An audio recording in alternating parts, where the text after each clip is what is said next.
It's not great, Ryan. The rain has been coming down like this on and off really for the last 2 hours. We're right by Flagler Beach, and look at this water where I'm standing in. It is starting to flood out here. You can see this is right into the street on State Route 100. I wanted to take you guys this way to take a look at the pier because look at these waves. These are huge, and this is part of the reason why an evacuation order was set for 8 o'clock this morning. Now, what's crazy is that we've actually seen some people out here within the last half hour. A couple of people walking down the pier in their ponchos, others sitting on the ledge just looking at the water.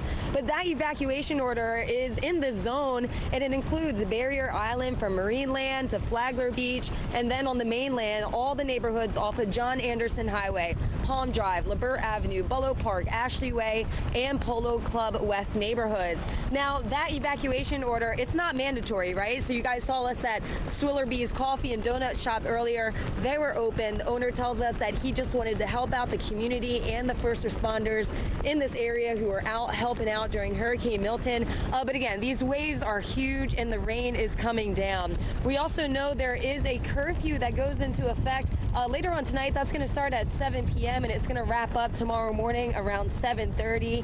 And there also are shelters available. We saw Ryan Fire Elementary. That's for anyone with special needs and the general public. But for the most part, it is pretty empty out here. Besides a few stragglers that we did see on the beach a little bit ago, it's empty. You know, businesses, they're boarded up, shops are closed, and even that coffee shop that we were in just a little bit ago, that closed about 30 minutes ago. So we're going to be driving around this area, still checking on the conditions, but as you can see, it's a mess out here right now. Reporting in Flagler County, I'm Morgan Parrish, Fox 35 News. All right. And Morgan, just real quick, since we've got you, I imagine nobody's out there with you. You're not seeing people out walking around or kind of, gawking at anything.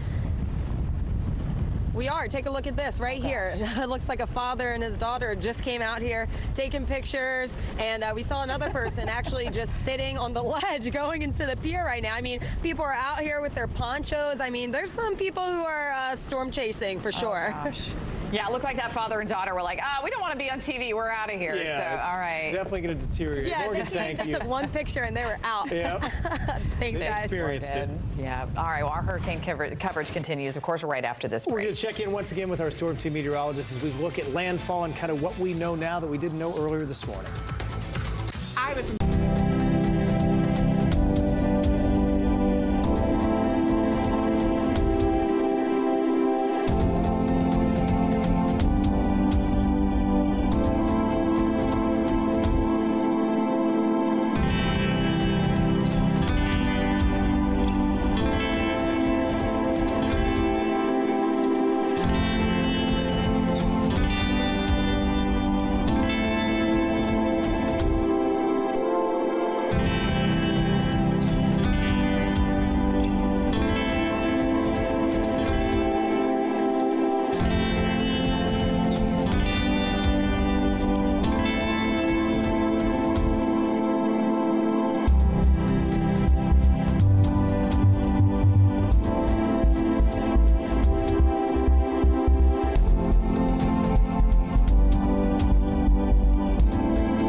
All right, welcome back. 12:47 on this Wednesday afternoon. Join us, TJ Springer. He's going to look at the impacts as Milton rolls in tonight.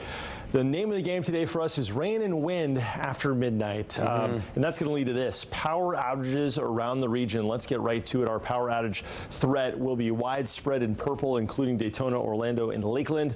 It'll become more sporadic as you head north, but still impactful all the way down to Indian River County. And it's all thanks to the wind that'll knock down tree limbs and trees overnight tonight, and also the flash flooding that will follow. So here's the latest on Milton. It's got winds of 145 miles per hour. I think for the 2 o'clock advisory, we'll see the winds knocked down significantly as it's now encountering that expected wind shear associated with the cold front to the north. That is sort of pushing the thunderstorms to the east. You can see that push in the atmosphere, and that's going to sort of topple over the wedding cake and lead to it disorganizing. But it's going to be a little too little, a little too late, because it's still going to make landfall near midnight down toward Bradenton as a major hurricane category 3, bringing with it major rain, and that's why flooding is one of our biggest threats tonight. Flash flooding, dangerous flash flooding from Daytona to Orlando to Kissimmee, and we could have upwards of 18 inches of rain, rivaling that of Hurricane Ian's flooding. Amy, what have you got right now? All right, Brooks, sorry to interrupt. We did want to get right to the White House, where Vice President Kamala Harris is speaking. Continue to do everything we can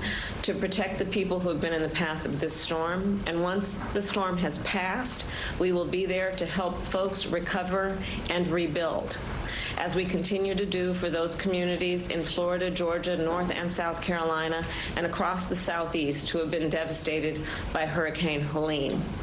Finally, as the President mentioned, to any company or individual that might use this crisis to exploit people who are desperate for help through illegal fraud or price gouging, whether it be at the gas pump, the airport, or the hotel counter, know that we are monitoring these behaviors and the situation on the ground very closely, and anyone taking advantage of consumers will be held accountable. The bottom line is this hurricane poses an extreme danger, and we urge everyone in Florida to take extreme caution. And we are with you, and we will get through this together. And with that, I will hand it over to Homeland Security Advisor Liz Sherwood-Randall. Thank you, Madam Vice President. Mr. President, Madam Vice President, you will now receive a briefing on the latest forecast for Hurricane Milton and actions that we have taken to prepare for it and be ready to respond. All right, that was Vice President Kamala Harris, and a look at the rest of the forecast here with our Category 4 hurricane set to make landfall tonight, probably close to midnight in the Bradenton area, and then working from there into Orlando overnight. Now, the worst of the rain, we talked about this flooding threat, will be along the north of the path, and that's likely to happen between about 2 in the morning and as late as 10 in the morning, where the roads have become extremely dangerous. The track, though, is moving a little bit farther south. This track may spare Tampa from the worst of the storm surge flooding. The latest cone has it as far north as about Indian Rocks Beach and as far south as about Port Charlotte. From there it moves away. So this is going to be gone by tomorrow evening, but we've got hurricane force winds overnight tonight that could range anywhere from, realistically at the ground, sustained winds of 35 to 50, but then wind gusts that'll surpass 70, 80 miles per hour times. That can break trees and tree limbs and all that stuff. This system was a very organized Cat 5 this morning. As it heads north, it's encountering wind shear, and that wind shear is going to be a factor that tips this over and elongates the system, actually allowing it to really pour even more than normal. This cold front coming in, there's going to be a forcing going on, compressing all that tropical moisture right over our area. And so while wind will be an issue and wind knocks out power, we're going to have a lot of flooding rain from this. We're also going to be on a tornado watch later. This is a live view from Venus, Florida, down there in southeast Florida, looking over at some of the ranch lands there near the top of the Everglades, where there's a confirmed tornado now, western Martin County. We've got tornado watches in red for Osceola, Polk counties, where they're favorable. I expect these watches to be expanded as conditions become more favorable later on this afternoon for tornadoes across the Orlando region.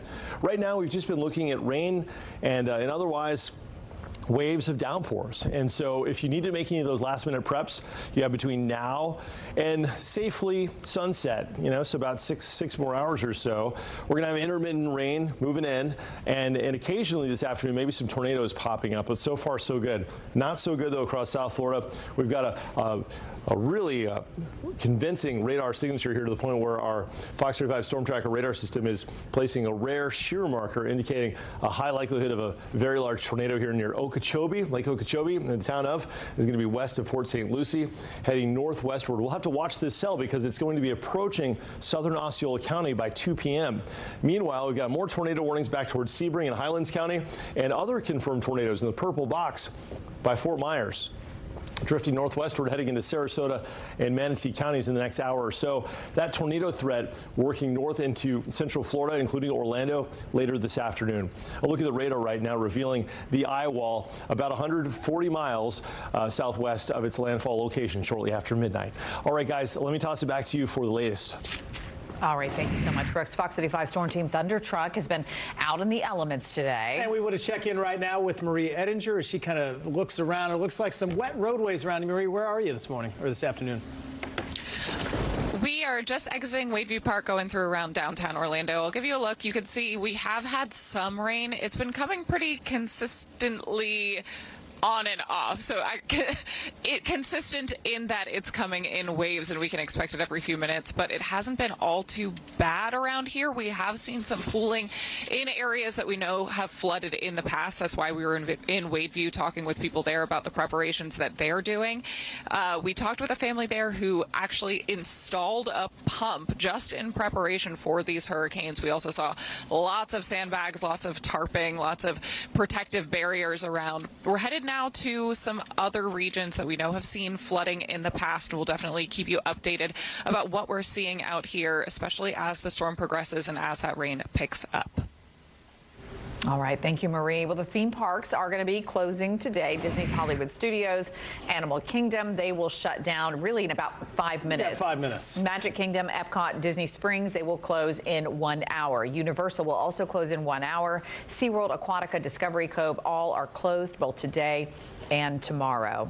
Always interesting how Disney and Universal are often on the same page, and they're very, very good at this. Yeah. See, they can tell when they empty their parks out is when they know things might turn the other way. Well, and unfortunately, and we get it, there are a lot of folks who are here on vacation not knowing maybe that the storm was coming or thinking that it wouldn't be that bad, and then they're stuck here, and so they want to be able to at least enjoy the park. You actually were not able to make a reservation this morning, which means for the people that are there from Philadelphia or somewhere else, they're going to let them have their fun in the park today, and then when it's not safe for everybody to be out there, they'll move it inside, and they will all close tomorrow. We'll have to wait and see on Friday. Like so many things, Orlando International, the theme parks, they'll just wait and see what this storm does. Fingers crossed for Friday, that's for sure. Right now in Manatee County, some of the residents there are on edge because of the hurricane. That area is filled with waterfront properties, and there are a lot of mobile homes. It's also part of an evacuation zone, and Fox's Kimberly Quizon now showing us the conditions as Milton starts to arrive.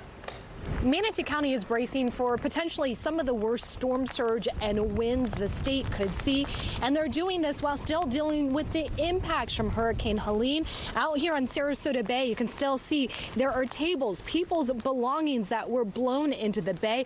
Want to show you one of these homes right here. This is damage from the storm surge from Helene.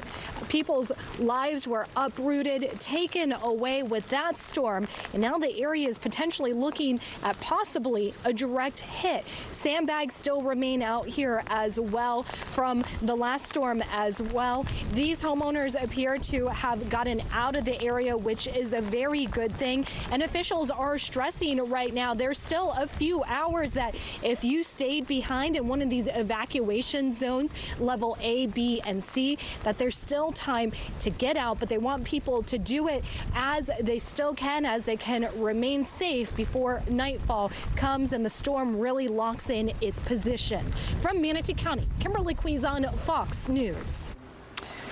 We're going to want to keep it right here on Fox 35. We are going to be tracking Hurricane Milton throughout the day. We will continue what we've already been doing. Our special coverage at 1 o'clock coming right after the break. Stay with us.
Fox 35 News starts now, tracking the tropics. And right now on Fox 35, we do continue to track Hurricane Milton. That storm making landfall, expected to on the west coast of Florida later tonight. Its impact will be felt certainly across Central Florida. Welcome back to our special coverage here on Fox 35. Fox 35 News starts this now. Morning. We certainly want to make sure everyone stays safe and gets done what they need to over the course of the next few hours. Brooks, it's kind of the time you want everybody to be done at this point as we now get a little closer to landfall later tonight or early tomorrow morning. Yes. It's probably before sunset tonight. You know, the roads are going to be downright hazardous, though, after midnight, where even for first responders around Central Florida, it'll be best to avoid the roads if you can, because there's going to be a real flash flooding concern with this across our area. Now, Milton is experiencing the wind shear we've been expecting it to do. You can see everything's going to blow into the northeast because it's approaching an upper level trough. There's a cold front to the north, and that's what's going to ultimately tear this apart. But it's going to be too little too late, because it'll make landfall inside of the next 9 to 10 hours around the Bradenton area, and in doing so remains strong as a major hurricane with winds about 125 miles per hour. Now, as far as like the real deal on the ground, that probably will translate to wind gusts on the beaches about 100 miles an hour. But the biggest threat here is going to be the storm surge, a wall of water coming in from the Gulf that could be higher than 15 feet, because even though the hurricane is weakening, it's already produced the storm surge, and those elevated seas are coming in from probably Bradenton south through Fort Myers, an area hard hit from Ian, as I don't need to remind you if you're from that area.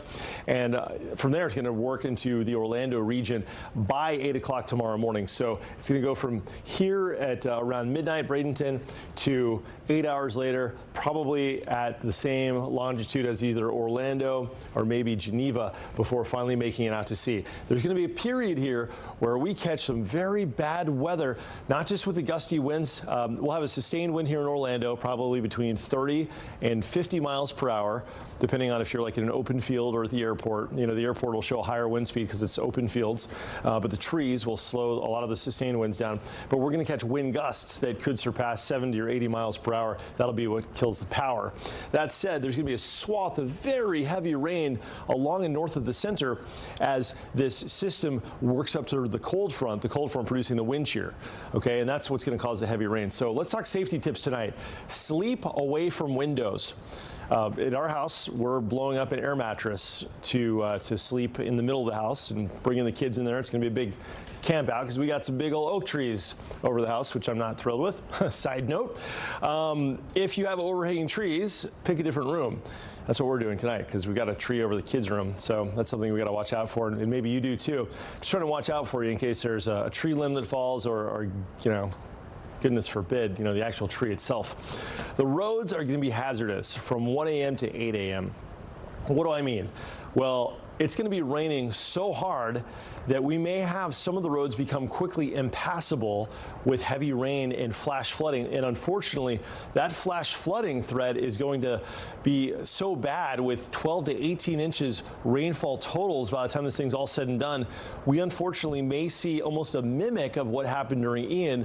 Ian-like at the very least, maybe even surpassing with the flooding. So if you flooded during Ian, unfortunately that potential exists with this. Right now, though, Milton is going to undergo some transformations because it's moved out of the really warm water and it's moving toward this cold front. And so what that means is it's going to be essentially torn apart, and ultimately once it makes it back out of the Atlantic, it will shear out, and it's going to become what's called post-tropical or extratropical. In any sense, we've got a high risk for flooding as that happens because the atmosphere is going to get wrung out as all of that tropical air is forced toward the cold front. That's going to make the rain enhanced even more than maybe it already would be. Otherwise, let's talk about the tornado threat. Just so you guys know, in the control room, my battery on the IFB is out, so just tell me over the speaker, have Ryan tell me to toss back to him if you have anything breaking with press conferences or what have you. In any sense, we've got a tornado watch for Polk and Osceola counties. That goes until 9 o'clock, but it's likely to be expanded. Tornadoes have been prolific across South Florida, although so far we've escaped from any of that. What we are looking at is extremely heavy rain now working through parts of Seminole County, and what this is going to do is lay down 3 to 5 inches of rain, say, through about 1 in the morning when you add it all together. The problem is that when the core of the hurricane comes through between roughly 2 a.m. and 8 a.m., we could have an additional foot of rain. that's going to be where the flooding happens. All right, let's get back to the tornado story. West of Fort Pierce, entering Okeechobee County, we've got a confirmed tornado. There's also tornado warnings around southern sections now, southeastern Polk County, moving out of Highlands County, and that one's not confirmed. There's a confirmed one here, meaning it's been confirmed either on radar or by spotter. That's going to be south of Arcadia, moving into DeSoto County and eventually into the Sarasota-Bradenton region, and the tornado threat translating north into Orlando once we get into the evening. So it's possible that we're going to have a lot of tornado warnings to contend with later on this afternoon and this evening. So Milton's about 140 miles now from landfall. We've obviously got the weather starting to move in, so we're going to have this tornado threat preceding the acute flash flood episode on the way for late tonight. And unfortunately, that flash flooding could result in some major issues, not just on the roads, but also in neighborhoods. Check it out. The forecast here through 10 o'clock, we'll start to see the core moving out of Tampa and coming into Orlando. And it'll be right here in this core, what's left of Milton through 4 a.m. that we catch those 4 to 5 inch rain totals per hour, where we start to see the extensive flooding. And as this moves offshore, well, that's going to result in wind gusts on the backside of it that could exceed 80 miles an hour. That's where we could actually catch even more wind than when the thing's coming through, because there's a little interplay of air pressure thanks to the cold front to the north, producing what's called a sting jet, like a bee sting, and that'll come in behind the system. And once the rain's all over, we could start catching some roaring gusts of 70 or 80 miles an hour through Thursday afternoon. Give you a heads up today and tomorrow. Fox 35 storm alert days, of course. The heavy rain right now, and even though it's pouring, this is your chance to finalize preparations before the weather gets downright dangerous. With the core moving through tonight, it'll push through, and then follow that. Once we have all these power outages, at least it won't be a heat wave. We'll have high temperatures in the low 80s with lower humidity into the weekend. All right, Ryan, that is the latest from the Weather Center. I'll toss it back to you. All right, Brooks, thanks. We are waiting for a governor press conference. When that happens, we will certainly bring that to you. Right now, we know a lot of communities are bracing for what's expected to be a major flood event. We just heard Brooks's forecast, the rain we could get even before the hurricane arrives. One restaurant finished helping with Hurricane Helene, and David Martin continues our team coverage. He is in Osceola County. David, good morning. Or good afternoon. Good day, everybody. I'm with Butterfly Dan in Kissimmee here at Butterfly Dan's, a butterfly breeding facility. Dan, Hurricane Milton's been on the radar now for several days, and you've been busy trying to get this beautiful property protected. Correct, yes. What have you done? Secure the greenhouses. And we did mention the governor was just about to speak. We want to check in now. The governor giving an update on where the storm stands. Midnight, early morning on Thursday, has actually picked up some speed. So just know that we are less than 24 hours out from a major impact, actually probably less than 12 hours out. So that's going to happen. There's a lot that's been going on. One of the things that we have done to prepare for this storm is what we've done in every storm since I've been governor, but we're doing it in the most robust way we've ever done it. And that is pre-stage all these power resources. You see these linemen that are behind me. This is one of the processing sites here in Lake City for Florida Power and Light. We've had linemen come from all over the continental United States. California, people are coming. Others have come. So we will have over 50,000 linemen that are pre-staged in the state of Florida. As soon as the storm passes, they are going to go to work. And look, if you are in the path of this storm, you are most likely going to lose power. So just prepare for that. Know that that's something that's likely to happen. If you are going to use a generator, make sure you're using it properly. Do not run your generator inside your home. The generator must be operated outside your home. Keep it away from any door or window. But all these folks are going to be brought to bear to be able to get the power back on as soon as humanly possible. We just did Hurricane Helene. That was 2.4 million restorations, as fast as it's ever been done in the history, I think, probably of all hurricanes in the U.S. This one, coming on the heels of Helene, where you still have hundreds of thousands of people out of power in other parts of the country, like North Carolina and Georgia, you have a lot of linemen who are working in those areas. So the fact that we got over 50,000, that in and of itself is a big deal, but especially considering that you have a lot of people that are still at work in the aftermath of Helene in these other states. It's really, really remarkable. So you will likely lose power if you're in the path of this storm. just be prepared for that. Have a plan to deal with it, but just know that we've got huge numbers of assets that are here, ready to go, and they are going to go as soon as it's safe to do so. The other thing that is worth pointing out, it's a lot of focus, understandably, on the west coast of Florida.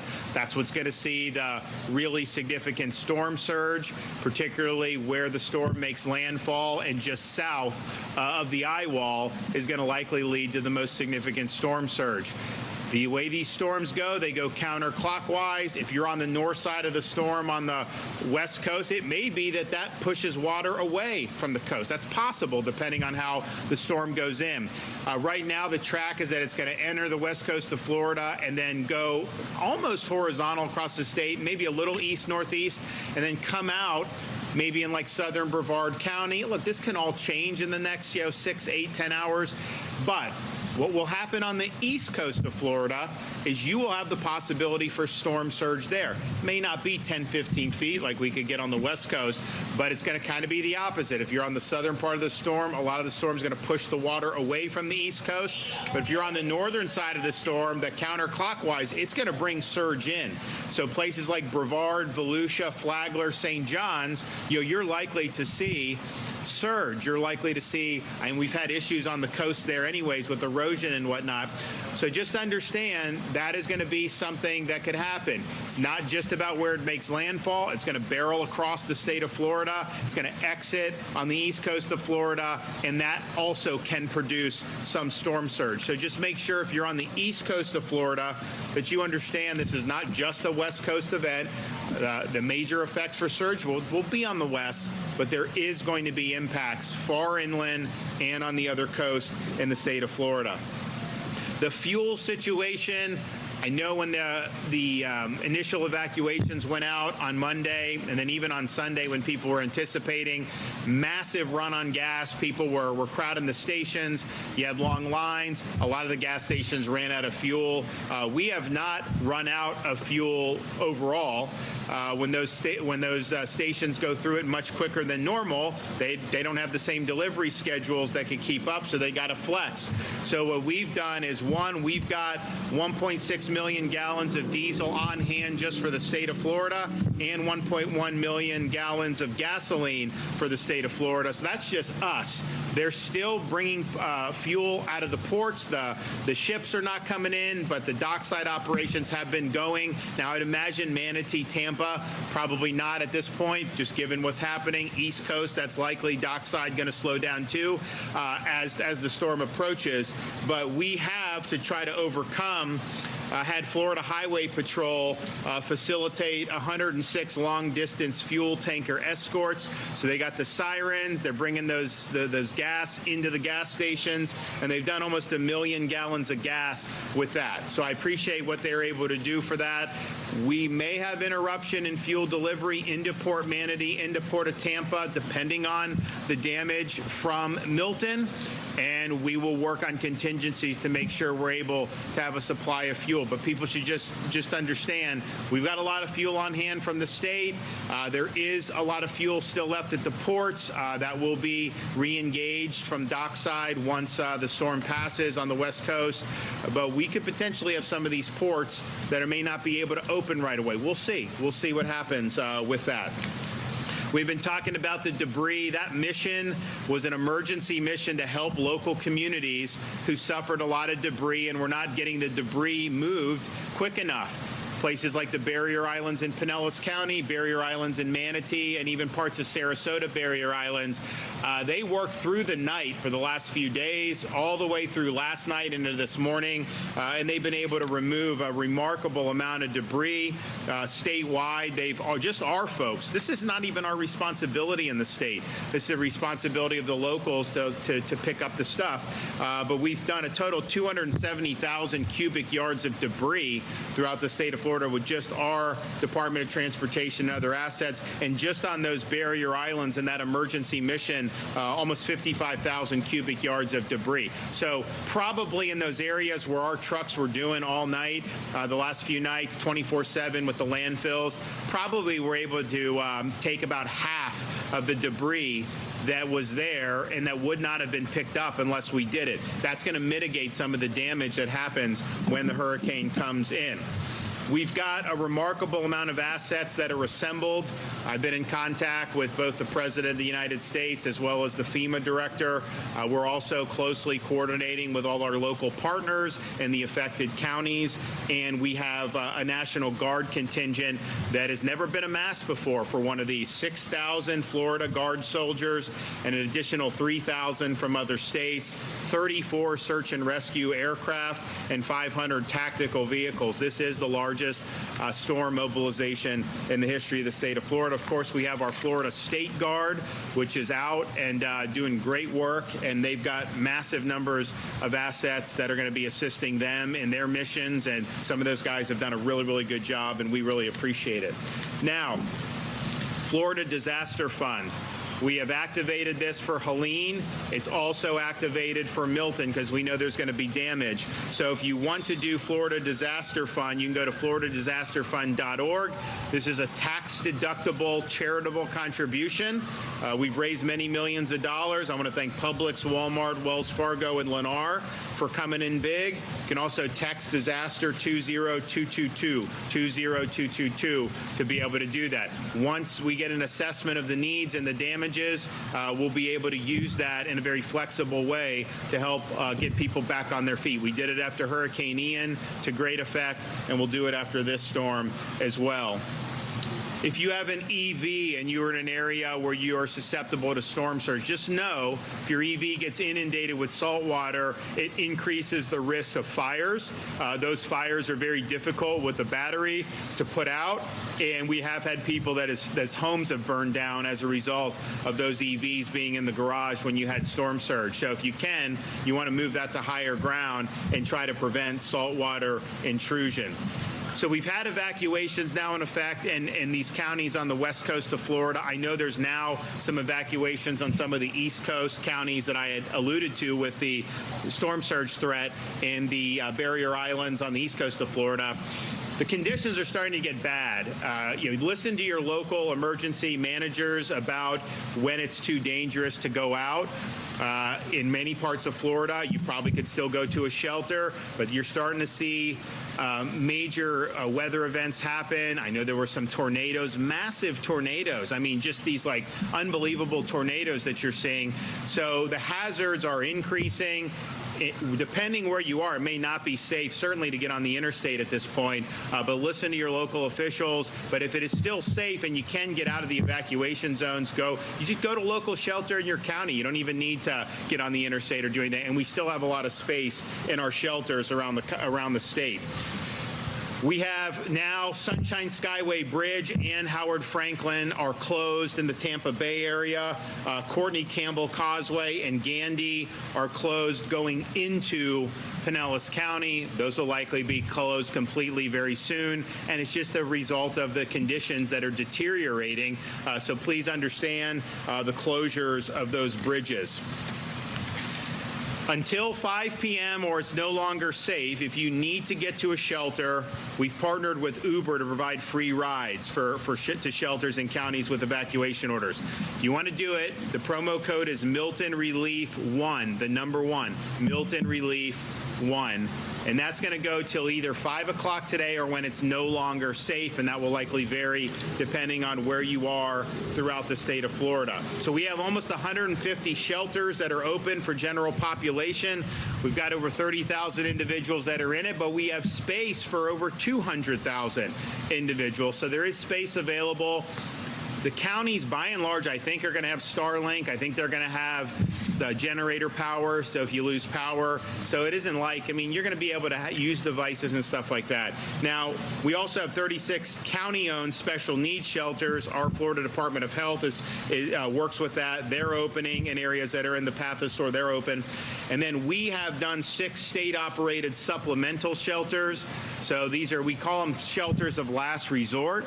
Maybe you're on the interstate and you think it's getting a little too dangerous. You can pull off, and we've got places places that are not far away. Hard Rock Event Center in Tampa, City Furniture in Plant City, Bay Care in Tampa, Life Science Logistics in Lakeland, Babcock Ranch in Punta Gorda, and then the Wiregrass Ranch Sports Camp in Wesley Chapel. If you want to go to see your shelter options, go to floridadisaster.org/shelters.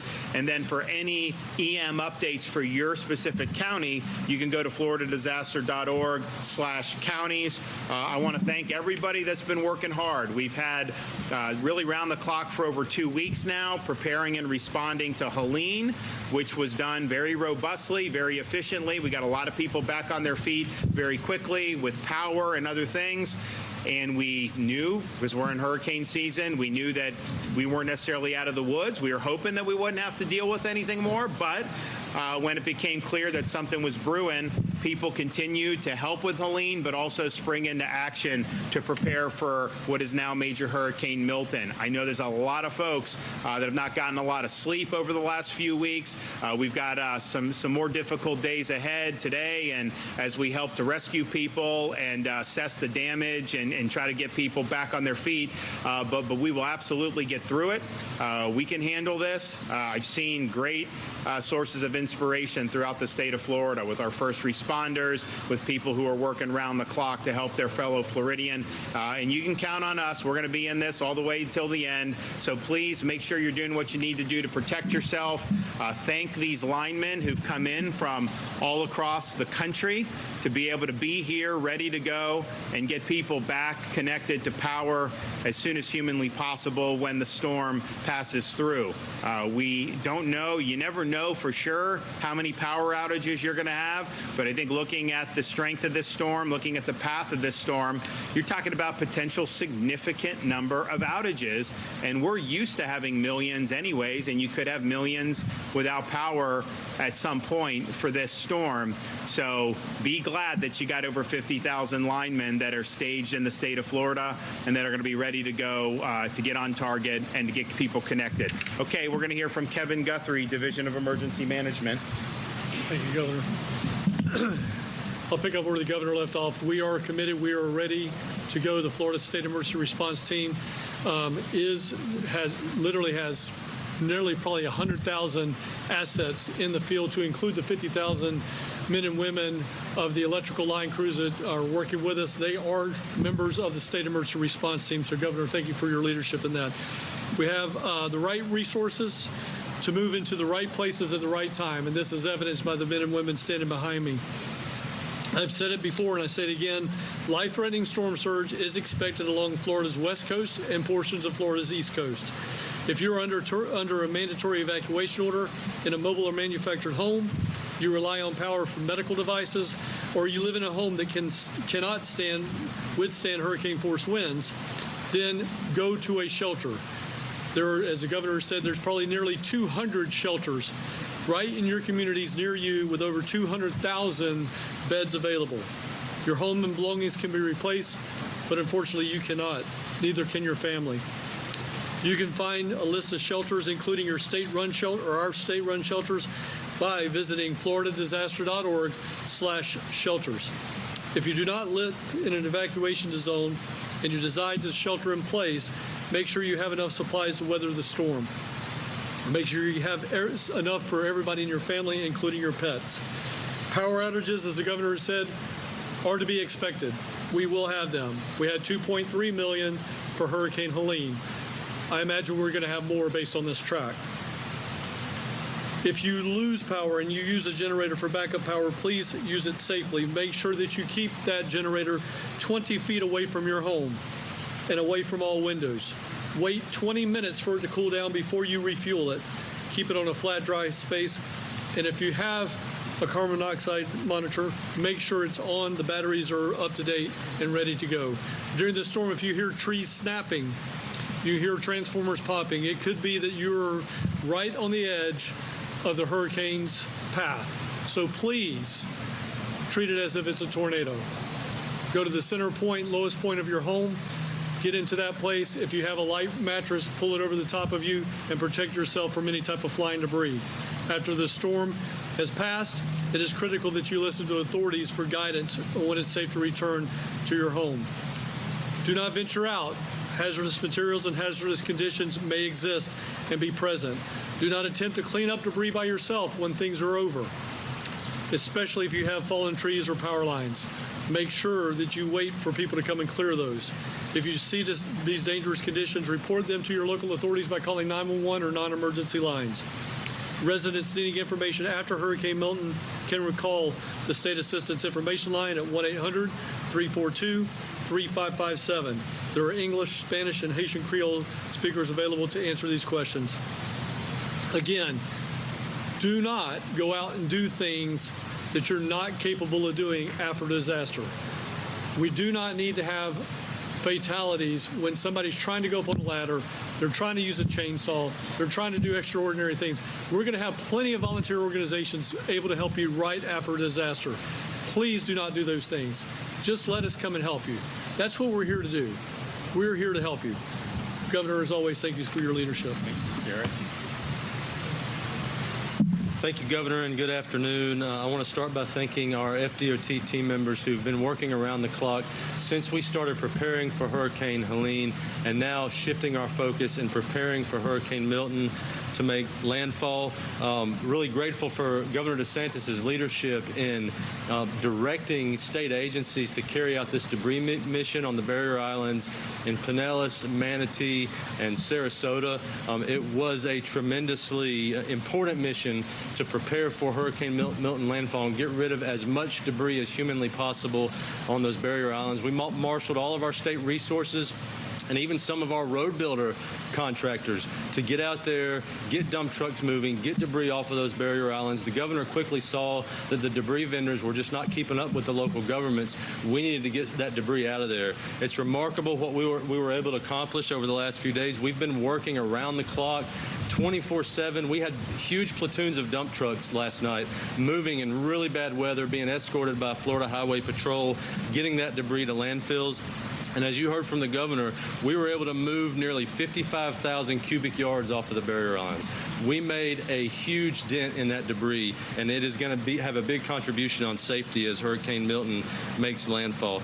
We have staged our assets near the cone and path of the storm, ready to move in. We have bridge inspectors, damage assessment teams, heavy equipment, road crews ready to make temporary repairs. We're going to push in behind the storm and we're going to follow it across the peninsula and get roads back open as quickly as possible. Really appreciate the linemen that are here and ready to respond. We work very closely with them to clear roads and cut trees out of power lines after the storm passes through. Evacuations have gone smoothly with I-4, I-75, and Alligator Alley. We did, under the governor's leadership, open the shoulder to facilitate those evacuations. Really appreciate the Florida Highway Patrol helping us with that. We are deactivating emergency shoulder use as we speak. We started taking the signs down at noon to hunker down for this storm and get ready for the impacts. Bridges and roads in coastal areas will begin closing. As you heard from the governor, the Skyway Bridge in Tampa, the Howard Franklin Bridge are already closed due to high winds. Courtney, Campbell, and Gandy causeways are closed going into Pinellas. All up and down the coastline, bridges and roads will begin to close because of safety conditions. Please be mindful of that. If you're going to get to a shelter, get there now, get there fast. Now is the time to hunker down. As we continue to prepare for landfall and get ready to respond, please remember FL511.com is the place for your most up-to-date traffic information. We will be updating it live after the storm passes through and you're trying to get back to your home. We will be updating FL511.com. That is the place to get your traffic information. Again, thank you, Governor, for your leadership. So we're bracing, we're prepared, but we're bracing for landfall sometime probably late this evening. It may go into the wee hours of Thursday, although I think it's sped up a little bit, and it will work its way through the state of Florida. But if it goes in at midnight, probably be out, what, Kevin, by about noon at that point, if it's on the East Coast. So as soon as it's safe to do so on the West Coast of Florida, we will have linemen, we will have all the response that's necessary to be done. And so that'll happen right on the tail end of the storm. Again, just because the storm is going in on the West Coast, that doesn't mean that's where it's going to be limited to that. It is going to barrel across the state. You will likely have power outages from the East Coast, from the West Coast all the way to the East Coast in various parts. You will have some surge on the East Coast of Florida. May not be as much as what you get on the West, but I think you'll see some. So you should just be prepared for that. If there are evacuation orders on barrier islands on the East Coast as a result of the back end of this storm, take those seriously and make sure you're doing what you need to do to protect yourself and your family. But you look at to have 50,000 linemen over that here, to have all these urban search and rescue, all our National Guard, our State Guard, all these assets, the State Division of Emergency Management. It's been 24/7 for weeks. All these resources being brought to bear. You never want to have to face these storms, but I can tell you, if you had to face them, these are the folks I'd want having our back. So thank you. Okay, do we have any questions?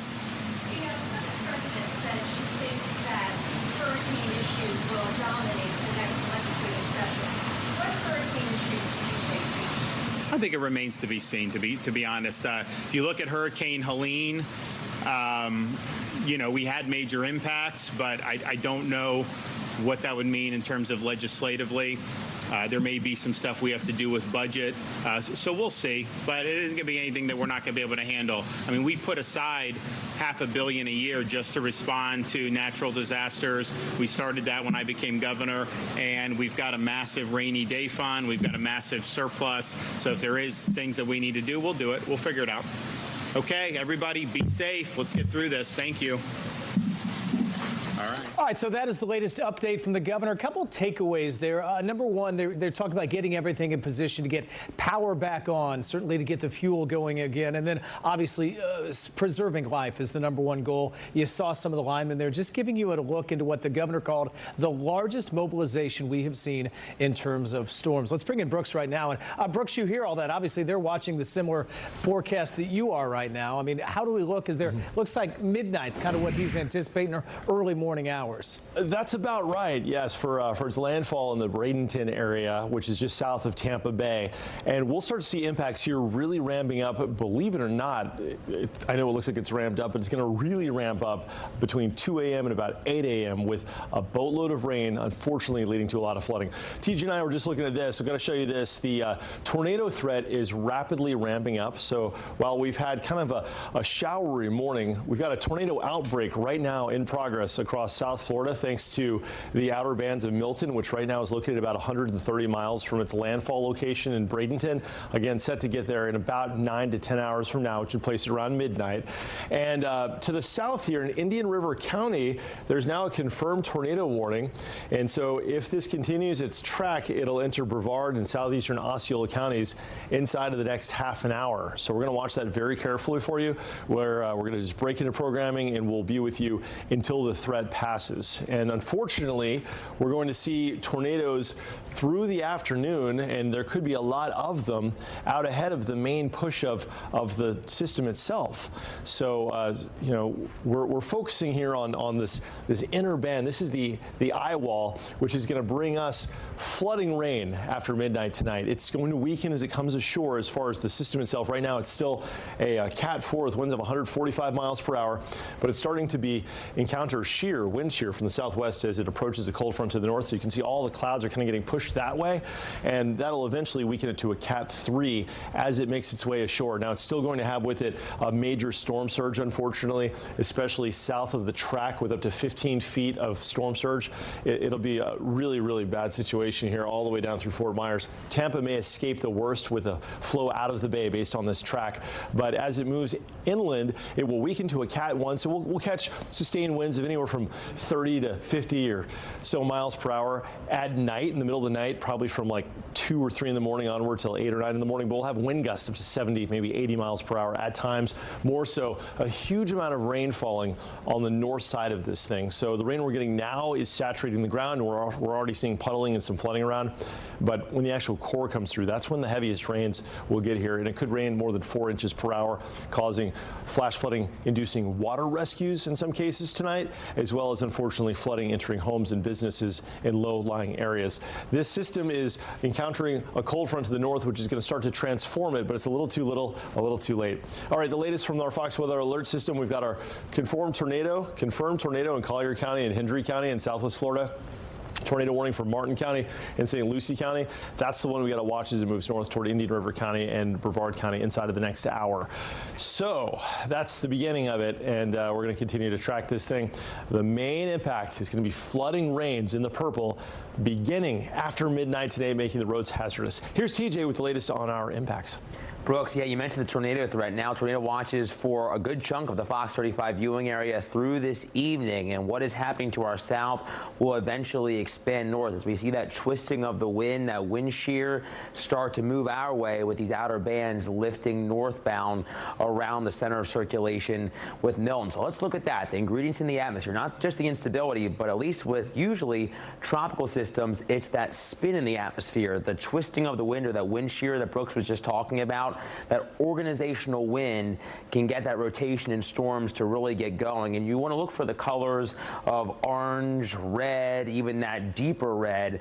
That's that greater tornadic threat as we head into this evening. This is 7 p.m., so close to dinner time. Many of you may be sitting down and hopefully kind of hunkering down, listening to us as we continue to keep you updated around the clock here.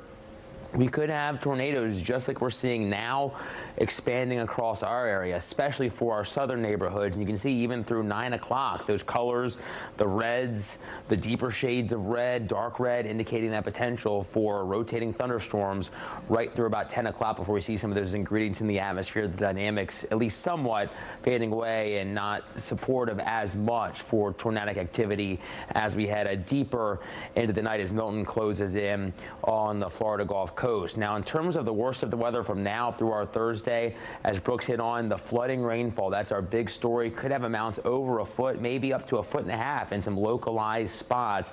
Hurricane force wind gusts possible around 75 miles per hour, if not a little higher in some localized areas as well. And then that tornadic threat, as we just hit on this afternoon into the evening. So be sure tonight to think of things like sleeping in a safe area, away from windows, maybe bring a blow-up mattress into the center of the house, away from where you would normally sleep, getting away from, especially if you have any big trees in your yard, maybe you didn't get some of those limbs down that could be prone to coming down. You want to try to get away from those windows if you can. And of course, I know some of us, like emergency workers, employees that are necessary to be out and about, you know, that aside, you really want to stay off the roads if you can from 1 this morning through 8 a.m. because that's when the worst of the conditions are going to be unfolding here, the strongest of the wind, the blinding rain, and that's going to continue right into our Thursday morning, our typical Thursday morning commute. Now, as we look at the worst or strongest of the wind, at least arriving across central Florida and out to the west across the Florida Gulf Coast, around midnight, close to landfall there in the red, closer to 4 a.m., deeper into the night, kind of pre-dawn there in the orange, then closer to daybreak, 7 a.m. in our eastern counties on the east coast of Florida. So if you're up early, you may start to really feel that wind. You might hear some creaks, things that you might not normally hear in the house. So that's going to be our big story, the wind, the rain, the tornado threat there, Brooks, as we head through the rest of the day into our Thursday. All right, TJ, thank you. Yeah, we got to focus on the tornado threat. Here's a live camera from, this is along the Florida Turnpike down in Indian River County, approaching St. Lucie County. Low clouds. There's a confirmed tornado within this cell. I can't see it on this specific camera, but this is one of 2 tornadoes as indicated by radar, which has prompted tornado warnings. We've got tornado watches, meaning conditions are not favorable, including Lake, Volusia, Seminole, Orange, Brevard, Osceola counties through 9 p.m. tonight. Let's show you the radar. While we've had just a lot of rain today, we are starting to see a lot of tornadoes now to our south. There's one tornado that is likely is this just issued? Bear with me right here. Okay, we got one in Polk County right now. We're going to zoom in here and take a look at this. So this is just some rain here, waves of rain with some flooding rain. No tornado warnings in our viewing area at this moment. But later on, we're going to see action from potentially this. This is Yeehaw Junction. We're right on the edge of Yeehaw Junction here. So this is the county line of Osceola County. This is Indian River County. And this is going to be, I believe, Eastern Highlands County. So we're just outside of our viewing area. But this is a confirmed tornado passing right over the turnpike right now, south of Yeehaw Junction, that'll be moving into Osceola County here inside of the next 15 minutes. And back toward the west, we're watching for radar-indicated tornadoes near Lake Wales and Haines City, which will be rotating northwest toward I-4 and remaining there in Polk County. But the storm in question, we got to watch very carefully here over the next half an hour, is going to be this confirmed tornado, which very well might result in a tornado warning for Osceola County as well as southwestern Brevard County in the next half hour. Ryan, let me toss it back to you, and we'll jump back in here if we need to go on for a warning. Yeah, Brooks, sounds good. Yeah, I've been watching that as Brooks was speaking, our sister station, Fox 13, and there were a couple Polk County tornado warnings pop up, and that's what we're watching. It's what Brooks will continue to watch as well. And you can also depend on the Fox 35 storm team to keep a very close eye on Milton. That last 10 minutes showing how quickly this can all change. Download the Fox 35 storm team weather app. If you have not done that, if you lose power, it can make a major difference for sure. You can watch us live on your phone. Keep all that in mind. We're going to take a short break. We will be right back.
Welcome back. Just had 2 viewers in the break saying they were watching the Fox 35 weather app. They were ready, hoping they don't lose power. We are right there with you. That's why we're continuing on. If you're with us this morning, this was startling. A tornado spotted in South Florida. We showed you it while we were live during the 10 o'clock hour here on Fox 35. The road you see right there going through, that is I-75. Some unsuspecting motorists were driving right down I-75, didn't realize, or maybe they did realize, I don't know which would be worse. Alligator Alley right there is when they saw the tornado. We're working to learn if there were any injuries. It was at least a distance away from the road, but obviously there is much more there than that, so we will continue to watch that. But that was one of the images we saw this morning. Of course, there are delays on some of our major roads as people try to evacuate. A lot of this played out yesterday, even into today. And Marie Ettinger joins us live. She is in the Fox 35 Storm Team Thunder truck. Marie, good to see you again. We've seen a couple of the reporters, things have started to unravel a little bit weather-wise. What are you guys seeing?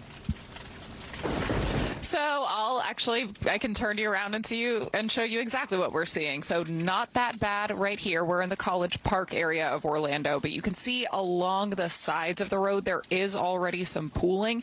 We did check a couple of drains in the area. They had been cleared out, so Public Works did its job in keeping those drains clear. However, there is still that buildup happening. So we are worried about some of the drainage in these parts of town. This is what we're seeing behind us, so it is pretty clear for now, but the rain is starting to come down. That's not a great view. I'll have to fix that camera when we're not live on TV. But we are keeping an eye on this area because we know it has flooded in the past. That's what we're checking out right now, trying to talk with people in these communities, just seeing how they're feeling, seeing what they have done to prepare. Of course, always the advice is to have filled up those sandbags and to make sure that they are placed around. We did see some homes that have the sandbags around their garage and in front of their doors, just trying to do what they can to protect themselves. We're going to be going next to the Orla Vista area and trying to talk with people around there, so we'll check in with you in a few hours. Ryan? See you here in a little bit. Talked to a friend yesterday, waited 5 hours for a sandbag yesterday in Brevard County. So a lot of that is going on. We know other states are pitching in as Hurricane Milton makes its way toward Florida as well. 20 trucks from the Chicago area on their way to multiple tow trucking companies as well. This is in addition to the 50 trucks that are already on the way. This is just part of the arsenal that has kind of gotten ready for Florida. Many vehicles expected to be damaged from flooding. This is aside from all the power trucks and different crews that may trim trees and stuff. That is, of course, just to get cars out that might be stalled or in flood waters. Our team coverage continues in Volusia County. Last time we checked in with Chris Lindsay, things were not looking great. They are now under an evacuation order and a curfew starts tonight, certainly the coastal side of that. And Chris, things look a little better than last time we checked in. What have you seen? Yes, the rain has lightened up a little bit, but the water conditions look about the same. If you see just how high the tide is getting, it's been approaching the seawall for the past hour or so. So that's something to keep an eye on.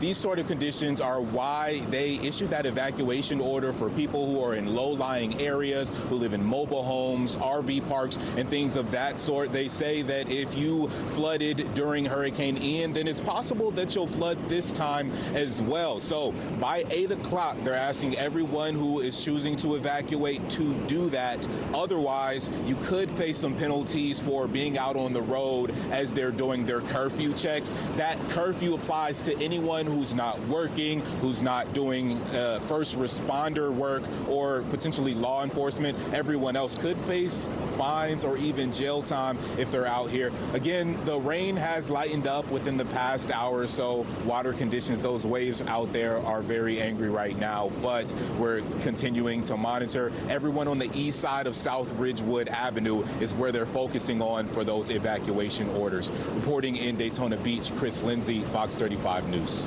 Chris, that's a good description. It does look angry. Have you seen many people out there? I know it's getting to be the time of the day where not as many people are out there. Are there people walking around kind of looking at what they're seeing out with the ocean? Yes, we've actually seen a few people coming out here to take videos. Some people perhaps taking interest in how the water is looking. Surprisingly, I saw someone with a wakeboard walk out here onto the shore to get in the water for a bit. Over the past couple of hours, we've maybe seen a dozen people in total. So it looks like many people are taking the weather warnings and advisories very seriously, but there are a few people who are coming out here to the shore to get a look at it for their own. Yeah, it looks like you don't have much shore left at this time. I mean, it's amazing how high it's already going, all the way up to the seawall at this point.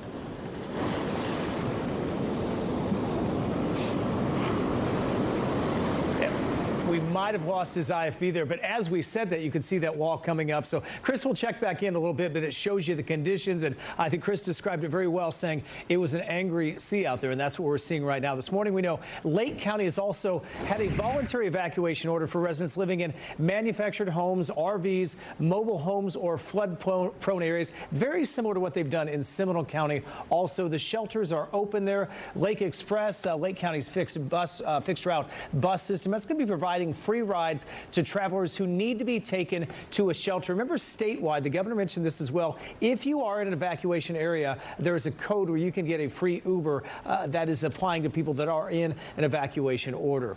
Meanwhile, Osceola County did issue a countywide curfew. That begins tonight at 8 o'clock, so about 6 hours from now. And it's going to continue right through the morning until 10 o'clock on Thursday. It means you cannot be outside walking, standing, driving on roads. Certainly, they don't want you to do that. If you're traveling to and from work, you must have your ID and work phone number ready as well. So they're going to check if they pull you over on that. The cities of Kissimmee and St. Cloud, they are included in these restrictions. And you certainly remember some of the storms in the past, the flooding we have seen in Osceola County. Well, you can depend on the Fox 35 Storm Team. Just a reminder that Fox 35 Storm Team weather app, if you lose power, it is vital. We really can't say that enough. We're going to take another quick break. We'll be right back.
Welcome back into something we have followed very closely, as you have as well. The rush to get gas ahead of Milton continues. Fox 35's Craig Patrick now with a look from Lakeland, where people there also lined up to fill up. We're in Lakeland, Florida. That's about 30 miles east of Tampa. And this is an area where a lot of people along the coast, the beaches, and certainly Tampa and St. Pete have moved to evacuate, along with a number of tourists who are here as well. With that, there's been a scarcity of fuel. And you can see behind me one of the only gas stations we can find that still has fuel at this point. And the store operator tells us it won't last much longer, certainly by late morning or early afternoon. All right, we've got a tornado warning that's just been issued for Brevard County. This is just coming in right now. This is from a confirmed tornado that's just north of the turnpike near Yeehaw Junction. And as I give you the latest on this, where it is, where it's going, we've also got some cameras in the area we can cut to Wexmat 11 and Wexmat 12 for our directors there. This is going to be near Osawa Junction. This is just south of Yeehaw Junction. And so the tornado warning is in effect now for Brevard County and Indian River County. The Brevard County portion will be for extreme Brevard County until 2:30. So we're going to be on with you. And frankly, what's going to happen is as we head into the 2 o'clock hour here, we will go wall to wall to give the information. But essentially what's going to happen is that this confirmed tornado, at least the storm, is likely to hold together as it tracks northwest into Brevard County, and crossing the turnpike will churn. Now, in South Florida, we have been in the middle of a tornado outbreak this afternoon and earlier this morning, thanks to the outermost bands of Hurricane Milton. And that's what this is. And so we're seeing the spin we've been anticipating now for so long finally coming together. There's very strong rotation with this specific cell, so it's not one of the situations where it may be a tornado. This one actually is a tornado, and this one is definitely showing signs that it could be a bigger tornado as well. We've seen tornadoes across South Florida that have resembled sort of the classic like wedge tornado configuration, the big ones, and so we got to watch out for this. There's clearly a lot of spin in the atmosphere and a lot of energy that would be conducive for these to spin. And we're also monitoring, various things like debris associated with these storms, and our debris monitor is showing signs that it is in fact picking up who knows what. It's moving over wooded areas of sticks and leaves and stuff like that, and it shows up in these darker colorations. So we're certainly seeing a confirmation of that. Here's a look at our latest reflectivity, our rain. There is a hook echo that is clearly visible. Counterclockwise rotation with this. Again, if you're just joining us, this is right along the turnpike, and physically this is going to be just south of Yeehaw Junction. This tornado is located by the Crow, about 10 miles southeast of Yeehaw Junction. It will be moving toward the northwest, and it's traveling at, according to the National Weather Service, 30 miles per hour. So what we can do is zoom out a little bit, and I'll produce a cone on this and track it based on its direction, based on where it is, and based on its speed. So 30 miles an hour to the northwest will place it, that'll place it into northern Indian River County as well as southern Brevard County. So that's exactly why our tornado warning exists here for southern Brevard County. Like I said, this is part of a larger tornado outbreak that's been impacting the state for the last several hours as the outer bands of Milton are becoming visible on radar, and we can see that quite clearly. Our radar out of the Key West and also now Tampa areas showing the center of Milton located about 120 miles southwest of where its intended landfall location is, and that's likely around Bradenton in Manatee County, maybe Anna Maria. Hard to say exactly where, but it's going to be somewhere in this region this evening or tonight close to midnight. And so the outer bands of Milton, that's one outer band, there's the inner band, and then that's the eye wall. This is this is probably, let's see, the fourth band out from the center. So this is an actual directly attributable band, and it's spinning. And what's happening is it's being flung out, and almost like if you've ever gone canoeing and you pull the oar and you see those little whirly whirls that happen in the water. It's the same kind of thing where you're forcing something into a fluid, and the fluid in this case is going to be the atmosphere. The atmosphere responds very much like water. It's just the air version, if you will. And in doing so, creates swirls, and that's exactly what we're seeing here, this swirl, if you will, now a confirmed tornado. If we're seeing anything on Wexmet 11, TJ, are you seeing it? If you can check those for me, let me know, and then we'll take it full so we can show the viewers that we can actually catch one of these on camera as we did earlier this morning. The rotation indicating a very strong rotation. This is going to be right along the state highway there. And with this track going as fast as it is and its exact location, this is going to be right along, give you the actual road here. This is going to be, yeah, okay, just to confirm, this is right along State Road 60. So our tornado is going to be located right over State Road 60 out here in the county, east of Yeehaw Junction, heading up toward Indian River County. So this storm is going northwest at 30, and it's over a pretty rural area, but there are ranch lands here, and of course, folks that are riding out the storm like you and I are, and a lot of lightning with this as well.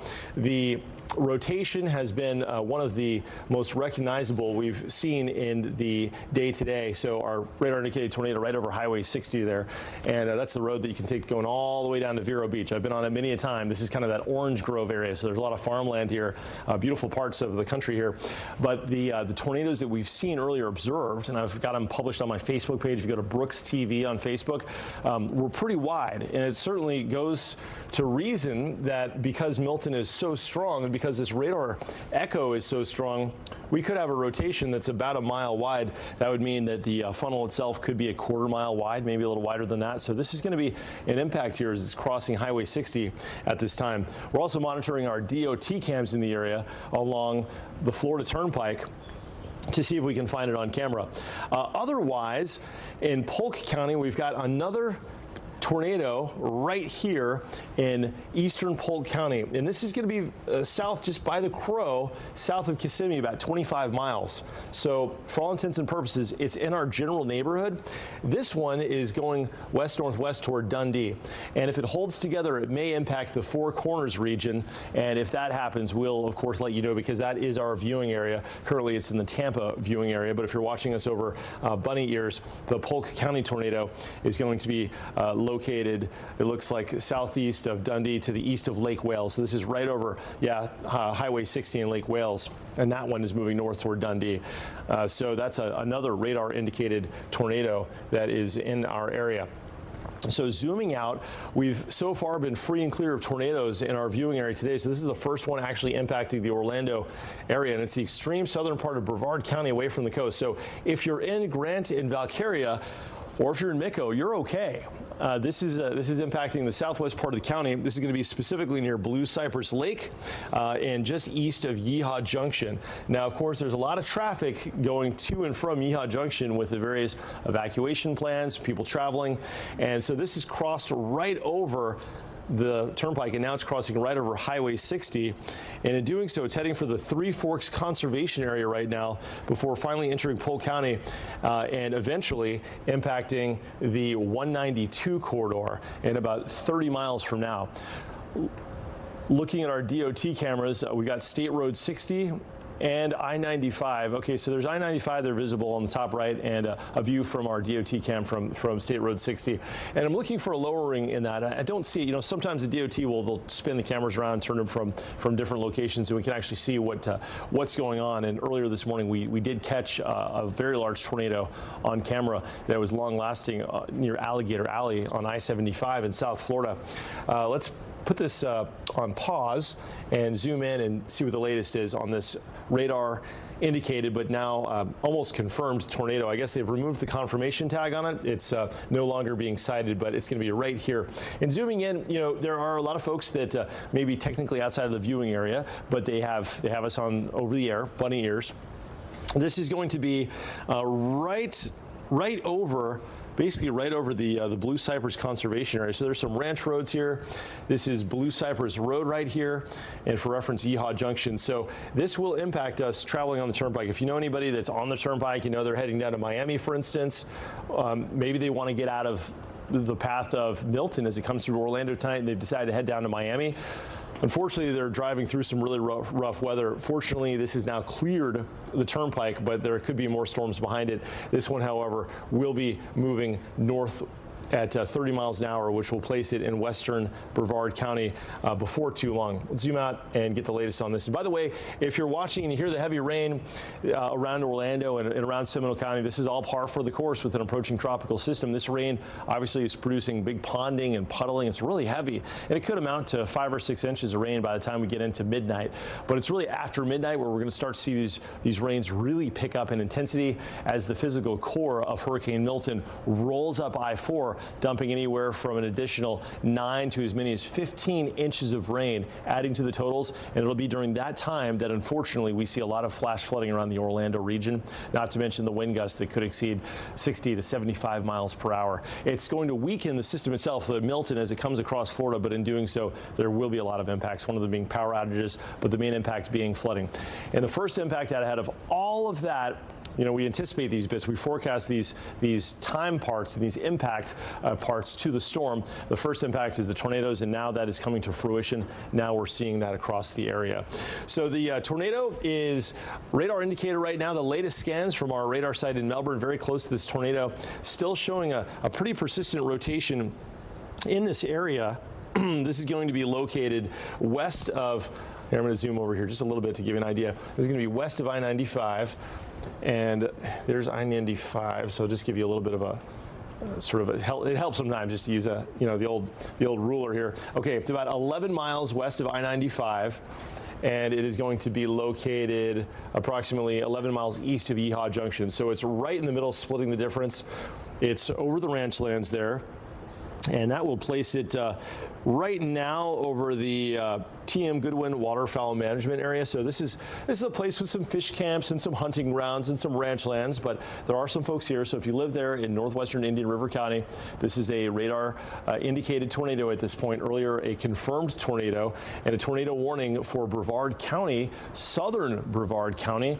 Specifically, this is going to be the bottom 3 or 4 miles of Brevard County, located 5 miles west of Grant and Valcaria and 8 miles west of Mico. So if you're in those areas, you're okay, but just know that we're now entering that phase of the approaching hurricane where we have a lot of spin in the atmosphere, and any one of these storms that are sort of singled out from the herd of storms could produce a tornado, and some of those tornadoes could be on the strong side as we've observed.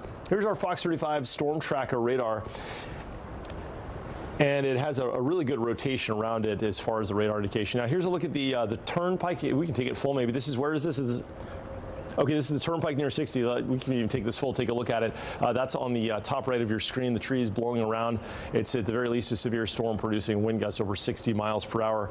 And we may be seeing a tornado roll through this area right now. So this is going to be the turnpike near Highway 60, approximately 2 miles east of Yeehaw Junction.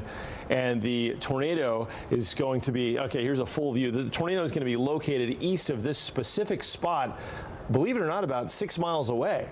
So we're getting intense rains right now over the turnpike and winds from a tornado that is 6 miles to the east of this location. Folks there on the turnpike are actually safe from the rotation from this, so that's good news. I see on the bottom right, traffic moving, the semi-trucks are traveling, but we could see gusts that could challenge even the dexterity of the semi-trucks. You know, once you get winds over 60 miles an hour, it can actually turn over the pickup trucks, excuse me, the semi-trucks, the 18-wheelers. In any sense, let's zoom out and see where this is relative to everything. So the radar indicated tornado is right here over western Indian River County. This is going to be west of our friends in Sebastian by over 22 miles and northwest of Vero Beach by a marathon by 26 miles. Now, it will be traveling toward the northwest at 30 miles per hour. It is a very healthy radar indicated tornado at this time, which is going to place it in the southwestern part of Brevard County inside of the next 10 minutes. And right now I'm looking at the latest indications and the latest information from the National Weather Service. This is going to work into the Three Forks Conservation Area, and this is an area that thankfully is filled with a lot of ranch lands, but this is also going to be within the vicinity of the Palm Bay Paintball Park, west of Bayside Lakes, west of Stillwater Lake. So this is going to be west of those developments out in the county, but it is certainly going to be working up toward a couple of fish camps in this location and a sign of what's going to come here over the next hour. So this tornado warning is in effect until 2:30. We're going to be with you here the whole time, and we may take breaks from tracking this exact storm because it'll go through different phases, and it currently doesn't look to be impacting a location of terrible concern right now, but we're going to stay on it. And right now, I've got TJ Springer working with me right now, doing tag team coverage of this. TJ, let me toss to you. Show me what you see, and while you do that, I'm going to check some other things, and we'll get back to you with some new information. That sounds great, Brooks. Yeah, I was just going through some of the traffic cameras to see if we could get a better idea of where that tornado could be, at least from the FDOT cameras, to give us a kind of a glimpse on the ground, so to speak. But you can see, and this is what we've been talking about all morning long, widespread tornado warnings, an outbreak developing here across the southern portion of the peninsula, all thanks to the outer bands of Milton continuing to work closer and closer to us here at home. And many have been confirmed. You can see the blinking purple polygons. Those are the ones that have been confirmed thus far. And we've seen many more than just what we have now over the last, half hour to an hour or so. But really what is lifting out of southern Florida now is working up into central Florida. So we could see something similar here. Many of our counties under the gun with tornado warning as we head through the remainder of the afternoon into the early evening, with all of that spin in the atmosphere, the twisting of the wind as we head up into the sky. Now, we have plenty that are hugging the I-95 corridor, and we've seen these already today. Now, the one that we've been monitoring has been lifting into southern Brevard County along I-95, and we can still see plenty of lightning with this. And I know taking that off, I know it's kind of tough to see, but you can kind of see that area of no reflectivity or no rain, so to speak. That's weak ecoregion, or that area of inflow, is what is pumping up into this storm. So it doesn't look quite as impressive as what it once did, say, maybe 15 minutes ago, but we're still going to have to watch. Just like thunderstorms as a whole, they go through cycles, and oftentimes you can see supercell thunderstorms go through cycles. So this may be reorganizing or trying to do so, but it's still going to be an area to watch here just to the east of Ehaw Junction as this lifts through southwestern Brevard County, likely moving off to the north around 25 to 30 miles per hour or so. But plenty of lightning and still the potential for wind gust, Brooks, of maybe 60 miles per hour or maybe higher. Absolutely right. We're looking at the outer bands of a hurricane, so that's certainly a possibility. Thank you, TJ, for that. I want to show you now Polk County. We've got a tornado warning issued for Polk County until 2:45, and this tornado warning in Polk County is for areas south of Davenport, but of concern, this radar indicated tornado near Lake Wales and Dundee is going to be drifting toward I-4, and this may in fact cross I-4 inside of the next half hour. Let's get the stats on this so we can see exactly where it is and exactly where it's going. Yeah, this is going to be right over Lake of the Hills, and it's moving northwest at about 35 miles per hour. And so that's going to place it in the I-4 corridor in about 23 minutes from now, near Lake Alfred in 20 minutes and Holiday Manor in 22 minutes. So squarely in our viewing area, it's sort of bleeding into the Tampa viewing area. There's a lot of interest, obviously, up and down I-4 as people are evacuating from the hurricane, maybe doing last-minute evacuation from the Tampa region, or coming and going on business in this area. So that's a tornado warning from what is looking a lot more like a radar-confirmed tornado in Polk County, and this is located just south of Osceola County on the other side of the Lake Toho system, and it's right near Lake of the Hills. So a broader view indicates that, yes, now we're starting to see the tornado phase of this hurricane's approach. And in that tornado phase, we've had a tornado outbreak across South Florida with, at this point, more than, I believe, 15 tornado warnings. And we've had many of them confirmed. We've even tracked them on camera in real time. And by the way, if we catch any more on camera, we've got this incredible network of weather cameras and DOT cameras. We'll let you know, and we'll bring it up here right now. We'll show it to you as they become available. We're on TV right now, wall to wall anyway, with our Hurricane Milton coverage, because that's going to bring impacts of flooding rain overnight tonight between 2 a.m. and 8 a.m. Rainfall rates of over 4 and 5 inches per hour. Unfortunately, it could be a repeat of Ian in many ways, plus big wind gusts over 60 to 75 miles per hour. But we're also looking at this tornado situation that's really shaping up. This was always in the cards, and it looks like it's finally coming together, which, well, it's disappointing to see, but it's also affirmation that the forecast is going as planned, which means means that we have higher confidence of other things to follow as well, like the rain and the wind coming our way, with Milton making a landfall near Bradenton and Anna Maria and maybe Tampa Bay tonight around midnight. So we're going to see conditions deteriorating. But right now we've got this tornado threat. Essentially what's going on is that the outermost bands of this hurricane, which is from this perspective located about 200 miles to the west, is essentially flinging bits of energy back toward the east. And so to give you an idea, the eye of this thing, the center of the storm is, it's 200 miles southwest of where this tornado is that we are tracking. And so we've got the inner eye wall, we've got the outer eye wall, we've got one big band of rain from Tampa down through Hardee and DeSoto counties and working down toward South Florida. And then we've got this fourth band that's setting up from Port St. Lucie all the way up through Polk County. And each one of them is rotating. It's kind of like dragging a canoe or through the water when you're canoeing and you see those little spins, those little swirls. That's exactly what's happening here. Milton is the canoe oar. It's forcing itself through this air and it's causing a lot of spin. We've got essentially winds blowing at different speeds at different levels of the atmosphere, and there's a lot of energy.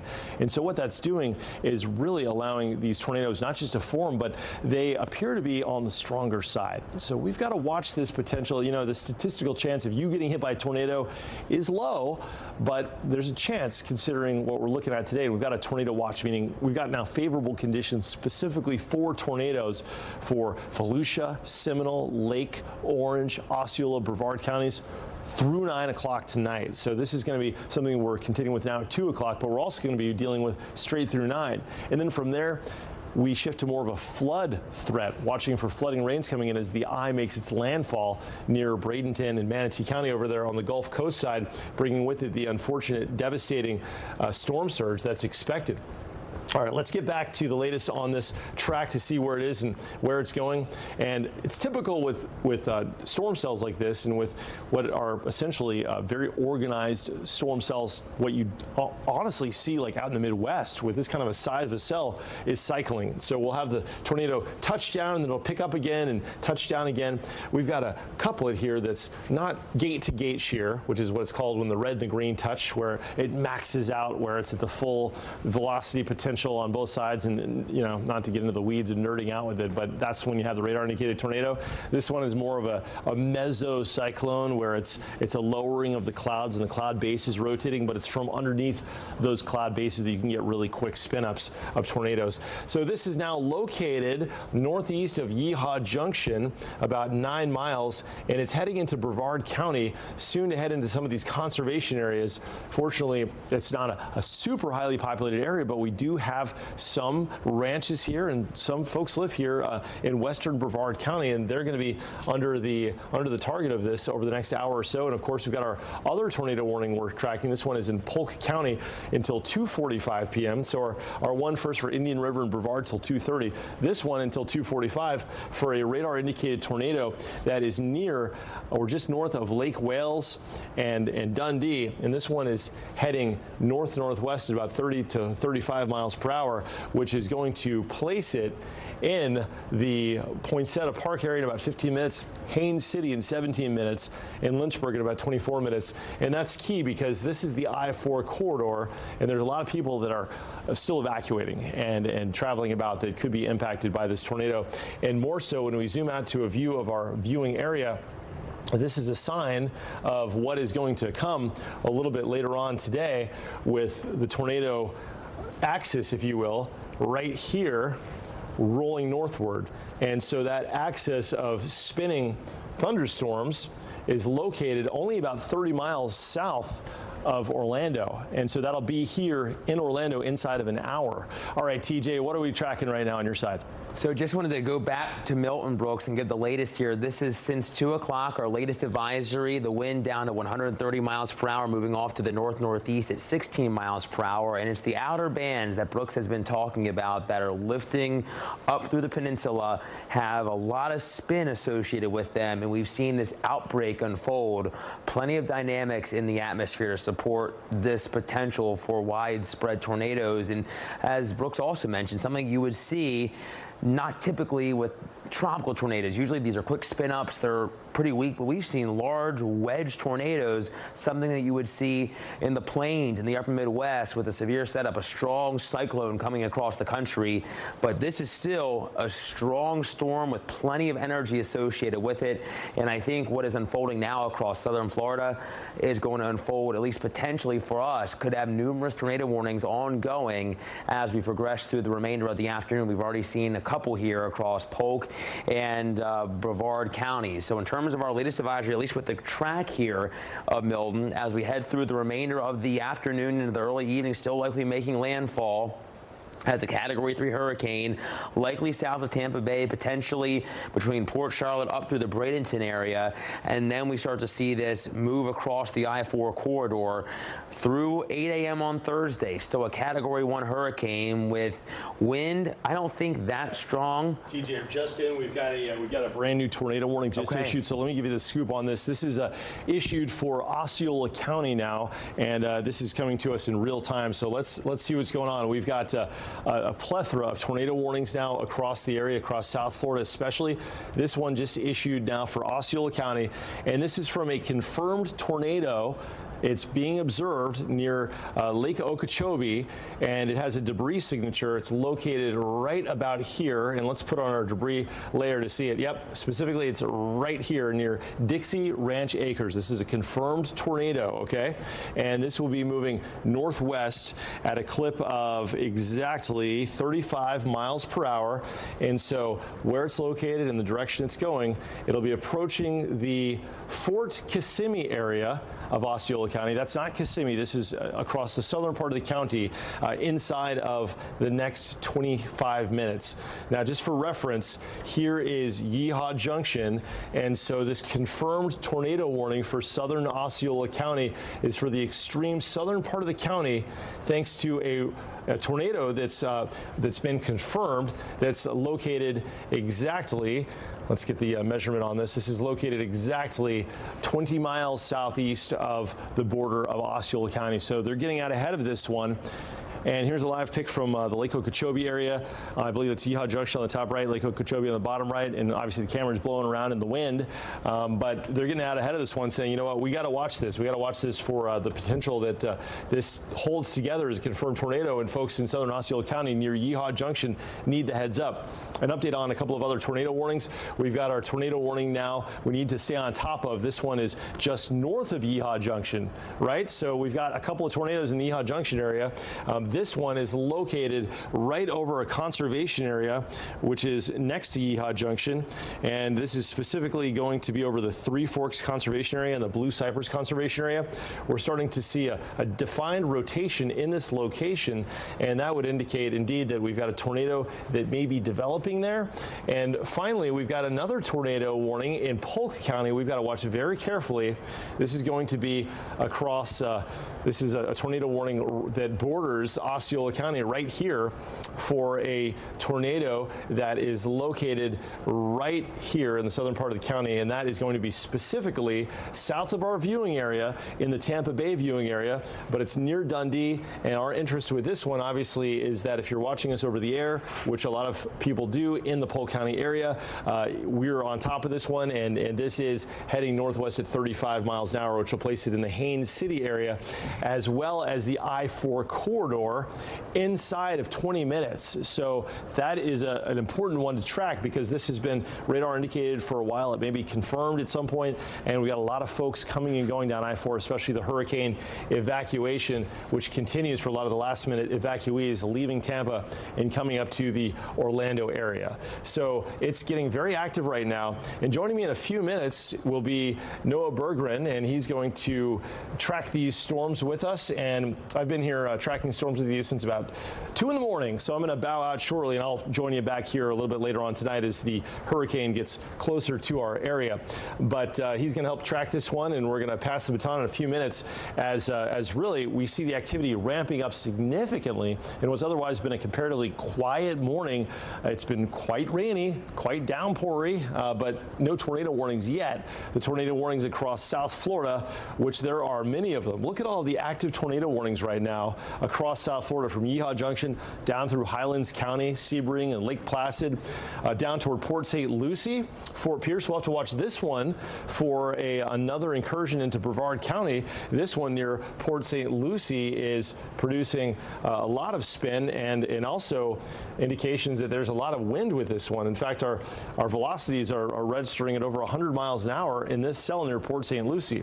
Now, keep in mind that the radar is scanning at a higher elevation with that cell, but still, that it tells you that you're getting at least winds at the surface about 60 miles per hour. This is located a good distance from the radar site, and so that's why the winds are registering a little bit higher, but it shows you what's going on in the atmosphere. We're starting to see a lot of spin, and speaking of spin, a very defined rotation now from this radar indicated tornado about to enter southwest Brevard County. We've got a brand new tornado warning that has just been issued for Brevard County, and that is in response to that storm. I mean, that is a very significant tornado signature right there. That would give us a very high confidence that we've got a tornado that is located right over the county line. This is going to be basically near Blue Cypress Lake, and there's some ranch roads here, but whenever you have tornadoes that are clearly visible like this on the radar, or they're in the process of developing, that's an indication that we've got to watch this band very carefully, because it's one of many to come.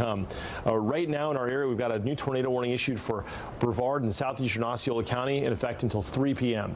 So that's for about 40 minutes from now. And a confirmed tornado, TJ, down here near Lake Okeechobee with a debris signature. And this tornado is heading northwest at 35 miles per hour and has a real chance to work into southern Osceola County near Yeehaw Junction. There it is. Dixie Ranch Acres is the site of that confirmed tornado, and it's heading northwestward. That's located about 20 miles from the county line. So what are you tracking there? So I wanted to bring up, this is our in-house product here, Brooks, and this also gives us a good handle on rotation within these thunderstorms that are lifting through with Milton's outer bands. And when you start to see those shades of brown, that's strong rotation, and that's included in these two cells that Brooks was just talking about, anywhere from really southern and western Brevard County southward. And this is going to be something we're going to have to watch as these cells lift up into southern Brevard County as they maintain their organization. And at least with this latest scan, we can see more of that brown there. And then we have another similar situation out across Polk County on top of Dundee, just to the south of Haines City. And these are all working around the greater rotation, the greater circulation with Milton. And that warning is in effect until 2:45. So we have that one for Polk County in effect until 2:45. Make sure you're in your safe place. You're in the most interior room of your home. You want to be in a sturdy building. And remember, a lot of the homes here in Florida, especially if you live in one that doesn't have a basement, I don't think many of us do unless you're in northern Florida, you need to be in a place like a bathroom or a closet. Try to put as many walls between you and the outside as you possibly can. So that's Polk County, and then we have this one in effect for Osceola until 3 p.m. and then that one for Brevard until 2:30. So really multiple areas of interest here for us across central and southern Florida that are going to continue to work to the northwest as we progress through the remainder of our afternoon and evening. And we have this tornado watch that is in effect until 8 o'clock. Now, I did want to zoom in, give you a little glance at our velocity product here. Not seeing the greens and the reds touching, but notice just to the south of Haines City, along U.S. Route 17, you need to be taking this seriously. If you live in Haines City, you need to be in your safe place now. So this warning again, if you're just joining us, a tornado warning for Polk County in effect until 2:45 here. So just about 20 minutes from expiration, we're seeing some really intense wind just to the south of Haines City, and that's where that circulation has been, and that's what we're going to watch as it lifts off to the north to northwest, likely around 25 to 30 miles per hour or so. We're going to continue to look at our cameras too to see if we can get maybe some glimpses on the ground of any of these circulations or potential tornadoes here. But our big concern has been really portions of Osceola and Brevard County. And again, that warning until 3 p.m. Still seeing that signature in there. Not as great of a signature, I should say, or it's organized of a signature as what we saw earlier, but still we're seeing the greens and the reds touching there. And I think that's what we're going to have to watch as these cells all continue to lift into Central Florida through the remainder of the afternoon. Kind of a wide scale look at our velocity here. Look at all these blinking polygons here in the purple. These purple shaded lines, those are confirmed tornadoes that have been lifting from the south to the north, and these are going to be our areas of interest through the next half hour, hour to two, because I would imagine that this outbreak that we've seen develop across southern Florida is now going to take over here for Central Florida with all of the wind energy that we have in the atmosphere. You can see our radar, lots of heavy rain embedded here on Storm Tracker radar in these cells, in these storms. And I do think that through the next hour to two, if you're not under a tornado warning, it's certainly a possibility that you could be under one. So take this seriously. Tornado watch, Brooks, until 9 o'clock this evening. That's right. And looking at the radar right now using our rotation product, we have two areas of very defined rotation. This one moving out of Indian River County into western Brevard County right now over the TM Goodwin waterfowl management area, if you know where that is in southwest Brevard County, on the way to the Three Forks Conservation Area. Fortunately, a lot of this is ranch land, but this would indicate the very high likelihood of a tornado in progress. In fact, we could be seeing some debris starting to show up, picking up things from the ground, tossing it into the air, producing irregularities in the radar signature. And on the reflectivity, you can see clearly the classic hook echo in a Midwest-style supercell configuration, indicative of the inherent instability in the atmosphere and spin associated with Hurricane Milton, which is 200 miles to the southwest of this tornado-warned storm, which is moving into Brevard County. And while this area of Brevard County may not be the highest populated, obviously this is a lot of farmland, open rural areas. There are some ranches here, and there could be folks there that are under the path of this. But more so, in the big picture, we've got a couple of confirmed tornadoes. One in Okeechobee County that's going to be moving into southern sections of Osceola County near Yeehaw Junction inside of the next 20 minutes. There's another one here moving into, of course, southwest Brevard County. We've got another confirmed tornado near Port St. Lucie. This one has a very convincing radar signature. That tornado warning until 2:45. And another tornado warning here that's not confirmed, but the tornado warning until 3. And finally, a tornado warning in Polk County until 2:45. And this one we got to watch for, a tornado near Haines City and Dundee that will be tracking northwestward over I-4, which could have implications on folks hitting the roads. Okay, so we're gonna do a little passing of the baton in a short bit. Noah Berggren is on deck to track these tornadoes. That is his specialty, and I've been here for about the last 12 hours or so. And take a little break. I'll come back here as the hurricane gets closer. That landfall for Milton expected in Manatee County, in Bradenton or thereabouts around midnight tonight before it brings really flooding rains our way. You know, one of the big legacies of this hurricane will be, of course, the wind, but more so will be the rain. We could see some water getting into homes tonight, so it's not a good setup. Easily 15 to 18 inches of storm totals and a stripe along and north of that track. And it's a track that is going to essentially take this system right over our viewing area. Here's a look at where it is and where it's going. Milton right now located right here, which is exactly about 80 miles southwest of Bradenton, and it's making its way in the landfall late tonight. So we're going to see conditions deteriorating. All right, Noah joins me now. Noah Berggren, everybody. You are Mr. Tornado, and so they are in good hands. Well, first of all, great job this morning, Brooks. You, Jess, and TJ. Everybody's been covering things this morning, and it's going to be a long night for sure. And as you've heard, hopefully Brooks and Jess and TJ the last few hours tell you, this is as favorable of a tornado environment as probably we've seen in a long time on the east side of a hurricane. So just to do a quick big picture reset of the entire state. So coming up at 2:30, if you're just joining us, there's the eye of the hurricane, which is right here. You can see the eye offshore right there. But it's this right quadrant that in some hurricanes produces major tornadoes and sometimes doesn't. And it's these right two quadrants right here.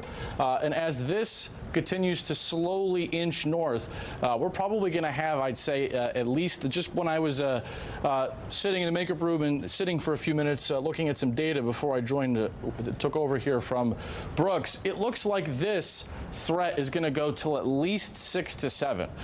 There's some argument to be made that once the sun sets, the fuel that's causing this tornado outbreak will start to lessen. But even if it's 6, that's 4 more hours of this tornado outbreak ongoing. So if you're just catching up to speed, in order, it's the tornado outbreak now, then it's the wind later, then finally it'll be the flooding into tomorrow morning. So we've got 3 individually unique aspects to this that are going to hit very hard individually, but at different times. So right now it's the tornado outbreak, then it will end up being the wind, and then finally it'll end up being the flooding that's going to be major tomorrow morning. So if you're in the Orlando area, anywhere from I-4 and north, you might be visiting here stuck in Disney World at one of the hotels, or maybe you evacuated from Tampa. So if you're watching right now and you're anywhere around Disney or the downtown area in a hotel or anything like that, sheltered or evacuated from Tampa, there's no immediate threat to Orange County. There will be in a few hours, but this tornado here is going to pass maybe a few miles west of Disney Springs in about an hour or so. And I know because I've got a friend from up north who's here at Disney who's waiting the storm out in Disney Springs. There's a lot of people that are there. Every one of those places is full. So if you're there, we're going to watch that storm, but that's still a couple of minutes away from you right now. So the storm of greatest concern for our area is definitely this one coming into Brevard County till 3 o'clock. Now, this is remarkable to see. Normally in Florida, let alone from a hurricane, you're not seeing supercell thunderstorms. These are these individual things. When you draw a 6 on them, the bottom of the 6 is where the tornado is, and you don't even need me to draw anything. This is a very concerning radar signature. When you can draw a 6 like this, it's the bottom of the 6. That's where the tornado is. So none of this up here. There's no hail. We're not over in Missouri right now, so there's no hail. Normally there would be hail up here, but in this case, it's the bottom of the 6. That's where the tornado is. So when you see these signatures now for the next 5 hours or so, it's that bottom. That's where we're going to watch for tornadoes. First of all, before we get into the specific town by town tracking, I'm just going to confirm we don't have a debris signature ongoing. We may actually. So if you find yourself under one of these tornado warnings this evening, look how many are coming. There's 1, 2, 3, 4, 5, 6, 7 ongoing. First of all, tornadoes are small, counties are big. So way more of you are going to hear your phone alarm go off for a tornado than are actually going to see one. And we're going to do our best job to try to specifically tell you who is in the path of the tornado and who is not. Because, for example, you might be in Melbourne or Mico right now and you heard your phone go off, but this tornado is not going to Melbourne or Satellite Beach. In fact, this tornado, which is right here, possible to probable tornado right there, is going to pass well north of Melbourne and Palm Bay. In fact, it's 16 miles southwest of Palm Bay, and the way that it's tracking is due north. So this right now, even though you've probably heard your tornado alarms going off in Mico up Route 1 towards Cocoa Beach, that is not coming towards you right now. So remember, when we talk about tornadoes, the warnings are issued because they're possible, either from radar or there's a couple of other ways, but the warning is issued because somebody at the Weather Service felt there's the potential for a tornado. So that's how they get issued. And then we can confirm them one or two ways. There's a viewer or a spotter, somebody calls in emergency management or the Weather Service and says, I see a tornado, or Doppler radar confirms it for us. So when we see those things, we will make sure to specifically tell you. And when we have confirmed tornadoes, they'll be the pink polygons. So red is a tornado that's possible. The purple here, excuse me, those are ones that are either radar confirmed, where we know for a 100% certainty there is tornado damage being done from an ongoing tornado, or a human has physically seen a tornado. So let's get into this one now. We haven't done the close-up looking here. So we're focusing our eyes right here. right, we see that the hook, and we'll put the velocity data on. There you go. You're going to see a lot of this for the next several hours. And this is not rain. This is not wind, or excuse me, this is not hail or anything else. This is telling us which direction and how fast the wind is moving. So in green, you're going to hear us repeat a lot of things here. So just to get you caught up with what you're looking at, the green colors is wind that's blowing towards the radar, which in this case is up over here in Brevard County. So wind blowing like that, and the red is away. When we're tracking these tornadoes, we're looking for them to be really close and to be really bright. So there's that rotation right there. Is that the strongest rotation on the board right now? Probably not, but it's a possible tornado. This is pretty rural areas of 6 Mile Creek Road. There's probably not heavily populated areas where it's going. Let me put this on a different mode of the radar, and yeah, you can see it probably shows up a little bit better. So that tornado right now is tracking, possible tornado, is tracking to the north at 30 miles an hour. So let's track that, and we'll tell you where that one's going.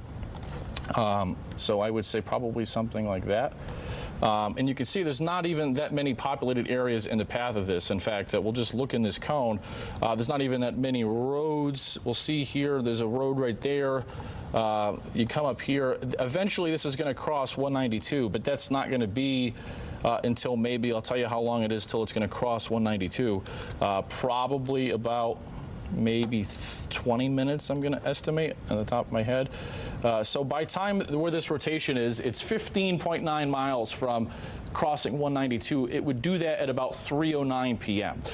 So it would be closer to the Brevard area, closer to I-95, coming up in about 25 or so minutes. But this is a possible tornado. It's not confirmed right now. Let me go ahead and show you the debris signature, which you can see there's nothing in there right now, so that's still a possible tornado. So what else is there? Well, these are some nasty tornadoes. You can see these are confirmed ones in Okeechobee County down to St. Lucie County, and you'll be able to clearly see the difference in the velocities because look how bright this one is right there. That's a strong area of rotation. There's a strong area of rotation right here over Port St. Lucie, and this is on I-95. It might even be worth seeing if we have any cameras here. I think there's one right here, as I've looked at it a lot, right about here that points this way. Probably we'll see a tornado on that camera looking that way. Then we're going to watch this one coming over the turnpike through Yeehaw Junction in about maybe 25 minutes. Further to the north, there is a tornado warning here for central Polk County till 2:45. But let's put the radar back on. This one's in an area where there's more rain around it. You can't really see much super strong rotation here. This is going to cross over Interstate 4. But let's do a big picture reset here quickly. I don't want to get too much tunnel vision on each individual storm. So right now, this tornado outbreak is just beginning. We've got this potential one coming into rural parts of Brevard County, and then this one here that's going to cross Interstate 4 possibly within the next 20 minutes. So TJ Springer is going to join us now, and TJ, looks like we're going to have a really busy couple of hours here with a lot of tornado warnings. Yeah, no, it's amazing, like you said. We normally don't see this kind of activity with the tropical system. It's something that you would see out in the plains in the upper Midwest, but we do have a really nasty outbreak that's unfolded through the morning into the early afternoon, and I do think that we're going to have a fairly active afternoon and evening, so make sure you have a way to receive those watch the mornings. You have your alerts turned on, you have the Fox 35 Storm Team app downloaded. All these things will keep you in the know, and of course, as you're watching us, we'll keep you ahead of all of this as well. But our areas of interest are certainly going to be Brevard County right now and Polk County. But we have confirmed tornadoes and many more tornado warnings that are off to our south. Right now, I'm showing you some of our rotation products here that we do have in the storm center, and where you're noticing those shades of brown or deep red, that's where we're picking up on some greater rotation. So this is not including you in Melbourne or Satellite Beach, but to the southwest of you in a fairly rural part of Brevard County, we have this warning. And we're seeing currently some of our wind that we're dealing with right now bouncing the camera. That's in Polk City on the right-hand corner of your screen.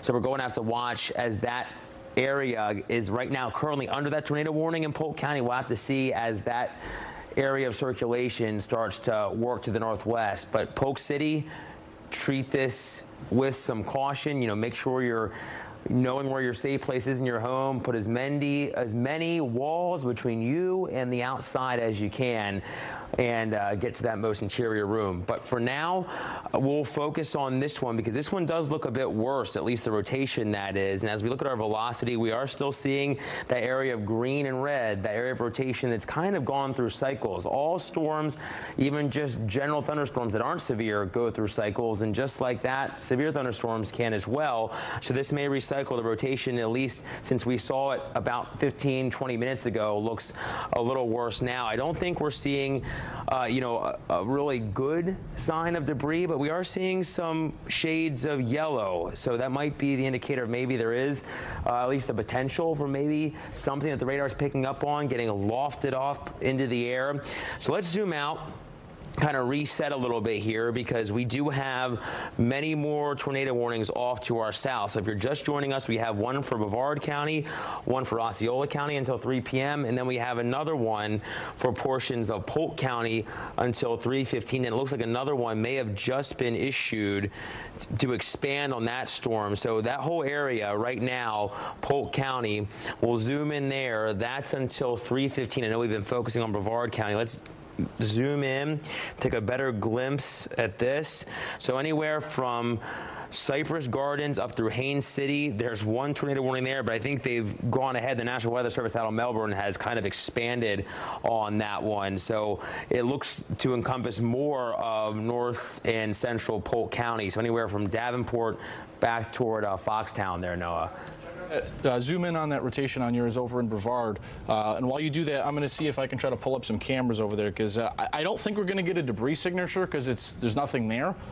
But that rotation has really strengthened. Yeah, it wouldn't shock me if you're even closer to Melbourne, TJ, and you see a tornado right now. That is a really strong area of rotation. But we're not going to see debris because I don't even know if there's anything in front of it for it to hit for us to see debris. For sure, for sure. And like you said, look at the inflow there, that weak echo area where you're seeing the greens kind of bumped up with the red. There's still some inflow that's going to be pumping up into that storm to keep it somewhat organized, I would think.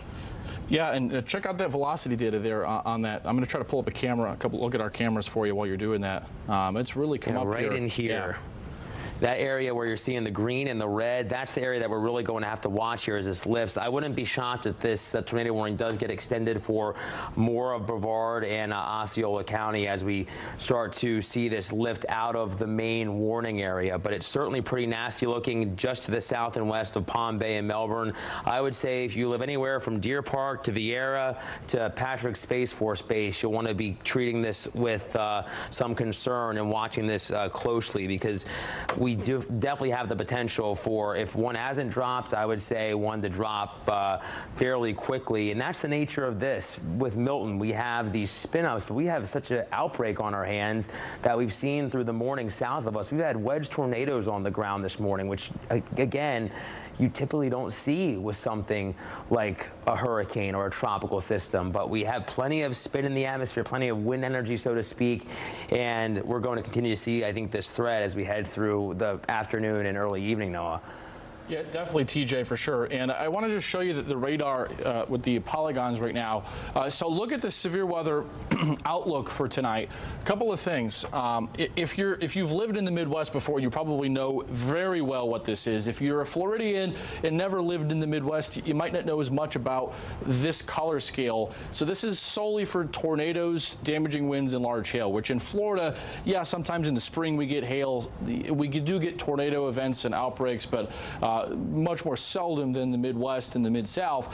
This tells you the likelihood and the confidence of there being tornadoes in this case. And notice how the green is a level 1 out of 5, 2 is yellow out of 5, and 3 is orange. Look where most of the warnings are right now, is in the orange. When TJ was just talking, I was looking at some of the data of the atmosphere out ahead of these, and it appears to me that about south of that line, I don't know if the tornado threat is going to hold together past it, because up here it's been raining so much that the air is way too stable, and I don't think these supercells will still produce tornadoes that far north. So if you're wondering how much more of this do we have, where is all of this going to go? I would say at least at Daytona, Deltona, Dade City, but that's hours from now. So the atmosphere out ahead of all of these storms is very ripe to produce tornadoes. And it's not often that you get a tornado environment like this because there's the eye of your hurricane, which, by the way, the eye, I think personally it's bound for Anna Maria Island at landfall, and from the likely landfall spot, it is currently, I'm going to say, about 100 miles, just under 100 miles is the eye from Anna Maria Island. But the landfall is not going to occur until at the earliest 9:30, 10, probably more likely like 1 to 2 in the morning. But it's, again, the forward motions like this, then you divide that into quadrants based on, because a lot of people have asked, why is it like this? Well, in this case, the right side is tilted. The dirty side, the clean side of the hurricanes. It's these right two quadrants here. Well, there's nobody there over the ocean, but there and here, that's where the tornadoes are. And look on the other quadrants, there's no tornado warnings, and there's not going to be. They're all on these right two quadrants. So as this area translates north, very, very ripe atmosphere for tornadoes, especially in this right front quadrant, which is where you have the most amount of turning with the winds as you go up in the atmosphere, and also instability. So up in here right now, there's zero tornado threat in this quadrant of the hurricane as Milton continues to approach landfall. So let's bring you back into the home view here. So outside of these coming in, this is just a lot of rain and it's starting to pick up. But let's talk about this tornado warning here coming towards I-4. So this is not really in our area quite yet. It's for Polk County. We show you some of the velocity in there, maybe over Lake Alfred. There's some rotation, but that's a possible tornado right now. Let's bring you back to Brevard County because that is a very nasty tornado just south of this one, and often you'll find in the big tornado outbreak days in the United States that supercells often follow each other in tandem, and often it's the second one that becomes, interestingly, in some cases, the big tornado producer. So this one here in western Brevard is tornado 1, but look how much clearer this one is, hot on its heels. And we're going to watch that one over the next couple of minutes. So for those of you in Brevard County, it's going to be this storm here by Fort Pierce. There will be a tornado threat in Melbourne, Palm Bay, Mico, but that's going to be 90 minutes or so from this tornado that's in Fort Pierce. And I do think we have a camera from around Yeehaw Junction. We'll take a look at that here coming up in a second. But there's probably a tornado on the turnpike right now. Do you know specifically where this is? Let's leave this up for a second. There's probably a tornado. If it's not on the turnpike, it's just crossed over or it's about to be. And this is wild to see in Florida. But that's definitely a tornado on radar. And I'll show you where it is. You've got this little debris ball right over the turnpike. So what we're talking about is here's Yeehaw, here's the turnpike. When you go down towards Fort Pierce and then Miami, you get this little curve here. There's a rest stop here with a gas station. I stopped at several times, and then you get more. You go maybe like 20 miles to the next rest stop, the big rest stop, and that is where that tornado is right there on the turnpike. And anyone in these more rural areas in the Yeehaw Junction area, that's a legitimate tornado threat right now from that. That is the tornado right now, and we'll go ahead and look at the velocity. You can see it just moved a little bit further north. But right now, again, these are very rural areas. I'm going to see if I can try to get some more on here. We'll watch that tornado. So let's track that one. So this is an actual tornado I'm about to put a track on for. This is moving north at 30. So there's that tornado. This is an actual tornado, but again, notice there's not any towns that pop up because it's in pretty rural areas. To the north of there, we're watching this rotation. This is still a possible tornado right there. Again, where that is maybe 16 miles to the southwest of Melbourne. So anybody around Deer Park, Florida, this signature will be in your neck of the woods. I will tell you specifically, put a little time of arrival on that for you. In about 20 minutes, So there's the pretty good potential for a tornado around Deer Park at 3:12. So heads up if you're right along or anywhere here 192, there's the pretty good chance of a tornado there. Again, right now it's 16 miles southwest of Melbourne, and that's tracking due north at approximately 30 miles an hour.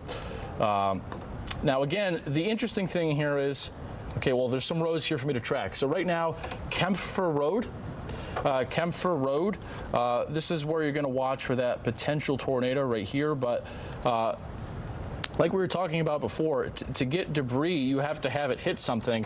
So TJ, it's interesting that in some of these more rural areas, we might not be seeing a debris signature when in fact there could even be tornadoes that are ongoing. That's I think the toughest part of this part of the area. No, as you mentioned, there's still so much that is, rural and included in these warnings right now. But I was just looking at the National Weather Service chat, and they've said the damage is considerable. That's something you never want to hear.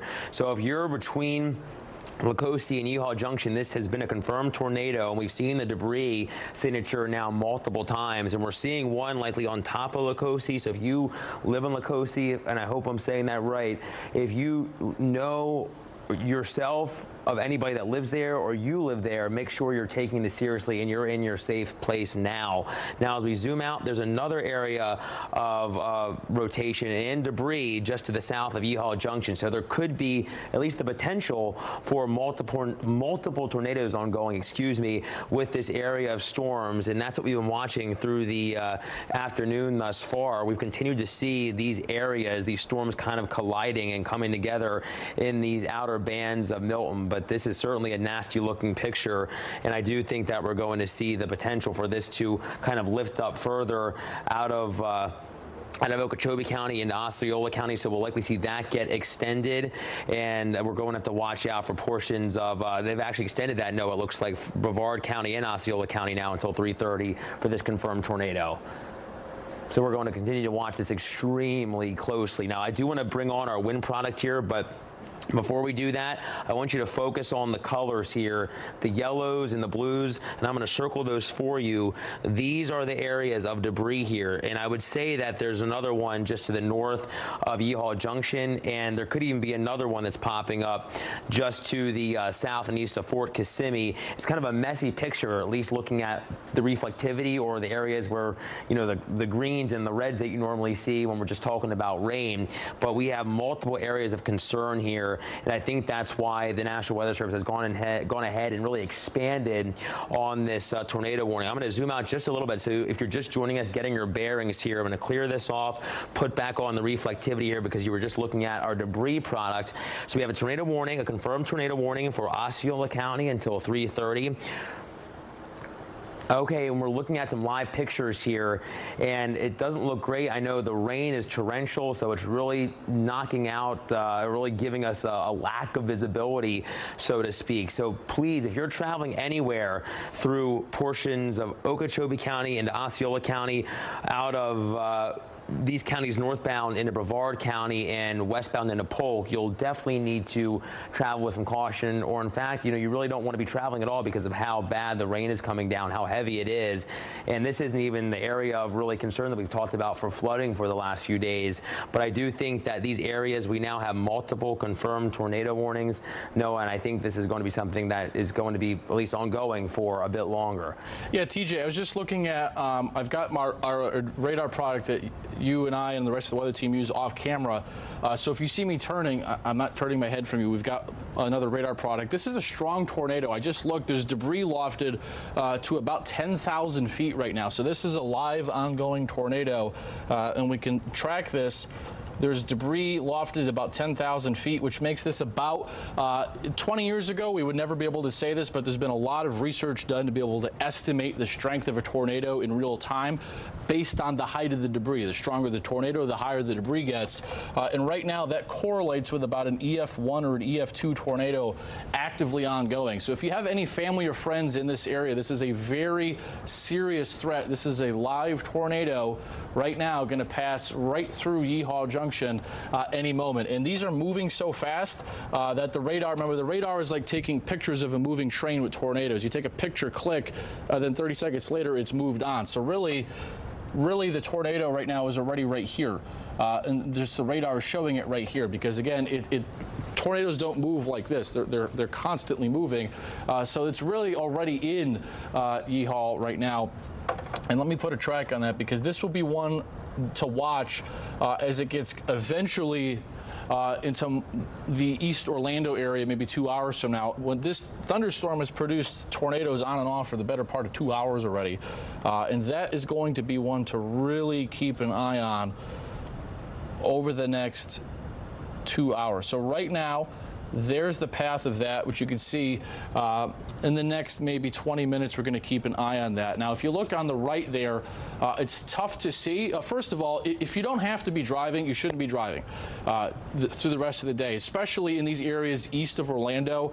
You're not going to see these tornadoes coming at this point. Earlier today, they were more isolated. They were more rain-free supercells, meaning that there was just the thunderstorm and the tornado and no rain around it. Now there's rain around all of these. You're hardly ever going to see them coming until it's on top of you. So if you don't have to be traveling through these areas or going south on I-95, I would strongly advise you not because there are so many tornado warnings ongoing at the same time. You're not going to see any of them coming until, God forbid, they hit you, which obviously we don't want that to happen. So that's a strong tornado right now on the ground, and it's in areas of just past the turnpike, and it's going through Blue Cypress Road. If you know anybody there, we're going to keep an eye on that. That is the strongest area of rotation we've got on the board, at least for right now. So let's give you back to the big picture reset. So again, Palm Coast, Volusia County, folks, Titusville, things are quiet, just some rain. You can see some rain over here over towards the city and some rain over here towards the villages, back towards Ocala and Gainesville. This tornado warning here over I-4, it hasn't done much in the last few minutes. I don't think this is going to do much, but we'll keep an eye on it. The air over here is just too rain-cooled and stable. I have a hard time thinking there'll be much of a tornado threat once you get closer to the villages in Clearmont, but we will keep an eye on that. Folks, I got to tell you, it is very rare to see, what is this? Let's count this, TJ. How many is this? 1, 2, 3, 4, 5, 6, 7, 8, 9, 10, 12? 12, TJ? 12 active tornado warnings in the state of Florida. I mean, it's happened before in a landfalling hurricane, but even for a hurricane, this is an extremely high amount of tornado activity. It's been nearly a short 10-year career for me, Noah, but I've never seen something like this since I lived in Kansas. It's the last time I remember seeing this many tornado warnings on a day that I was a part of a staff working, and it's pretty unbelievable, as you just mentioned. You know, when you have a setup like this, usually we have quick spin-ups, and if you remember with Helene, myself, Noah, Laurel, Brooks, we were on, Jessica, we were on multiple times throughout the day, but we didn't have, thankfully, anything touching down. But just the setup, every storm's different, and Milton means business. That's why we're here with you every step of the way. But we now have multiple areas of debris getting lofted up into the air. We have confirmed tornado warnings, not just here across our viewing area for the most part. I know we're all on a day like today, all across the Sunshine State, we're talking about the same thing. But if you know of anybody that's just south of us, across St. Lucie County, up into Indian River County, up into southern Brevard, we have an area of debris there, a confirmed tornado southwest of Indian River Shores, and then we have that one that's been working through Okeechobee County and getting up into some of Osceola County, and that's on top of Yeehaw Junction right now. I'll circle that once again. If you're just joining us, we can see that debris right there. So I know it's just to the west of the polygon. I would imagine that we're going to get a new tornado warning for that, as these have been moving so quickly off to the northwest around 30 to 35 miles per hour. But that does include Osceola County until 3:30. I would think we're going to see a new warning box come out for that one, but we're monitoring this other warning that is for Indian River County, because I do believe that if it does hold together, we'll likely see that move into southern Brevard County. So if you live anywhere from Miko to Sebastian, out toward Fellsmere. You'll want to be taking this seriously, getting into your safe zone now, because these are forming fast and they have been cycling. And we have this other area of concern that has been lofting debris, as Noah mentioned, up close to 10,000 feet into the atmosphere. We have some cameras here. I'm having a tough time reading these here. Oh, this is Yeehaw Junction right there. Thank you so much. So this is an area that we've been talking about multiple times now here this afternoon for this tornado, and I do think it's going to be an area to watch, because we still have, I would say, Noah, at least a few more hours of this potentially as these lift off into this favorable environment up closer to at least the greater Orlando metro. Yeah, TJ, I was actually just looking on our social media feed, and there's a chaser. These are professionals who do this. We do not advocate for you to do this, but that's they had a wedge tornado right in Yeehaw Junction 5 minutes ago. And it looked pretty big. I couldn't tell if it had hit homes or neighborhoods. I couldn't tell, where it was in proximity to people. But that storm right here is an ongoing tornado right there. So for those of you who are probably watching, and listen, I understand, and we understand, this may cause some element of storm anxiety. We're gonna get you through this, but you gotta stay aware, because this is going to be a situation we got to stay on our toes for the next couple of hours. So some more populated areas, Cocoa Beach, Merritt Island, Satellite Beach. We talked about this last night. Our modeling indicated this. It was indicating this very loudly. And I'm going to tell you why I think we have yet to see the peak of this tornado outbreak, is that within this zone, within there, out ahead of these storms, there's a lot more turning with the wind over Miko, Melbourne, Cocoa Beach, and Titusville, that as these storms down here come up into that area, we're going to have a really significant tornado threat around Melbourne, around Miko, around Palm Bay, around Cocoa Beach in the next couple of hours. So that is really the zone, big picture, to keep an eye on as we go forward. So let's go warning by warning now, because we've got so many. Let me give you the big picture reset. Just rain north of I-4, that's all there is. But let's go warning by warning. So when you see the red polygon, that's a possible tornado. Right now, this one, that's for Polk County, goes till 3:15. Let's take a look at velocity in there. I don't see anything in there of concern, so right now, good news to report there. South of there, we've got a monstrous tornado warning here for Hardee County, Highlands County, and Polk County. But within that one, I want to go warning by warning. Yeah, there could be a tornado here. This is outside of our area. The Fort Meade, Woolfolk area. Going towards Lake Wales, so if you have family or friends there. But so far, that looks like those are going to stay out of our area, TJ. Yeah, and that's thankfully one thing that, we don't want to see anybody impacted by any of these, and that's how we've looked at, these systems in terms of now Helene and this one.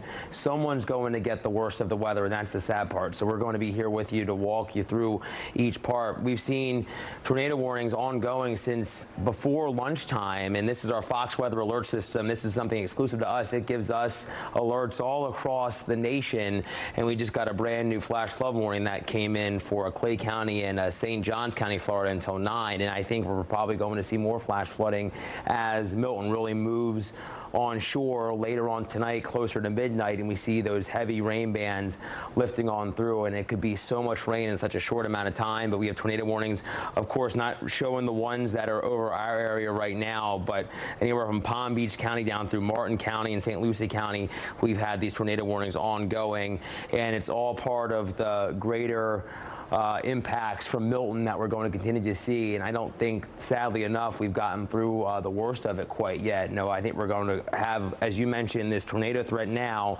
transitioning to the heavy rain and the wind threat as Milton, at least the center of Milton, the eye, moves closer to us later on tonight into our day on Thursday. Yeah, and TJ, something to put a track on here is this storm that's very heavily populated areas. right in the St. Lucie area, because this is the storm, I think you'd agree, TJ, that is tracking in the direction we're talking about right here. I'm going to circle it. This is the storm right here that's tracking towards the Melbourne area eventually, and it's producing a confirmed tornado for Indian River County in northern St. Lucie County. But let's talk about that right now. You can see right in here, the last scan, it may have gotten slightly weaker. You can see we're talking about right here. This is strong wind in green blowing towards the radar light here, away from the radar right there. So this, right over I-95, it probably just produced another tornado. But let's track that out. That one's moving north at 30. So I know there's a lot of flashing. I'm going to turn off all the flashing for a second, because I know it might be a little bit much at times. So let's track that tornado. I'm going to give me a second, because this is the time's going to be off. It's not moving at 91 miles an hour. I'm just going to put this at 30, which is the speed, and we're going to do it like maybe like this. Let's do 50. So big picture speaking, that supercell that's producing a confirmed tornado is moving towards these areas. So the Melbourne area, there we go. So where that is in St. Lucie County, those of you in and around Melbourne, 430. Palm Bay, 424. So we've got at least 60 to 90 minutes till that gets there. And can we take that one full in Fort Pierce? That may actually be a tornado, TJ. What do you think? Can you see that? Yeah, I feel like that could very well be it. Yeah. You know, it looks like that's I would not a funnel, but it looks like it's on the ground. It's kind of tough to see, but I feel like that could very well be the tornado right there. And this is the one, I don't know if you heard that track, 430-ish Melbourne. If this stays on its heading it's doing, it would be around Melbourne at 430. And let's just leave this camera up for a second. I can't tell the refresh rate of this camera. I'm going to guess it's every several seconds that the image updates. So we'll give it another update or two to see if we can see anything drop down. But this is at the St. Lucie County EOC Center, and what we're looking for is that lowering, which we've seen several very visible tornadoes already today across central Florida. And it's really in these stronger hurricanes that you get these big-time tornado outbreaks, and that is certainly what we have today. So let's come back to the radar now. We'll keep an eye on that for you. So where that tornado is right now is right on the St. Lucie Indian River County line, and where that's tracking towards Vero Beach area, 327, Miko about 401, Melbourne again 430. Then that thunderstorm, if it holds together, which it probably will, candidly, the Satellite Beach area closer towards 4:43 p.m. So if any of those places you call home, that's what we're tracking. And wow, that actually may be a funnel cloud or tornado on the top right there in St. Lucie. And let me put the alerts back on. Come back to the radar right now. That's where that tornado is right over I-95. So south of there, a couple of more areas of rotation. See if this got updated. Great. So shout out Laurel Blanchard. She's going to join us a little later. She changed this for us. So here's the debris detector, a little easier to see. So when you see on this map, we cleaned it up here a little bit. When you see yellow, that's the potential for tornado debris. Now this is radar artifact right there, but we will try to use this to try to more clearly show you where things are happening. So right now, it's still quiet. Just some rain up along the I-4 corridor. But in terms of our hurricane, TJ, I don't know if you want to, one of us give an update on that here. We'll take a quick pause from the tornadoes in a second. It looks like when you were doing your last, when I tossed you, I looked at the hurricane. It actually looked like it almost completed an eyewall replacement cycle. So even though it is battling wind shear, the pressure actually went back down briefly. So it's interesting to note that the shear is weakening this hurricane, but it is still up there.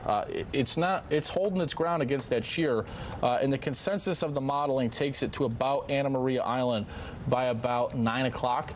9 to midnight tonight, and that's what we'll be watching for as we go forward. So a quick update on Milton, because we haven't hit it in a couple of minutes. So as of the 3 o'clock advisory, not to take away from the tornadoes, but we've got multiple angles here to track. So 8 o'clock, still a Category 3. And then from there, notice the Hurricane Center says the eye is going to come right over Sarasota. Our guidance indicates it'll be closer to AMI. Regardless, the eye is going to come in the Sarasota, Bradenton area, which, if this is correct, will spare Tampa Bay from a devastating 100-year surge, and that devastating surge will be in Port Charlotte and Venice and Sarasota because the flow is offshore here and onshore here on the right side of the hurricane. Then from there, by 8 in the morning Thursday, and by the way, these graphics are not representative of how this goes. It goes from a 3 here to a 2 here to a 1. So it's still over Polk County. It's a Category 2. Then once it gets over towards Brevard County tomorrow morning, it's a 1. But the categories are relevant at this point. It's going to be a very major impact for us, for West Florida and Southwest Florida over the next several hours. TJ, you seeing anything new? Real quick, let me show you the tornado watch. I think we touched on that in a second. The tornado watch goes till 9 o'clock tonight, and it's possible that we see this tornado watch expanded later, although I think that the prime time for the tornado threat is going to be now through about maybe like 7 or 8.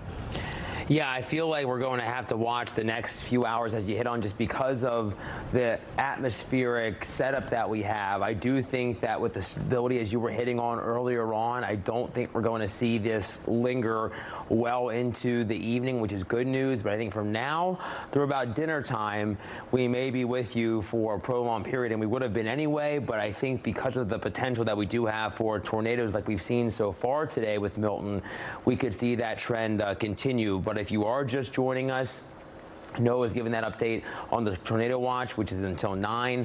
Milton, of course, continuing to move closer to the Florida Gulf Coast, likely making landfall south of Tampa Bay, which would spare them the worst of the surge, but that means that surge is going to be much worse farther to the south. So that's what we're going to watch, any sort of potential wobble or tweak in the track as Milton gets closer and closer to landfall, likely around midnight-ish, give or take, tonight. Now, we do have some tornado warnings that are confirmed. If you're just joining us, Osceola County until 3:30, another one for Indian River County, which is likely going to get potentially extended up into southern Brevard. So let's put on the reflectivity and show you. These have kind of gone through some cycles. The one that was close to Yeehaw Junction was lofty debris well up into the atmosphere, potentially up around 10,000 feet. So it's going to be really interesting to see when the National Weather Service goes out and surveys some of the damage to see what that is rated. But as Noah was hitting on, it could potentially be up close to maybe an EF2 tornado. And we've seen some wedge tornadoes on the ground today, which is something we normally don't see with the tropics. We see quick spin-ups that might be EF0s or 1s, but we've seen some really nasty tornadoes today. In terms of velocity, still seeing a pretty good couplet here, or where you see the green and the reds coming together. That's that rotation signature that we're always looking for. And again, this is still confirmed. So we go back to our debris, we can see, again, the radar with the debris getting lofted up into the air, it's picking up on potentially some of that farther away from the tornado, but there's still a little area of inflow kind of right in here. So I think we're going to continue to watch that area closely. And of course, what has been down across the I-95 corridor for St. Lucie County, Indian River County, and I would imagine that we're going to see this get extended up into southern Brevard. So if you're in anywhere from Sebastian through Gant-Valcaria, Melbourne, South Patrick Shores, I know you're not under any sort of warning right now, but you're close enough and you'll want to watch all of this activity as it's lifting off to the north quickly. I would say within, a half hour or so, some of the worst of the weather could be getting now up into southern Brevard County. So we're going to watch all of these extremely closely because I do think the atmosphere is primed for tornadic potential. We have that twisting of the wind, that greater amount of wind shear that we've seen develop here today, Noah. So I do think, at least for now and for the next few hours, you're going to want to have a way to receive those warnings or make sure you're staying with us, and we'll keep you ahead of all of this. Yeah, definitely, TJ. And just to give everybody an update now at 3:15, I know when we're in tornado coverage, we're saying a lot of the same things again, but this is to keep you and your family safe. And tornadoes, they come and they go. We're only in the first or second inning here of the threat for our area. I think it's going to go for several more hours. All right, so if you're just joining and you want the roadmap ahead, here it is. So number one, we've got this significant tornado threat. Let me just stand in front of the graphic quick so you can just give you the quick and easy here. Tornadoes, then the wind, then the rain. And honestly, as wild as the number of tornado warnings is, this is not the biggest impact to Central Florida. Not by a mile. It's going to be the flooding. I can't stress that enough. So in order here, we've kind of got three different storms, TJ, right, within one. We've got the tornado outbreak now. We'll have the winds in the middle, and then we'll have the flooding later. So through about 7, 8 from what I'm seeing, especially, it will eventually get closer to Orlando. We talked about the Melbourne area about 4:30, these supercells with tornado threat. We'll keep you safe if there's a tornado on the ground heading to anywhere with people in the path for the next several hours. Then the hurricane force winds develop after 10. So if you're sitting at home and you're like, where's the hurricane winds? They're coming. There will be everybody in Central Florida seeing winds that still top 75. That doesn't start until 10, which is a little later than it looked yesterday, but at 10 western areas, probably midnight around Orlando, then the East Coast probably just after midnight. And then as the eye comes somewhere over Osceola and Brevard eventually, north of there, a few days ago, we didn't think it would rise to this level, but it has got to that point. Or as you heard Brooks say a lot this morning, in some spots, the flooding could rival that of Hurricane Ian. So if you flooded in Ian, again, we're only in inning number 2 here of this whole thing. It's the tornadoes, then it's the winds, the power outages, then it's the flooding. And that doesn't really start till 2 in the morning. And the flooding will go through about 11 in the morning Thursday. Then tomorrow afternoon, things will start to subside. So we've showed this a lot. I know we're throwing a lot of colors and a lot of everything at you, but that's what's coming overnight in the purple. Is somewhere in there is going to get some very sizable flooding. But let's just focus on the here and now, and let's give you the reset. So let me show you first the progression of things today. So because you might not have seen what's been going on earlier. So here's how the day started. Note the time up here. This is 12. There's the hurricane. So let me just take you back to how we got to right here. And then I'll help you understand where we're going for the next 2 hours. There's the hurricane. Here's one. We had several. The images are all over the internet. Very photogenic because you could see them from a large way away. Tornadoes, some of them that were strong. And notice how many tornado warnings have been going in these far outer bands east of the center. And these over here continue to move north. These over here, notice how with time they bend more into the west. But we're going to have, again, a while to go before this tornado threat winds down. So in order, quickly, we've got a tornado warning here for Osceola and Brevard in this flashing red. Now remember, tornadoes are small.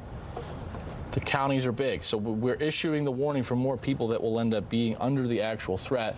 The good news, I think you'd agree, TJ, I don't see much over the Deal Park area east of Harmony. That's concerning.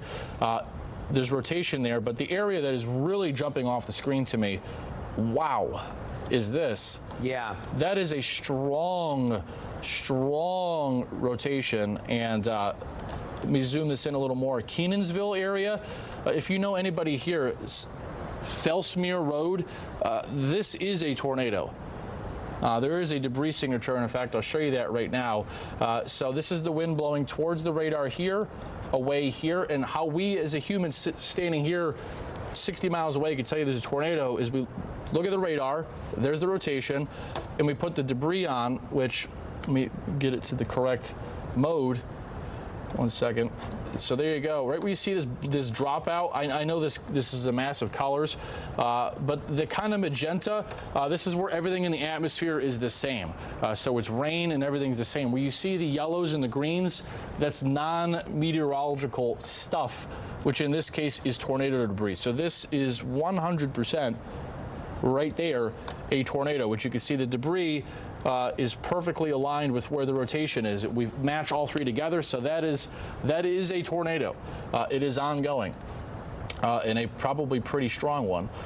So let's track that. So focus your eyes right there. And that tornado, if you're in the Kenansville area, or even if you're along the turnpike, you might even hear the roar. You can hear that a few miles away, about 7 miles east of Kenansville.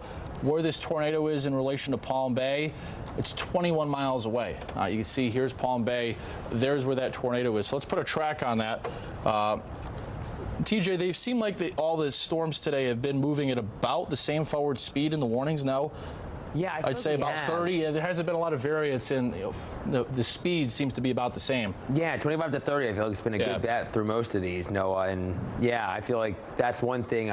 Because of the speed of Milton, I feel like the bands. I feel like it's easier for us to estimate how fast these are moving off to the northwest for sure. But you've got that debris detector there pulled up right close to where that is. Yeah. You mentioned just to the south and east of Kenansville, and you're seeing two areas, and I'm not sure. I know the one that we were just talking about is corresponding with that velocity couplet, so to speak, or that area. And I'm going to stop the motion there so you can see. I'll circle that for you.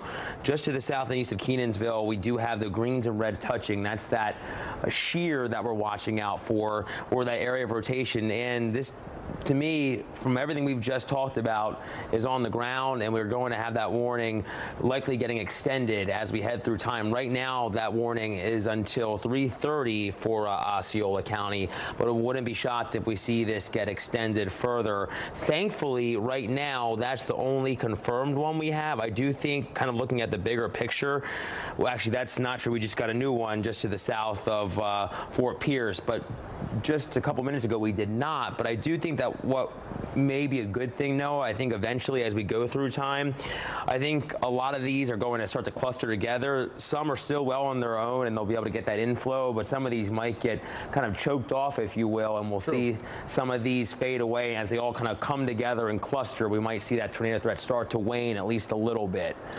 Yeah, certainly agree, TJ, and don't want to say that we're nearing the end of anything here, because there will be this threat probably well into the early or mid-evening from these tornadoes. But I just want to make note here that this tornado is doing what we call a hard left turn. That is a very strong signature. Wow. And I want you to note the track of that, because maybe you're a Brevard resident, or you have family or friends or anybody you know here. I just want you to look at the progression of this tornado. Watch right here, and I want you to look how it hooks a hard left turn like that. I'm going to pull the radar forward. This is what happens. TJ's worked in Kansas and Missouri, and I've worked in Kentucky, and you see this a lot out there. You don't see this in Florida very often. The tornado was moving north, and it's hooking a very abrupt left turn unexpectedly. That's what happens in these stronger tornadoes. So Kenansville area is going to take a direct hit from this tornado. As you see, the path was south to north, and now it's going back west, doing what we call a left mover, where the tornado, you see the rotation there, was moving south, and then it's taking a hard left turn, west turn. So unfortunately, the town, the people there near Kenansville, about to take a hit from what looks to be a strong tornado. Now down here, there is several areas of rotation. There's one here near Vero Beach. There's one near St. Lucie. There's another one near Indian River Shores. All of those are going to be up towards Mico eventually. So like TJ was saying, and TJ made a great point, that at some point all of these storms are going to collide because there's only so much energy in the atmosphere. If they all were so close to each other, they all can't utilize that energy in the atmosphere effectively. But there is an argument to be made that eventually they'll all combine and the threat will go down, but that may not be for a few more hours from right now. So we've got a new tornado warning for Orange County in Orlando, and that's with this storm that is coming in from the south. So let's get you that information now. This is our newest tornado warning. So many of you in the Bithlo area in Wedgefield may be hearing your phones go off because we've got this new warning right here for Orange County. At least it's southeast Orange County till 4 o'clock. But the threat is not quite there yet. It's down over in here. So let me clear this off. and show you where the actual warning is. I'll highlight it. So in black, this is the tornado warning that just got issued. So here's the county line of Osceola in orange. So we're just talking about the sliver here right now of southeastern Orange County. But let's get you the information of where that storm is rotating, and it's right here. We'll zoom in. Right over Old Brick Road, Gator Branch Road. Might even be 2 areas of rotation or 2 different funnel clouds. But this is wind blowing like this, wind blowing like that. And right where they meet, there's the potential for a tornado right there. So let's zoom this out. We've identified where that rotation is, and we'll tell you where it's going. So focus again right here. You see where I just drew that? That is where the rotation is, and this one is moving north at, we'll tell you the arrival time into Orange County here to some cities. That one's moving due north at 30. So let's track that one for you now. And you see, I think this one's going to bend a little more north with time. Let me just track this out longer. I'm going to do a little ad lib, TJ. I don't know if you will agree with this. I think you will see what I mean, how that other one that's south of there hooked a hard left turn the further north that it got. Yeah. And I'm worried that eventually this rotation here, see how the polygon's like this? Right now it's moving north. Eventually it's going to do a harder left turn towards Orlando or Lake Nona or the airport eventually. So let me get out of the way so you see some of these times. You see Lake Nona about 4:16, the Bithlo area 4:20, so about an hour. Now, if it held together to that point, which the thunderstorm will, we don't know about the tornado potential, it may. The airport area at MCO about 4:20, so that's just under an hour from now, TJ. And it's going through such a populated area, Noah, so many more people would be impacted by that if it continues to hold together. I was zooming in to the cell that was just to the east of Kenansville, and just a moment ago with this last scan, it's kind of faded. It almost looked like there were 2 separate potential tornadoes. There were 2 areas of rotation, and we're still kind of seeing that. The one really on top of Kenansville, then another circulation just to the north and east of that one. So that's interesting. There may be, you know, dueling tornadoes almost potentially here, and that tornado warning, that's for Osceola County until 3:30, might get extended, wouldn't be shot. There is another tornado warning. It's not confirmed right now, at least per the National Weather Service, but that's until 4. Wouldn't be shot. We are seeing a really good rotation signature there. This is our in-house product showing extreme rotation, and again, this has been on the ground. If we go back to our debris product, it looks like it is on the ground right there, Noah, just to the south and east of Kenansville, maybe 2 potentially on the ground right now.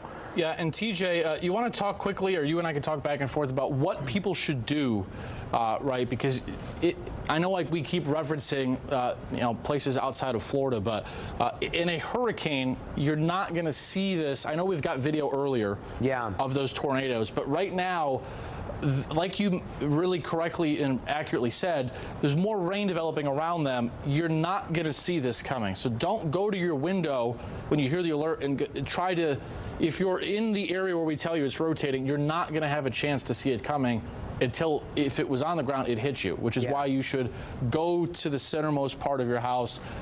Wait calmly, listen to us, we'll tell you where it is. Don't be standing at the door or the window looking outside, because you will not see it until, bam, it's right on top of you. And especially if you're in somewhere like Kenansville, if you can quickly get to that interior room, maybe grab a blanket or something to protect yourself, because if this is lofting debris like it is here, like, you know, it could be picking up all sorts of things that could get thrown into your home. So you want to protect yourself. Of course, getting into that interior room that Noah talked about, I would say a bathroom or a closet.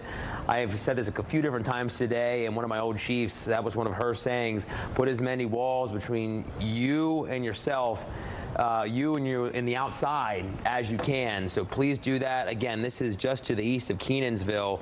We're seeing that potential for tornado on the ground right now, and we're seeing that area of blue on our debris tracker, and that's that debris ball. It's on top of you in Kenansville, and it's likely going to be moving off to the north-northwest at around 30 miles per hour. So if we zoom out and put a cone on that one, that would start to move, you know, somewhere Let's see, that's 1+. It is in a lower population area aside from Kenansville, so might not be a huge impact, at least right now, no, aside from those in Kenansville. So Kenansville, be in your safe place right now.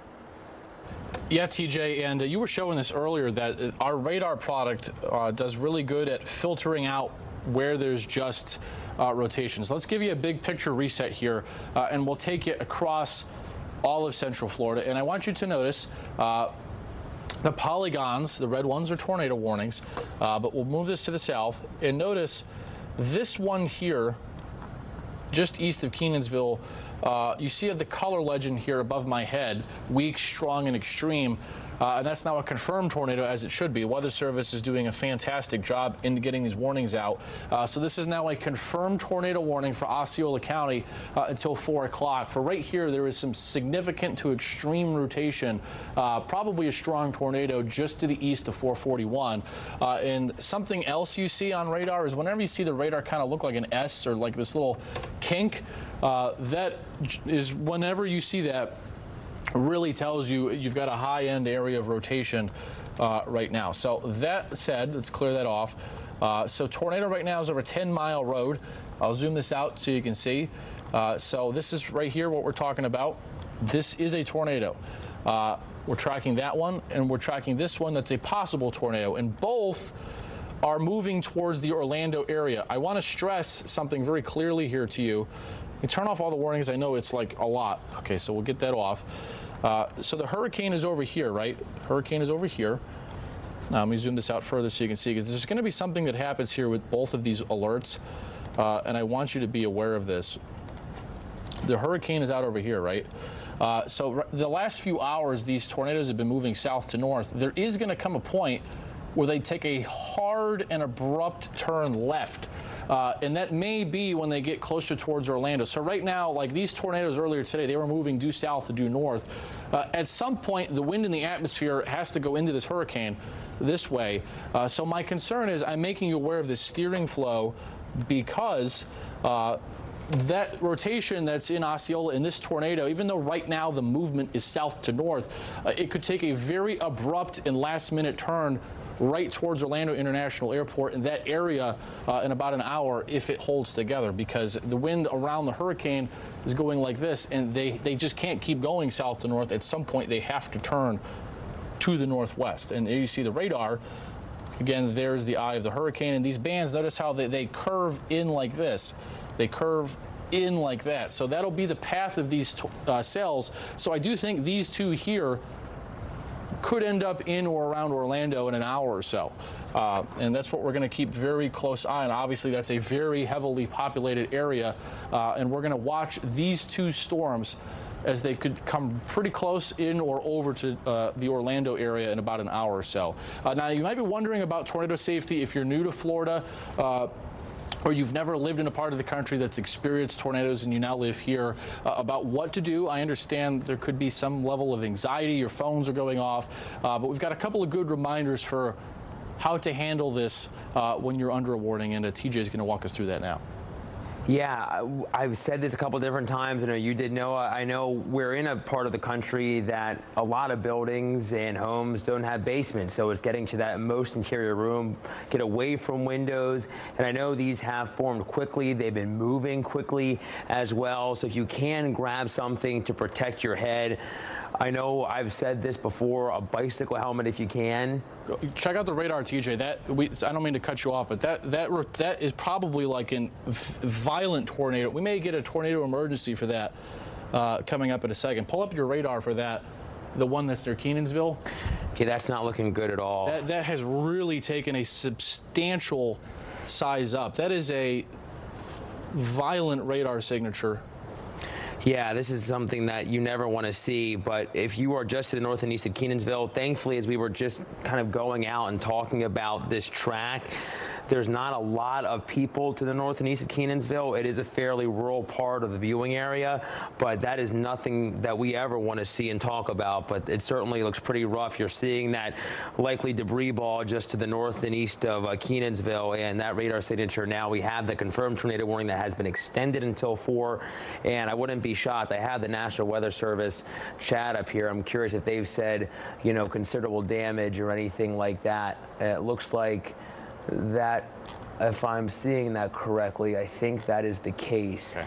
There's so much in that chat right now, but nonetheless, it doesn't look great. But thankfully, at least right now, that's getting north and east of Kenansville, where some of that population center is, and now it's going to continue to lift through a more rural part of that part of the county, Noah.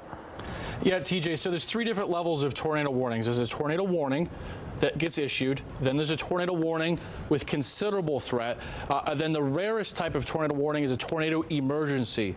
A tornado emergency is very rare in Florida. Now, if this stays like this and goes towards a city, I don't know the last tornado emergency in the state of Florida. I'd have to think off the camera here. I don't know. It may have been a very long time. So a tornado emergency is when there's a large, violent tornado, not an EF0 and EF1. We're talking an EF2, 3, or 4 tornado that's on the ground. And that is a debris ball that indicates a strong, destructive tornado. That is 100% a very violent tornado right now. Now, it's not in very populated areas, but if that holds together towards some of these more populated places, we may end up getting what's called an upgrade to a tornado emergency, which tells you that you're in a very serious situation with a large tornado that is ongoing. So right now you can see this. This is what we call a debris ball. The air is coming in like this. And how you see this little ball right there, that's literally tornado debris. That you're looking live at the tornado. And in fact, I can't believe I'm telling you this in Florida. This is wild. That's a mile-wide debris ball right now, just to the east of Fontana Lane, 10-mile road. So about a 3/4 to a 1-mile wide tornado, at least by the debris ball on radar. And you can see the rotation very clearly aligns with where that is. This is the reflectivity, tells you the rain in the atmosphere and the clouds. So there's the rain in the clouds. Then the same image will go to the velocity, and boom, there's your velocity. Very strong. And we'll go one more time to our shear rate, and you can see now this whole thing is not the tornado. The tornado is right there, but that is a very serious radar return for a tornado. So we've identified what it is and that it's bad. We've got that. So now let me tell you where it's going. So let me put this on a slow loop of the radar. Because again, TJ, this was my concern. Now, I don't know if this will hold together all the way till it gets towards the airport area, but Harmony, St. Cloud area, see this right here? I'm just going to do some hand tracking. We don't need it, Harmony area, I don't know what you think, TJ, but this sure looks to me that if that held together, it's going to continue to bend more to the northwest, the tornado here, over the next maybe like 20, 30, 40 minutes, and then eventually, if it did, the St. Cloud area before too much longer. Sure, and you know what? Right now, at least looking at what's around that tornado, not much. There's not a ton. So I feel like that inflow will continue to pump into that. If it does cycle, maybe it goes back up briefly. But usually when you see a massive tornado like this, it's on the ground for a period of time. So as you mentioned, it very well could hold together and lift up toward southern Orange County, southern and eastern Orange County within the next 30 to 45 minutes or so. But it is pretty unbelievable to see something like this. And we've already seen multiple wedge tornadoes today with the activity that was across southern Florida. And now we're dealing with this outbreak here across central Florida as well. And like you said, it's kind of a three-folded punch. We have this tornado threat, then the flooding, and then the wind as Milton moves on shore later on tonight. Yeah, TJ, I got a scan of the radar. It looks like 15,000 feet. Wow. Debris. It may have been a scan or two ago, but guys, I got to tell you, in Missouri, this would be like a notable tornado signature in May. We're not in Missouri, and it's not May. This is Florida in a landfalling hurricane. That is as significant of a tornado return you're ever going to see in the state of Florida, regardless of a hurricane or not. I tell you where it's going next. So we've identified again that it's bad and it's ongoing and it's right there. So let's track where it's going. if you know anybody in these areas, that's going to be the next town up, about 403. But let me put a longer track on to get it towards the St. Cloud area. Because TJ correctly identified, so here's Orlando. Orlando's up here. Here's the strong tornado down here. So the way the crow flies, the tornado is about 44 miles southeast of Orlando. And it's going to be interesting to see, does this tornado hook more of a hard left? Does it go more like this? But regardless, this tornado is going to continue as it lifts up towards the northeast. Let me put a longer track on that, as I promised you. So there's the debris ball. Put this up like this. Now, these times are wrong. Give me a second. I'm going to change this so we can get the time accurately on here. So if this held together, I'm just telling you the arrival time of the thunderstorm here. If it continued to produce a tornado, let me get this to where I want it, maybe like that. So let's get that like that. And let me turn off all these polygons for a second, because there's a lot flashing. So if this tornado held together, it would be in this eastern side of St. Cloud, 430-ish. Right now it's 341, so we're talking, right now it's a very strong tornado that's been ongoing, but if it held together, the east side of St. Cloud about 433, then East Lake Tahoe about 436, and then Fells Cove about 438. But TJ, I can see in my peripheral vision what you have, and I don't like what I see over there. No, it just kind of gives you pause. You know, you never want to be a meteorologist and be up here talking about something like this, but there's the debris ball, and it's still holding together. It's still... Can you explain what a debris ball is? We've said that real quick for people. What it is? Yeah, so what this is when you're looking at the hook gecko into the tornado or into the cell, I'll circle that right in here.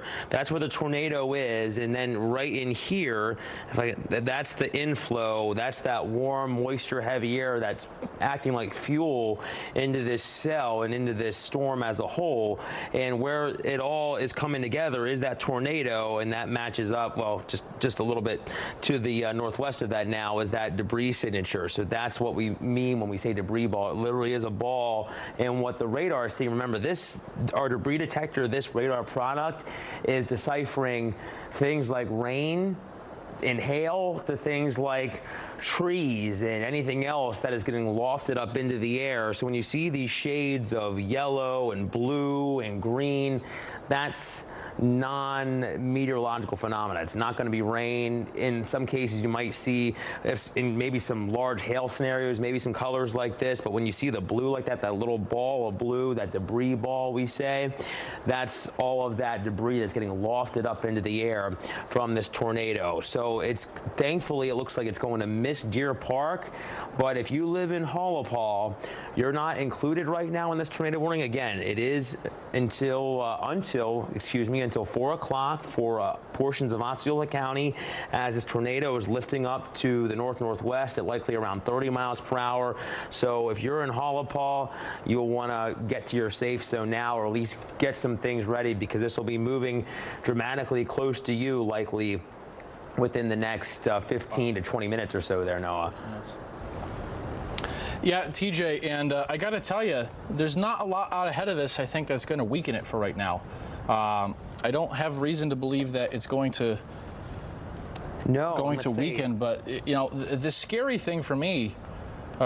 Let's take a step back for a second. Let's do a big picture reset. Sure. So I-4 corridor, you may be hearing us keep talking about tornado this, tornado that. I-4 in north, it's just rain right now. The hurricane is still 10 hours from even picking up in Deltona, Apopka, Claremont, the Villages. And these areas here are going to get, unfortunately, major flooding, Ian-like flooding later tonight. So if you live in a flood-prone area, let me take the second to bring your attention to that.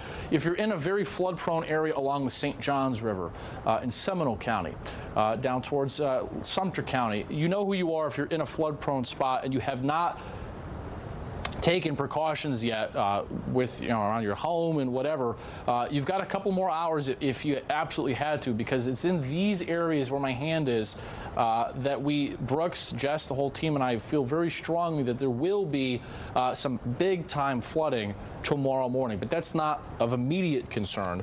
The immediate concern is this: in one of the most bizarre, wild, shocking radar returns I have seen in Florida ever. I don't know the last time, TJ. Been trying to think the last time a tornado signature was like this in Central Florida, and 2007, the 90s in the Kissimmee outbreak, and that was in February, not in not in October. So I don't know the last time that there's been this strong of a debris ball on a radar return in the state of Florida, or at least Central Florida. Yeah, I think you need to rack your brain around it, because it's something that you don't see all that often, and to see a signature like that, what's behind you, it really is unbelievable. Thankfully, I kind of zoomed out just a little bit. That, for now, at least in the viewing area, is our only confirmed tornado warning, confirmed tornado on the ground, but there is one that's closer to Port St. Lucie and Fort Pierce. We'll have to watch. There is some area of rotation along the coast, so as that lifts up into Indian River County and up into southern Brevard County, we'll have to watch that. But definitely that's our main area of concern, is that confirmed tornado that's been on the ground now for, I would guess, probably about 30 minutes or so. We're not seeing as strong of a signature as what we were, at least debris-wise, but certainly still a velocity couplet, that area of green and red touching. You'll hear us mention that a lot, or that area of shear, so to speak. So it may be cycling, but still there is some fairly untapped air to the south and east of it that it might be going through a cycle, and as it lifts closer to the Orange County state line, that we'll have to watch and see how it holds together. Definitely, and let me give you the sit rep here. As a 346 Storm Team meteorologist Noah Berggren and TJ Springer. Laurel Blanchard's working hard behind the scenes, keeping things going for us. The three of us have got you covered here for the next several hours. But just to give you an update, we've got 1, 2, 3, 4, 5, 6 active tornado warnings ongoing. Those of you in the Brevard County area, in Melbourne, we're still watching this tornado, the storm that has produced a tornado already, coming out of Fort Pierce,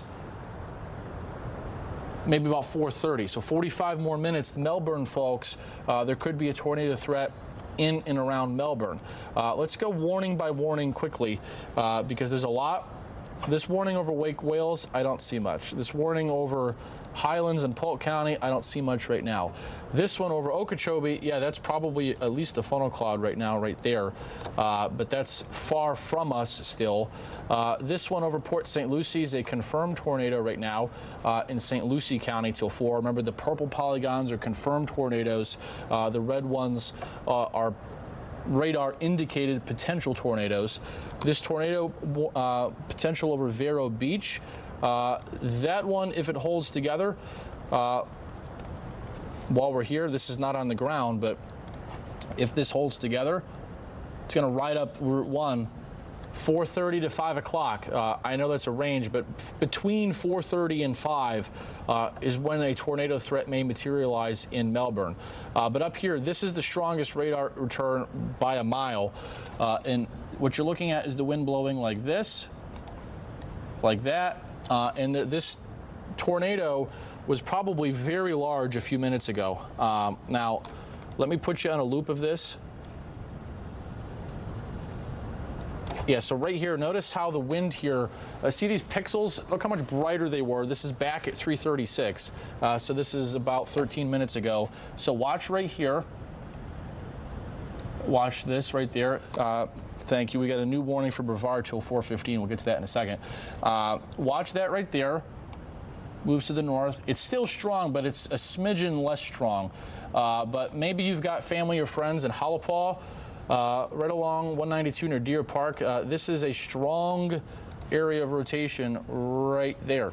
And we'll line that up with the radar. And yeah, you can still see a debris ball-like signature there that's going to shoot between Deer Park and right along 192. So I cannot stress enough, if you're in this area right now, you've got to be away from windows in the centermost part of your house because this storm, we have a storm chaser, and I've got many other sources here I've been following. This storm has already produced a large tornado.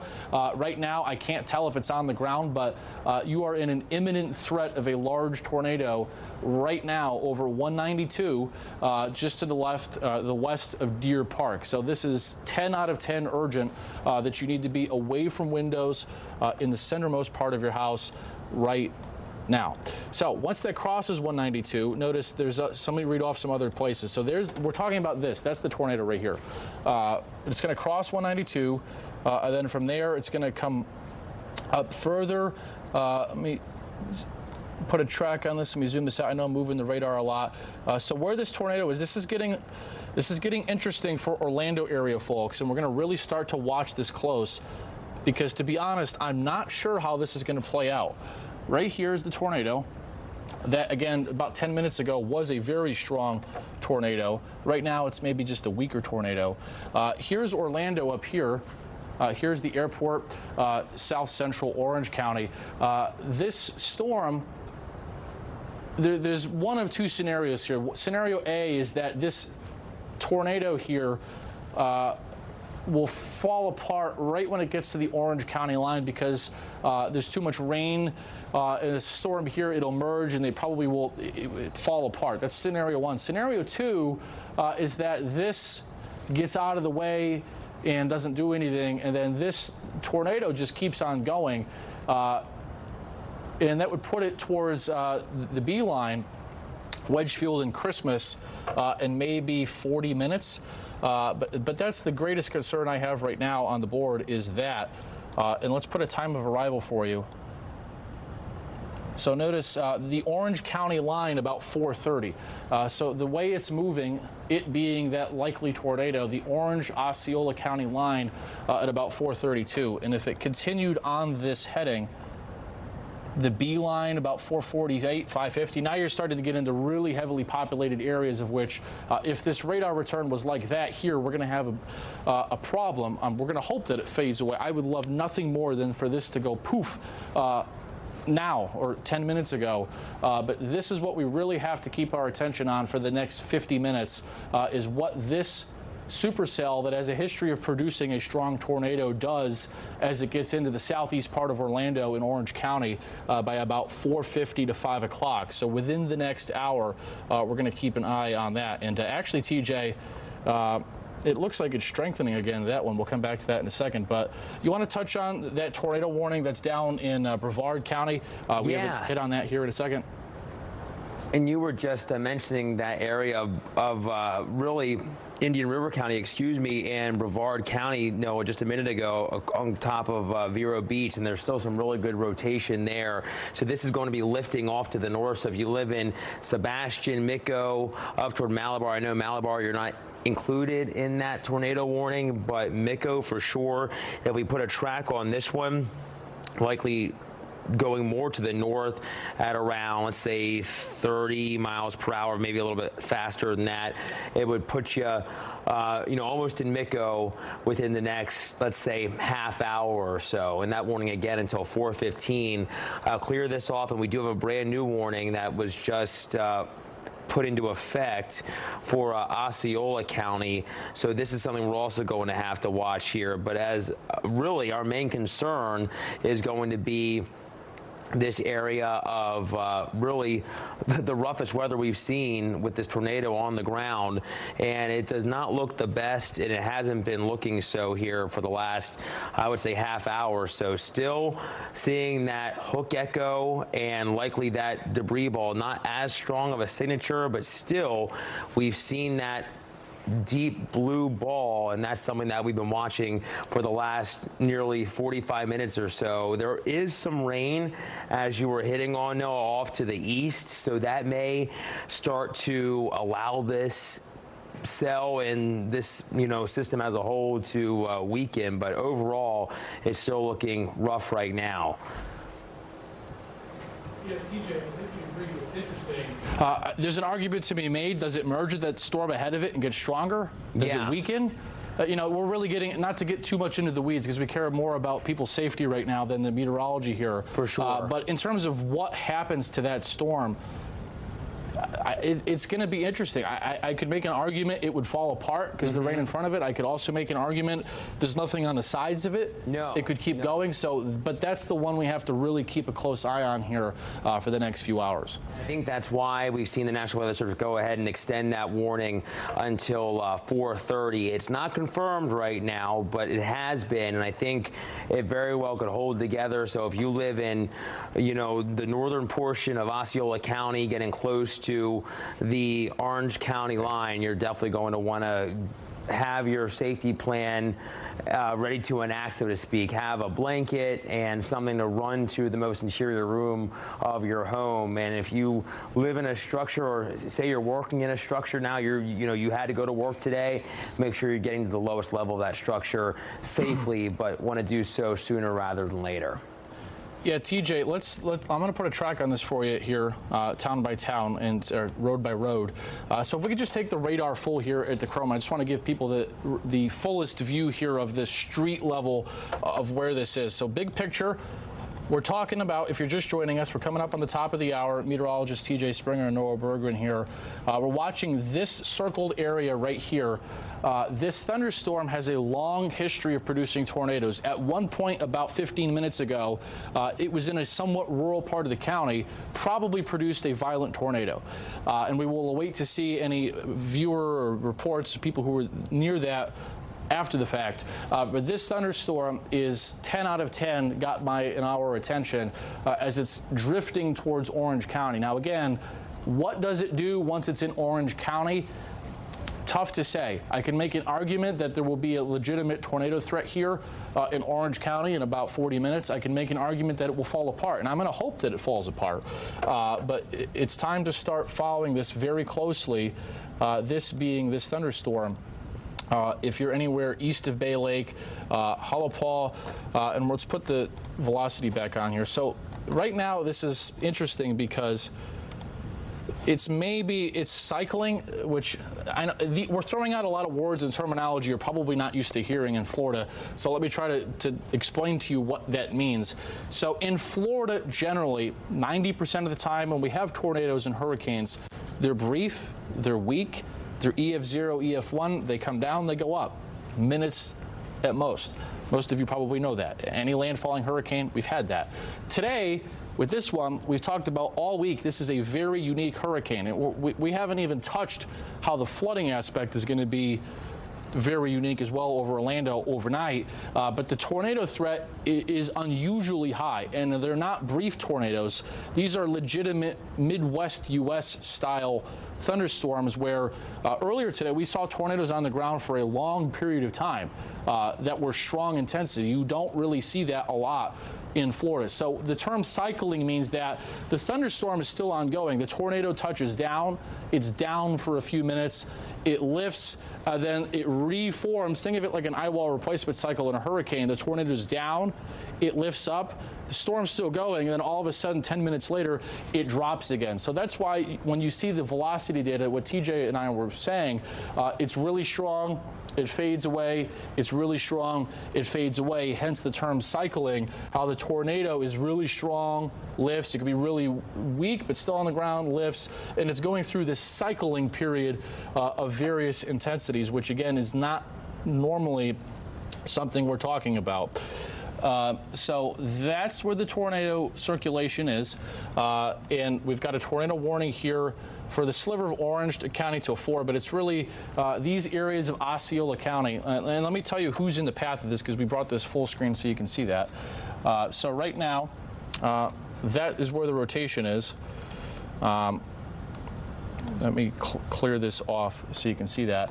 So right over 192, there's a possible tornado here at any moment going to cross, right where that circled area is. Now, here's our computer system. Our radar system does all the thinking for us. It's just a different way of looking at it. It clears up the radar and just tells you the strength of the intensity of the velocity, which right there, see that pop of red?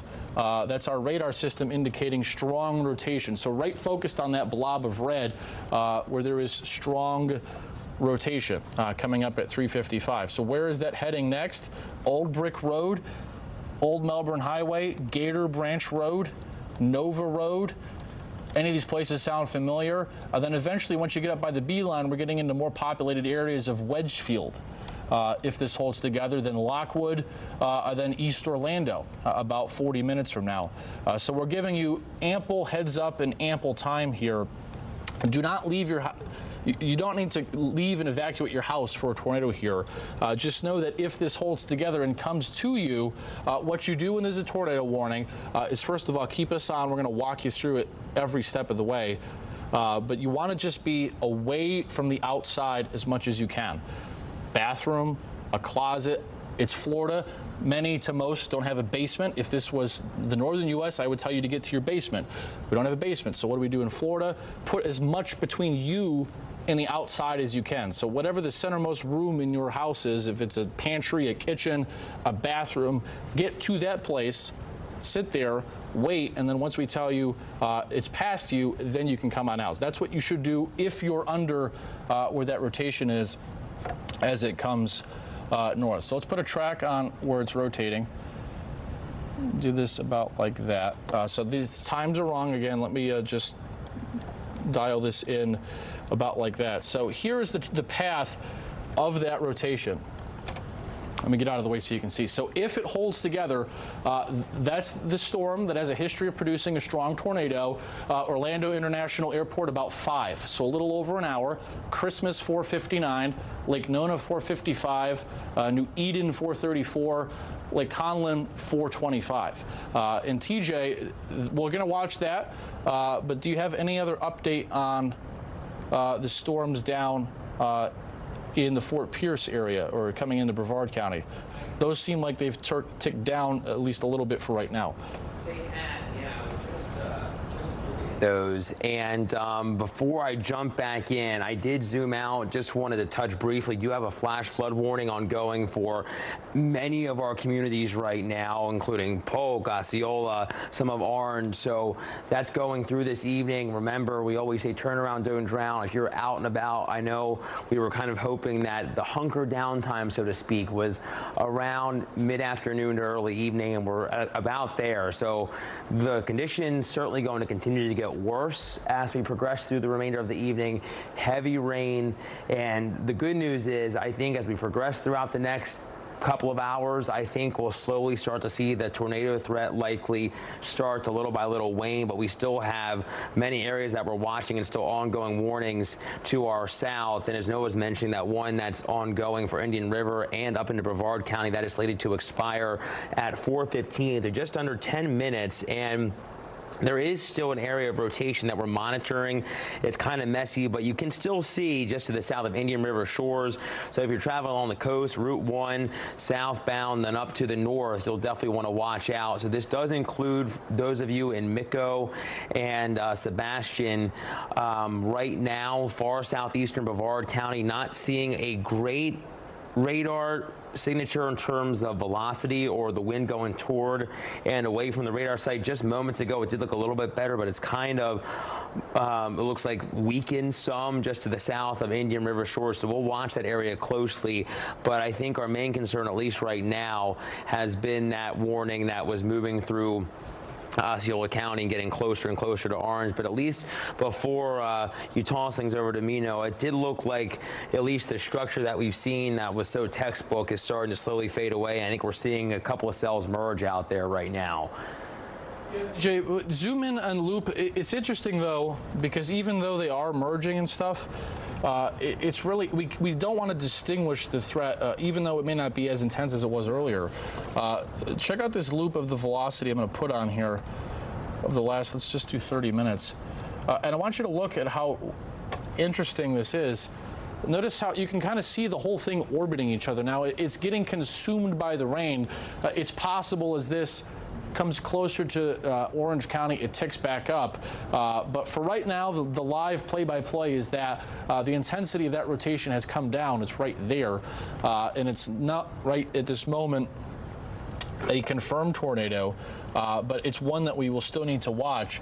But these things, as you know, TJ, like I do, they can tick back up at a moment's notice.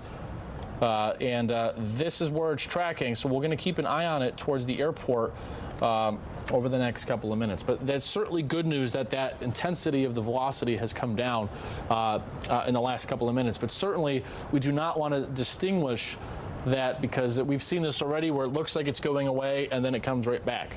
So until it's gone for good, we're still going to keep very close tabs with this.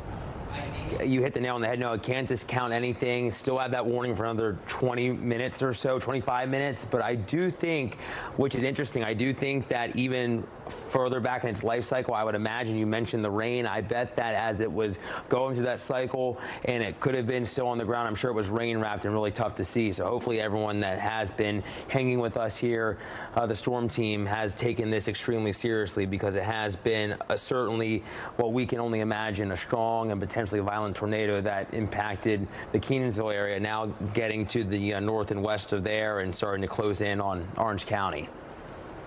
Yeah, and let's take a brief break from the tornado warnings, because I don't want to take away from them. Tornadoes are significantly of concern to us. But right at this active moment, we don't have anything active. Right at this current moment, we don't have anything on the ground. So these are possible tornadoes. So while we have this brief moment, let me give you the roadmap for the next several hours. We've got this significant tornado threat through about 7 or 8. So right now it's 4:06. So for about 3 to 4 more hours, especially I-4 and east, we're going to watch for tornadoes. I-4 and west, you're probably pretty safe from that because there's too much rain. Hurricane force winds don't arrive and the strong winds till after 10. But if you watched Good Day Orlando this morning, like I did, what you heard Brooks talk about with Jess extensively with the crew, and we talked about it a lot. Brooks was telling everybody about that flood threat. That is probably going to end up as the biggest impact to us. As many tornado warnings as there have been and will still be, I think, and as much as the wind is going to be, in a lot of ways, the strongest we've had in many years, from a hurricane, even well inland, 75, 80, 90 mile an hour gusts that should occur. It's that flood threat that has us most concerned overnight into tomorrow, that in some spots could be some significant to very major flooding going into Thursday morning. So we've got kind of 3 different chapters of the hurricane for Central Florida that we're going to keep an eye on. And we just got the new advisory out on Milton. Let me bring that to you now. So as of the 4 o'clock advisory, and it's interesting, it's still firing some big convection at the center. You can see how the left side is getting a little more ragged, but it's fighting very hard to not weaken. The rate has been a little slower than anticipated, but it's now down to a Category 3. You can see sustained winds of 125, still a movement northeast at 17 miles an hour. But just looking at some trends from somebody in the Weather Service, and TJ, I just got a video of that tornado earlier between Deer Park and Hullapaw. I'm going to try to get that in our weather system. Somebody just sent that to me. But there's the latest with the hurricane now, 125 mile an hour wind. And notice east of the center, that is where the tornadoes have been. So let me go bring it back to our radar now. Let me put on some of our tracking units that we've got on here, as we've got many of our crew out and about across Central Florida. Now, if you look here, you can see this might be a little small, but right here we've got our thunder truck. Appears to be on 417, and I believe we've got Fox 35's Marie Edinger, who is in the thunder truck. And Marie, actually, hang on. Before we go to Marie, there's a sorry, Marie. Don't mean it to cut. We've got a new tornado warning that just got issued out ahead of you. So this is now in Orlando. So everybody's phone in the city is about to go off. So first things first, I want to keep you calm. We're probably going to have hundreds of thousands of phones buzz now in Orlando for a tornado warning. So the city of Orlando is not in the tornado warning. It's east of the city, over by the UCF campus, Bithlow and Wedgefield. So this is a new tornado warning that's for 445 till Orange County. Now, tornadoes are small, counties are big. We issue warnings outside of where the tornado is. And just how the wireless emergency alerts work on your phone, there's going to be many of you that hear your EAS, the emergency alert tone on your phone go off, and you're not going to have a threat from this tornado. So if you're in, first let me tell you who's not in the path of this tornado for right now. Anywhere near downtown, Winter Park, Conway, over towards Oak Ridge, the west end of Orlando, your phone may go off, but the threat is not for you right now. Where that threat is going to be in the southern part of the county. So tornado warning now till 4:45. Let's get you over to the velocity, and we'll track where this is. Now, this is getting to be, oh, TJ, that other one re-strengthened again. Okay, so this is really getting to be a complicated meteorological setup here, because we've got a strong tornado here, circulation, a strong circulation here. Then this new warning for Orlando, at least I thought initially it was for these coming into Orange County. It probably, the Weather Service is thinking that this here, now this is much more of a traditional Florida tornado signature right here, where whatever would happen is a brief, weak tornado. These down here are the more rarer, stronger circulations that are tracking towards Orlando. But this warning that got issued is for this rotation that's right where my fingers are right now. So let me zoom this in for you and show you where the rotation is. So here's actually Marie Ettinger, and our Thunder Truck is right here. I don't know if, guys, if you can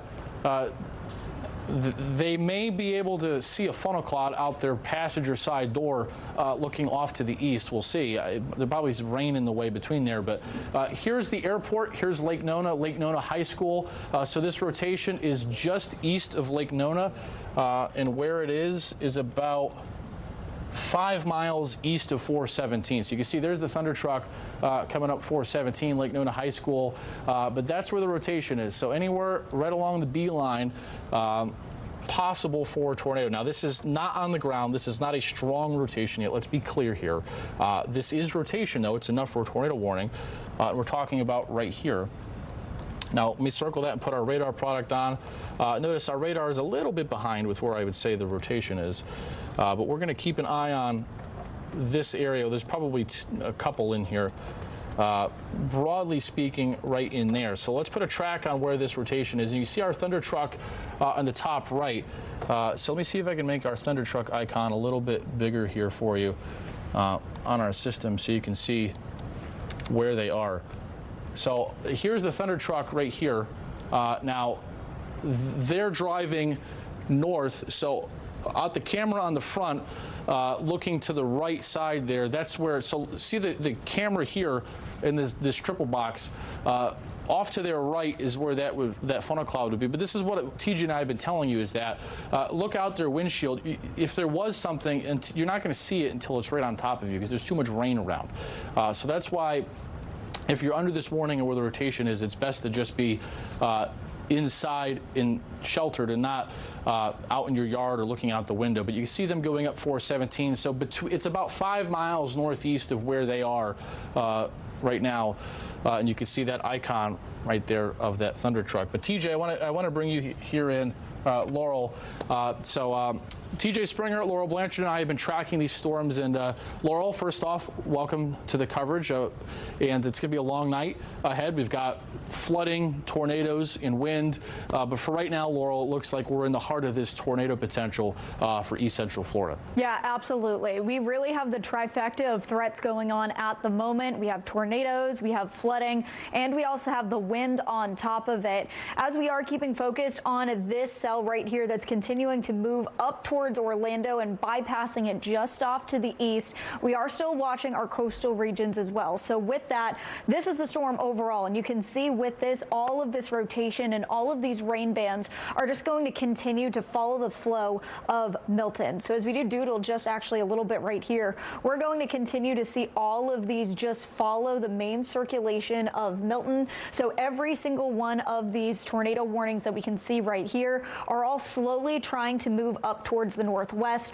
So if that gives you any sort of planning measures whatsoever to kind of put into perspective, hey, my area may be affected by one of these cells and current tornado warnings, make sure you do get into your storm safety place. And we'll talk about that in one moment. But we are once again keeping an eye on this newest tornado warning right here, just off to the east of Orlando. And with that, we're also keeping an eye on our coastal counties as well. So areas across Brevard County, moving up into Indian River County. This is where we can see more of those extending of those tornado warnings at the moment. And with that, we are still seeing them get extended. So with that, we're seeing another more of extension of this tornado warning across Brevard County. This is until 4:15, and it's going to continue to get extended, as we actually just got extended until 5 p.m. And we're going to be seeing another tornado warning that just got newly issued, moving up from Fort Drum, also up to Yeehaw Junction as well. Let's move down just a little bit because we can see that possibility of rotation right there. We're going to stop the replay, and also we're going to continue to keep an eye on that as well. Popping up the reflectivity of what we can see right here. This is the base velocity of the storm. Slowly trying to see that rotation get a little bit more in play, and I think that's what's being picked up at the moment, because we can see just a single pixel right there of that rotation just off to the southeast of Fort Drum, going to be making its way over the interstate right there, and that's what it's going to continue to make its way just off to the east of Yeehaw Junction and Ossawa Junction as well. So we're going to keep a very focused eye on this one, because this is a new tornado warning issued for 5 p.m. for areas across St. Lucie County, as well as also up into Indian River, as well as Brevard. So that's one that we're also going to be watching as well, because that's what's going to make its way up into Brevard, and that's where we're going to continue to focus on, especially those outer rain bands continuing to push its way through. Let's reset just a little bit so we can kind of get our bearings of where we are, especially when we're talking about these tornado warnings, because as Noah and TJ have been covering, we have been seeing some not only confirmed tornadoes on the ground, but we have also been seeing very strong signatures. I covered tornadoes across northeast Tennessee, and I have been seeing signatures just like that right here this afternoon. So with that, we are still going to continue to keep an eye on these two spots of rotation right here. Doesn't look like there's too much rotation. However, we are going to continue to keep an eye on it, because this is the zone that we're watching right here. So with that, as we do take a little bit of a closer look, northern Osceola County right here.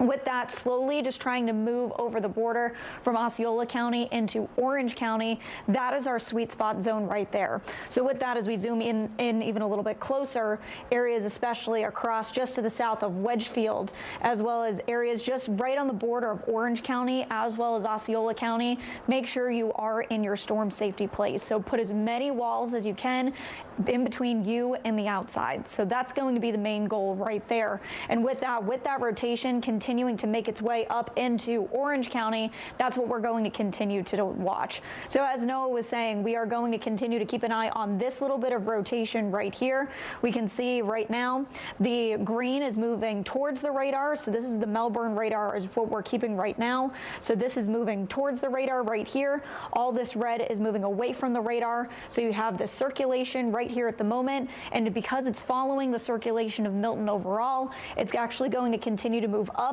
into the northwest as we head through the rest of the evening. So areas especially across eastern Orange County, make sure you are in your storm safety place. And we're going to continue that coverage and make sure you are staying weather aware with us as we continue to break down lots of weather information with this heart of the tornado threat moving through Central Florida right now. Noah? Laurel, I didn't mean to interrupt you. There's a new signature that's propped up separate from there right now with some strong rotation. So we were talking about this before you came on about how these things cycle. And I think you can pretty clearly see what I'm talking about. See this little hook out right here? That is what has me concerned about another tornado. So I got video in. I'm working on getting it into our system here. We'll show you. From when we had TJ and I were earlier, we have confirmed now that was in fact, as we told you, large tornado. Now, it does not appear to have hit many people. At least the video that I could see, it's only 20 seconds long, but this storm from earlier did go on to produce a large tornado. It is not at that point right now, but let me take you here. If we could just take the radar full for a quick second. I just want to give a big, quick, easy view here for everybody of the entire area so you can see everything clearly. So the rain is starting to fill in, and there's some good news to report here is that the more that the rain fills in here, the tornado threat eventually should start to subside. But as long as we've got these cells out on their own, you see there's one here, there's one here, there's one here, and there's a lot more still that have to come in down here. As long as they're on their own, these are the ones that really you have to watch for tornadoes. Now, it's this signature right here that has me most concerned is this little hook, we call it, this little 6 right there. And it's right where you see that 6 right here. That's where there's a growing chance of there being a tornado. So let's zoom in and tell you exactly where that is, Nova Road. So the radar does this because you see the wind blowing in like this. Remember, the radar tells us the rain, and it blows around like this, in the thunderstorm like this, and where they meet, right here, that's where your tornado would be. So this is not producing damage at the moment, but per the Weather Service, this is a strengthening area of rotation right here, and you see the radar just updated. So heads up, Dallas Boulevard, going towards the B line, Starry Street, the west end of Wedgefield, and then now this is my concern.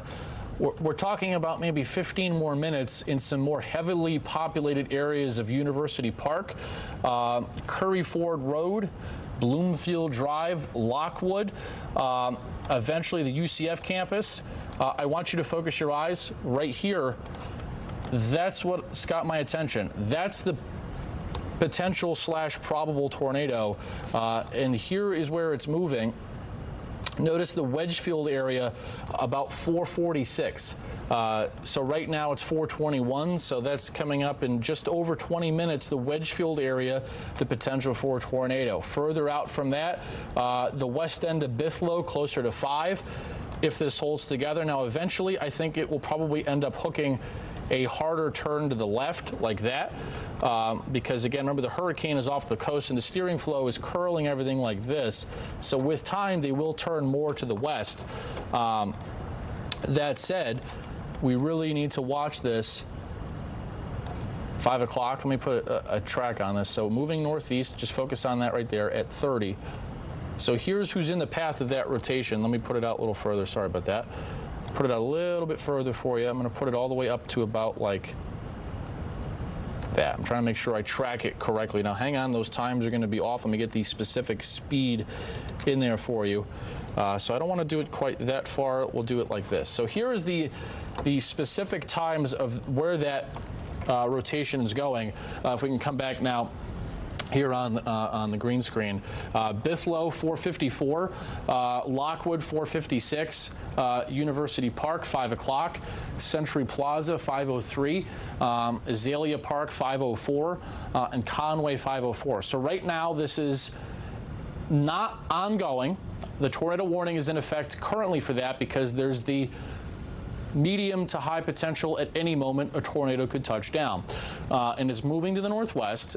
So those are the areas that are in the path of that rotation. Conway, Azalea Park, Lockwood, Bithlow, and you can see the times there on the left side of your screen. So if we can come back to the green screen here, guys, in a second, let's talk more about these storms that are down in Brevard County. So right now for the Melbourne area, we've just got rain, but watching these tornado warnings here for Indian River, Okeechobee, St. Lucie County. These have a history of producing tornadoes.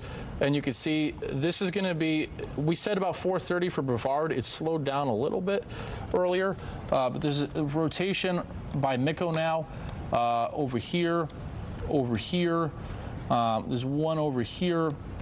So coming into Brevard County, we've got 1, 2, 3, 4 areas of rotation that are drifting towards the Palm Bay area within the next 30 minutes. But I want to go back to this rotation that's in Orange County. Let's see. Let me do a little bit of live analysis. So I'm going to loop this back 15 minutes, and I want you to watch the progression of this. Let's take a look. Yeah, so right there, that was really strong. This is at 419. The wind going like that and like that. That was probably a funnel cloud at 419. So watch that area move to the north. We're waiting the newest radar scan, but the area we're watching is right here. The wind's blowing in like this, around like that, and right where they meet, that specifically in the middle, right here, is where that tornado potential is. Now, earlier, we were having these rare type of strong tornadoes. Right now, this signature, if it touched down, is a much more typical tropical tornado where they're only on the ground for minutes at most. They're brief, they're weak, but I don't want to distinguish that because often we say that sentence of weak, brief tornadoes.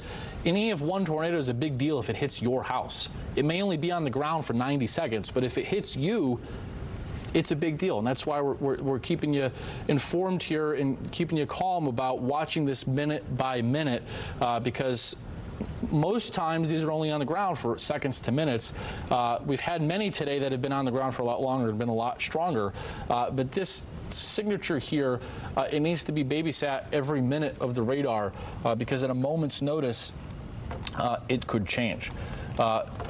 Let's go talk more about our Thunder Truck, and you can see where it is.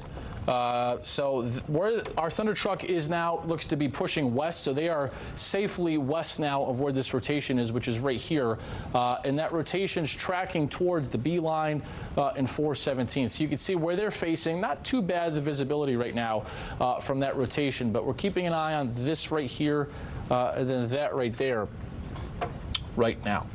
All right. Let's go back to the home view here of our radar. Put you back here. So right now, we're watching this possible tornado coming into Orange County. Outside of that, there's nothing on the ground in our core area. Just off the camera in St. Lucie and Indian River County, there's some stronger tornado signatures. We're keeping an eye on that. But again, I think we have until about 7-ish. For the tornado threat. Then after that, once the sun goes down, we're going to lose a little bit of the instability we had of the day. There still will be a tornado threat through the night, but comparatively to what it's been and will be to 7, later tonight, it's going to be much, much lower. So rain continues to build. Here's the Tampa radar. And notice all of the tornado warnings here down even towards Fort Lauderdale and West Palm. There's still, at this minute, 1, 2, 3, 4, 5, 6, 7, 8 tornado warnings live. But there is the eye wall right here of Hurricane Milton. It's a little bit elongated, but the eye wall from where it's making landfall is probably, there's the tip of AMI. The center of the eye is 66 miles. Now, at this point, we just throw out the models when a hurricane landfall. We're just now casting, and we're going to watch the eye of the hurricane probably come in towards AMI or Sarasota by about 10 to 11 p.m. Tonight. So we've got myself, Laurel Blanchard, and Marie Ettinger here covering this for you. And Marie, you've been in the Thunder Truck the last couple of minutes. Can you describe to me, first of all, what you're seeing right now, and then what you did see a couple of minutes ago? What we're seeing right now, I can show you, it has calmed down quite a bit. What we saw a couple of minutes ago was, oh my gosh, wind and rain. We are in a 9,000-pound vehicle, and we were getting tossed around pretty well. The person driving right now, Mike Schlissel, he was gripping the wheel so hard that once we got out of that weather, he had to flex his hands a bit. This is behind us. You can see there are people on the road right now, which is inadvisable. And there are some headed the opposite direction as well. The direction we're headed now is west. We had been headed towards some of the rotation that our meteorologists were just talking about. This is what we're seeing along the sides. You can see the trees shaking a bit, but that is nothing like what we were seeing a few minutes ago. I can also tell you maybe closer to 20 minutes ago, the rain was coming down really, really hard in some areas. We've been spending the day going through to different communities that tend to flood. That's what we were up to before, headed out in this direction, trying to check on this tornado damage. We are still seeing some pooling water, but right now it seems like the wind is the greater risk. So Marie, real quick, because we've got a new tornado warning for the city of Orlando. You described you felt the wind. So we were watching you on the screen, and you guys stopped and went in a different direction. So it's interesting to hear you say that, because I think you probably felt what's called the inflow to the tornado, which was only a few miles east of you. Because when a tornado forms, it's like a vacuum cleaner, and the air in all directions rushes towards it. So that was not the hurricane wind that you guys felt. That was probably the air rushing into the tornado that was developing just a few miles east of you. Yeah, I can tell you there was definitely a distinct difference in the wind that we're feeling now, which there are certainly some gusts associated with Hurricane Milton, and we're feeling that as we're driving. And I'm sure once you might have even felt that last night as you were driving home, just the occasional gusts that'll blow you around. This was definitely different from what we've experienced throughout the day and what we've had in previous hurricane coverage. So I'm sure that's accurate, and it's been incredible listening to you guys talk about what you guys are seeing on radar. We also have radar pulled up, and then comparing that to what we're seeing out here in real time. So again, this direction, it is not nearly as bad, at least for the moment, but we know that can always change, and that there is going to be more wet weather headed our way. We're going to be keeping you guys updated. Marie, appreciate it. Be safe. And it was interesting to hear your description of that, of the wind going into that possible tornado. Now, I hate to cut you off, but we've got a new area of rotation that is strong now. That is developing, that's prompted a new tornado warning. So the city of Orlando is now included in a tornado warning. The airport, which is obviously closed, Lake Nona, Pine Castle, Conway, up to the UCF campus. So a new tornado warning for this. And this is the cell that about an hour ago produced, from what I can gather, an EF2 or an EF3 tornado off of the radar.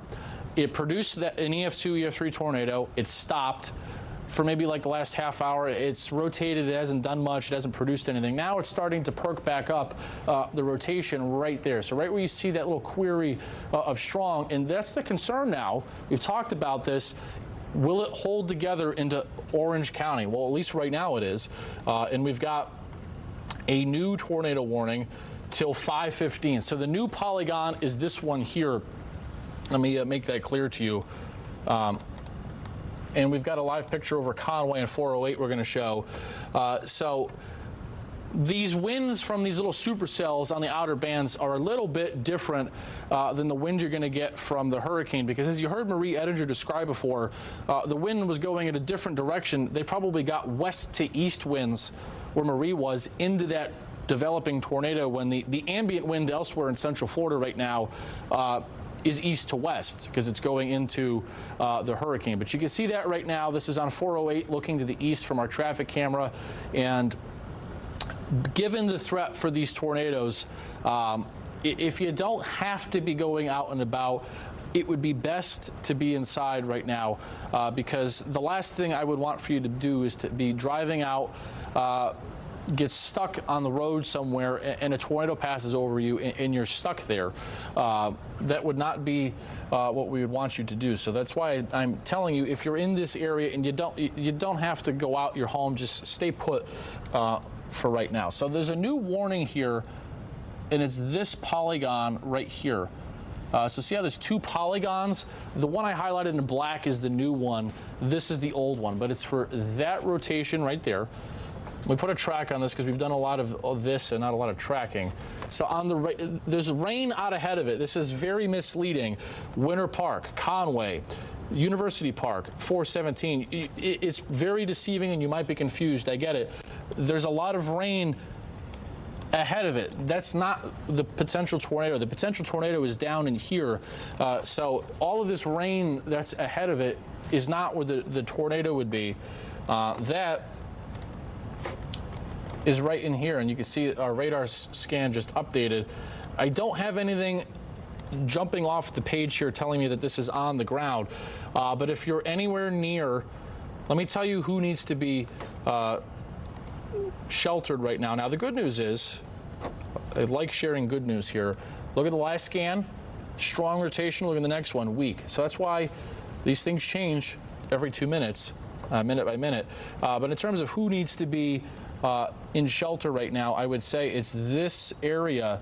That's where it's tracking. So let me zoom in and clear that off. So I'm going to read off towns where if your town or your road is where I'm about to read, you should be away from windows in your innermost room. Moss Park Road, Capri Road, Bunkhouse Road, Dowden Road, anywhere near the intersection of 417 and 528. The other side of Dowden Road, this is where it's tracking, where I'm showing you all these areas is where it's going, the rotation. Lee Vista Boulevard, Pershing Ave, Anthony Lane, Curry Ford, then you start getting into Azalea Park. So that is what we're watching for, and let me give you the times here of this rotation. That is what we're watching. It's moving at about 30 miles an hour. So on the way that it's going, we're going to keep an eye on that. If it held together, it'd be in Winter Park at 516, but we'll see. We're going to keep an eye on that over the next few minutes. I want to bring in now meteorologist Laurel Blanchard, who's been watching the radars for me. And Laurel, as we were talking about earlier, normally in hurricanes, you do get tornadoes that are normally EF0, EF1. They're brief, they're weak. Today, at one point before you joined us, when TJ and I were on, I think we had like a dozen active tornado warnings. This has been really, even for a landfalling hurricane, well above what you normally see in terms of tornado activity east of the center. Yes, absolutely. And a lot of people really think that the danger is closer to the eye. The entire storm is dangerous overall. Even the very outer bands have the potential to have those very quick spin ups. And that's exactly what we're seeing right now. It doesn't look very menacing because it just looks like a whole lot of rain. But because all of these outer bands are just feeding off the rotation overall from Milton, that's why we are seeing these very quick spin ups, and some of these actually very dangerous spin ups that has lasted over counties at the moment. So that's what we're really focusing on. So overall, we're going to walk you through this. There's a lot of weather information coming at you at once. So let's ultimately break down what's out there right now and what's been changing over the past 15 minutes. So areas that were under a tornado warning in Osceola County, you are no longer under a tornado warning, so you can come out of your safe spaces. However, if you are in Orange County, specifically eastern Orange County, those areas are now under a tornado warning. And we can see right here, if I stop the loop, we are seeing that possibility of a lot of rain across that area, but you're also experiencing a lot of wind as well as currently a tornado warning. So you heard your phones go off a little bit ago, but I am keeping this zoomed out because, again, what we're seeing is these supercells ultimately feeding off the rotation from Milton. So if I doodle right here, all of these bands of rain are just following this overall rotation of what we can see from Milton overall. So that's what we're ultimately seeing. And this is why we are seeing those little bits of rotation, especially with those outer bands just continuing to feed off that main rotation. So again, this is the area that we're watching right here. And this is all going to line up very nicely. So we'll break you through what we're seeing here on radar. So again, ultimately seeing the rotation following this area. So most likely going to pass in between Orlando, Bithlo, up towards Altamont Springs is this little bit of rotation right here. However, areas all along this polygon, both of these polygons side by side, make sure you are in your storm safety place. So put as many walls in between you and the outside as possible. So with that, let's break it down what we're seeing at the moment. We're going to just reset this just real quick, and let's close in real close of where we can actually see the active tornado warnings right now. Over here, again, we are seeing areas, especially right in the border of southern Orange County, northern Osceola County, all the way up through Orlando downtown, Winter Park, all the way over to Bithlo and Christmas. So right on the border of areas across Seminole County and Orange County, and then all the way back down towards the border of Osceola County. So those are the areas of what we're focusing in on right now. So what ultimately sticks out to me is that we have a lot of rain here, but really no certain signs of rotation. However, right here is a little bit concerning at the moment. But luckily, as we do take a look back at the reflectivity and the velocity of everything, it does seem that the main part of the rotation has gone down. But I am still a little bit concerned because we see still that bubble right here. And if I circle that real quick, with our pen right here, you can see that right here. That's going to continue to follow up once again, most likely towards Orlando. So that's why we can see those two polygons side by side.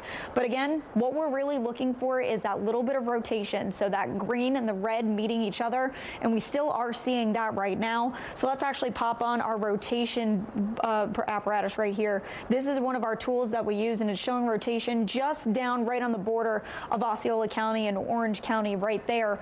But what we're also looking for, especially in the reflectivity, I'm going to switch to that tool real quick, especially in tornado coverage. And this is a good rule of thumb, especially to meteorologists. If we see a lot of rain, we're looking for the reds, the yellows, the oranges, and then we're looking at these little dropouts of green, which is exactly what we're seeing right here, which is also where we're also seeing that rotation of what we saw with using that last tool. So that's ultimately the area of what we're seeing at the moment. So now let's back it up. We're really focusing in on this area. Slowly starting to see that weaken, but then also it started to strengthen again. Again, just showing ultimately how unpredictable these tropical tornadoes can be. They die down, they pop up very quickly. So it's best if you are in a tornado watch, make sure you know what your area is and your safe area is in your home. Real quick, Noah, and then I'll toss it back to you. One thing that I'm also watching right here is just south of Brevard County. We are keeping an eye on a confirmed tornado warning in Indian River County. That is in effect until 5 p.m. This is going to continue to make its way up the coast, so Grant, Valkyria, make sure you are staying aware, staying with us right here, because I think these storms slowly going to make their way up to Brevard County as we take a look at the next couple of minutes. Noah? Yeah, Laurel, and one thing I wanted to add to the conversation here is that we've got some breaking developments with the hurricane, and I was just chatting with another meteorologist in Tampa, and this thing is not turning. And in fact, I just did some quick graphic work for you. The white line is the archived track history. The orange line is the advisory that came out an hour ago. And I've underlaid the radar, and just look for yourself. It is not on the heading it was expected to be. Now, for us, this does not change. Again, we talked about this last night, and I repeated this many times. These track wobbles and this, that, and the other don't mean anything for Orlando. We're going to get the tornadoes, we're going to get the wind, we're going to get the flooding. But for the people in Tampa, this is the difference between 16 feet of surge in downtown and 0. And right now, there's the heading. It's northeast at 17. And right now, at this point when a hurricane, this is the old school way of doing it back 30 years ago. When you don't have all the models, you just look at the radar and look where it's going. You just plot an X every couple of minutes where it is. Unless this thing starts to hook a hard right turn, it's going to be in Tampa Bay, which you can see. There's the eye. And it is not turning. So we're going to watch that the next couple of hours, because that's kind of a development here in the last couple of minutes. It is not turning, which, again, for us doesn't change the impact. But for the surge, you can clearly see it was already supposed to be going this way, and it is not. So that is a very, very interesting development of the hurricane, which we will come back to in a couple of minutes. So, big picture reset. We don't get too much tunnel vision here. I don't want to lose sight of the rest of the area. Gainesville, Ocala, Daytona, Palm Coast, just rain, general rain. Villages rain, Disney World rain, Titusville rain, Cocoa Beach rain, Melbourne rain. More tornadoes south of Brevard. We're watching those. But there's these 2 tornado warnings in Orange County. And the radar from Orlando International Airport reveals something a little more interesting. So I know this is a lot. There's a tornado warning, 2 of them, one till 4:45. It's going to probably expire. Then a new one till 5:15, which got issued a few minutes ago. But let me just put the airport the airport velocity. So there's a radar at MCO. It's a lot lower power. It's not as, you see clearly, not as clear as the Weather Service or our radar, which there you see our radar in Orange County. But normally when you get rotation, like in the summertime, in the spring, when we have squall lines coming across Florida, or in the winter, it's a nice tool to see that the MCO terminal radar, it's the little radar they have near the airport for all the planes that come in and out. I can't see the velocity on our system right now, but on my other device I can. And I have to tell you, right over Lake Hart, there is some very strong wind right now that I can see from the MCO radar, because it's right next to it, but not otherwise. So we're going to keep an eye on it right over Lake Hart. Actually, let me see if I can pull it up for you right now. So let's get the velocity data up here. And yeah, this rotation is still going. I mean, it's right here right now, right over 528. This is wind again blowing towards the radar and away. It's enough for a tornado warning, meaning that there's the potential at any moment it could produce a brief tornado. But this right now is not strong enough for me to be super concerned. But right over 528, that's one area of rotation where the air is going around. There's probably a funnel cloud in there, but it's wrapped in rain. You would never see it. Remember, a funnel cloud is what the beginnings of a tornado is, and that could stay up there for a while, and then eventually it drops down. But where that is, right here, is going to go towards University Park. There's the path of that. 508. So that rotation, it's 11 miles from University Park, Union Park, coming up about 15 to 20 minutes. We're keeping an eye on that as well. Also near Lake Hart. Now, again, it does not show up as well on this, on this weather radar we have on our TV. It doesn't show up as well. Let's see if I can get it here. You can kind of see, at least this view tells you, there's these two areas of spin. There's one over here, and there's one over Lake Nona and Lake Hart. So both of these we're keeping an eye on. So now it's a little easier for me to message this to you. There's one tornado warning till 5:15 for Orange County, but there's one area of spin right here, and there's another area of spin over here, and both are a part of the same thunderstorm, but they're moving independent of each other. This one's going this way, this one's going this way, and neither at the moment, just confirming I'm not missing anything here, neither at the moment are producing damage or on the ground, which is really good news to share. Let me see if we have any other reports. You see our camera, we're going to pop up here.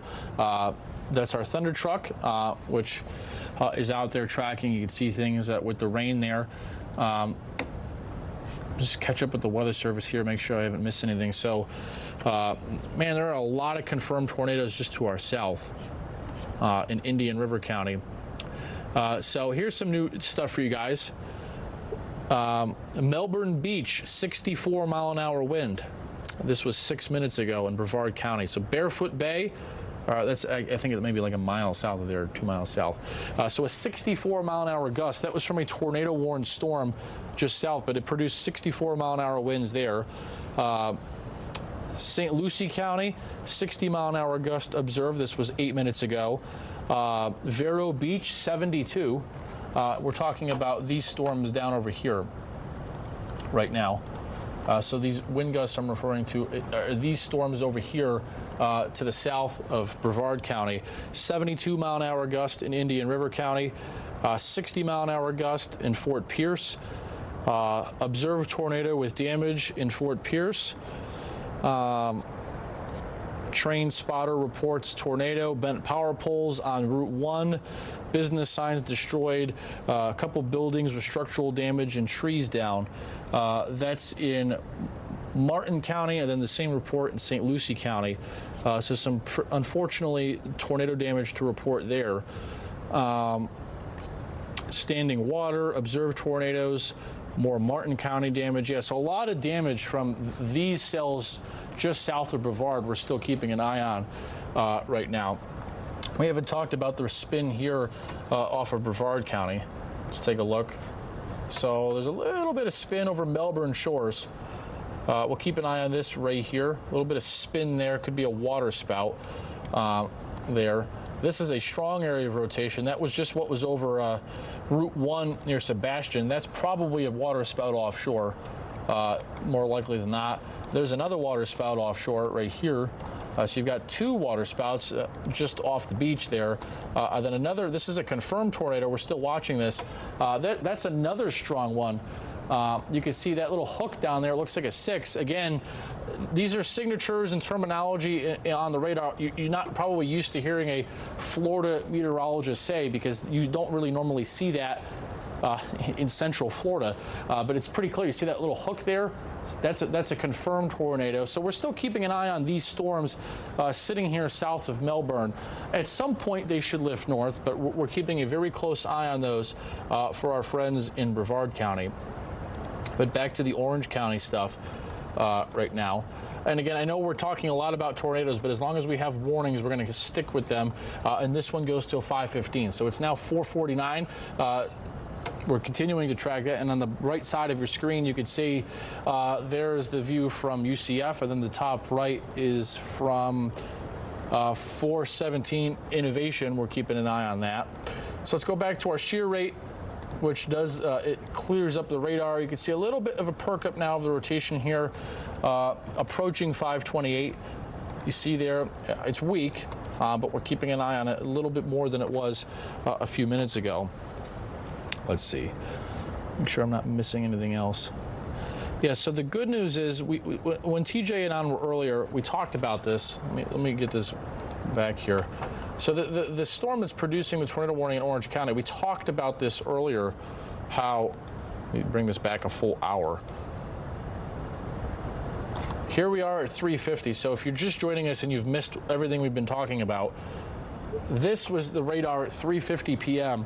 We had a strong and a violent tornado that was ongoing here. And we talked about how there were 2 scenarios. This survives the trek all the way to Orlando and produces a tornado in Orange County, or all this rain that was ahead of it interferes with it and it starts to weaken and broaden out. And I'll loop the radar for an hour, and notice you can see briefly, watch right here. I'll try to do this with 2 hands here. You can see briefly, look right here. My finger is, see briefly, see how that hook came back right here, and then right here, see how it's getting wrapped and involved with rain. That was, see the hook echo right there, that was the strong tornado. Another strong tornado down here with that supercell. But you can see how it's gotten closer to Orlando, and there's so much rain around. The good news is that it's kind of fallen apart. It's still there, but it's certainly a lot less worrisome than it was a couple of minutes ago. And when you talk about tornadoes, generally when they're on their own and isolated, that's when there's more concern for them. It's when they're wrapped in rain and stuff that it's a little bit harder for them to produce tornadoes. But this is gnarly down here, right to the, maybe not even a mile left of, or west of Port St. Lucie. Or the I-95, I mean, a couple miles west of Port St. Lucie. Apparently that is a ongoing tornado, because you see the purple polygon there. So a strong tornado there. A couple of tornado warnings here, and you see a confirmed tornado warning till 5 for Indian River County. That comes up towards Sebastian. But yeah, look at all the rotation offshore. Several areas here of that strong rotation offshore.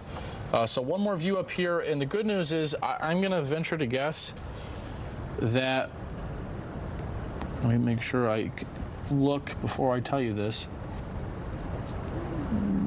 Yeah, there's still some rotation over the beeline, but I'm going to venture to guess that this warning is going to be allowed to expire early.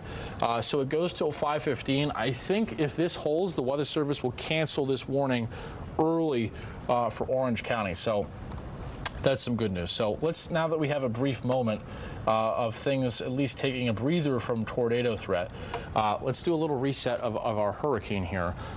So let me give you the loop of everything so far. Let's see how far back our system can go here. Let's do 6 hours.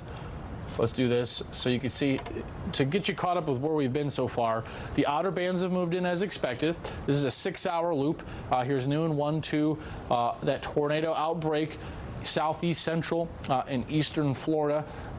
It'll be interesting to see some of the modeling I was looking at when Laurel was on with you a few minutes ago. It's interesting. Some of the, wow, look at that.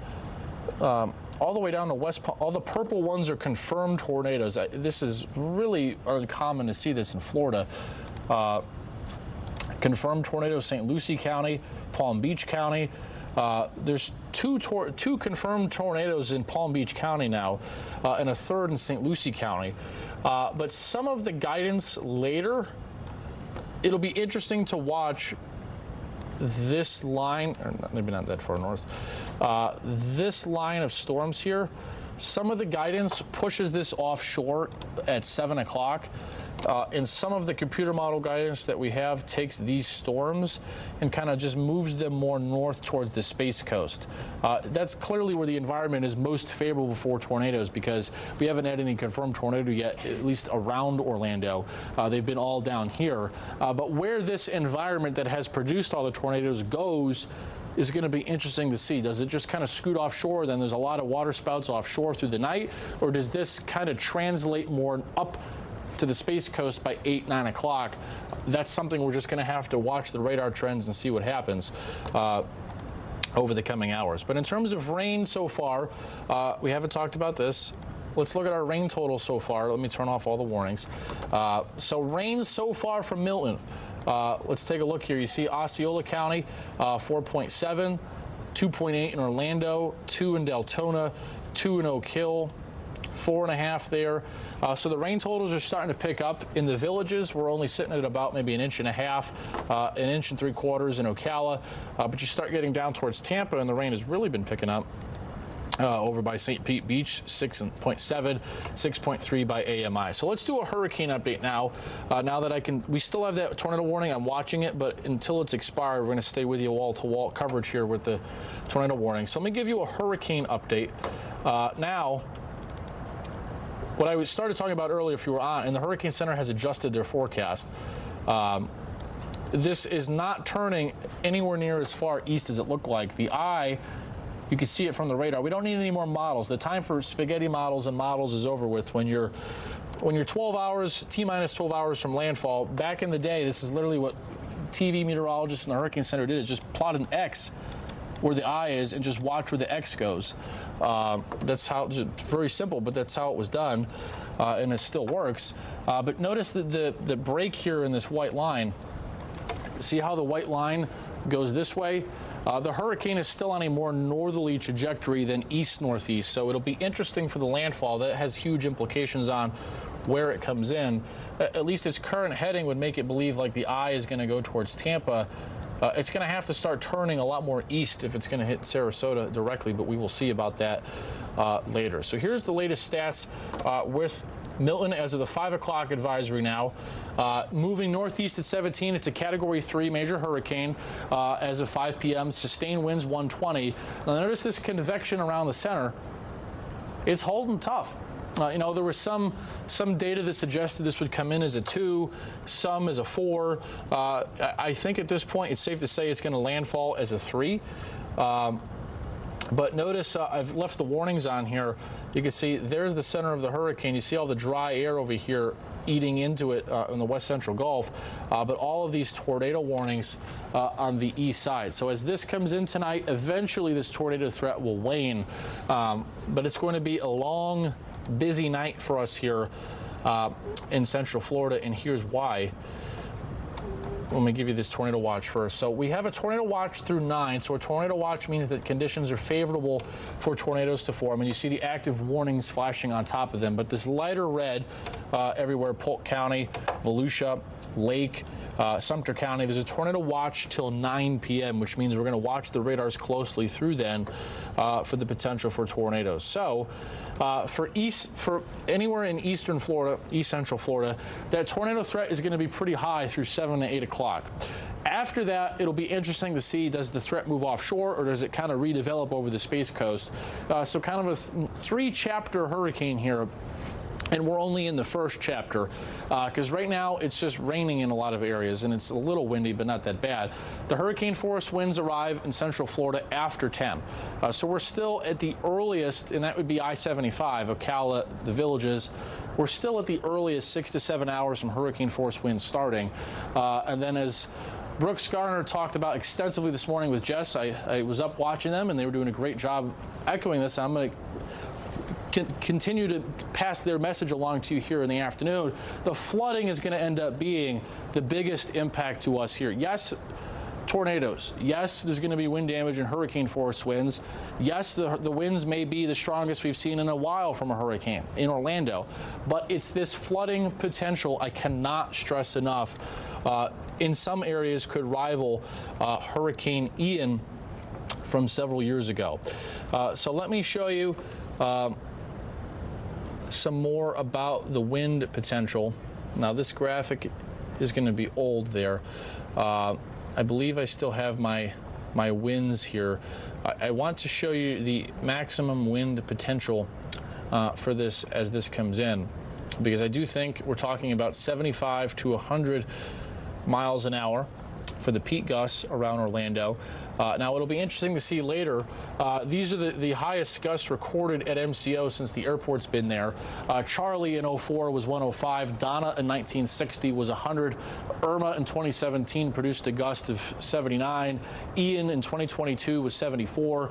And Hurricane Jean in 2004 produced a gust of 71. So even if we just got to 75, which it seems like base case at this point for the winds here in Orange County, that would put us, interesting perspective, in that list of one of the highest gusts that's been recorded officially at MCO. So let me show you the rain projection here. This is one of our computer models that's done a really good job with this. And this is where my concern is look at this swath of rain here that's going to follow north of the track of potentially major flooding. You see this band here.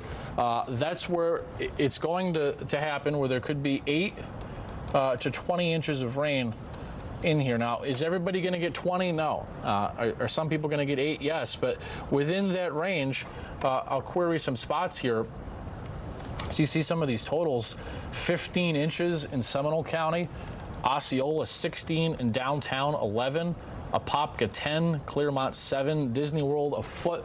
That's going to cause a lot of flooding issues. And let's peek at one of our other forecast models to see the rain total. You see similar idea, that big swath, but it's a little bit further north. Same point. 16 in Daytona Beach, 12 in DeLand, a foot in Winter Park and Altamont Springs. So that flood threat later is going to be really quite significant. So it's the top of the hour now. It's 5 o'clock. Let's do a radar update. So here we are. And we still have our tornado warning. We have our tornado warning continuing here till 5:15. And let me confirm that we do not have any tornado threat for this warning still till 5:15. So, and then I'll show you the new track here. So 5 o'clock, Storm Team Meteorologist Noah Berggren, Laurel Blanchard here, and our news team. Everybody's covering this for you. We've had a lot of tornado warnings already tonight. We still have technically a tornado warning till 5:15 for Orange County. Now, this is a storm that has a history of producing a tornado. Right now in there, not seeing much of concern, so that is good news there, but we will monitor that very closely. Down in Brevard County, we're watching these storms here south of you that continue to produce strong areas of rotation, and there even is one here just offshore of Palm Bay in Melbourne Beach. A strong area of rotation here, not even that far off of the beach. I'll show you that. Less than a mile offshore. We'll see if that comes inland. That could prompt a tornado warning there. It doesn't show up well because we're so close to the radar, but it'll be interesting to see. We're keeping an eye on this for you folks. If you're right in the Melbourne area, this area of rotation is going to drift up towards Satellite Beach. We'll keep an eye on that. Right now it's offshore, but that's the update with that. All right, so it's 5 o'clock. We've got a new track of the storm. Let me show you that. and then we're going to go through more of the progression of the tornado threat. So for right now, I want to bring in a colleague, Storm Team Meteorologist Laurel Blanchard, for this. And Laurel, we got the new update in. It's still a major hurricane, but the new trends have ticked the track a little bit closer to Tampa Bay and Anna Maria Island for the eye later tonight. Yes, absolutely. So 5 o'clock update, fresh from the National Hurricane Center. This is the most recent update with Milton. Currently 120-mile-per-hour winds. We are starting to see a little bit of shear and some cooler air associate with parts of this hurricane. So that's what we're going to be focusing on for a little while now, because as we have this cold front lacing across the southeast, that's actually what's going to be feeding in cooler air.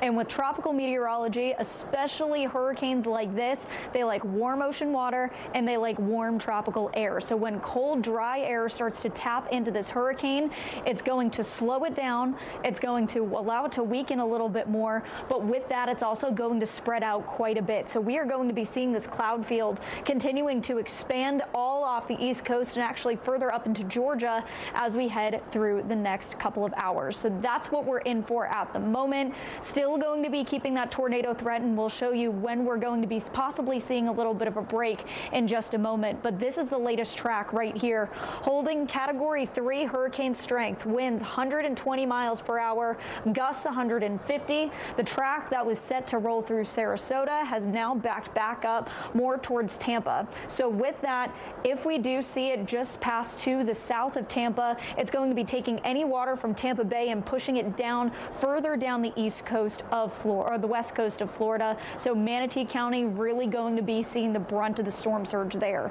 As it continues to make its way up into Orlando, getting cut off from that very warm ocean water fuel, and that's what's going to allow it to weaken to a Category 1. However, we are still going to be hit with 95-mile-per-hour winds, gusts to 115.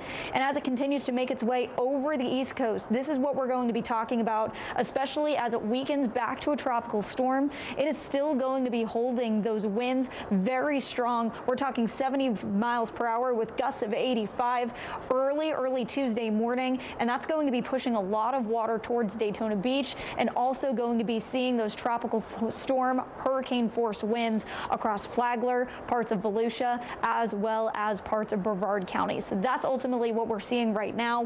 Hurricane warnings, tropical storm warnings all through central Florida, as well as through parts of northern Florida as well. So that's what we're going to see in just a few minutes. Let's take one last look at the radar, because what I want to show you is when we could possibly get a quick break from these storms. So with that, let me turn these observations off.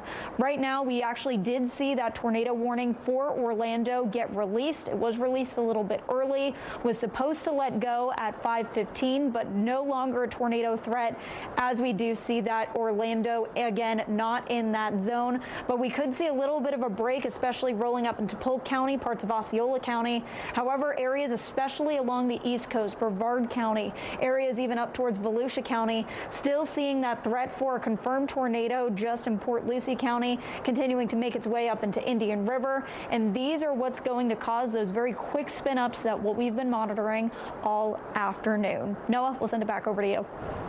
Yeah, Laurel, great job. And one thing I wanted to add to everything you were saying was that this storm is probably producing a very significant tornado right now just south of us. So before we send it back to our anchors, we're going to transition now to some other news coverage. Just to echo what Laurel said, look at the core of our area.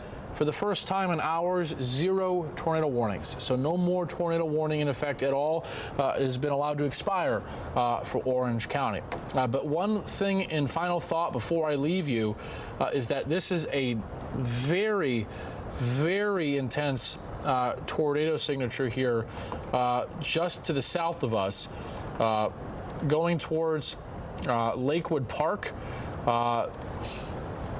In fact, I think that the Weather Service may be going tornado emergency for that. This is probably the strongest tornado on the board, and there you see that upgrade right here, right now. There is some significant tornado. Wow, look at that. So real quick before we let you go, because you may have family or friends down here, this is outside of our area in St. Lucie County, but this is very heavily populated areas, and that is a 2-mile wide tornado. That's probably going to result in a tornado emergency now for Fort Pierce, which, again, I've said this before, I don't know the last time that that's been issued in the state of Florida. Not the peninsula, maybe the Panhandle in the spring a few years ago, but not in the peninsula. I don't know. But that is significantly concerning, and these are very heavily populated areas right along I-95. So if you have family or friends down in St. Lucie in the Fort Pierce, that is a major tornado right now, of the likes of which I don't know the last time I've seen that. And I fear, guys, I'm about to send it back to you, I fear that we're going to hear in a few hours that we're going to hear of some big damage down here of St. Lucie in Fort Pierce. So if you have family or friends down there, please get in touch with them. But for the core of our area, the tornado threat has now subsided, at least for this moment. And we're going to take a quick break. We'll be back with much more on Hurricane Milton.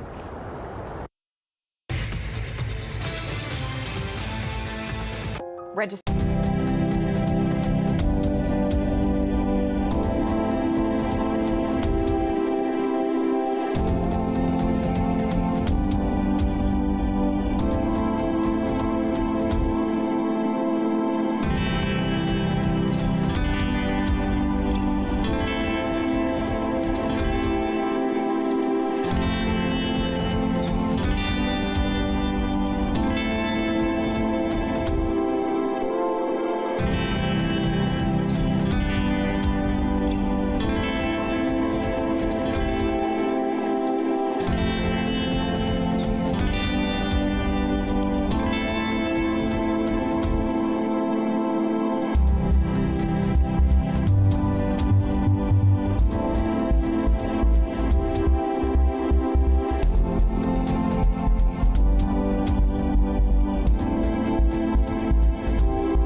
afternoon and welcome back to our special coverage of Hurricane Milton. I'm Luann Sorrell. And I'm Amy Kaufeld. So happy to be here with you, Lou. So good to see you. Well, let's go. There it is. It's on the ground. We've been tracking tornado warnings for hours now, and we are starting to see some of the videos of what our storm team has been talking about. A powerful and potentially destructive Hurricane Milton just hours away from an expected landfall along Florida's west coast.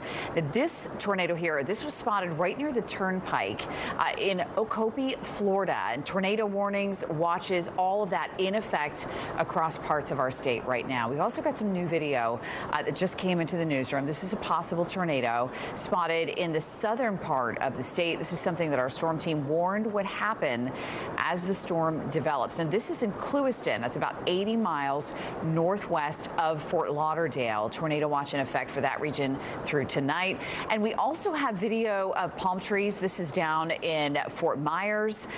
They have also experienced what we believe to be potentially a tornado down there. Brandy Campbell, who works for Fox Weather, Brandy is down in that area, and Brandy has been posting videos, and she said it looks potentially like a tornado also touched down in the Fort Myers area. And the Fox 35 Storm Team Thunder Truck has been out all day long tracking Milton's impacts. Yeah, Marie actually came very close to potentially a tornado. I know Noah was a little bit worried about you and Mike out there. Yeah, I got a lot of texts all at once as we were fleeing some pretty intense wind there. What we're seeing now is still pretty windy, nothing comparable to what we felt earlier. We actually left the highway just a bit ago. The wind was picking up pretty badly. Even as those tornado watches and warnings were expiring, it was still getting a little bit dangerous out there. So we are now on Colonial in Orlando, headed east. We are going to check out some of the areas that we had been keeping an eye on earlier. Our meteorologists have been keeping an eye on for potential tornadoes. We know that they did not touch down as they were worried about, but we are still going to check just in case. Now, what we were up to earlier in the day before all of those tornadoes started accumulating was checking out the potential for flooding in areas that we know are prone to it. So we did go to Waveview Park, for instance. That area flooded very badly on September 1st. We know now that some people there actually purchased upgrades. They at one family's home where they had flooded on September 1st, they bought a gigantic pump, an underground pump, had that installed and finished up just yesterday in anticipation of this storm. And another family that we spoke with, they purchased some other guards that will inflate as they get wet. We've heard a lot about those in recent weeks, preparing for both Hurricane Helene and Hurricane Milton. We are on the roadways right now. We have been trying to tell people that it is not advisable to be out at this time. You can see headed in both directions. There are lots of people on the roadway. We are in a 9,000-pound vehicle. It's a little bit easier for us to get around. It's also higher up, so we can deal with some floodwaters. That's what makes it easier for us to check out those areas that are prone to flooding. But you can see all these cars still out there, hopefully headed home at this time. Another space that we were in earlier today was Orla Vista. I talked with a woman there who said she flooded during Irma. She flooded during Ian. And so at this point, she is getting out of there. There is this massive construction project in the area meant to improve drainage to prevent the flooding that we have seen in past storms, but it's not quite finished. And so some people around there are pretty worried about what could happen in this particular storm. We're worried for them as well, so we are going to be checking back in on that area tonight and tomorrow morning as well. The woman I was speaking with, her advice was to get out as well. And that's what we have heard from tons of different counties in this area, especially ones that have given those evacuation orders. Those tend to be focused around mobile home parks and areas that are on the coastline or have flooded in the past. So if you know you're prone to flooding, you're better off getting away. But you don't need to go far, just to higher ground or to an area with better drainage. So that's what we're hoping these people on the roadway are doing right now, is just getting to a safe space. We don't want people on the roadway longer than they need to be, especially because, as our meteorologists have been saying, those tornadoes have been very, very active. And It's not just tornadoes. It's been very windy out here. You can, as we pass through, I want you to try to keep an eye on the trees as they're moving. It's a little bit difficult to see on this camera, but earlier as we were on the highway, we could see them just whipping around, and some of that was just from the regular hurricane force winds that we know are going to be picking up throughout the course of this evening. So we're encouraging people to get to their safe space. If you're in an area that's prone to flooding, like we saw in Orla Vista, then you should go to a different area that's of higher ground or has better drainage than you have in your neighborhood. Or if that's not available to you, go to a shelter. We have on fox35orlando.com a list of all of those possibilities so that you can make sure that you are hunkering down in an area that you feel secure. You can always check back in the next day or the day after for any potential damage to your property. It is scary to think about not being there. We know that, but that is what we're advising at this point. Here in the Thunder Truck, we're, as I said, going to be checking out some of the areas that we know had some potential tornadoes coming towards their area earlier, and we'll check back in with you, letting you know what we find. We'll also keep you advised of what's going on along the road here. All right, Marie, thank you. And our live team coverage continues now in Flagler County. That's where Randy Hildreth has been standing by. She's right by the pier. Yeah, Randy, those beaches recently started renourishment projects to help the beach erosion there. How is the coast holding up so far? Yeah, it's certainly a question mark as we continue to monitor Hurricane Milton moving in. I do want to let viewers know some new information that I just got at as of 4:56. Emergency officials here in Flagler County said that State Road 100 from East Woodland Avenue to Dean Road closed to traffic because water is starting to get over the road. We know that flooding is going to be an issue, especially as we get later into the day. Now, you talked about the renourishment project here. Storm surge is certainly a big concern as well for officials here. As you mentioned, I'm right by the pier. You can see in the background some of the pieces still dangling. They have the pier that they need to work on and that beach renourishment project to build up the coast and add more sand. In terms of what I'm seeing, still sand here, but you can see the angry waves moving in. Now, as I've been here at the pier, I have watched some folks come to try to do a little bit of sightseeing. I want to introduce you to one of my newest friends, Esteban. So you have been here for about 10 minutes or so.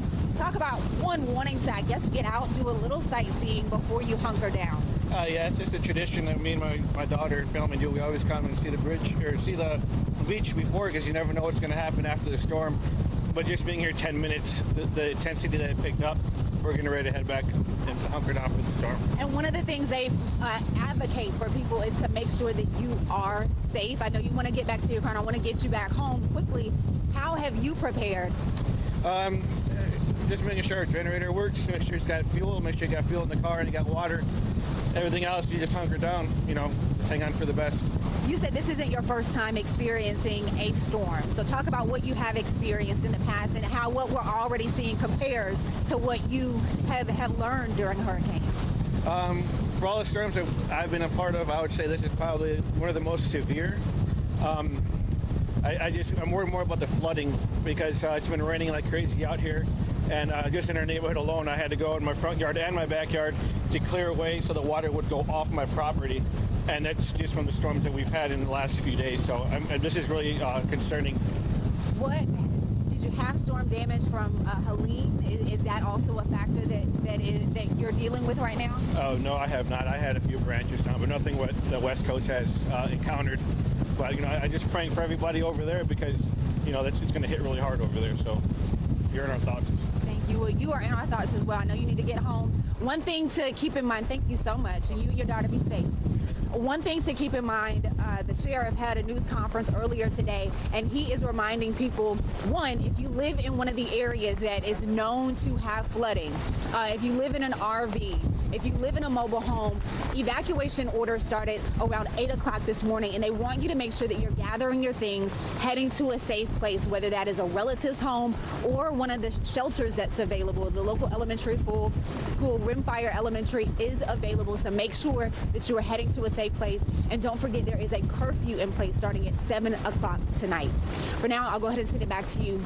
Live in Flagler, Randy Hildreth, Fox 35 News. Randy, thank you. And we are getting some new video at this hour. Take a look at this time lapse of Anna Maria Island. This is in Manatee County on Florida's west coast. Hurricane Milton expected to make landfall right along Florida's west coast later tonight. And check out this video from the hurricane hunters flying right through Hurricane Milton this morning. They hit some turbulence on their way through the storm's eye wall. You see them being jostled around there. They're collecting data for forecasts. And Milton is already bringing lots of rain with it, and the Tampa area is expecting a whole lot of flooding. Yeah, unfortunately, that is the case. Fox 35's Ariel Placencia is along Tampa's Bayshore Boulevard, where street flooding is expected later tonight. Hey there, everybody. Ariel Placencia here on Bayshore Boulevard in South Tampa. This is a road that we will be watching very closely today, as we know that it is prone to flooding. Now, right now, the water is not crashing over the balustrades like we have seen in the past. All lanes remain open, and there is very light traffic out here on Wednesday morning. But again, Bayshore Boulevard here in Tampa and so many other streets are going to be ones that we are likely expecting to see underwater, thanks to all the rain that we've already had and all the rain that we know is coming with Milton. It's hard to imagine, after what we just went through less than 2 weeks ago, how saturated the grounds are. I mean, with any amount of rain at this point, it's going to run off. The grounds, the soils are just not going to be able to absorb any of that rain. So pretty instantly, I think we're going to see some flooding concerns. I mean, we're talking 6, 12, and in some cases 18 inches of rain, and this is over a 24-hour period. So this is going to be a quick event, but a lot of rain coming down through the Thursday afternoon time frame, say. Now, here on Bayshore Boulevard, we are under a mandatory evacuation. This is Zone A. I should add that Zone B is also under a mandatory evacuation here in Hillsborough County. I'm Ariel Placencia. Now back to you. Thanks, Ariel. Well, a lot of people from the Tampa Bay area have evacuated, and they're riding the storm out here in Central Florida. That's right. We have a lot of hotels, of course, in the tourist district, and David Martin is live at the Rosen Center Hotel on I Drive. And David, I know you're probably talking to a lot of people who have come there because they needed a safe place to go. Indeed, and it's a safe place to be. Hi, Amy. We are standing under the porte-cochere here on International Drive with the Rosen Center Hotel. It's my honor and pleasure to introduce you to somebody who is no stranger to welcoming evacuees here to Central Florida, Miss Jennifer Rice Palmer. How are you doing today? I'm great. How are you doing? Good. So we are seeing right now some wind and rain. We've been watching it like this all afternoon, haven't we? We have been in and out all day. Yeah, and it's some puddling and pooling of rain. That's pretty dramatic right there over the cars, isn't it? It is, and it's just the beginning of what's to come here in a little while. Yeah, our next 12 hours will certainly be wet. Indeed. Yes. Let's walk inside and show our audience what's happening here, because when we showed up earlier this afternoon, there was a lot of people in the lobby, and there still are, because how many folks do you think you have in the hotel? Oh, the hotel is completely full. All 7 of our Rosen properties are completely full right now. It's what we do. When a hurricane happens, we take people in from Florida. It's what we do best. Let me send Paolo down the way here so he can get us a POV here. I see a lot of dogs. Yes, well, Rosen Hotels, we're big pet lovers, and we waive our pet fees during this time. You know, really, people are not expecting to have to travel during this time, and this is not something they budgeted for. So we waive our pet fees. We make sure that everyone knows that their pets are welcome. It's one less thing they have to worry about that's what's going on back home. They can be here, feel a little bit more safe, a little bit more confident in what's going on, and try to relax just a little bit if possible. You know what? They are relaxing. Everyone seems to be in a pretty jolly mood despite the chaos that's happening outside. But I got to tell you, the restaurants are open. There's hot food. There's a bar. I mean, you almost feel like there's not a hurricane going on. Well, you know, we go ahead and we put a ride-out team. As soon as we hear a hurricane's coming, we make sure our staff is here, that they can bring their families with them. We make sure that the restaurants can then be open, and we can be as hospitable as possible. I got to interrupt you, Jennifer. We are back to our tornado warning. Back to you in the studio.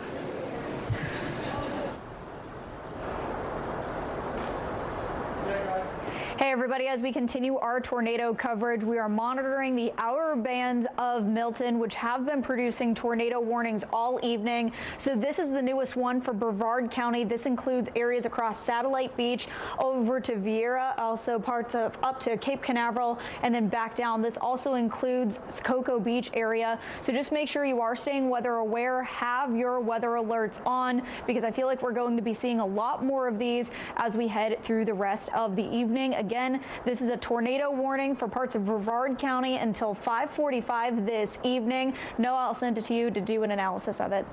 Yeah, Laurel, it looks like it's safely offshore right now, at least at the moment. But this is the area we're watching right here. And Laurel and I are going to watch this for you here over the next couple of minutes. Laurel, as I track this one, if you could keep an eye on the area behind it in case that hooks a left into Melbourne. So there's one just offshore, a little bit to the bottom right of this one. I'm going to zoom in on this one, and just in case that one comes in faster, because that one behind is a little stronger. So we've got a new tornado warning here.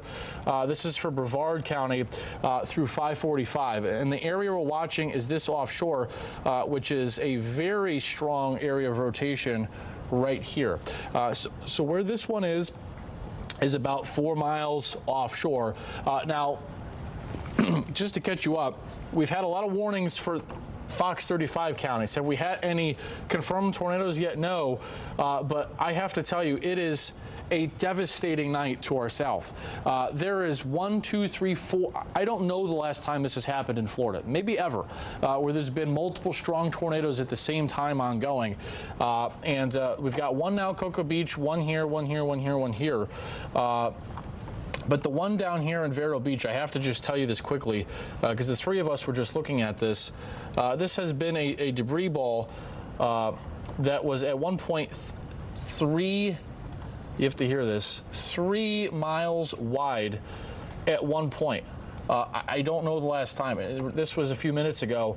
This is just purely tornado debris that 2 miles wide on the east side of Vero Beach. So for our friends down in Vero Beach, I hate to have to see what's going to come out of that, but that was a very intense tornado that just tore through the eastern side of Vero Beach within the last couple of minutes. But let's come back to our warning here for our area, which is now here. Now this is with a cell that's offshore that's pushing in, which if you look at our radar algorithm, it's indicating extreme rotation here just off the shore of Cocoa Beach and South Patrick Shores. Now this whole thing is not the tornado. The tornado would be right in there, which you can look right now and see there is some extreme rotation there.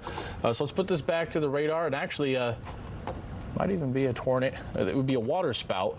Right there you see that little donut hole. That's probably a tornado, which again, over water is a water spout. It comes inland, it becomes a tornado.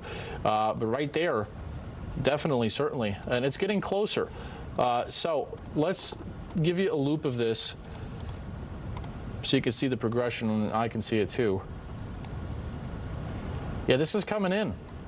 This is interesting. We talked about this, but this is a strong rotation that's going to come right on shore within the next few minutes, just south of Cocoa Beach, right on the A1A. So if you're anywhere, there's the tornado right here, which again is over the ocean right here, but it's about to hook right onto land, right on A1A. If any of these places sound familiar to you, anywhere in South Patrick Shores, South Patrick, again, right along A1A, West Tech Road, Rescue Road, Atlas Avenue.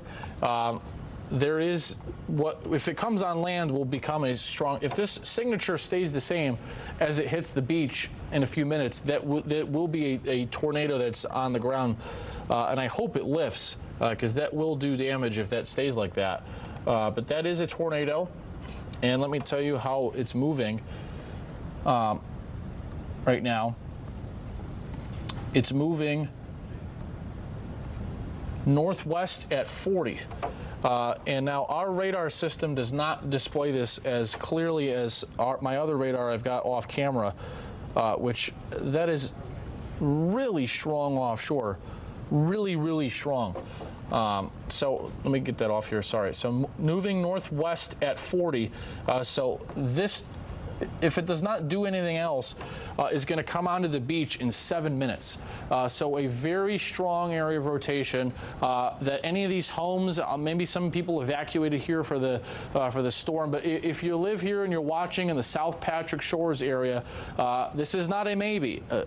Unless this goes away and the radar goes down, that will produce a tornado there in 7 minutes, 6 to 7 minutes. So it is imperative that you get inside, away from windows. I'm going to hope, I'm going to cross my fingers in the next 6.5 minutes that rotation weakens, because if it stays exactly like it is, there will be a tornado in South Patrick Shores in 6 minutes. So we're going to hope that goes away, but at least for right now, Laurel, that continues. But there is one just south of there offshore, and it's interesting to note, Laurel, that these cells are kind of hooking in back towards the beaches right now. We're going to have to watch Satellite Beach as well, I think, for that other cell that's currently offshore behind it. Yeah, I absolutely agree. So these are the two areas of rotation of what we're watching right now. And as we do take a little bit of a closer look, this is the St. Patrick shoreline right here, and it's going to continue to swing eastward. But with that, we're also keeping an eye on this other area of rotation, most likely a water spout at the moment. But this is something that we're going to continue to watch. Very often, especially in more tropical tornado scenarios, this is exactly what we see, especially with a rain band as powerful as this one. We see areas of rotation almost training each other. So one followed by another, followed by another. And if we zoom down just off the coast right here, just to our south, areas across St. Lucie County, even further down in Indian River County, we can see those areas exactly the same right there. Areas of rotation following one another after another. So that's something that we're going to continue to keep a very close eye on.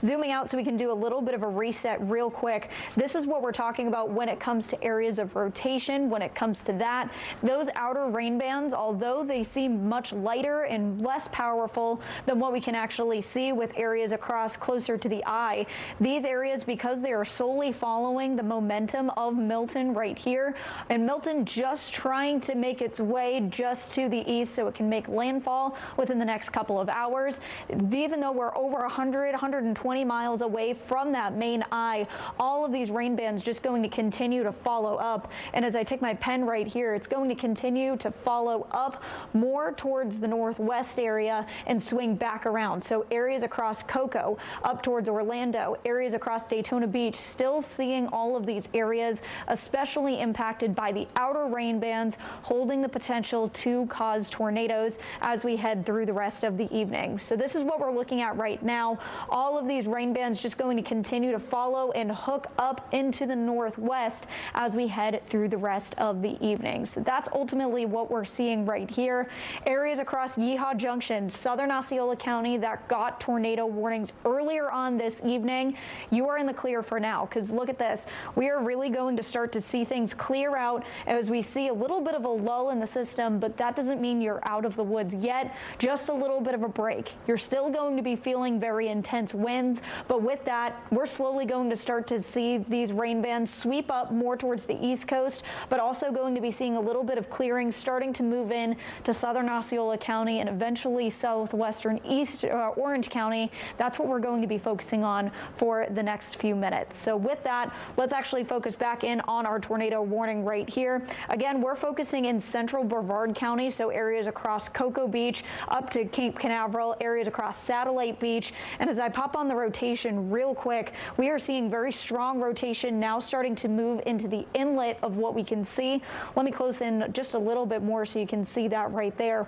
So inlets just north of Satellite Beach, just south of Cocoa Beach. We are seeing some shear and rotation there. So again, as we continue to see this tornado warning again in effect for areas of central Brevard County right along the coastline, Cape Canaveral all the way down to Satellite Beach, but specifically if you are in the Patrick area, make sure you are in your storm safety place, because this is why we are seeing that tornado warning get issued right there. Again, tornado warning issued for Brevard County up until 5:45 this evening. Noah? I don't mean to interrupt you, Laurel. Go ahead, look south, zoom in. I want you to be able to see that. There's this, something that just touched down at Palm Shores. It just came up on the radar here in the last couple of seconds. We saw this a few weeks ago right over Parkway Drive. without a warning. This may have been an unwarned tornado in Parkway Drive and Halifax Avenue right here. This just spun up within the last 2 minutes, and that's how these things go. It's so close to the radar. As I have a report from somebody that there was a storm there, or possibly a tornado. You're so close to the radar, you're not going to see this because here's the radar dome, the tower right here. This just may have dropped a tornado on Parkway Drive in Brevard County. So Sherman Park area, Palm Shores, there may have just been a tornado touchdown. And it's moving west. It's impossible to see this because you're so close to the radar. But right here, Parkway Drive, North Wickman Road. We saw this earlier in the year when there was that EF1 tornado, I think it was, we covered in Brevard County. We went down. There was a thunderstorm day, two collided. It was the exact same signature as this. Like, it looked the exact same thing. And it produced an EF1 tornado. So North Wickman Road, Parkway Drive, there's not a warning there right now, but there could be any moment, and we're watching that closely. I didn't mean to interrupt you, Laurel, there. I just wanted to bring that to our attention, as that's how these things go, is that we've got both of us watching and multiple areas that change within the span of a couple minutes. Yeah, Noah, so with that, we are very much keeping an eye on that area in particular, because this is where we're seeing those outer rain bands really start to push through. And that's exactly why we're going to be very much focusing in, because as we head through the rest of the evening, these areas especially going to be holding that possibility of seeing that tornado potential throughout the rest of the evening. So that's why we're focusing in on these little areas right here. Noah, if I flip back to the reflectivity, not seeing anything standing out quite yet. Seeing a little bit of an inflow notch right here, but as of right now, it just looks like there's that possibility of a little bit of rotation just to the south of Melbourne, which is why we are keeping an eye on that area. This is looking from the Fox 35 radar in Orlando. So again, just kind of getting a few other views of what could possibly be happening within this little storm right here. To switch back to the Melbourne radar to once again check in on our tornado warning just off to the north across central Brevard County course lines. That's why we're going to be continuing to monitor these, because this is why we are seeing more of these quick spin ups as we head through the rest of the evening. Again, with these outer bands just following one another, this is why we are seeing tornado warning after tornado warning, because of the potential of really seeing more of that possibility of these outer rain bands to cause that very quick spin up as we head through the rest of the evening. So that's ultimately what we're seeing right now. To check back in on our tornado warning, once again, this is going up through areas of Cape Canaveral all the way down to Satellite Beach. But this is why we're, again, very much focusing in on that. This is the area that we're watching, and I'm going to close in on areas right by St. Patrick right here. And this is why we're going to be very much focusing in on that, because this is a little bit concerning to me, Noah. I don't know about you, but with this area right here, one thing of what we keep an eye on very closely with the radar is that if we see any areas of dropout or very areas of little green, total areas of just any little bit of clearing, that's a little bit concerning to me personally. I haven't checked more of the rotation part of it yet, but that's what I'm watching very closely right now. It does look like we're seeing a little bit of rotation just off to the east there. Seems to be dropping out or weakening. We're seeing little spots of that possibility of rotation right there. But with that, I also do want to take a look also at the debris. Does seem like we're seeing a little bit of debris just off to the south. Areas slowly starting to make their way over Highway A1A. Make sure you are in your storm safety place, especially if you are in this zone. Luckily, areas just to the north, so areas across Cocoa Beach, even further up, more towards areas especially further up the Brevard County coastline. Make sure you are just staying weather aware, but I think this is going to start to hook inwards to the shore, so I think you may be in the clear for now. Just make sure, again, you are following, making sure you are in your storm safety place if you do have a tornado warning on your phone. Noah, you want to further break this down? Yeah, Laurel, it looks like that's how these things go. You know, they're there and they're gone very quickly. But I just want to give you a big view here of the entire region. So 541, this is the only tornado warning we have in effect. But I have reason to believe we may have just had a tornado touchdown here in Brevard County. And I'm actually quite surprised there's not a new warning here yet. Right over the Brevard Zoo in Vieira, you're technically outside of that warning, but if you're anywhere near the Brevard Zoo or Vieira, there could be a tornado touchdown at any moment right now, right on I-95. I don't know if any of our crew, you can check out a camera here. I know there's one right near Vieira I've used before that points south right there, because it would be right over I-95 at this specific moment. So the warning, broadly speaking, is till 5:45. It covers a large area from Cocoa Beach to the Brevard Zoo. This warning was issued initially for an area of rotation that was offshore. Yeah, you can't see that as well anymore, but so the area offshore was right here. That's why the warning got issued initially, and that came in. I don't have reason to believe that that one produced a tornado yet. Thankfully it weakened. But on the bottom right, you can see there's our camera from I-95, which, let me zoom into the area I was referring to. So a couple of minutes ago, it's subtle, but it's right there. Very, very decent rotation. And in fact, we may have had a tornado touchdown right here at 5:34 that went unwarned, and that is now up here by I-95 in the Brevard Zoo. So the way we confirm tornado debris is it's a very specific way for us to look at the radar and say that a tornado is ongoing or one did ongo. We can't just look and say, we have to confirm three ways. You look at the velocity, which right there you see it spinning. You look at the reflectivity, which is the rain. Yes, there's rain. That's 2 out of the 3. And then you have to match the debris to that. You can't just see debris that color, because it's other things in the atmosphere.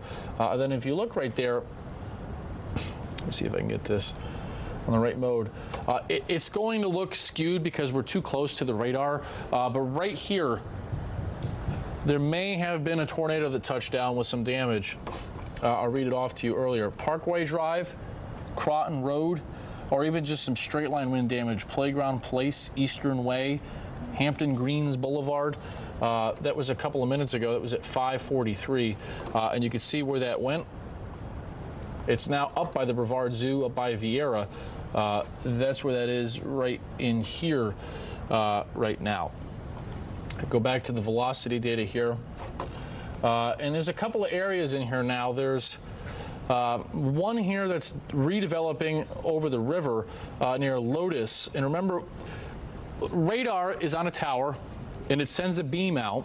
And the way that we're able to tell weather is because the beam hits what's in the air, precipitation and things, and then the pulse of energy comes back and we see what it is. Well, the way that we determine which way the wind's blowing is that same wavelength from the radar tower sees the raindrop. One raindrop is moving this way, one raindrop is moving that way, and then on this mode of the radar, that's how we tell which way the wind is moving based on where the raindrops are moving.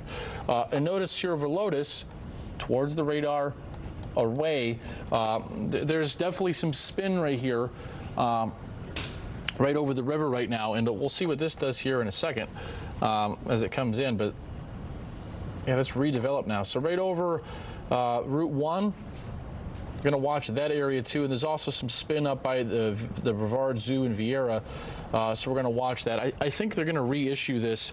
I think they're going to reissue a tornado warning here, so we'll stay with this for another second and we'll track it for you. But before we go back, let me show you the big view here, and we'll put on all of the alerts, or not all of them, sorry, put on the flood alerts here. And notice we've already got flash flood warnings. This is not good news for later. You can see we've already got flash flood warnings for Orange County, for Osceola County, for Brevard County, and we are nowhere even close to the heaviest rain that is going to come into Central Florida with this setup. Now, let me look offshore here, because there's a few of these storms we're still watching from Cocoa Beach. Yeah, let's stay on this for a second, because I'm kind of surprised there's not another tornado warning here. Our system is most of the time very good here with rotation, and you can see that's strong there and strong right here, right over Vieira in I-95, strong there and strong there. We'll go back to the reflectivity, and there's definitely, yeah, well, let's stay on this. I think we're going to get another tornado warning here any moment. If we don't, I would be very surprised. So there's 2 areas of spin still in here. One right over Vieira Boulevard, Merle Road, Lake Andrew Drive. Then there's one back over here, both of which you see are producing some strong spin. Now, we have not yet seen the sustained on-the-ground tornado action like they have down just south of us in St. Lucie, Fort Pierce, Vero Beach, West Palm, Fort Lauderdale. Our stuff so far has been a lot of close to getting down, but not actually getting there. But yeah, this is really interesting. We're keeping an eye on that. I think we'll end up here with another tornado warning in a couple of minutes. Right now, there's none, but we're keeping very close eye here on some of this spin over the Brevard Zoo right here in Vieira, then a little bit of spin over Lotus. So those 2 areas right now we're watching. Then back offshore, there's some couple more you see here. They're all lined up. So it's possible over the next few hours, you see these 2 spins here, there's a spin over here. These are all going to continue to come inland. So coastal Brevard County, it's possible there's a ton of tornado warnings as this guy comes in, this comes in off the Atlantic side, this one comes in, and as each of them come in, there'll probably be tornado warnings over the next couple of hours. One more view of the big radar here, and I'll put the alerts back on with the tornadoes here, just the tornado warnings. And you can see still tornado warnings in Fort Pierce and Palm Bay, but we are nearing landfall. Our Fox model, yet again, on the money, like we talked about 3 days ago. Anna Maria Island at Tampa Bay before midnight. Sure looks like that's what's going to occur. Yet again, Fox model going to nail another hurricane. So a much earlier landfall than a lot of the guidance yesterday was suggesting, and possibly the eye going right into Tampa Bay, possibly just before midnight. Laurel, do you have anything else on these storms we've been tracking? The good news is no active warnings, but you know as well as I do that these things, they spawn, they move, and they can form very quickly in these types of setups, which is why minute by minute things change pretty fast. Yeah, Noah, they did let that tornado warning go. However, like you, I am a little skeptical because, again, we are still seeing these little bits of rotation. And as we can see right here, the Brevard County Zoo, this is very broad rotation, so it's not sticking out quite yet. However, it does err for like a little red flag there because, again, we are very much focusing in on areas of rotation, and we are seeing quite a few of them right along the Brevard County coastline. So we'll break it down one more time to show exactly where we are seeing that rotation for sure. And as I take my little pen out right here, this is areas going towards the radar and away from the radar. So the Melbourne radar is further down south of the coastline. So with this, we are seeing that wind moving towards the radar and away from the radar. So that's what we're seeing at the moment for more of that storm rotation. I'm going to circle that spot right there just to the west of Lotus, seeing also a little bit of rotation South Cocoa Beach, seeing that little bit of towards and away action going right there. And there's also 2 more areas of rotation that we're keeping an eye on just offshore. So keeping an eye on those 2 areas specifically. If I switch over to the reflectivity, a few things that we're looking for, as Noah mentioned, we're keeping an eye on a little bit of dropout and also that rain, and we are seeing that a little bit less as we do take a look areas over Vieira, Lotus, and Brevard Zoo. That area we're slowly starting to see dip out a little bit more, also starting to see that area dip out a little bit more, not showing as much rain as we take a look more towards South Cocoa Beach and St. Patrick's. So that's what we're going to be focusing on through the rest of the evening, because these outer bands, again, just holding the overall rotation of Milton. Very quick spin ups are possible, and we're going to continue to hold that high probability of seeing those tornadoes, especially across Brevard County, moving up the coastline through the next couple of minutes. Stay with us as we continue to track Milton. We'll be right back after the break. I'm meteorologist.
from the radar moving further up the coastline. So areas across Banana River, Angel City, Cocoa Beach, Footman, Indian River, make sure you do get to your storm safety place right now. There is some rotation that's being radar indicated. Hence, that's why we are seeing also that tornado warning right there. Noah, you want to further analyze what we're seeing out there? Yeah, Laurel, I think right now we very specifically we can say this is probably a tornado, North Atlantic Ave. Well, if it's on the ground when it comes onto the beach, we'll see debris to tell you in a second, but this is probably the closest to something we've seen all day.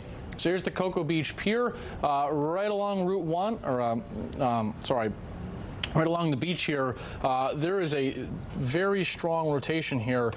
June Drive, Bahama Boulevard, Jamaica Drive, Tulip Avenue. It's about to be coming in from the ocean, and this is a tornado that you need to be inside, away from windows from right now. Bahama Boulevard, Jamaica Drive. That is a strong area of rotation. And you can see, actually, our radar system says extreme, which our radar system has been on the money all day today. When it says this, there's been a tornado. We really haven't had the extreme areas over our counties yet. We've seen the red, remember with the one in Osceola earlier, but this is the first time we've seen the extreme rotation in one of our Fox 35 counties today. That's been so far in Port St. Lucie and Vero Beach and down to the south. So this is the strongest rotation on our area we've seen yet all day. So anywhere Cocoa Beach, you got to be away from windows right now, inside, in a bathroom, a closet. There very well may be a tornado coming in here at this moment. Actually, I think we now have a confirmed tornado. So this is a tornado. Our radar is old. Our radar is a little slow here. I just got the new scan in on my off the camera product. So we have a confirmed tornado now in Cocoa Beach. This is on the ground. So Angel City, folks, over towards the Merritt Square Mall. This is a tornado that is now touched down, and it is doing. We've got some damage being picked up here in Cocoa Beach, where it is. Again, our radar on air now is. It's for some reason a minute behind, but the circulation is right here. It just came in, and you'll see where it is. So from the Cocoa Beach Pier, this is 2 miles to the south. This is a tornado, and I'll track to you where it's going right now. So areas west from here, this is moving at 40 miles an hour. So here's where that's moving. I'm going to put a track on it like this. Those are not the right times. Give me 1 second. So here is the track of that. So Angel City, 6 o'clock. Footman, 6:03. The Merritt Square Mall area, 6:03. So 6 minutes, a tornado coming if it stays on the ground. As of right now, Rockledge, I don't know if it'll go maybe just north of there, but the Rockledge area, 6:06. Cocoa on the other side of the bridge, 6:09. Williams Point, if it holds together, 6:14. But that is definitely the strongest rotation we have seen in our area all day, and it's there, and it's going on right now at 5:57. So this is a tornado that is in Cocoa Beach right now. Right where you see this pop of yellow. Now, there you go. Our radar just updated. So here's where it is right now.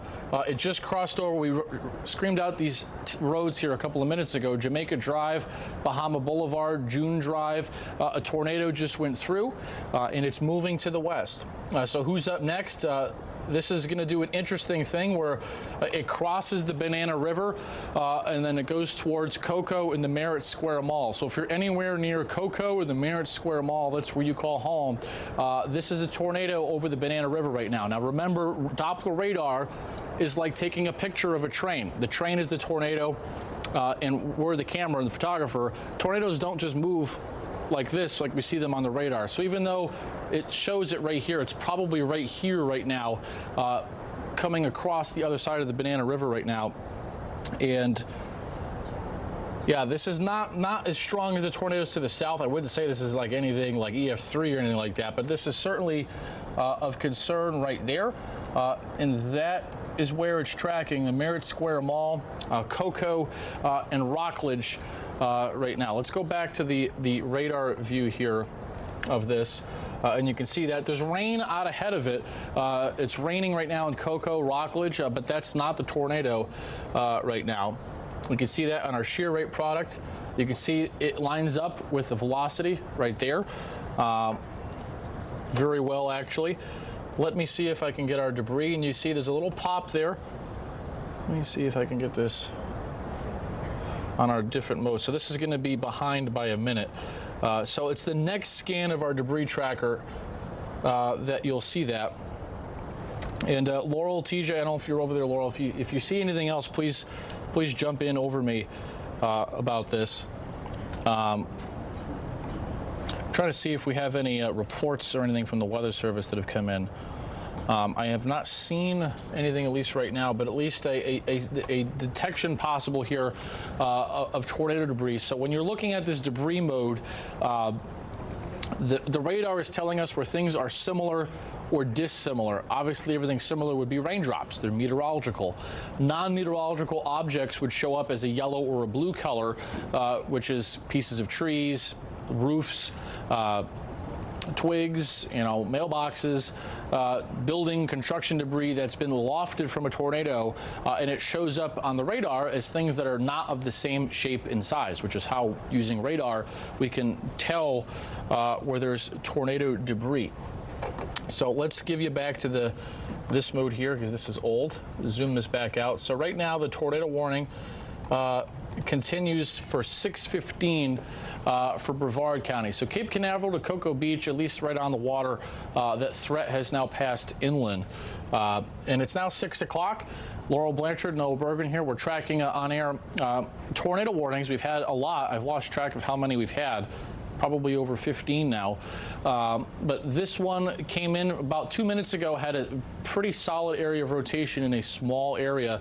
At least off of the radar, it looked like a tornado briefly did touch down. And we're already getting a lot of reports of rain there. Let me go back to our shear rate, and you can see that. Laurel, feel free to jump in if you have anything here. You see there, right over the Banana River, that extreme rotation in yellow showing up. So our radar system does all of the thinking,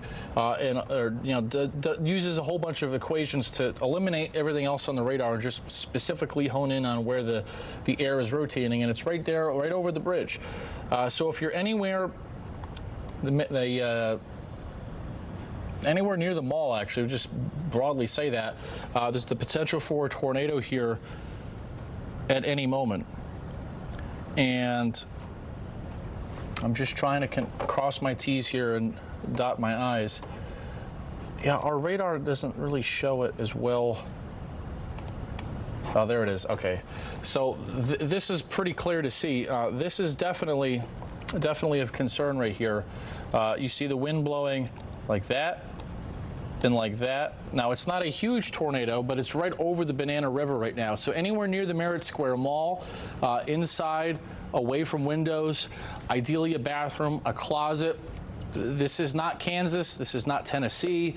This is not Illinois. You're not going to look out your window and see it coming, which is why I stress, I know it's tempting. You get the warning, you want to look outside. In a hurricane setup like this, these things touch down fast and they move very fast. You're not going to be able to look out your window down the road and see it coming slowly at you. It's very fast, which is why I'm telling you, if you're anywhere near the mall, innermost part of your house right now, away from windows, a closet, a pantry, something that is the centermost point of where you are in whatever building you're in. So let's zoom this out, put a track on it. We haven't tracked out the where it's going yet in a few minutes. So moving northeast at 40. So let me narrow this cone down because I don't want it to be quite as wide. So that's where the tornado is going towards. Cocoa. Now, I had a scan here of a radar for about 2 minutes. We had a tornado debris signature would indicate tornado debris. Right now, I can't wait. We're waiting for the new. Yeah, Yeah, that's probably tornado debris. But yeah, Laurel, real quick, I'll give you the towns here. 612 Cocoa, Port St. John 621. It would look like, Laurel, at least to me, that we probably had our first tornado touchdown in our area here within the last couple of moments. Yes, I definitely agree with you there for sure. What we're seeing right now, again, a tornado warning in effect for areas just along the Cocoa Beach line, area that we're watching right in the smack dab center of the Banana River. This is going to continue to make its way further on land. So Merritt Square Mall areas up more towards Indianola as well. We're going to continue to watch those areas specifically, and I'm going to actually zoom in a little bit more so I can give you street by street names of areas that we're going to be watching. Again, this is right on East Merritt Island Crossway right here, and that's what we're going to be focusing on for the next couple of minutes. What you can see right here is a lot of red and a lot of yellow. Specifically, what we're looking at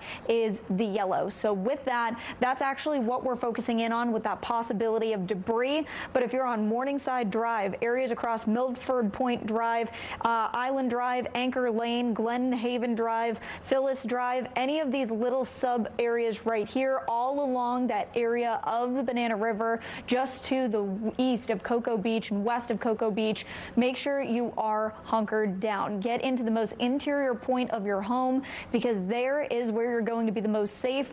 One of the sayings that I like to go by, you want to make sure you're putting as many walls, as many windows in front between you and the outside as possible, because that is what's going to keep you safe in one of these scenarios. Like Noah was saying, we are really not used to seeing any of this here in Florida, but with that, areas especially across the Midwest, Tennessee, areas that Noah and I have covered, as well as TJ in the Midwest, this is our severe weather coverage right here of what we know and what we're really raised off of, especially in meteorology with this. So you're in good hands here for sure. So make sure you're sticking with us. Right now, if your areas are in across central Brevard County, you are under a tornado warning. And specifically, we're watching the smack dab center of the Banana River. So once again, if you're just joining us right now, let's do a little bit of a reset. Let's take a look at the reflectivity to really show where we could be seeing this. And this is one of the scenarios that this is, again, almost textbook severe weather coverage right here.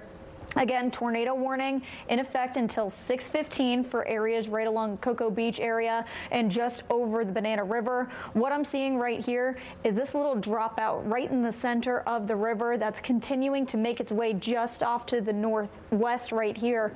That is definitely signs to me, and one of the three signs that we can definitely keep an eye on is if there is actually a tornado happening. So that is sign number one, seeing a little bit of a dropout in green in between the red and the yellow. Second one is going to be whether that rotation is still happening. And I'm going to click off of this tornado warning, make it a little bit easier to read, and zooming out just a little bit. We are still seeing the possibility of that rotation a little bit further up now, moving up towards Sea Ray Drive is what we're seeing at the moment. But ultimately, to break it down, green means it's coming towards the radar.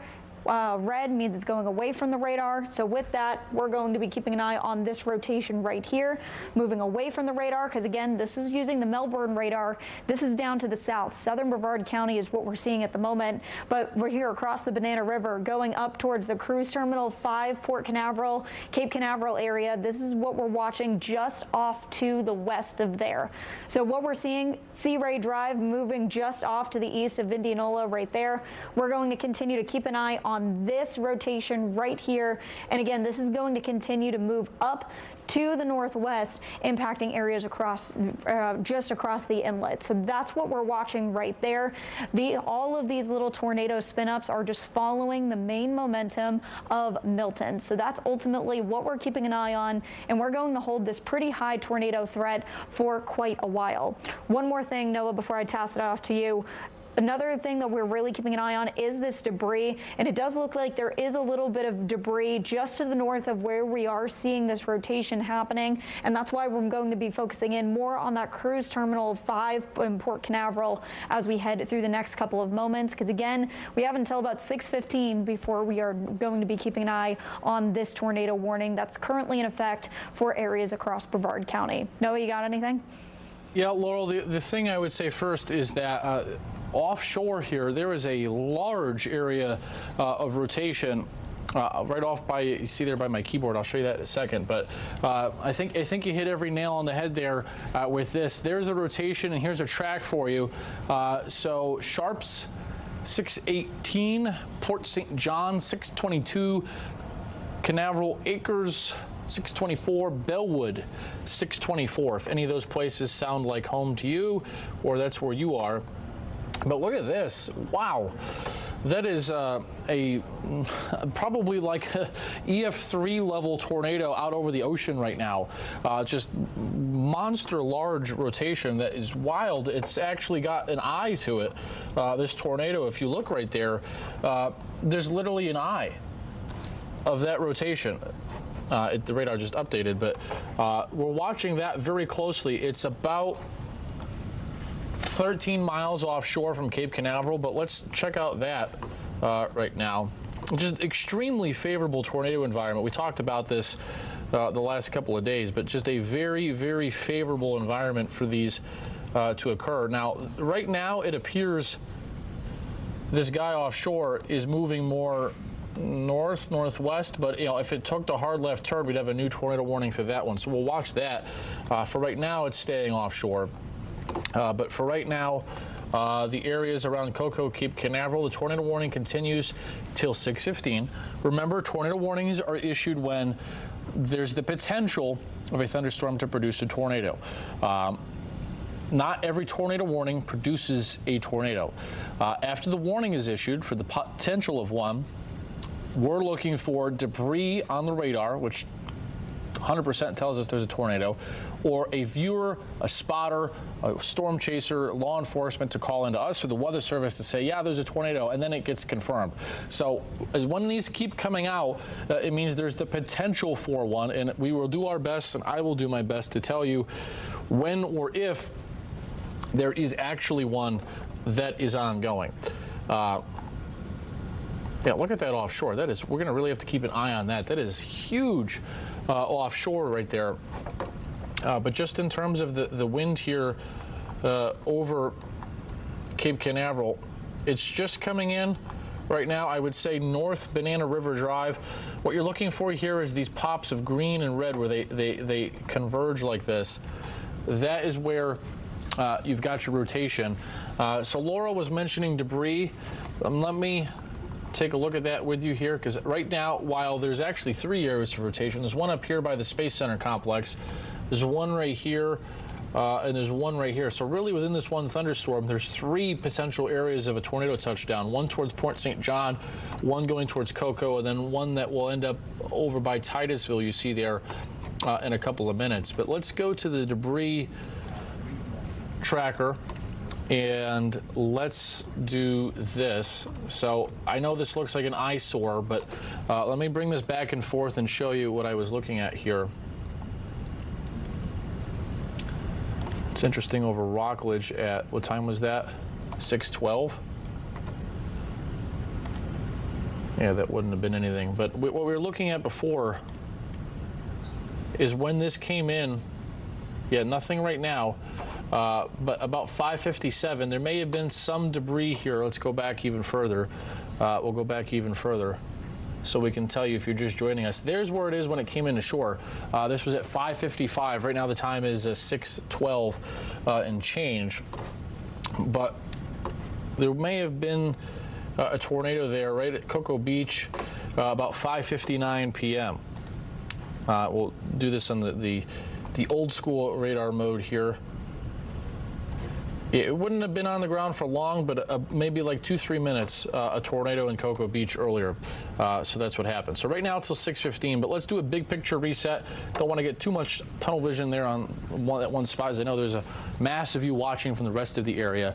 Rain, rain, rain continues for several more hours. In terms of wind shear, or rotation outside of that, notice how we've got these all lined up. So Brevard County, there's one here now, there's one here, there's one here, there's one here, and they're all offshore right now. And you can see they're all moving south to north, but it'll be really interesting to see if any of those come in over the next, let's say, hour or so. Now, something else that's going to occur, and this was forecast, and I'm going to remind you of what I'm referring to. We talked about this, actually, I think it was Manny Martinez who asked this last night about the rain when we showed this. If you look, the rain is about to shut off. There's no more rain here. It's going to stop raining entirely in Osceola and Brevard County. This is what's called the dry slot, or this is the dry air up in the atmosphere. There's the hurricane center. Notice how in here, within this, there's no rain. That is going to push east in the next several hours, and the rain will completely stop in areas south of Orlando. Out ahead of that, tornadoes right on the beaches, then dry, and then there's the eye. And then north of there, that's where all the extreme rain is going to set up later tonight. And our hurricane force winds, it wouldn't shock me if this comes right over Orlando at 4 in the morning, the eye at this point, just the way it's heading. But we've got tornadoes, a break in the rain for Brevard County, folks, Osceola in a little bit. Rain continues up here for several more hours, but the real weather later is still well away down in the Tampa area. And you can see the view here of that. We're talking about the eye wall is now coming into Bradenton and Sarasota. Just to give you an update on our hurricane, here is the eye. Right there, there's the center, and you can see the northern eye wall is much more fierce than the southern eye wall, obviously. And you can see some of the wind velocities here offshore. These are the sustained winds. I'll show you here. You see some 130. So this is still a major hurricane. These are the sustained winds. Radar detecting 130-mile-an-hour winds here off the coast of St. Petersburg, 97 over there. But just extrapolating out where the center is, sure looks to me like the center is going to come either over, if the center is right here, over or into Tampa Bay, which is going to be really interesting to see here over the next couple of hours. So let's revisit our tornado storm quickly. The good news is, as of 6:15, which just came up here, that rotation has been allowed to expire. Notice there still is some weak rotation here, and then we're watching another storm offshore. But guys, it looks like we may have briefly at least had a tornado touchdown in the Cocoa Beach area a couple of minutes ago. Back to you. All right, Noah, thank you. Our special storm coverage continues right now. Thanks for joining us this afternoon. I'm Luann Sorrell. And I'm Manny Martinez. Milton is closing in just hours to landfall, but tornadoes have been the headline today. Yeah, it has been a very busy day of tornado warnings. More than 130 warnings have been issued across Florida. And since 2 p.m., just in our area alone, we've seen multiple warnings in Orange, Brevard, and Osceola counties. Well, we have a team of reporters out all across Central Florida monitoring conditions in all of our counties. We start tonight in Flagler County. Fox 35's Randy Hildreth is live at the Flagler Beach Pier. So, Randy, earlier you were near the water. The waves were looking really high, but now it looks like the wind is picking up. Hey, good evening to you both. I'm having trouble with the audio, so if you hear yourselves, I had to put you on speakerphone to make sure I could hear you. I want to give you a breakdown of what we have seen in terms of conditions deteriorating. One, it is a lot more windy, a lot more rainy. Right behind me, you have some of the businesses.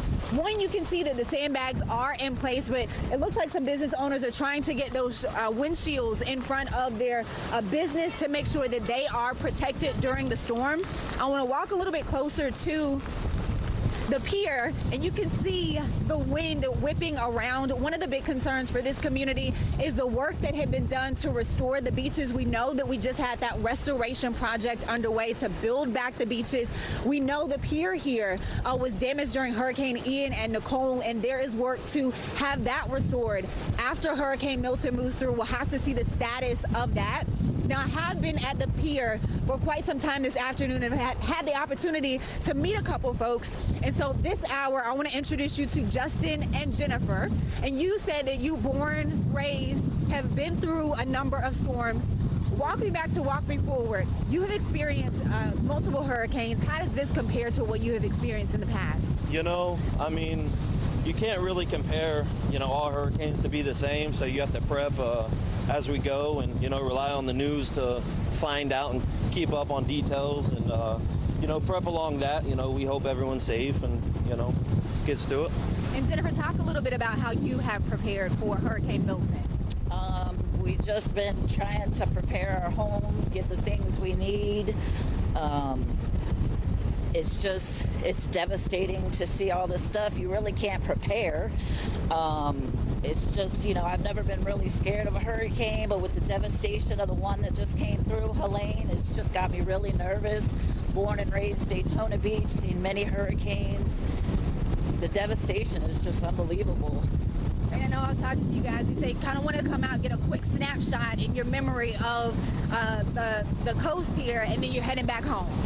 Absolutely, just coming to get another glance because, last time we had a big major hurricane, it took a big part of A1A out, and we just wanted to get, come take looks, pray to God nothing happens and everyone stays safe and, get final looks, see what we're going to deal with. Fingers crossed, toes crossed, prayers up that we can check in with you after the storm and you guys haven't experienced much damage. So I know, again, if you're watching tonight, they do have that curfew in place. So I know you guys got to get back home. Thank you so much for taking a moment to talk with us. Absolutely. Be safe. You guys Thank you. Thank you. And one of the things I want to emphasize is that curfew that is in place, it starts at 7 o'clock. So we are less than an hour before folks have to go home and hunker down and ride out that storm until tomorrow morning.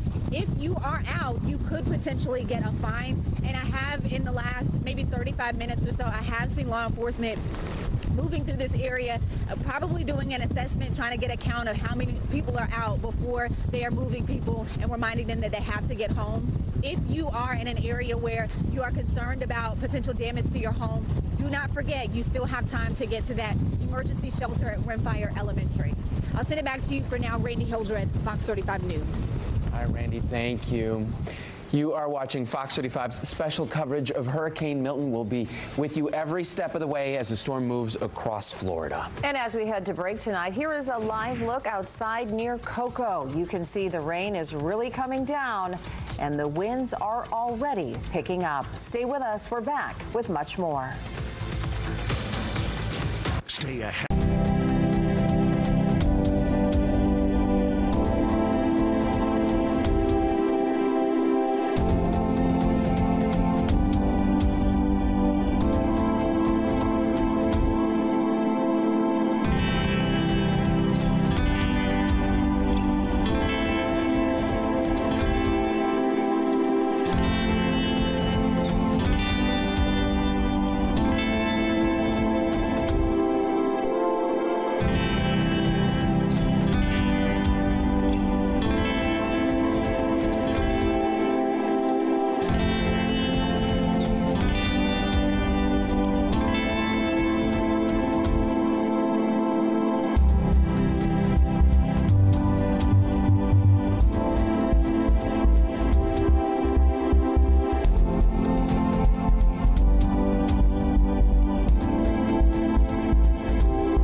And we are back with some new video tonight showing a pretty clear tornado. This was shot from someone's balcony in the city of Plantation.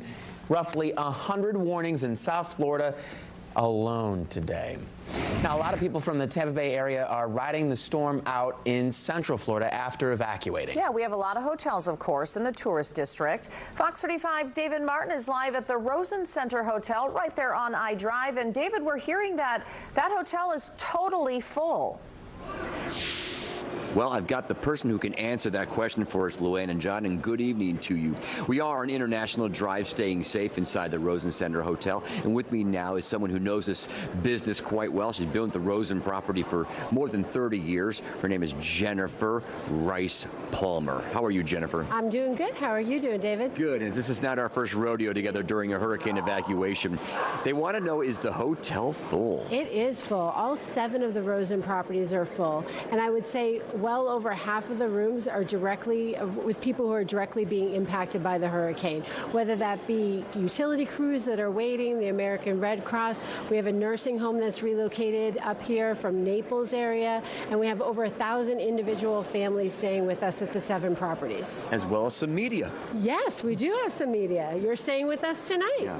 So I will say this, my estimation is you have more dogs in the hotel than humans. I would say you might be right. You know, you can't leave your dog at home. The family pet can't be left at home. It just causes more stress. So we make sure that we waive our pet fees and that the family pet can come along with the family. That's really nice. And I will say everyone we're talking to here is proud to have their animals here. And the dogs, a lot of them are very friendly. You can tell some are skittish because of what's happening here. But everyone, there's barks in the background too. Some are getting to know each other pretty quickly here. And a lot of your restaurants are open. All the restaurants are open. You know, we want to make sure that this is still, that we're making the best out of a situation as we possibly can. So our staff is here on site. We do ride-out rooms for them. We make sure that they can bring their families with them, and that way we're able to keep all the amenities open. So staff gets their family here too. They do. Let's talk to one of your patrons here.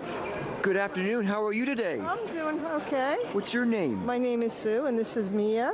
Hi, Sue. Hello, Mia. What kind of dog is Mia? She's Italian Greyhound mix. So where did you evacuate from? We came from, I can't even think right now, Palm Harbor, Florida. And what county is that in? Pinellas County. Pinellas. You came from the Gulf Coast. You got another one who wants to show off a dog there. Look at that. Have you got any word about what's going on back at home? My husband said that it's a channel, it's a 3. Category and it's 3. moving south from Pinellas, I think towards Sarasota, and it's keep moving, so I don't know. Okay. Did you tighten up all your property and make sure it was? We tie them together, and we. Is this Mia shaking? Yeah, Mia's a very nervous dog. Okay, well, that'd be us as well, but she's a sweet animal. Well, good luck tonight. I hope you get some sleep. It's going to get rocking and rolling around here pretty soon. Thank you so much. All right, good luck.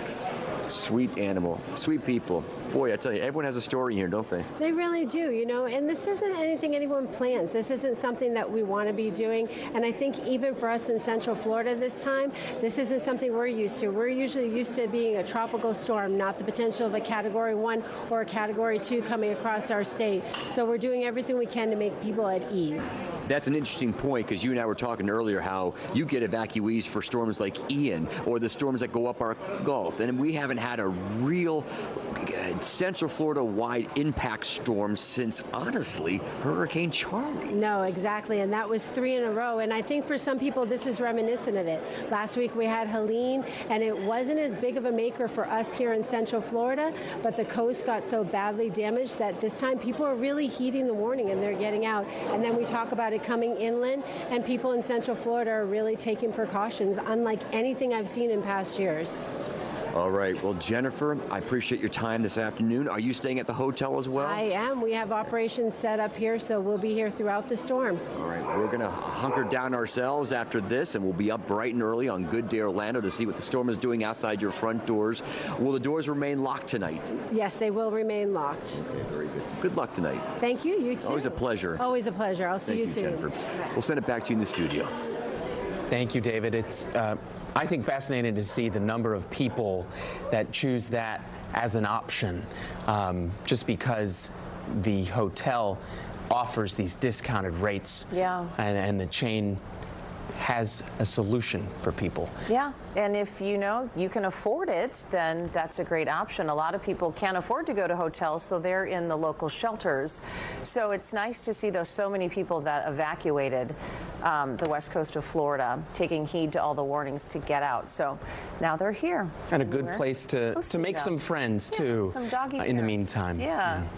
All right. Well, as we head to break tonight, this is a live look outside in South Sarasota. Over there in southwest Florida, Hurricane Milton is expected to make landfall near here in just a few hours. Keep it right here for our extended coverage of tracking Hurricane Milton. I'm meteorologist.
Right now at 6:30, we are tracking Hurricane Milton all night long. We have seen a lot of rain and even tornadoes in Central Florida, and the storm has yet to make landfall. And here's a pretty shocking update from the National Weather Service. See all of those red shapes on this map of South Florida? Well, every single one of those is a tornado warning triggered from Hurricane Milton.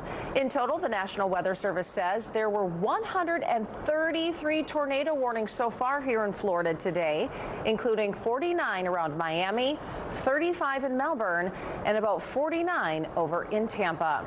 And we have some breaking news right now out of St. Lucie County. We just got pictures into our newsroom that show a bunch of damage to the sheriff's department there. And after a possible tornado swept through, this is what's left. Yeah, take a look at this. A viewer sent these to us. She says a tornado just tore through the area. These snapshots show one of the carports that's now a mangled mess outside of the sheriff's office there in St. Lucie County. You can see it collapsed on top of several patrol cars as far as we know, and the sheriff said nobody was hurt. And Milton's track takes it pretty much directly over Osceola County. And that is where we find Fox 35's Kelsey Cairns live. So Kelsey, you are speaking with search and rescue out there. Yes. Yes, right now, as you can see, as we were driving down from our Lake Mary Fox 35 studios, the drive wasn't so bad. There was a bit of some wind on our travel, a little bit of rain, but as you can see, as you mentioned, you see some flashing lights. I'm with Osceola Search and Rescue. I'm going to introduce you to my friend Richard Herr here. Say hello to all of our Central Florida viewers. Hi, how are you? All right, doing good. Just kind of riding out the storm, if you will, for Fox 35. So explain to our viewers, what is it that you do, sir? We have a nonprofit that we started. We give back a lot to the community, and we have the storm truck. The storm truck we originated in 1992, when my dad used to do a lot of storm work, and recently he passed away about 3 years ago. And since then, we wanted to continue that and built that storm truck. And it's not that we do storm chasing at all. What we do is we drive around while the storm's going for any damage that we see that we can secure, any people that we can help if we see anybody, stuff like that. And that led into the nonprofit where we actually have a food bank, and we got food going out every week to all these different places. And we have an open the freezer concept where somebody needs food, they take the food. Somebody has food, they give the food. Good Samaritan is one of the people that that was the community that was flooded during Hurricane Ian and all that aftermath here in Osceola County. So, speaking of Good Samaritan, I don't mean to cut you off, sir. I want you to show our viewers kind of the inside of your awesome, what do you call these, your storm vehicles? Storm truck, I guess. Storm trucks? All right, let's take a look together here. So we're going to have you get a little bit closer to my microphone. Okay. So walk me through, what is that right there? The one is just the radar in the front screen. Okay. The middle screen is the system that we have on this truck that'll tell us our data, and then the right one will probably be Google Earth or whatever that we want to search for on there. There's another platform that's on the other side of all that for the passenger. And then we have the PTZ camera controller, and then we have video on top of the window. We also have 360s. A lot of it's run by solar. It's on top, but that just backs up all the batteries, because then, at nighttime or whatever, it's not charging. But we have weights on the bottom of the truck that'll hold down the truck for the wind. Yep, secured. Sure. And, kind of if we want to show the rest of the vehicle here, it almost reminds me of our Fox 35 Thunder truck. But as you can see, let's get a view here. And you are a severe storm spotter, according to the NOAA. That's awesome, according to NOAA. So here, walk me through, what are you going to use some of these things for tonight if you need to use them? We have, I have my certificates in first aid and life support and stuff like that. Okay. That's mine. This is for like Lake Dragon. We got 3-inch pump here, generators, gas pumps, scissor jacks. I see a bunch of chainsaws back there as well. We got saws. On the other side, we got all the gear for everybody. Like I said, we'll go out there. And last week we were at Perry, and one of the roads are blocked, so we cut trees off the road so everybody can get through. And that's what it's about. Sure. And so walk me through back here. You were showing me earlier, sir. We got some freezers back here. And these are our concepts right now. It's been going good. A lot of people have been taking everything out. But for the storm, we emptied everything out because not a lot of people's going to be here getting stuff. Yeah. But we normally have these full of food where people can come, people can take. And it's working good. We got one in St. Cloud, one here, one in Orlando. Sure. So it's. So let's also see the other side of your truck here. I see you've got, these are the back doors. Just kind of want to give a 360 shot here for our viewers. Right here, this is like our helmets, our gear, oils. Yep, yeah. That's for everybody. This truck over here is like a donations truck. This is a donations truck. Let's see. We took this flight to Perry, and this thing was completely stuffed. Really? So how do you... This is awesome. So you said you have AC in here? So what will you use the inside of this for? Delivering food too. Okay, so this would be for food deliveries. Okay. Yeah, it's all insulated up here, so it stays really cold as you feel it now. It's cold in here. This is awesome. So, I don't want to waste too much of your time here. I know you got a lot of work to do, sir. Oh, thank you so much. Perfect. So, not only for our viewers in Central Florida who are just tuning in, we're here in Osceola County with Osceola Search and Rescue. So not only do you have a whole truck with its own weather center and all the radar maps and everything ready to go while you're tracking the storm, but you also have donations ready to go, or you're collecting them tonight. Donations and all that, that's all year round. That's year round. I mean, yeah, we do clothes now. We do, the food, the feed, just everything. We do Boys and Girls Clubs. Yeah. That's just something that has to happen. My mom recently passed, and after that, she's like, listen, just go for it. Go for it. Well, you know what? I would love to speak with you all night tonight, sir. And we're going to be following along with you tonight as you kind of start up at 9 o'clock tonight. So we'll check back in with you tonight. So we're going to send it back to the studio now. So once again, here at Osceola Search and Rescue, we're going to be following along with these guys all night long as we ride out this storm together. We're going to send it back to you. People are always willing and ready to help. Thank you, Kelsey. Right now, though, we want to get to people along the coast in Volusia County under evacuation orders. Fox 35's Chris Lindsay, though, is live at Sunglow Pier. Chris, it looks like you're getting some strong wind gusts out there. Yes, this is absolutely the strongest wind gust that we've seen all day. The rain has been picking up. This started to trend upwards about 2 hours ago. We were on the road coming from Daytona Beach down here to Daytona Beach shores. There was very low visibility on the road. It was a bit of a difficult drive when we got here. Now, we were talking with Volusia County spokespeople just a few minutes ago, and because of these deteriorating conditions, they tell me they are more than likely going to shut down all the bridges that cover Halifax River sometime this evening. So that's just a reminder for anyone who is east of South Ridgewood Avenue to evacuate if you're in a low-lying area or a flood-prone area. Now, they have set a curfew this evening for 8 o'clock. They're hoping that people who decide to evacuate do so before then. Anyone who is not a law enforcement officer traveling to or from work could face some sort of penalties. As you can see, the rain is picking up even more here on the coast of Daytona Beach shore. So conditions aren't very good right now at all. It's best to stay off the road. And again, they are more than likely going to shut down the Halifax River bridges at some point this evening. Luann, Manny. All right, Chris, thank you. All right, we've seen what it looks like for the hurricane hunters when they fly through the eye wall of the hurricane. Now we're getting a view of how wild the waves are inside the hurricane on the ocean. Be warned, this could make you dizzy. It's pretty wild. Check it out. NOAA shot this video using one of its special sailing drones. It says those waves are just under 30 feet tall, with gusts clocking around 75 miles per hour. Well, the camera is flying around so much, it's really hard to tell which way is up. NOAA says sending a drone inside the storm helps scientists understand how they work. And you are watching Fox 35's special coverage of tracking Hurricane Milton. We will be here with you every step of the way as the storm moves across Florida. And as we head to break, this is a live look outside near St. Pete Beach. Stay with us. We'll be right back. I'm meteorologist.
Welcome back. There's a voluntary evacuation order in Lake County. And that is where we find Fox 35's Matt Trezza tonight. So, Matt, people can head over to shelters if they need to.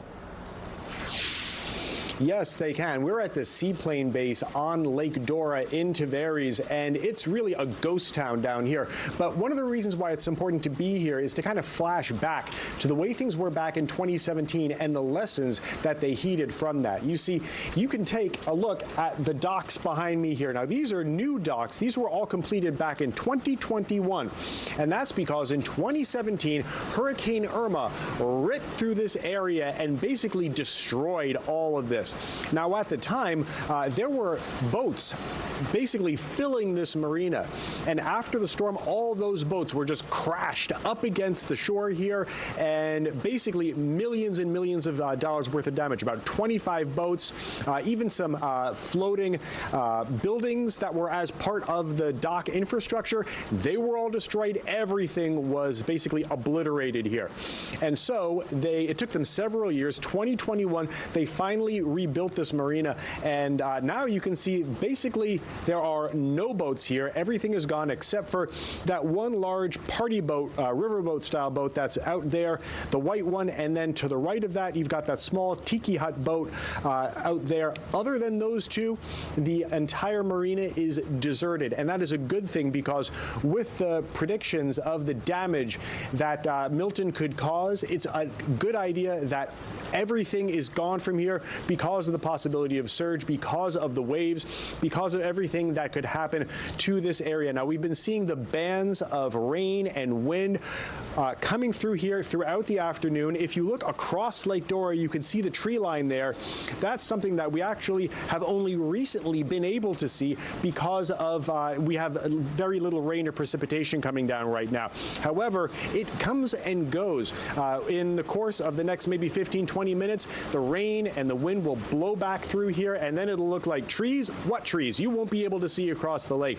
So we are definitely seeing these bands coming through the area. Now, if you look off to the right, we are on, again, a seaplane base, and you've got those seaplanes that are stationed there. They're strapped to the ground. Hopefully that is enough securing that they'll need so that they don't tip over or blow over if there's a very strong wind.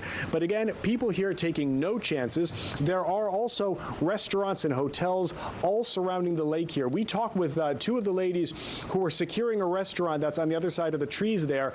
They were wrapping the television sets all in plastic. They were getting all of the alcohol at the bar under lock and key, getting everything boarded up and set. And they say they don't want a repeat of what happened back in 2017.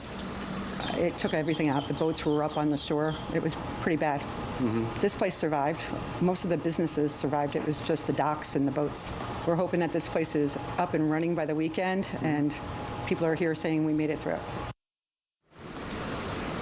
And that is what they are hoping happens this time around, that they make it through, that there aren't any really significant impacts in Lake County from Milton. But you never know. One thing that they did do as far as this seaplane base goes, and the marina, as they rebuilt it, it had been permanent pilings that were driven into the bottom of the lake there that were securing all the marina and the infrastructure here in place. They learned their lesson from that. Now in rebuilding this, they've put in platforms and walkways that are all flexible and are able to move back and forth with the wind, with the waves, and hopefully that will mean a lot less damage if the water moves through here, because then it's not really a fixed object that's just there, you know, brittle, breakable, something that'll move and sway with the force of the water, and that way perhaps avoid any more of the damage that might happen if the water really raises and shifts things around here.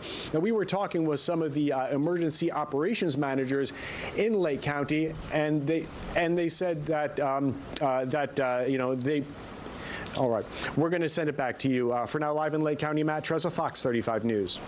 Yeah, thanks, Matt. Appreciate it. And the reporting there, you could see from our live shots, the last couple of views there, really starting to see the wind pick up. And we've got another tornado warning now. We've had several across central Florida. So the newest warning here is for the Titusville area.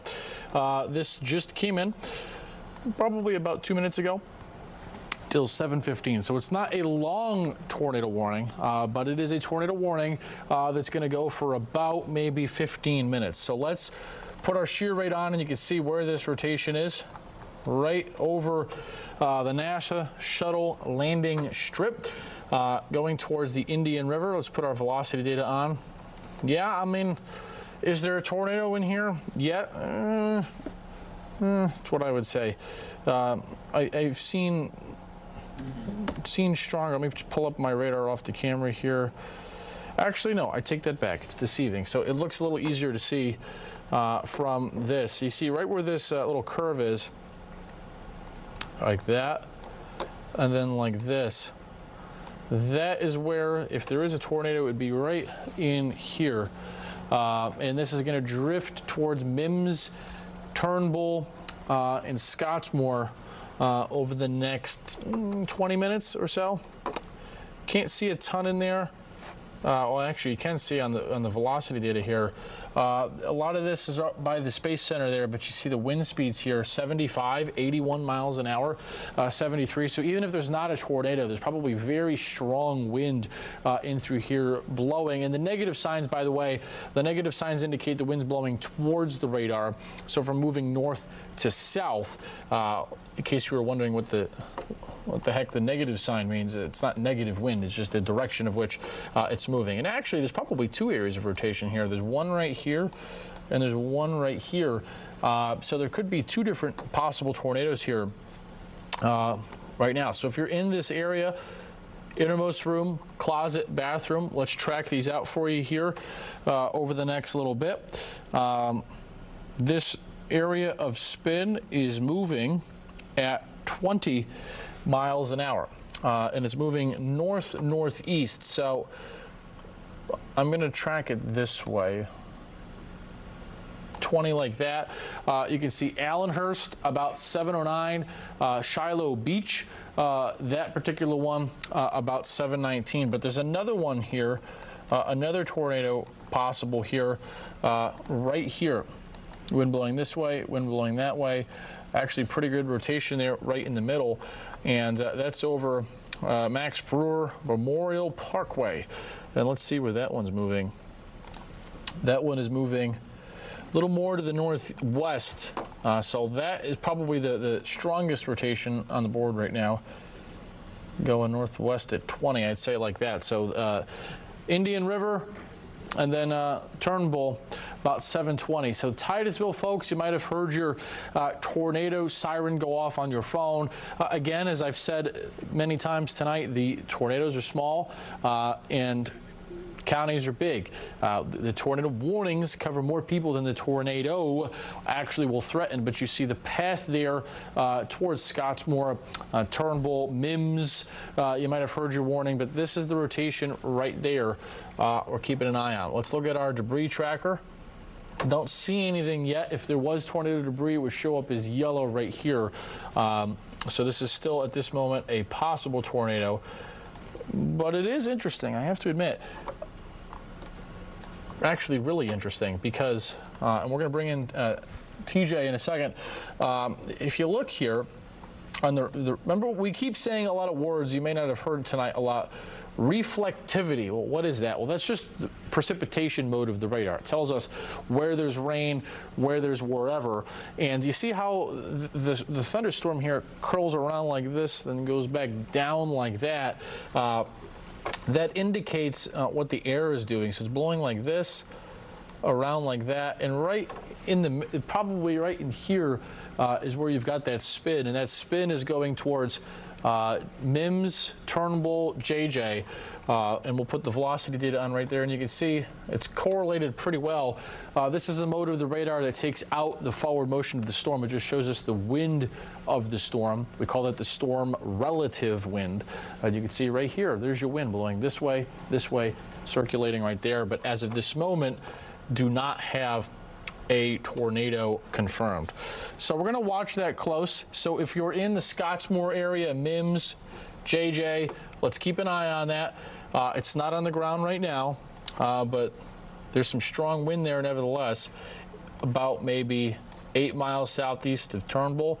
and that's where it's moving. 724 Turnbull, about 720 the Mims area, that one tornado. All right, so we haven't had a chance to cover a lot of weather the last couple of hours. So we're watching this close. TJ and I and Laurel here, we've got 6 eyeballs on this right now, so we've got you covered if the rotation strengthens quickly or changes. But real quick, I just want to give you a bigger reset here because we haven't yet covered, well, we haven't had a chance because we've been covering tornado warnings, the status report of our hurricane.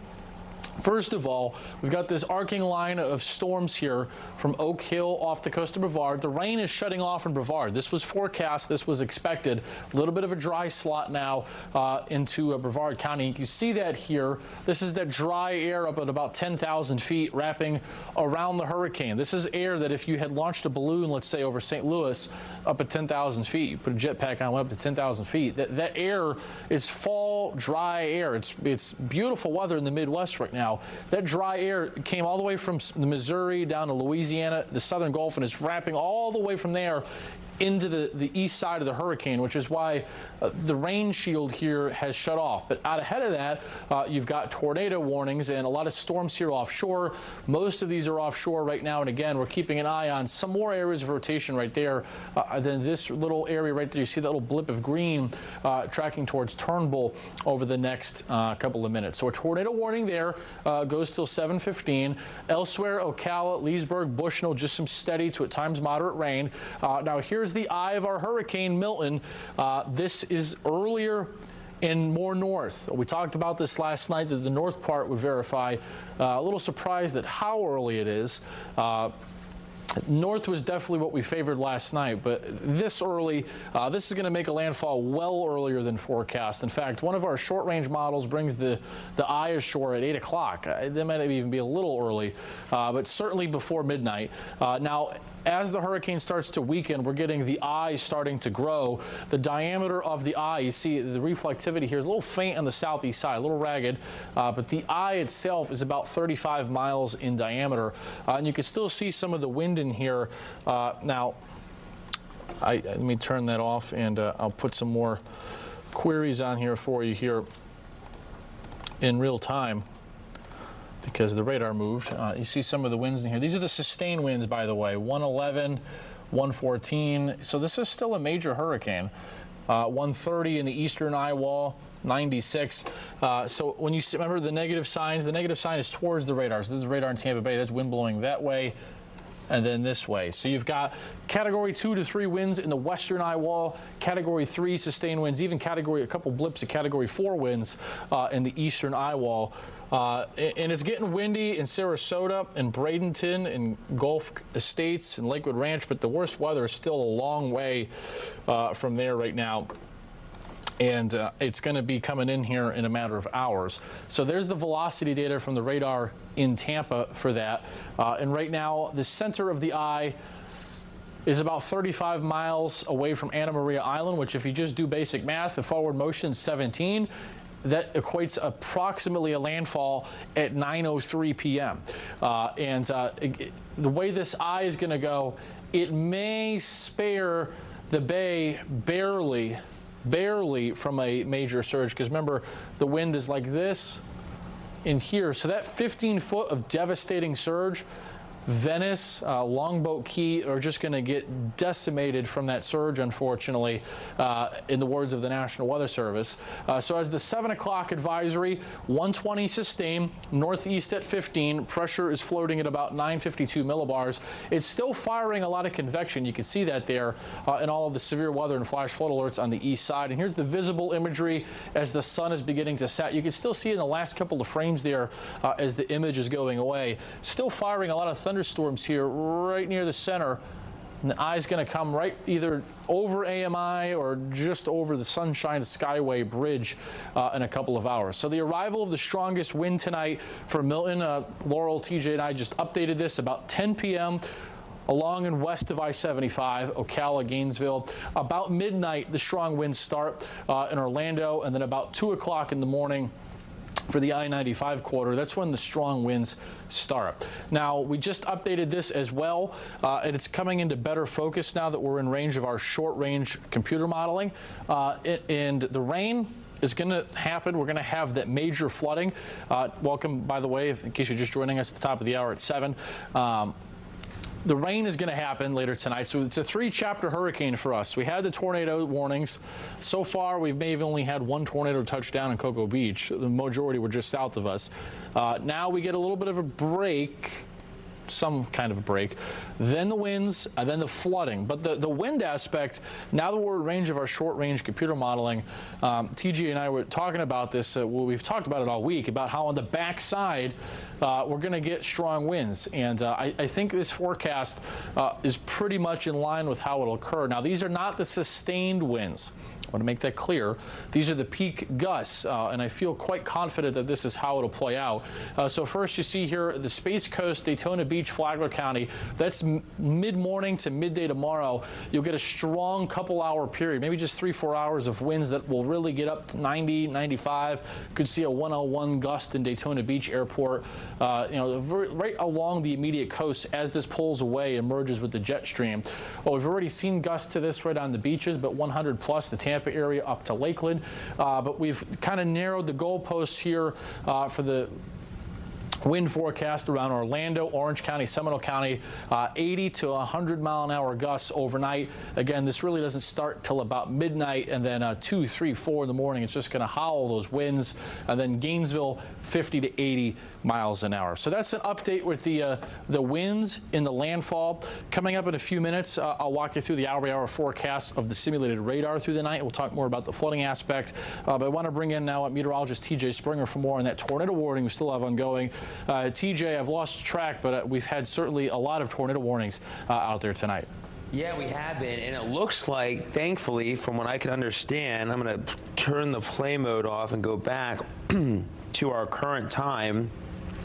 It looks like we may have been allowed to see that expire. I'm not seeing anything right now on at least currently, so I think that's some good information. We've seen the rotation at least fade away. Reflectivity wise, I'll throw that back up on there, and we did see that kind of S-curve almost that Noah was talking about, and it did show some signs of almost that, 2 storms merging, spinning up that area of rotation, but at least right now the National Weather Service has gone ahead and canceled that early, so that's always good information.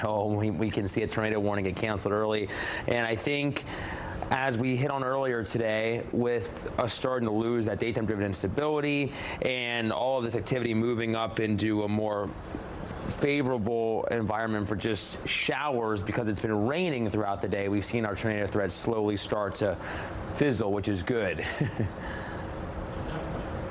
TJ, are you seeing any other rotation with those cells just offshore real quick before we come off of the radar? Because we've seen this, with these things coming in off the Atlantic where they're sitting off there. Is there anything else you think off the Cape Canaveral area, maybe a few minutes we'll have to keep watch for, or no? There are still some areas. I'll throw back on our storm relative velocity here. There is one that's, I would say, here, we'll throw on a ruler here and go off Cocoa Beach. It's probably about, let's see, 35-ish, 32, almost 33 miles away. So we'll have to watch that little area of rotation there, because that is popping up on what we call our shear rate product. It's our in-house product that gives us a good handle on rotation in storms, and we are seeing some of that deeper red popping up there, and we're seeing a little couplet, a little area of the red and green coming together, indicating that rotation there. So that'll be something we'll have to watch, Noah, as we see some of those areas of rotation working closer to the eastern seaboard within the next half hour to an hour or so.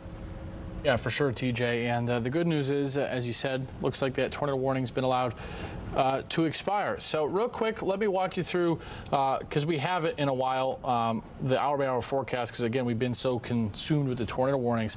I've got that here in a second, but first we'll take a view from Daytona Beach. Thankfully, nobody's out here tonight.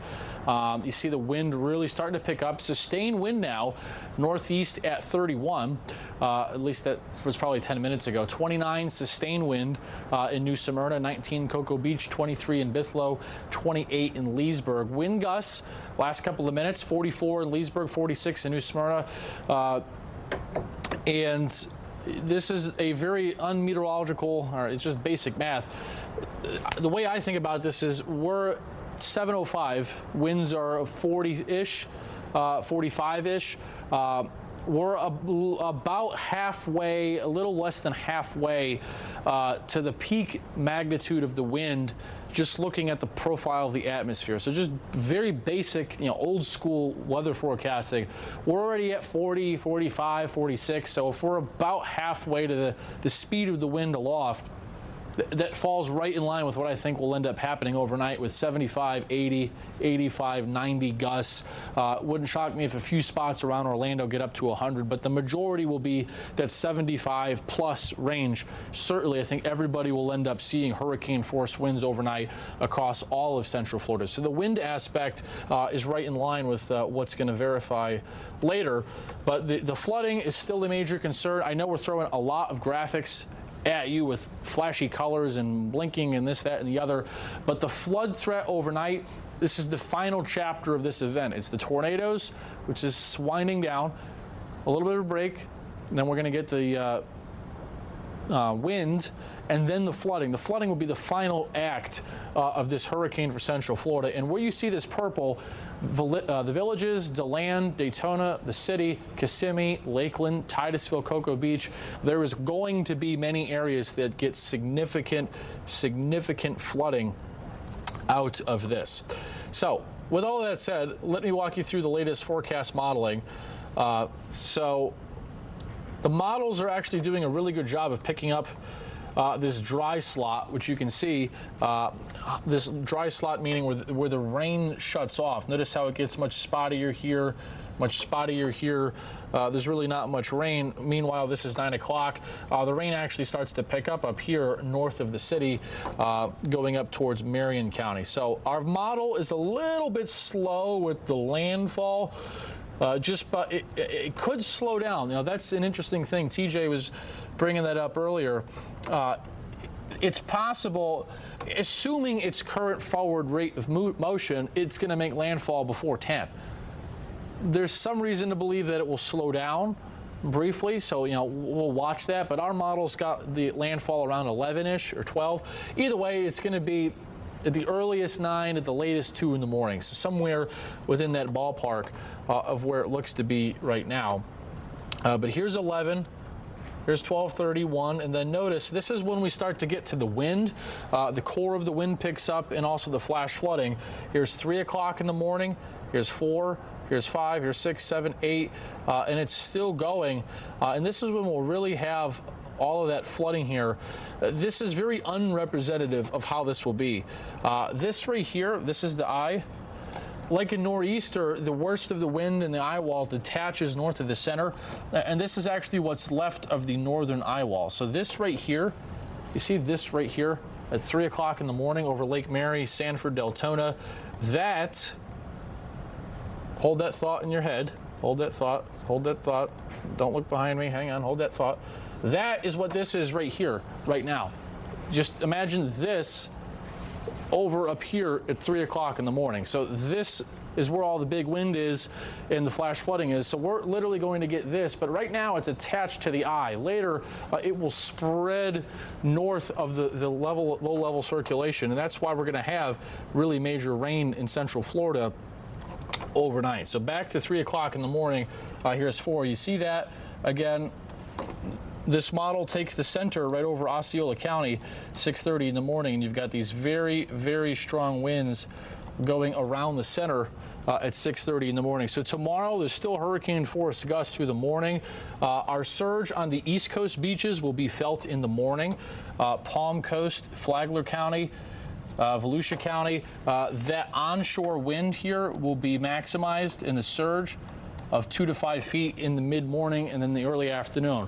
Brevard County, folks, you're going to have offshore flow. I don't even know if there'll be much of a surge. In fact, the majority of the surge, if there is any, would be tonight while the wind is onshore, because by 11 in the morning tomorrow, there's the center. You've got this long fetch of onshore flow into Ormond by the Sea, or Wilbur by the Sea, Daytona Beach, Palm Coast, New Smyrna. That's when there'll be a 2 to 5 foot surge and some beach erosion in those areas that got hit really hard from Ian and Nicole. And that will go through the day tomorrow. And then by 4, the center's offshore, and these will still be really windy showers, but the wind will taper down substantially as we go into tomorrow afternoon, into tomorrow evening. Let me show you the wind gusts quickly, and then I'm going to send it back to, I believe, Manny and Lou at the desk. So we got one more hour-by-hour thing to show you here, because again, we've been covering all of these tornadoes tonight. We really haven't had a chance to get into the data and the forecast going forward for you. So here's the latest thinking with those wind gusts, and I'll show them to you right now. So we're talking about, again, the peak wind coming in after midnight. Everybody, for the most part, will experience hurricane force gusts, which is 75 or higher miles an hour. So let me get this to right now, and we'll play this out to tomorrow. So here come those winds. We'll play this forward, and I'll get this camera zoomed into our area so you can see. So this is tonight. This is a forecast model that updates every hour. It's generally pretty good, and it's done pretty good so far. Just take it for the visualization of how this plays out. And you can see 5 o'clock in the morning, it's this backside, this little stripe of wind here, 87 in Claremont, 70 in Leesburg. It's that backside wind that's going to be really substantial. 80 into land, 74 Palm Coast. These north to south winds that come in behind the eye as it transitions and merges with the jet stream will really be strong. And you can see here, there's your hurricane force winds in Sanford, in Orlando, and Kissimmee at 6 o'clock in the morning tomorrow. This is when trees are going to come down, power is going to go out. You see here, I'll pixel query some other numbers here because there's no data there. We don't have a town there, but notice, see these little things here? There's an 86-mile-an-hour gust right outside of Kissimmee. There's an 80 gust near Altamont Springs.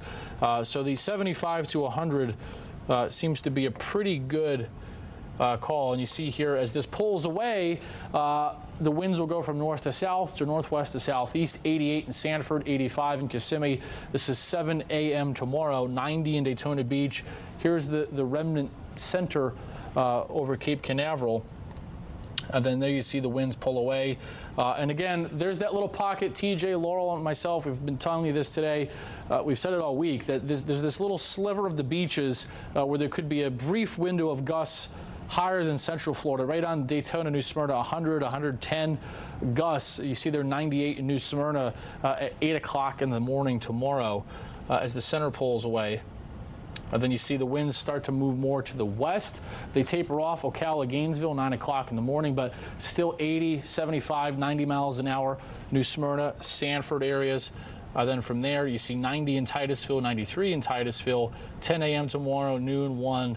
And then by 2 o'clock, finally, the hurricane force winds are gone, and things will start to subside by tomorrow evening. So there's your latest view of the hour-by-hour forecast.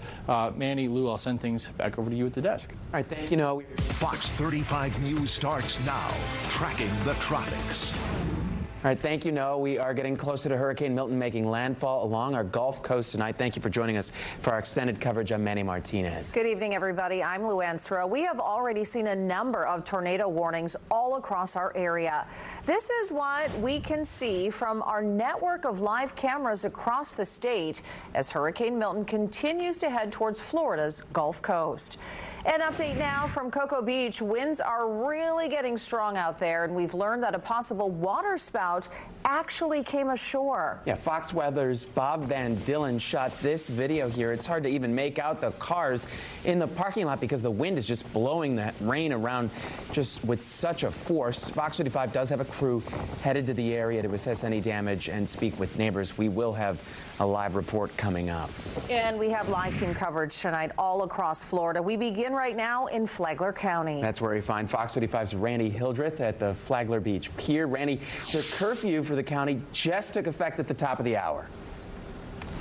Hey, good evening to you both. So you know that we have been at the pier pretty much all afternoon. Throughout the shows, we have introduced you to people who are from the area. We've seen a lot of people coming out. As of now, it is cleared out. And every couple of minutes or so, I will see law enforcement drive down this street, monitoring not just the conditions, but making sure that people are at home. About 45 minutes ago, Sheriff Rick Staley released some updated information. One, reminding people about that curfew. It It went into effect at 7 o'clock. It expires 7:30 tomorrow morning, but he says it could extend based on what Milton brings to this area. He says the only people who should be out on these roads, and you may see a law enforcement officer pass by shortly, will be law enforcement officials, utility crews, relief people going to help and provide any aid. You know, people at home, they want you to stay at home. Also in that updated video, he talked about some of the roads that are already experiencing flooding, and that's why he wants you at home. If you are found out and about, you could face a $500 fine, or if law enforcement encounters you, he said you could be loaded into the back of the police car and have to ride out Milton at the jail. In terms of the conditions that we're seeing, certainly more wind, certainly more rain. The big concerns for this community in particular, as Noah mentioned, 2 to 5 feet storm surge. We are anticipating a lot of rain, which has some concern about some potential flooding. And when we look at some of the businesses right behind me, right across from the pier, you can see that they have taken precautions. We see the windows boarded up. If you look a little bit farther down the street, you can see sandbags in place. The county said at least from their initial count, at least 10,000 sandbags were distributed in the community. So they know that people have taken the precautions to try to protect their homes. I know that the curfew is in place right now.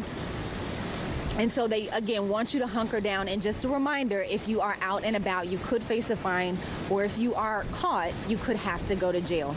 For now, I'll send it back to you. Reporting this evening in Flagler, Randy Hildreth, Fox 35 News. All right, thank you, Randy. This here now is video from inside Milton. Noah shot this earlier today as the storm was in the Gulf.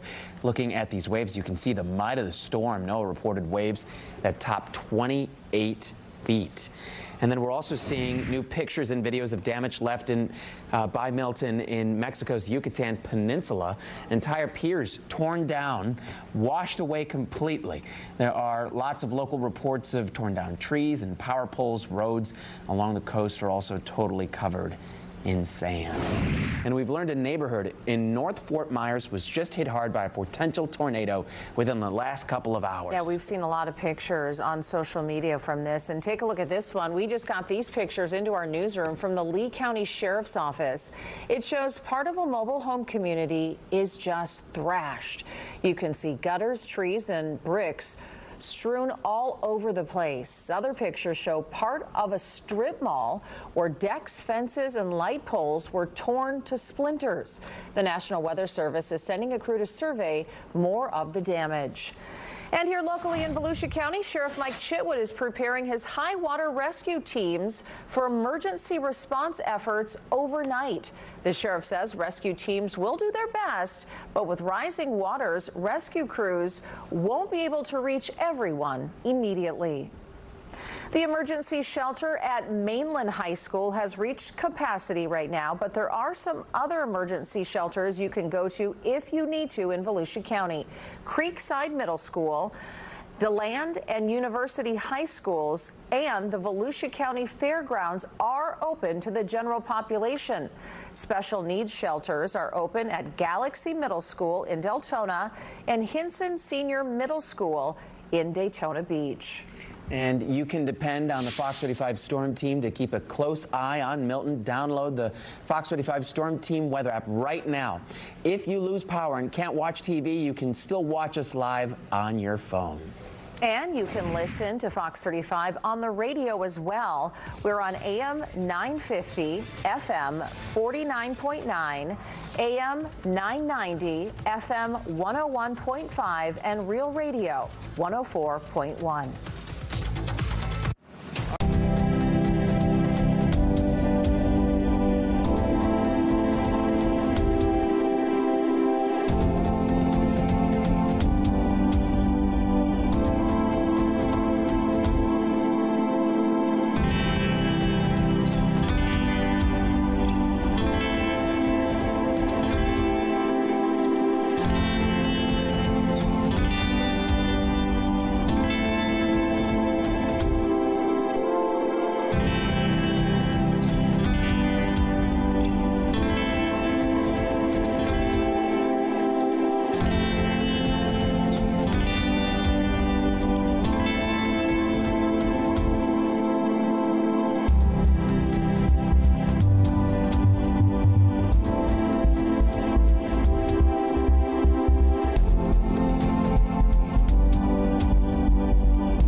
Hurricane Milton is closing in on the west coast of Florida, and just a few hours ago, funnel clouds spotted near Naples.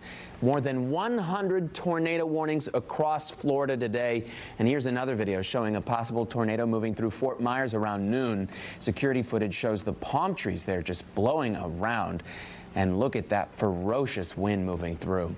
Now, today has been full of tornado warnings, and it's something our storm team forecast earlier this week. Let's get over to the Fox 35 storm team meteorologists, Noah Bergeron and TJ Springer. And guys, it appears Hurricane Milton is going to be making landfall very soon along the west coast. Yeah, that's the way it looks like right now, guys. We're going to continue to see this here, and Noah's joining me as we speak, and this is what we've been talking about through the last few hours, that, you know, at this point, we're really starting to see it approaching the coast, and now it's really not model data. It's just looking at it and really knowing how fast it's moving, when's it going to strike the coast, and it's looking like it's going to be within the next couple of hours. Yeah, if it holds its pace. Yes. But, you know, remember, while we've got all this ample time, you know, back 30 years ago when we were forecasting hurricanes, there wasn't no models that updated every hour. This is what you had to do. They used to take a picture of the satellite, put it up on a wall at the Hurricane Center, take a pencil, X, and just trace it out by hand. So, you know, right now, if you trace it by hand, it's going to stay south of Tampa. But if it slows down, it might be closer to midnight. But this is the big concern overnight, is the rain potential, or rather, I should say the rain likelihood. Possibly a foot or more of rain. And I got to tell you, the wind threat for us has come up. We suspected this earlier in the week. Our Fox model started showing this when we talked about it on air. And I got to tell you straight, I really think the wind, TJ, is gonna, it'll be within our forecast. Yeah. But I'm curious if it might even be in the upper ranges. This is very much like a nor'easter type thing where it is. And just thinking ahead, I have a hard time seeing there not being 4, 5, 6 hours of 75, 80, 90 gusts of wind, which that combined with the rain, there's going to be a really high threat for those power outages. I mean, we've already had tonight, I think, 2, 3, 4 inches of rain in spots. Yeah. And this is the rain still to come. And with the wind, really easy to have some trees come down. Thanks to the saturated ground, the front really intensifying the rainfall rates, and the extreme wind just going to really throw a wrench in things as we head through time. So yeah, so we'll be watching the rain build through the night, and we'll be watching the wind build as well. But we've got our Esther Bauer, I believe.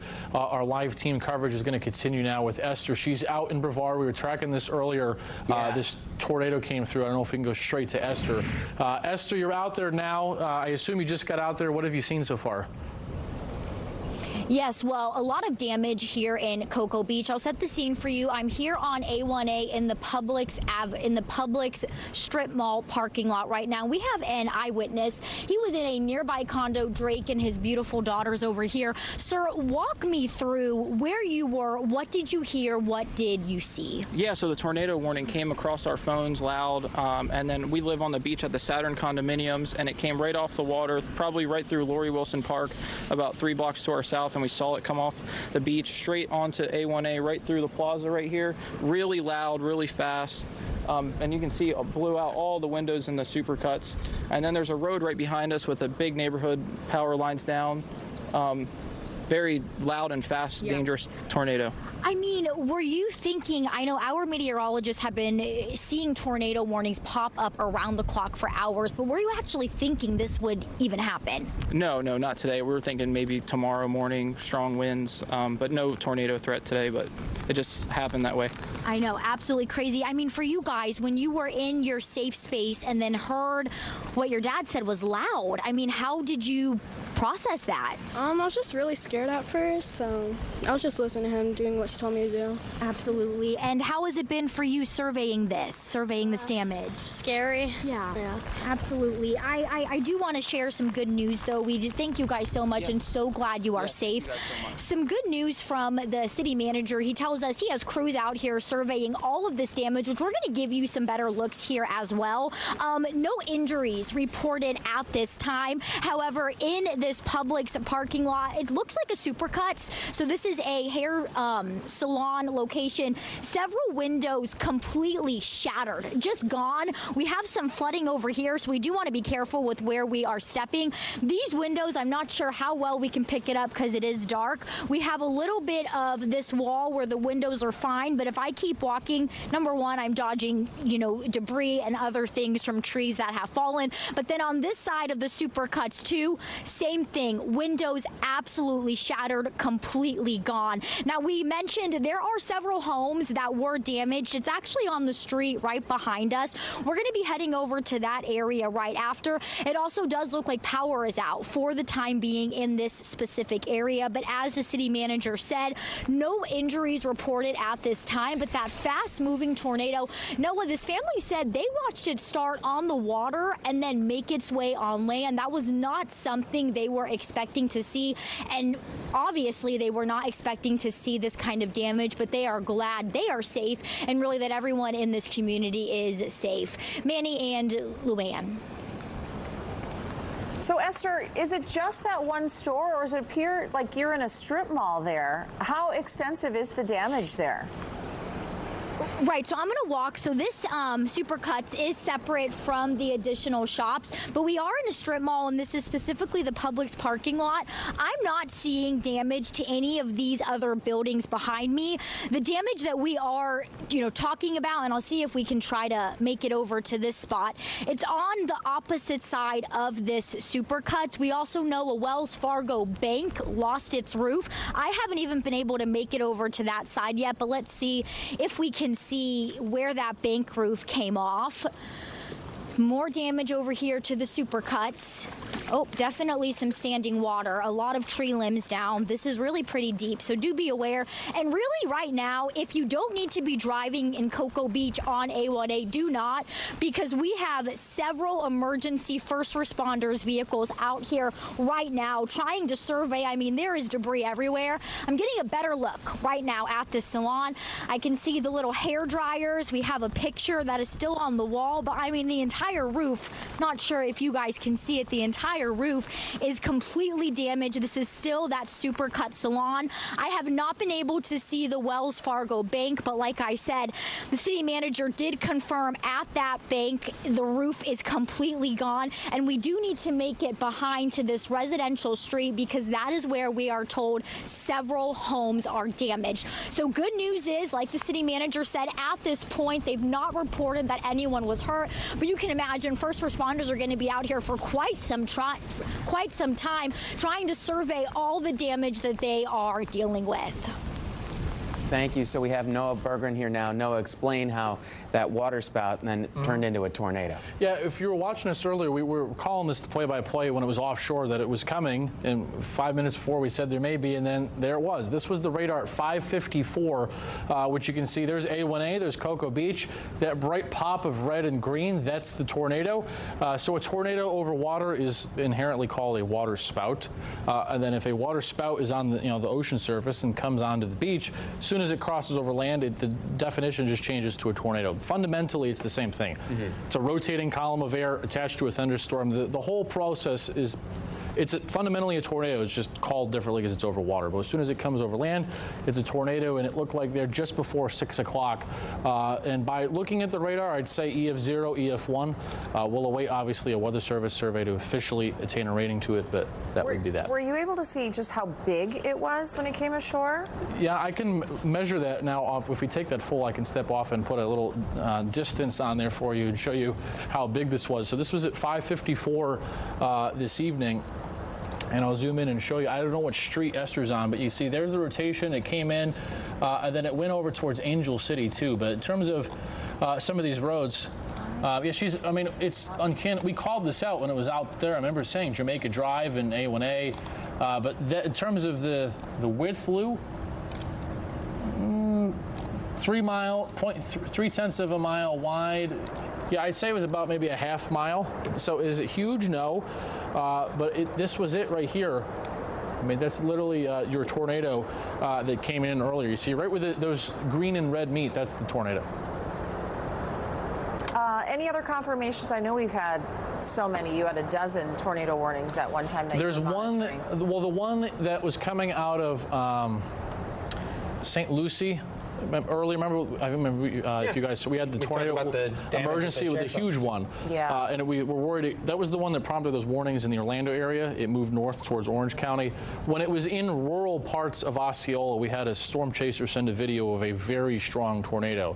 But it was in the middle of Osceola County with a zoom, and there was, thankfully nobody was there. That's good. But we could have very much been reporting on us now a EF3 tornado hitting a town somewhere. It just happened to be in the middle of nothing in Osceola County, thankfully. But that would, I would say, would be the second one that we had. So now that we're getting later into the evening, are our tornado threats dying down a little bit? Probably, yeah. Okay. Because when the sun was up, even though it was cloudy, there's more. The sun still heats the ground through the clouds. Not as much if it was sunny, obviously, but now that the sun is set, that little reduction of the temperature is probably just enough to put a lid on the tornado threat for now. So that threat goes down, but then increasing is the flooding risk. And wind. Chapters 2 and 3, I think, will be the biggest, and especially the wind has trended up. I think the wind is honestly going to catch a lot of people by surprise, even though we've talked about it all week.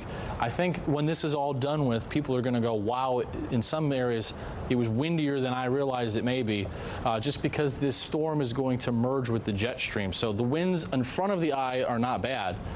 Now, 5, 6, 10, 11 p.m., and then at 4 in the morning, it's going to be bam, on the backside, the winds flip the other way, and that'll be really strong. Yeah, so time things out for us. It's 7:30 right now. It appears the eye wall is going to start to come ashore within the next hour. Yep. When is the worst time going to be for our area? The wind probably, I'd say 12 to 12 a.m. to p.m. tomorrow.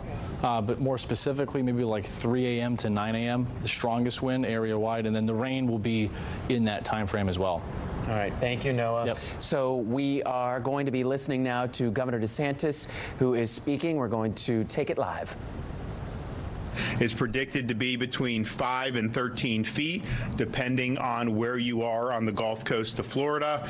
As of right now, the peak storm surge looks to be between the Charlotte-Lee County line up until Anna Maria Island in Manatee County. Prior to landfall, the state completed nearly 2,000 missions. Generators were sent to shelters. We have massive amounts of fuel reserves that are staged and ready to go, millions of gallons of gas. When the ports reopen, Florida Highway Patrol will be standing by to escort fuel trucks to service stations so that people will have access to fuel as they return to their homes. The Florida Department of Transportation is staged and ready to go as soon as the storm passes. They have 156 bridge inspectors, which will go to clear the bridges, 402 cut and toss personnel, and over 1,000 generators and 350 pieces of heavy equipment and trucks. We have massive amounts of search and rescue equipment and personnel standing by, and we hope that there's not a big need for that, but we're prepared for that. And that's not just our state and local, it's also our National Guard, our State Guard. We have about 9,000 National Guard personnel between Florida and other states. We also have Florida Highway Patrol, Fish and Wildlife, Department of Law Enforcement, and of course our Florida State Guard.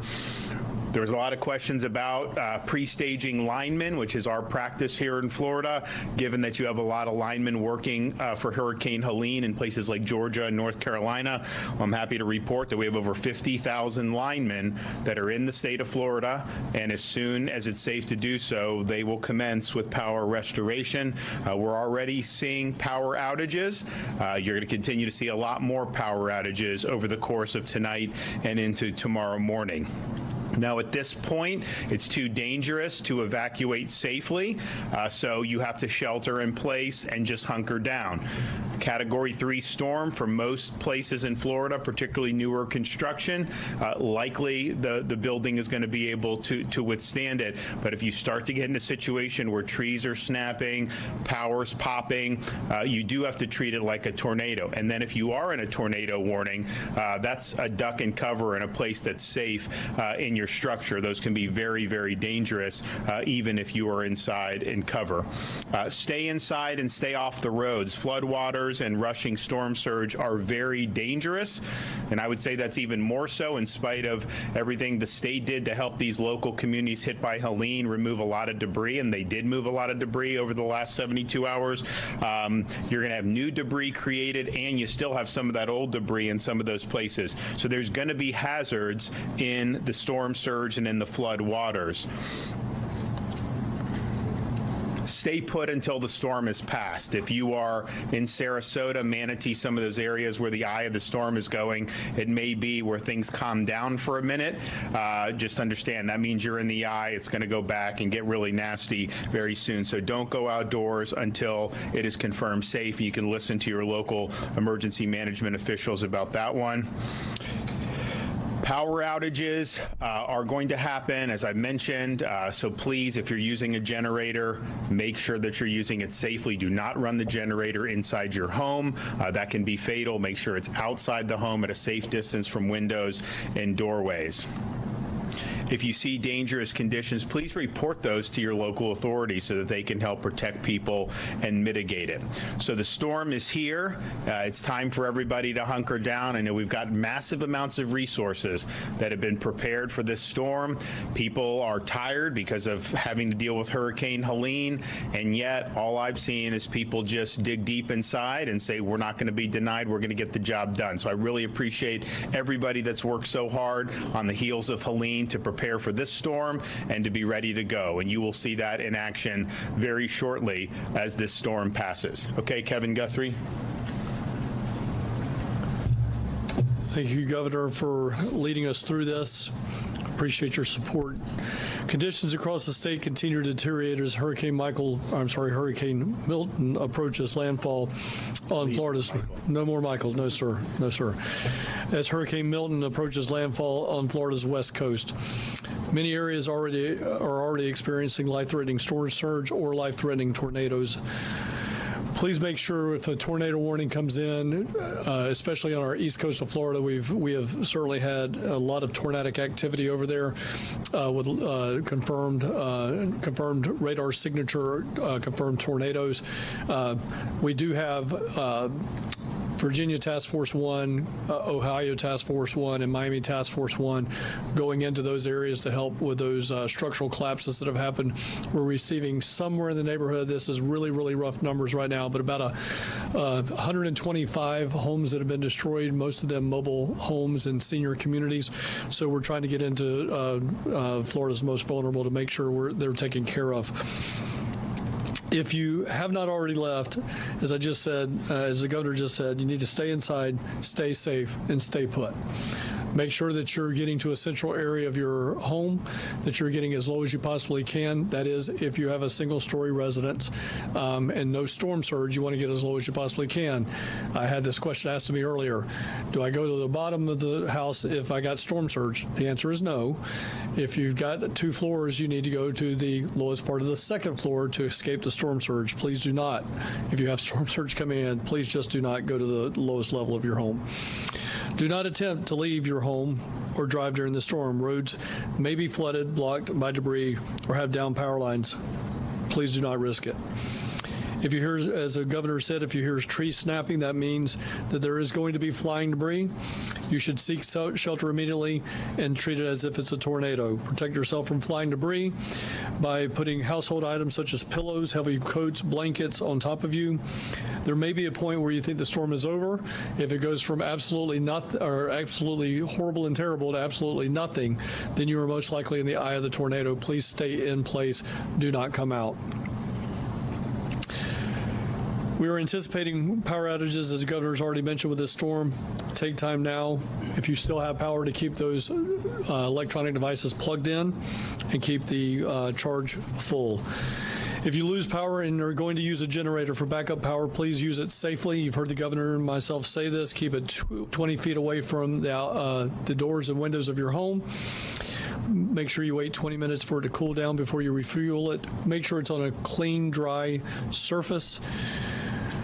And then be sure to have a carbon monoxide monitor in your home. After the storm has passed your area, it is critical that you listen to local authorities for guidance on when it is safe to go outside or to return home.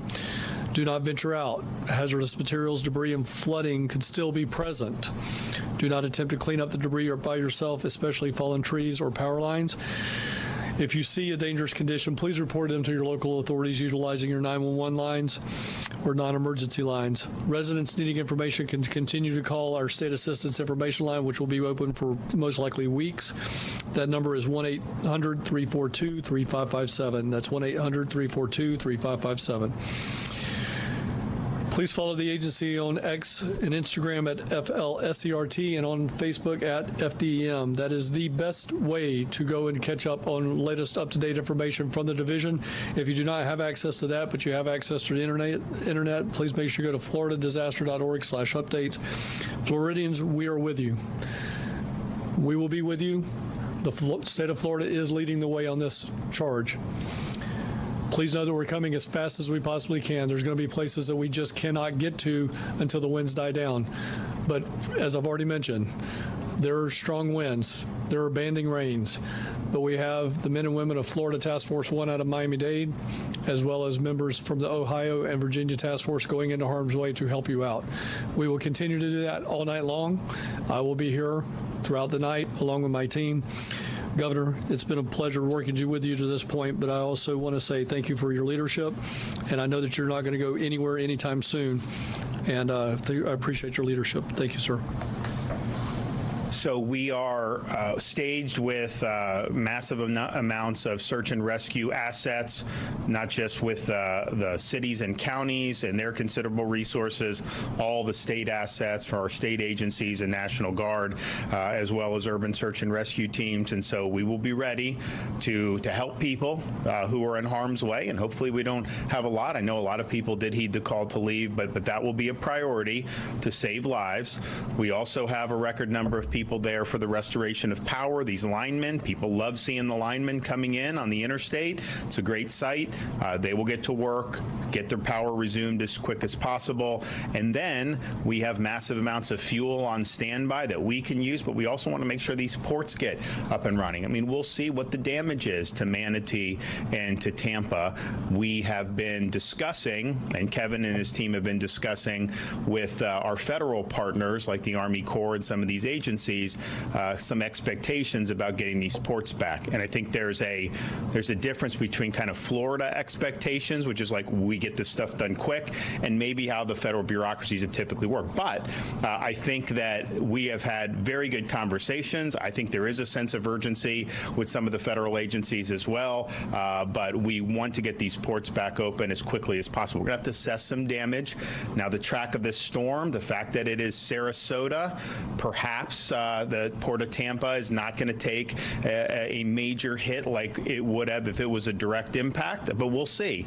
Manatee is probably going to be a little bit closer to where it's getting some of the big impact, but we think it's really important that all services are be able to resume, and we have contingencies to be able to get fuel in where it needs to go, but it'd sure be a lot easier if we just get that coming into the ports. And so those are all going to be priorities from here on out. So if you are watching this, just hunker down. If you're in the path of this storm, it's dangerous outside. There's going to be a lot of hazards. Even when it passes, if there's floodwaters, be very careful about any of that. Help is on the way. We're going to get everyone back, get everyone up on their feet again, and we'll mitigate the damage as best we can. The president said that he has spoken with you. Have you talked about getting more resources from the federal government here in the state, getting things back open? So as I mentioned, we've been discussing with some of the federal partners about acceleration of what needs to be done if something needs to be done on these ports. To say like, oh, it's going to be weeks for a port, no, that doesn't work. Okay, we got to get it open. And I think they're of the same mind, and I think that Kevin and our team have had good conversations. We've also, Kevin, I know, is talking, both Kevin and I talk with the FEMA administrator about some of the things that we're looking for. For example, with this debris, let local governments do the debris a little bit differently so that we incentivize people to come and do it quickly. Because the way it goes now, it was hard to even get people to do their debris debris. You had them going other ways. It just didn't make economic sense for doing that. And a lot of the debris takes like 6 months to do, and that's just kind of been the standard. I think we showed by surging our resources, which is really unprecedented, we knocked out a lot of debris in like 72 hours. So we want to have a debris where there's incentives to do it and do it quickly. Look, I don't want to have to, even talk about this now, but we're not out of hurricane season. There is the possibility of another storm brewing, and it's going to come into the Gulf. It's possible. I hope it doesn't happen. But so we want to be able to have them with contractors and have them have things working with the FEMA reimbursements that make sense. And I think Kevin, I think Administrator Criswell has been very receptive to that, because it does. It just makes sense. Governor, Director Guthrie, in terms of the timeline of recovery, and last time with Helene, you were able to get search and rescue units kind of out there before, if I remember correctly, before the sun even came up. That'll happen again.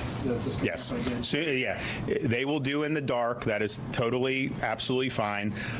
It's just a question of making sure that it's safe for them to go out. So as soon as that storm passes, and the fact that it came in earlier than thought, that's good for the high tide, because the high tide's not here yet. I think it'll help with the surge, but it's going to mean pretty much all the rescues are going to be done in the dark in the middle of the night. But that's fine. They're going to do that. All of our folks are doing that, and they will be on target. Since you have so many people here in the state, more than previous storms, are you expecting things to kind of be restored quicker than previous storms? Like Helene was power back within a week. Are we expecting that even sooner, 3 days? Well, we need to figure out how much power is out. I mean, we just don't know, right? And so we'll see. But I thought, we didn't get hit with Dorian, but it was coming, so we prepared. I thought maybe we had reached 50 with Dorian. We didn't. We reached in the 40s. We did 40,000s for Ian in the 40s. This is the first time we've crossed 50, and so I think that's good. I think there's a lot of people that are excited about going to work. I know Floridians really appreciate these guys when they get out there. And if you look, the fact that it's going Sarasota across, that's heavy Florida Power and Light territory. Those guys are a well-oiled machine at this. They do a really good job. A lot of their infrastructure handles the storms very well. And so a lot of times when you're talking about power restoration, if you have the people there and you go quick, you can potentially reconnect relatively quickly. If the whole thing is blown out where you have to rebuild it, it takes longer. My sense is that if it's a lot of FPL stuff, their infrastructure probably going to be able to weather a lot of this, so they'll have to do some reconnects, but maybe not a full rebuild. Fort Myers Beach for Hurricane Ian was FPL, and they honestly, they could have gotten the power back on very quickly. It was too dangerous to hook it up because of the homes with the storm surge, but their substations actually did pretty good. So I think it remains to be seen with that. Now, in terms of the search and rescue personnel, I'd like nothing better than to be here tomorrow night telling you we're sending all of it back to the states. I would love that, to say, you know what, we did whatever we needed to do, just like Helene, and then 24 hours later, it was fine, thank you, and you guys go back home. We would love to do that. I'm hoping that we're not going to need them to be long, but it's just going to depend on what the damage is. So we'll see. I mean, look, these storms, it's like how many, what population, how many people, how much infrastructure, and this thing has come up. It kind of went east into Sarasota County. I don't know where they're going to say the landfall was. Maybe Venice, from what I'm looking on the radar. Maybe middle Sarasota County. But if it cuts across from there, there's a lot of rural areas. Whereas if it would have gone into Tampa Bay and rode up I-4, that's like millions and millions of people. I do think north of the storm, there's a lot of precipitation. I think you're going to see inland flooding in central Florida, north central Florida. I think you're going to see storm surge in northeast Florida, places like Daytona Beach, Flagler Beach, St. Johns County. I think you will see that coming on the backside of the storm. So we'll see how all that shakes out. But bottom line is we have the resources amassed. We'll use all that we need. But yes, I hope I can just send a bunch of them home to say, we got the job done. And Chesapeake posted a video earlier today of a dog chained to a fence. They went and rescued it. Do you know what's happening with that dog? I mean, first of all, what kind of an animal would just leave a dog chained to a pole in the middle of a hurricane. I mean, it's just unbelievable that somebody would do that. And so I'm thankful for the FHP folks out of Tampa for rescuing the dog. They did bring it to the vet. The dog has a clean bill of health. And who knows, maybe we'll do some adoption, put the dog up for adoption, and we can have some people in Florida come and compete for it and take it. But, you know, it's just like, I mean, people do a lot of dumb things, but you just see that. And so I hope they find the person who did it, and that person should have the book thrown at them. We've got very good laws in Florida against animal cruelty. You know, these dogs, we've got dogs that are going to be helping in the storm. These police working dogs, they're great. They're great canines. So we don't have tolerance for that in Florida. I thought it was outrageous that somebody would do that. Can you talk about the size of the storm and what people should expect from the wind fields, how wide the eye is, or anything like that as it comes on the shore? So it's interesting. I think the storm did deteriorate because of the wind shear. I mean, we were here, 24 hours ago, and it was 180 miles an hour. And no one thought it was going to come ashore at that. But I think a lot of people thought it was going to come ashore as a pretty strong 4. And it ended up coming as basically a mid-level 3. Now, it doesn't mean there's not storm surge. It doesn't mean there's not hazards. There is. It's a serious, serious storm. But in terms of some of the damage that we're going to see from wind, there just is a big difference between 140, 150, and 120. We saw with Hurricane Ian, which was basically a Category 5. I think it may have landed just a tick below. Of course, we saw with Hurricane Michael, which was a Category 5. As you get into the 120 range, 115 range, still hazardous, can still do a lot of damage. But Florida buildings in particular, new ones, they're going to be able to withstand that for sure. And so I think that likely, look, I'm cautiously optimistic that with the Florida building code that you're going to do. Now, the storm surge is a different story, and we've had storms that, Hurricane Michael was not necessarily known for being massive storm surge, even though it was like a tornado and it obliterated so many structures. And then there have been other storms that have been Cat 3 that produced massive storm surge. So I think it's too early to tell on that, but I think the fact that whether it was the shear or whatever happened, the fact that it did weaken before it made landfall is going to be a benefit to us compared to what we were looking at 24 hours ago. But regardless of the winds from the storm directly, we've already seen probably more tornado watches than I've ever seen. I was talking to people, do you ever remember? No one remembers ever seeing this many tornado warnings that have been done. So that spun off a lot of tornadoes, and you have them. It's not like, yeah, there was Fort Myers, but there was Palm Beach, there was Port St. Lucie. I mean, it was all over the state. So that is a hazard for sure, and I think we're likely to continue to see those throughout tonight. Governor, on the point of the tornadoes, from FEMA about the declaration, or about the incentives for debris removal crews to get more of them coming in here. So as the governor said, he and I had a conversation today with Deanne Criswell. She's actually coming in here tonight at some point in time when weather permits to be with us tomorrow. But I will say she said that we were on the right track. She felt like that was a very good idea to get some type of incentive for individuals to come here. Maybe, again, incentivizing people from maybe west of the Mississippi, west of the Ohio River, so we're not competing against people that are in North Carolina. But again, we talked about some potential opportunities there, and she was going to get her some of her senior directors to come in, and one of them, Robert Pesapane, who is actually over that entire program, is actually traveling from D.C. tonight as well to actually sit down and have a conversation with us so that we could all get to a situation where we think the best move forward, we can take that best move forward. However, as the governor also alluded to, there's I think a parallel path, and you know that we don't do bureaucracy, we don't go in linear paths, we don't throw all of our eggs in one basket. We are talking about reaching out for emergency management assistance compact, EMAC, or mutual aid through other states to start bringing in some other DOT-like, public works-like individuals to help us with mutual aid. Again, we don't know what might happen in the next 10 to 15 days. We want to get some of this debris picked up again. We want to get. We've been listening to Governor DeSantis and Kevin Guthrie, the head of emergency management here in the state. The governor said the storm is here, Luann. Yeah, it is coming ashore very quickly, a lot earlier than we expected. So they're saying that there are a bunch of emergency response crews on standby, waiting if they're needed for any emergency rescues, but they're going to have to wait until the winds die down a little bit, because it is going to be historic storm surge is what it's sounding like in the Tampa Bay area. All right, we will be right back with more of our extended coverage tracking Hurricane Milton in just a couple of minutes.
Right now at 8 o'clock, most of this state feeling the impacts of Hurricane Milton. Landfall on Florida's west coast is imminent.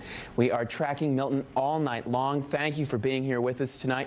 And we have meteorologists Noah Berggren and Laurel Blanchard joining us at this hour. Noah, you first with the latest update on this track. Yeah, Manny, it looks like landfall, I'd say within the hour. Landfall. All right, here is 8 o'clock radar out of Tampa Bay. Northern eye wall, significant. There is the eye, Venice, Sarasota. We talked about this last night. Our Fox model was in Sarasota, and it could not be more spot on. It will be right over Sarasota. I would say closer to 9, though. But there is the eye. And remember, landfall is when the center point of the eye gets across land, not the nose or an inch of the eye. The eye center point itself has to get over land. So that's going to be imminent over the next couple of hours. And then this hurricane undergoes transition away from a tropical system. And as that does so, we're going to have what's called a sting jet develop. We'll go through that more later. Essentially what that means is that there's going to be really strong wind on the backside of this storm here in Orlando. There's the northern eye wall all through Tampa and Pinellas. Now, because of this track, the flow has been Tampa Bay and out, there's really no storm surge. So the Tampa Bay area is going to be saved from a generational surge. They're not going to get that 15-foot potential. In fact, there's hardly any surge there. The monster surge is already from Venice down towards Port Charlotte and Fort Myers. So it's the Sarasota area, Venice, Anna Maria Island. That's where the big storm surge is going to be. And the way the crow flies, landfall will be about 8:54 p.m. So within, again, the hour. Wind speeds sustained on the left side. There's some bigger pixels in here. The radar just moved from when I did it. We're still talking about Category 3 winds. So as of the 8 o'clock advisory, 120 sustained east-northeast at 15. And you can see it is still firing some decent convection there as the wind shear is starting to pull it apart right now. So for us here in Central Florida, when does the stronger wind arrive? Well, this is a 3-chapter hurricane for Central Florida. We had the tornadoes. We have a break. Now we're going to get the wind. It's going to start at these times. Then the flooding will be a major thing heading into tomorrow morning right along the I-4 corridor. Many spots may end up with flooding reminiscent of Hurricane Ian. 10 o'clock, Ocala, Gainesville. Midnight around Orlando, Deltona, Sanford, Lake Mary, Winter Park, Kissimmee, St. Cloud. 2 o'clock in the morning, Daytona, Titusville, Cocoa, Melbourne. By the way, we did have a tornado touchdown in Cocoa Beach earlier this evening. So here's our updated thinking of the top wind gusts. And again, we'll go through the meteorology of this in a few minutes, but on the back side, these winds will be, remember, as the hurricane goes along this line, the winds are like this as it goes around. It's the backside winds that will really crank overnight. I've tapered it down a little bit, but raised it in some spots. So Ocala, Gainesville, the top gusts, 50 to 80 miles an hour for about 6 to 10 hours. In red, which is the I-4 corridor, DeLand, Deltona, Sanford, there's going to be about especially like a 3 to 5 hour window in the morning tomorrow where the winds just all of a sudden go from, yeah, it's windy to wow, and then go away. And you'll notice as soon as the eye passes by, the winds will flip direction and boom, we'll get this really strong north to south wind behind the center of the circulation that passes right near Orlando. The Tampa area, 100 plus, but again, 80 to 100 plus. These are the top wind gusts, I think, that'll be recorded all around the Orlando area. Then there's a potential, we've been talking about this for a week, that right along coastal Volusia and Flagler County, there's a limited window tomorrow in the mid to late morning where a couple of gusts could eclipse 95 or 100 miles an hour. So the tornado threat has been put on pause.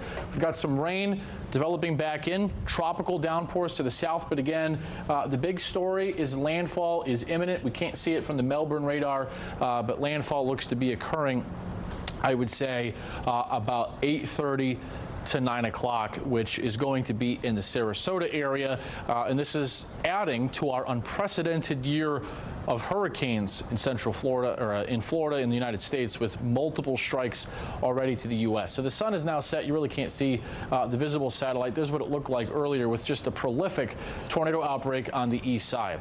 So here's the latest track quickly. You see the center coming in. Tampa Bay will be spared from a generational surge, but Sarasota, Fort Myers, Port Charlotte, I hate to see it again. The images have been horrible. They've been getting inundated big time down by Sanibel Island. The center passes just south of Orlando, then the eye exits over about Kennedy Space Center about 8 to 10 a.m. tomorrow. Meteorologist Laurel Blanchard's here with me now, and we continue to track everything there is about Milton. So Laurel, we've got some wind out there, not a lot yet, but the power outage threat really going to go up overnight. Oh, it's going to go up, and a lot more folks are going to be losing power because, as you were saying, we kind of closed the book on the chapter of tornadoes for the rest of the evening, but we still have the wind to go, especially here in Central Florida. So here's what we're looking at the possibility of future power outages, much more widespread, especially from Tampa to Orlando up to New Smyrna Beach and Daytona, all the way up through Flagler as well, as where we're going to be expecting those major power outages all through Brevard, where they've already seen some tornadoes and confirmed tornadoes as well. Up further the coast, we're going to see across Levy and Dixie counties those more sporadic, and it's going to become less and less from there as we make our way further north. So let's actually take a look at those current power outages that we're seeing right now. First, starting across the state of Florida, 3.5% of the population are without power this evening. That's about 420,000 1,000 folks without power tonight.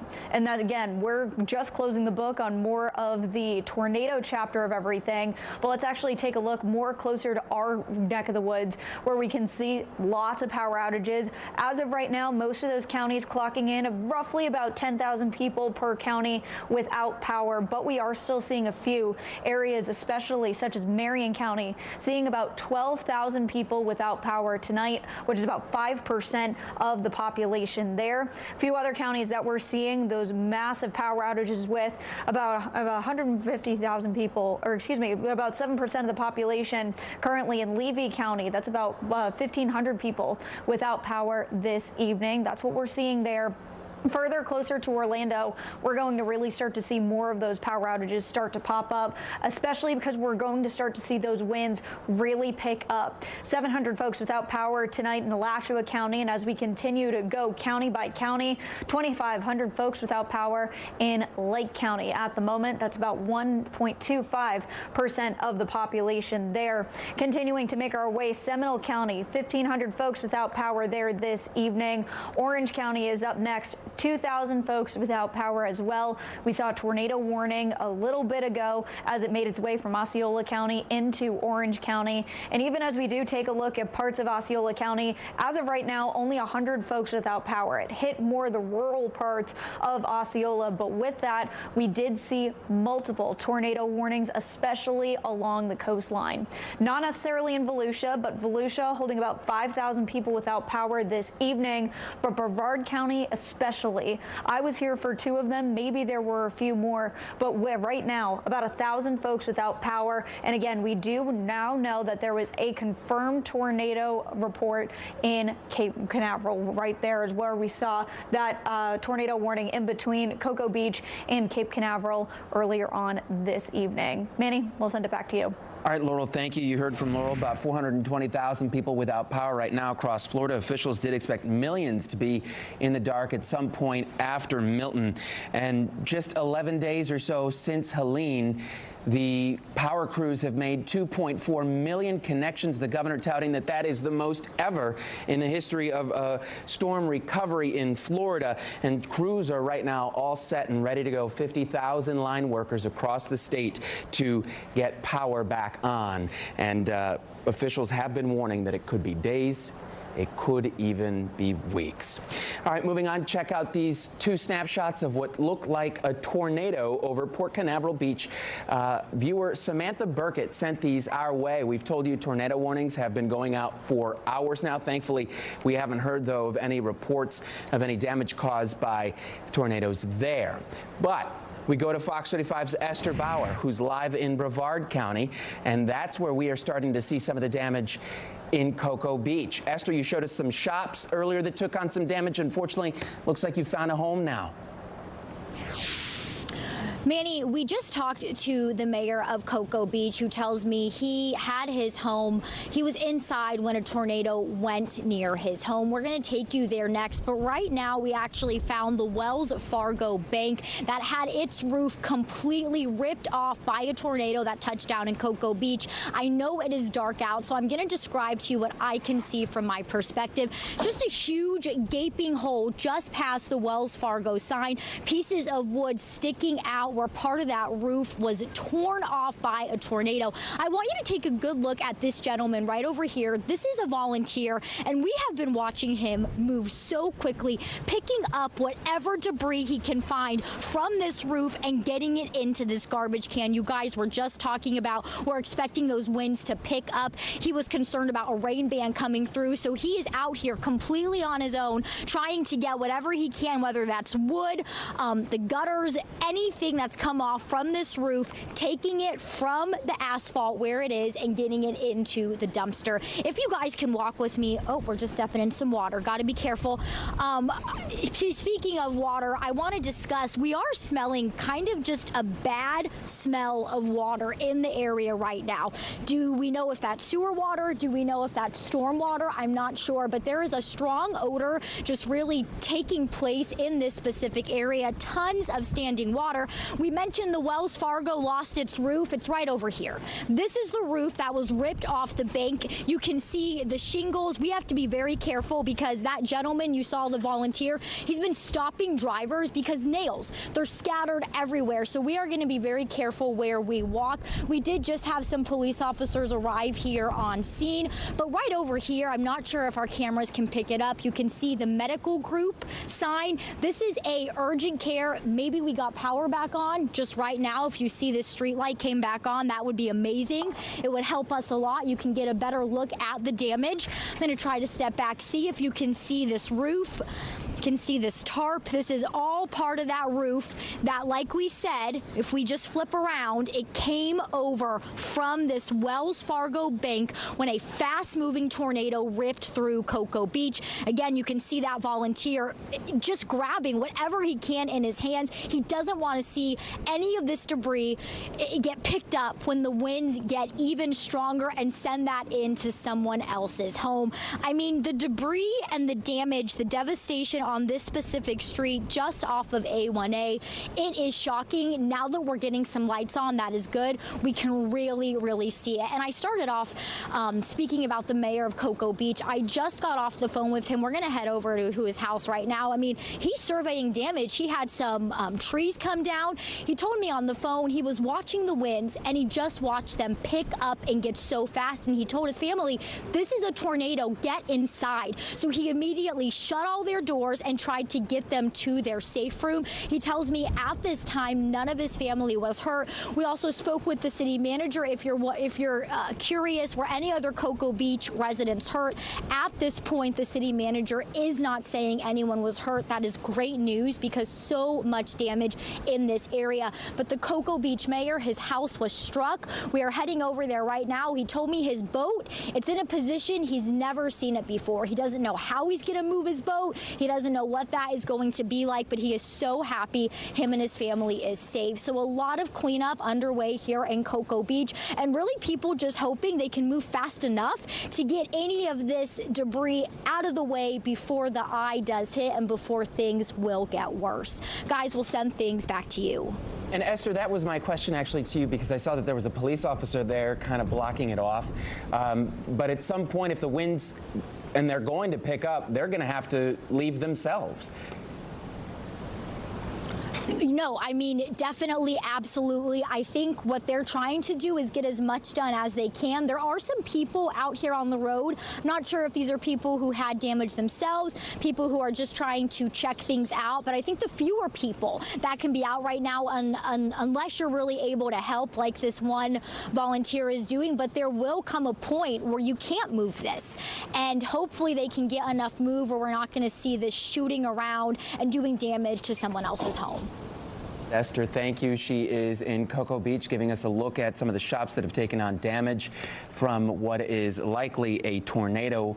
Today has been rife with tornado warnings, hundreds of them all across Florida. And right now it is 8:14. Noah Berggren said landfall is imminent, likely within the hour. And we are waiting on Hurricane Milton to hit the west coast of Florida. Stick with Fox 35 News as we continue to track the very latest of this storm.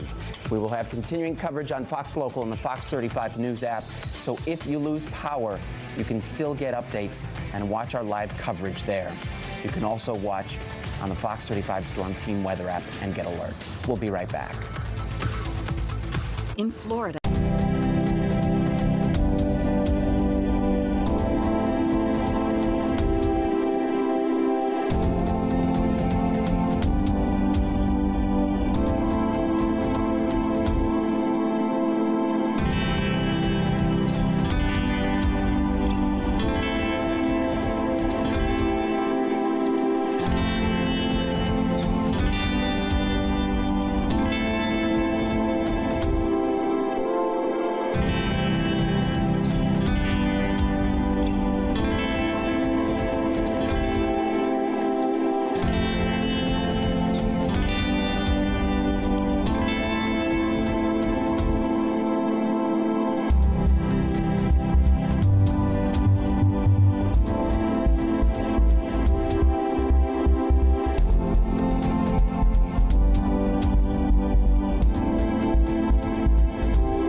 We're back now. Take a look at this time-lapse video of Anna Maria Island. This is in Manatee County on Florida's west coast.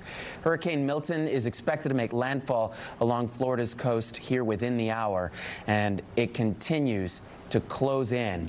Earlier this evening, Fox Weather's Robert Ray got a look at the early storm surge from Bradenton, where the waves are already surging out of the beach. That's the Manatee River behind me. Beyond that is the mouth into Tampa Bay, where this storm is expected to make its way in. Milton potentially could make landfall in Anna Maria Island. We started in Tampa this morning, made our way down to Sarasota, and realized when we got down to Sarasota that the track of Milton was not going to make that easterly turn as expected as quickly, and it's going to head more north. So we made our way up here, and you see the water behind me on the Manatee River absolutely furious, and it's pushing in with heavy rains on the side, and this is what we expected.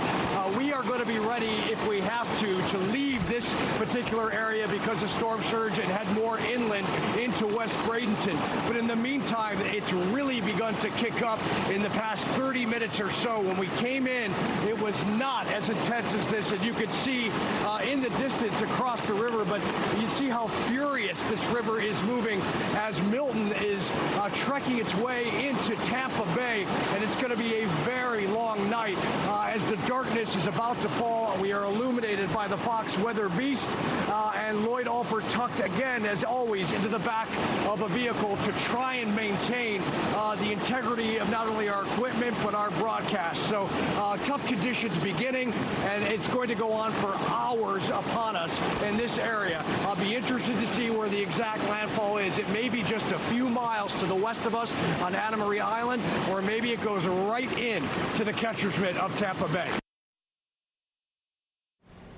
Check this out. Milton is washing massive storm surge ashore along Cuba's coast. Streets around Havana are flooding right now as Milton passes by. The island is expecting anywhere between 10 and 15 feet of storm surge, just like Florida's west coast. Bands from the storm are also dropping heavy rain. Now, we have meteorologist Laurel Blanchard joining us, and Laurel, landfall soon. Yes, we are almost counting down the minutes of when we are going to be seeing that landfall. Taking a closer look at the eye, and we have Noah and TJ back here really figuring out when we could possibly see this landfall again, possibly within the next couple of minutes. Right now, what we're seeing is about closing in on 8 miles of shoreline. So when we actually talk about landfall specifically, we're talking about the very center of the eye, not the northern eye wall, not the back eye wall. We're talking about dead center. So almost opposite of football, we need the absolute dead center of the eye to cross land before we can actually call Milton making landfall again, just south of Tampa, just south of Bradenton, almost in between Bradenton and Port Charlotte of what we're keying in on at the moment. So let's actually take a look at Milton as a whole. We have been seeing the threats from Milton all day. We have been seeing the tornadoes, we've been seeing the rain, we've been seeing the wind, and unfortunately it's going to continue to get worse, especially as we're talking about wind. So with this right now, again, you can see that eye wall continuing to make closer to landfall. Right now, wind 120 miles per hour. This is a solid Cat 3 storm of what we're seeing at the moment. Currently moving east-northeast at 15 miles per hour, so we are very closely awaiting that landfall right now. So here's an update on the track. Again, dropping at just the top of the hour, holding a Category 3 storm with 120 mile per hour sustained winds as it continues to follow up the I-4 corridor, continuing to make its way more towards up Orlando, going to get cut off from the very warm ocean water of the Gulf of Mexico. So with that, it's going to weaken very quickly. And then we also have a cold front continuing to come down. That's been bringing in beautiful weather in across the southeast. But with that, it's actually going to tap into this storm, weaken it a little bit more. But however, it's also going to expand it. So that's one thing that we are going to be watching very closely. This cold front going to be working for us and against us at the same time. And as this storm continues to make its way across the peninsula, We're going to see it weaken and eventually weaken to a tropical storm. However, with that, it's going to continue to push 70, 80, 90, 100-mile-per-hour winds back in across Daytona Beach, but also pushing in a lot of water in across these areas. So we're going to be expecting quite a bit of storm surge, especially on the East Coast side as the storm departs off the East Coast, even though it is making landfall on the West Coast. Here is the line so far. We have seen this storm pop up across the Western Gulf, continuing to push forward, and now it is here. I feel like we've been talking about this all week. So now let's actually get to the nitty-gritty of what we can still be expecting from Milton. Tornado watches still in effect for Central Florida. We can see for Orlando, Lake, Orange, Seminole, parts of Volusia, as well as areas across Polk and Osceola counties, Brevard County, Flagler County. You are still under tornado watches. Even though we're slowly starting to see the tornado threat lift, make sure you are still staying weather aware for the next half hour or so because we're still seeing those outer bands. As for hurricane warnings, we can see these hurricane warnings issued all throughout Central Florida. We are still going to be seeing those very gusty winds and that very heavy rain for quite a while. So here's the worst of the weather. 10 p.m. as we're seeing that landfall slowly starting to approach areas, especially I-75 and westward, slowly making its way towards Central Florida. More going towards midnight is when we're going to be seeing the worst of the weather, and that's the worst of the rain, worst of the winds, especially across the Orlando metro area.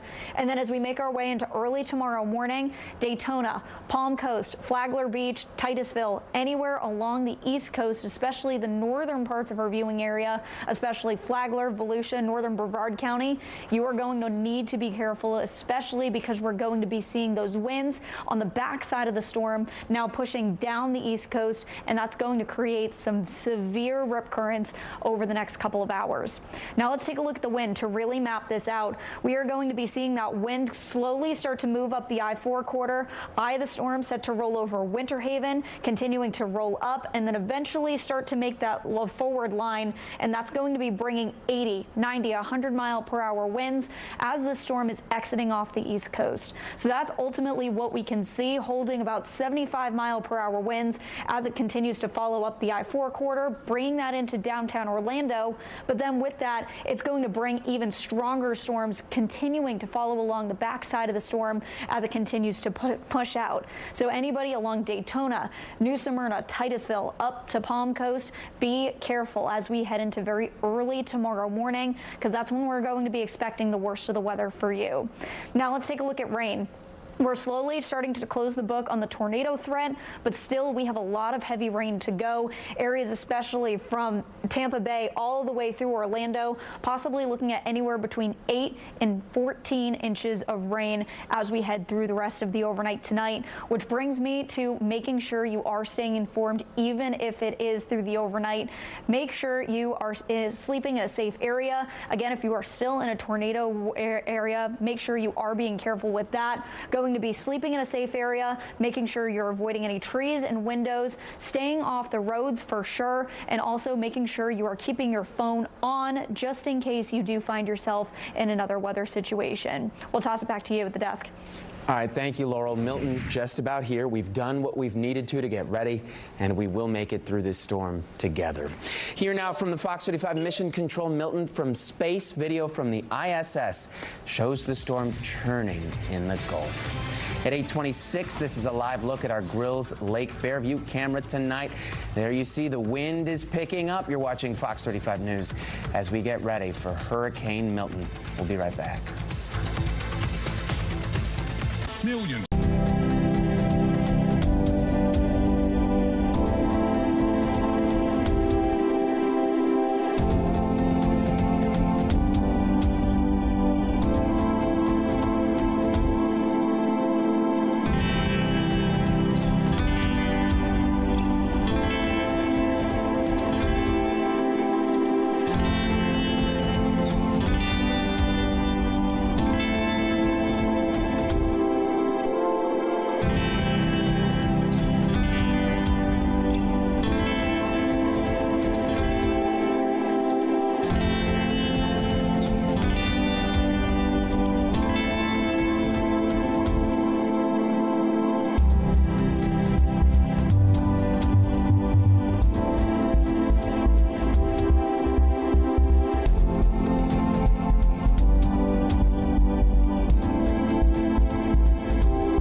And this video shows a pretty clear tornado earlier this evening as outer bands from Hurricane Milton swept over South Florida. This was shot from someone's balcony in the city of Plantation. Tornado warnings were in effect at the time, and folks there were urged to find a safe place. And then all of that red that you see here on this map of Florida, tornado warnings, more than 130 today because of Milton. The Melbourne office called at least 35 of them. Fox 35 storm team has been all over this historic storm. And Noah, most tornado warnings in one day ever in Florida. Correct. And unfortunately, Manny, it has turned into a deadly day of tornadoes in the Sunshine State. But that part of this story is now over with, which unfortunately is not a good one. It's a horror story for many people. And that story now turns to the wind and the rain. So here's the eye. If it's not going to make landfall in the next few moments, it will be shortly after I toss it back to Manny. So you can see there's the center of the eye right over Sarasota, of which I was just looking at the gauges in Sarasota. We are now eclipsing a 10-foot, I actually think it's 12 feet now, 12-foot storm surge in Sarasota, which is right here. And actually the water is going out of Tampa Bay like it did with Ian. I think we have video that we could show you that maybe later. It's just like Ian. The water is going out, and we have now landfall. As of 8:30 p.m., 8:31 p.m., Category 3 hurricane near Siesta Key. This is a pressure of 954 millibars. So as of right now, you can watch me update this live on TV. So we have a landfall now. Hurricane Milton has made landfall with winds of 120, sustained winds. There you see 120, the pressure 954 millibars, the forward speed 15 millibars, and the official location was 5 miles west of Siesta Key. So that is as of 8:31, the Hurricane Center. So 1 minute ago, the Hurricane Center has now officially stated that we have a landfall, and you get the luxury of seeing me type that out live on TV. So there you go. So as of 8:31 p.m., sustained winds 120, pressure 954, the forward speed at 15 miles an hour, and this landfell as a Category 3 hurricane.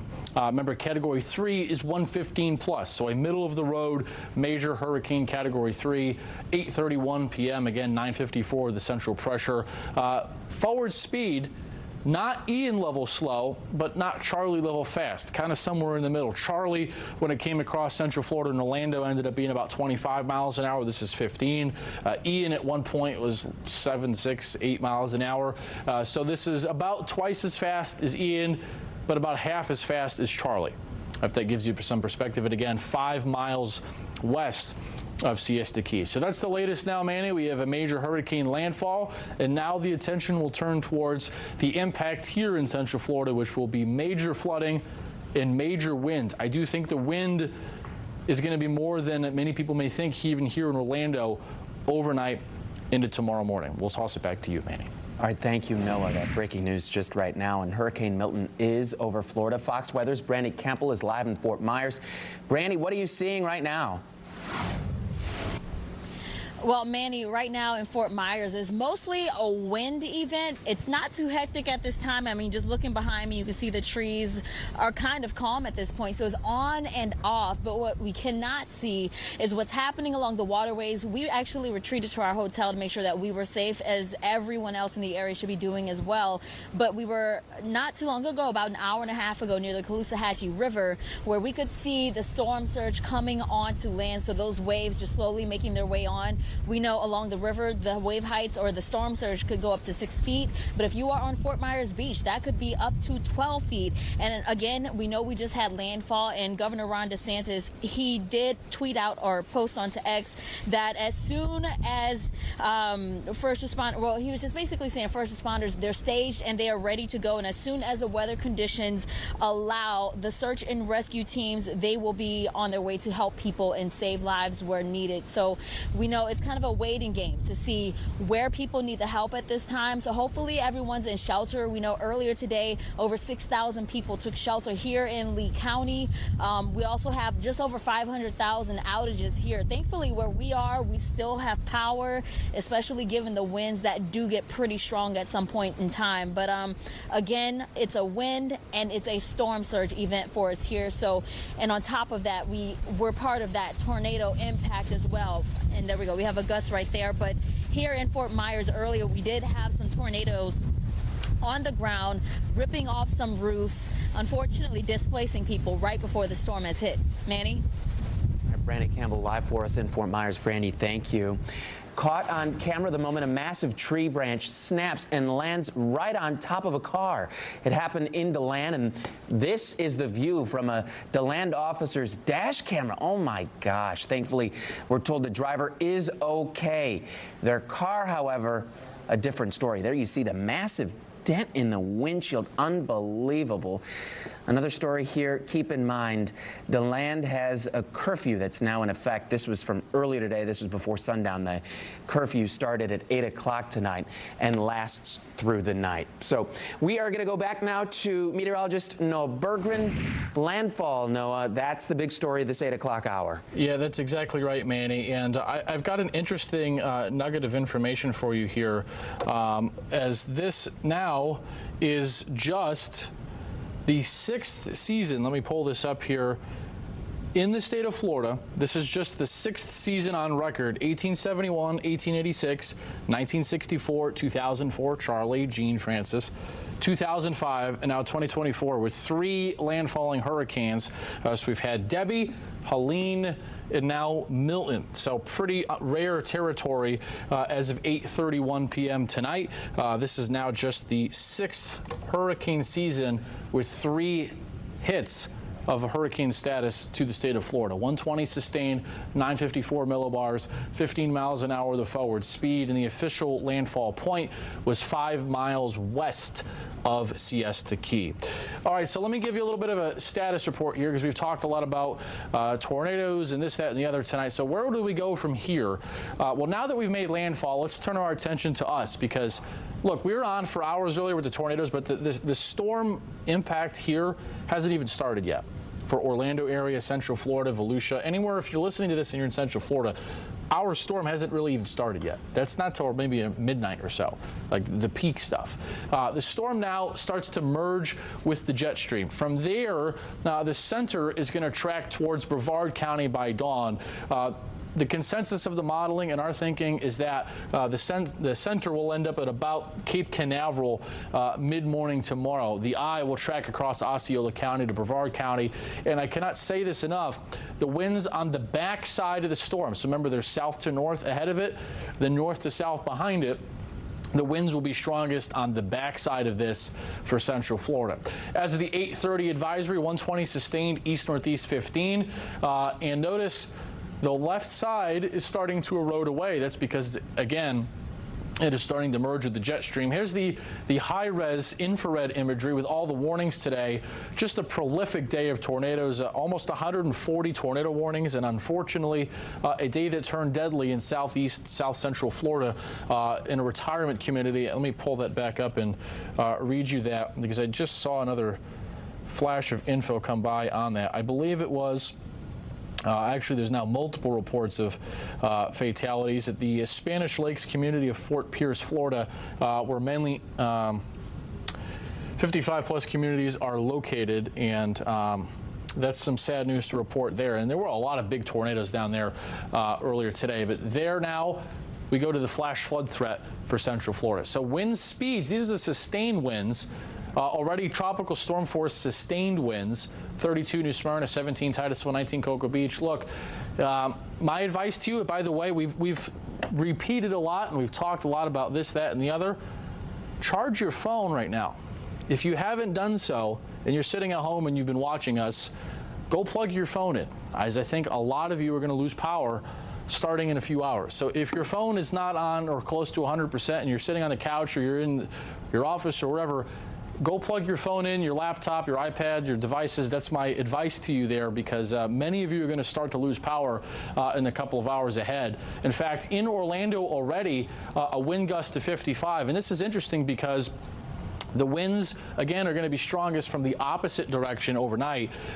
57 Bushnell, 50 Winter Haven, 59 in Leesburg, 43 Daytona Beach, 27 Cocoa Beach, 28 in Melbourne. So the arrival of the strongest wind in red about 10 p.m., so coming up in about an hour and a half. The strongest wind doesn't even start in the Orlando area till midnight. That's the central part of the I-4 corridor, Disney Springs, the theme parks.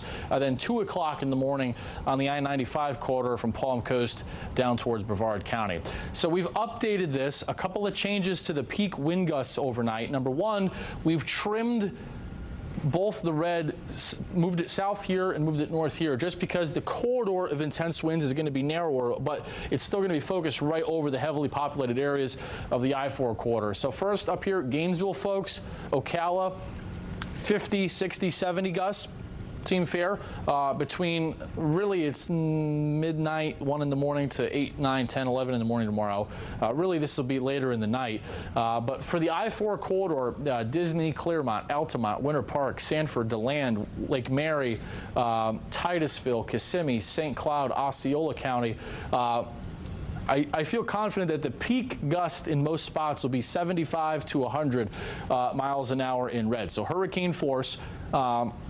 And the models have really done a good job picking up on this jet that's going to come in behind, and I'll show you that in a second. Then notice this little sliver over here we've added for coastal Flagler and Volusia County. There's a limited window tomorrow midday that, as the winds scream around the back side of the low, could briefly get a little bit more intense right on the beaches there tomorrow. So the latest with the forecast track, again, I don't know if you're wondering about will we see the sun in the eye tomorrow, I don't know if it'll be still clear enough for to see the sunshine poking through the eye. There might be a lot of clouds in it, so it's not like this is a major 4 coming over Cape Canaveral. It's not like you'll look up and see total blue sky, but you'll notice it'll get much calmer where the center is. The center tracks through the southeast part of Orange County, then over Cape Canaveral, then from there merges with the jet stream and again goes out towards Bermuda as we go towards later this week. There's the view from Daytona Beach, where it is rocking and rolling right now. And you can see that clearly. The winds, again, are just getting started. They haven't really got close to their peak yet. We're still only at 30, 40 mile an hour. We'll be about double this, maybe slightly more than that later tonight. There's the iDrive camera. So here's the hour-by-hour forecast. We'll pick it up at 10:30. So there's a little bit of a break in the rain now. The rain will start to pick up again by midnight. Notice these are isobars. Here comes the center of the low. Now, north of the low, right here, that's where there's going to be some very intense rain and wind at 12:30 from Apopka to Orlando to Claremont to Disney, Dade City. And it's this band here. Here's the low right over Lakeland at 2 in the morning. It's right in here where, trust me, you're going to hear it outside your house. It's going to really get windy, first from the northeast. Then once the center goes east, the winds will switch to the northwest as it goes by. But it's this corridor here where it is just going to rain to beat the band as we've got a cold front merging with this and the jet stream. It is going to rain at an extreme rate from Deltona, the I-4 corridor, Orlando. Notice here's the center of the eye, 5 o'clock in the morning. Center goes towards Titusville, Cocoa Beach. So the rain really goes to about 4 or 5 in the morning, but the wind on the backside really cranks up. For coastal Flagler, Volusia counties, that storm surge is still 2 to 5 feet, and that'll be late tomorrow morning into the afternoon. Here's noon tomorrow. The hurricane force gusts are done probably by 11. Then through the afternoon, still windy with showers, but certainly the afternoon tomorrow is improvement versus the morning. About that rain total, this is our brand new model that just came out, and it clearly shows you the idea. We've talked about this at great length. Ocala, Gainesville, folks, you may not see a ton more rain, but look at this swath here. Again, this is an I-4 storm from this point out. I can't repeat it clear enough. I-4 corridor is going to get hit with a lot of rain, a lot of flooding and a lot of wind north of that center track. And let me zoom it in and show you our model. I'll query some of those rain totals for you. Now look, this 18 here could be over the downtown area for all that I know. This is a model, it's not gospel. Just take the idea. A large swath of 6 to 12 inches of rain, additional on top of what's falling. This model just computed, and it starts at 9 p.m. So on top of what's already fallen, not including the rain that's already out there, which in some spots is 2-3 inches, 9 in Altamont, 7.5 in Ocoee, 8 in Disney. But notice there could be a pocket or two somewhere of 15 or 18 inches of rain, and the big flooding threat is a concern for tomorrow. So let me show you the wind gusts. I believe this just updated, and this will be the last thing I show you here. So here's 3:30 in the morning. Notice here comes that low. Let me do this a little slower here. Sorry, didn't put a pause in there. I want you to be able to see as this comes on by. So here we go. Here's the wind. Now notice there's the center. You see the little hole there. Now notice at 4:30 in the morning, it's south to north wind here, but north to south here.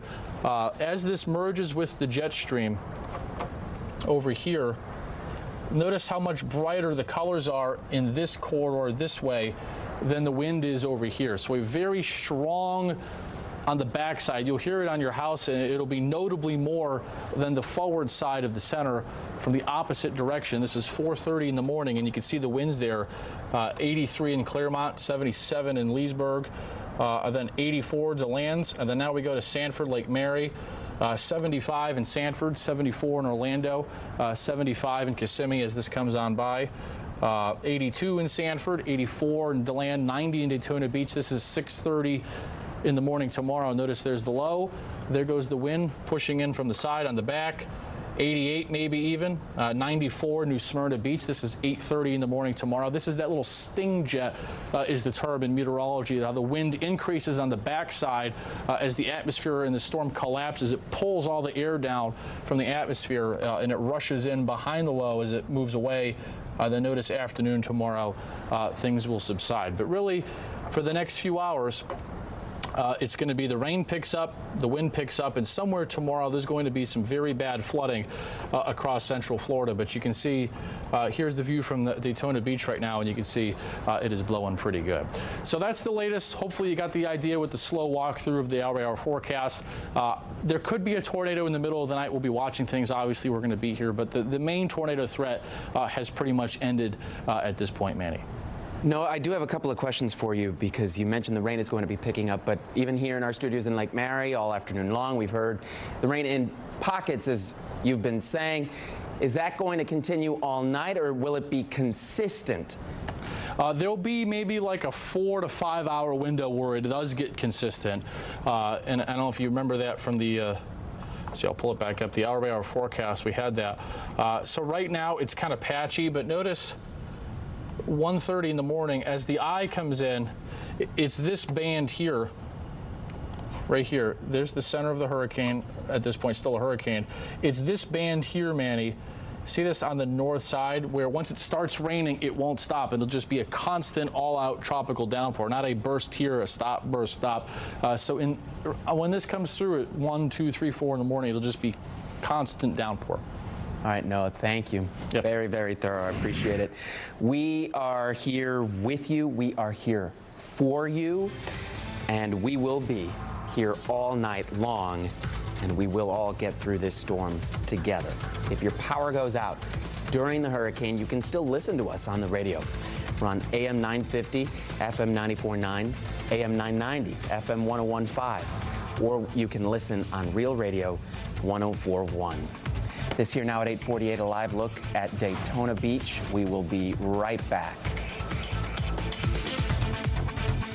Schools.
right, let's check in right now. We have team coverage with one of our reporters, Fox 35's Kelsey Cairns, live in Osceola County.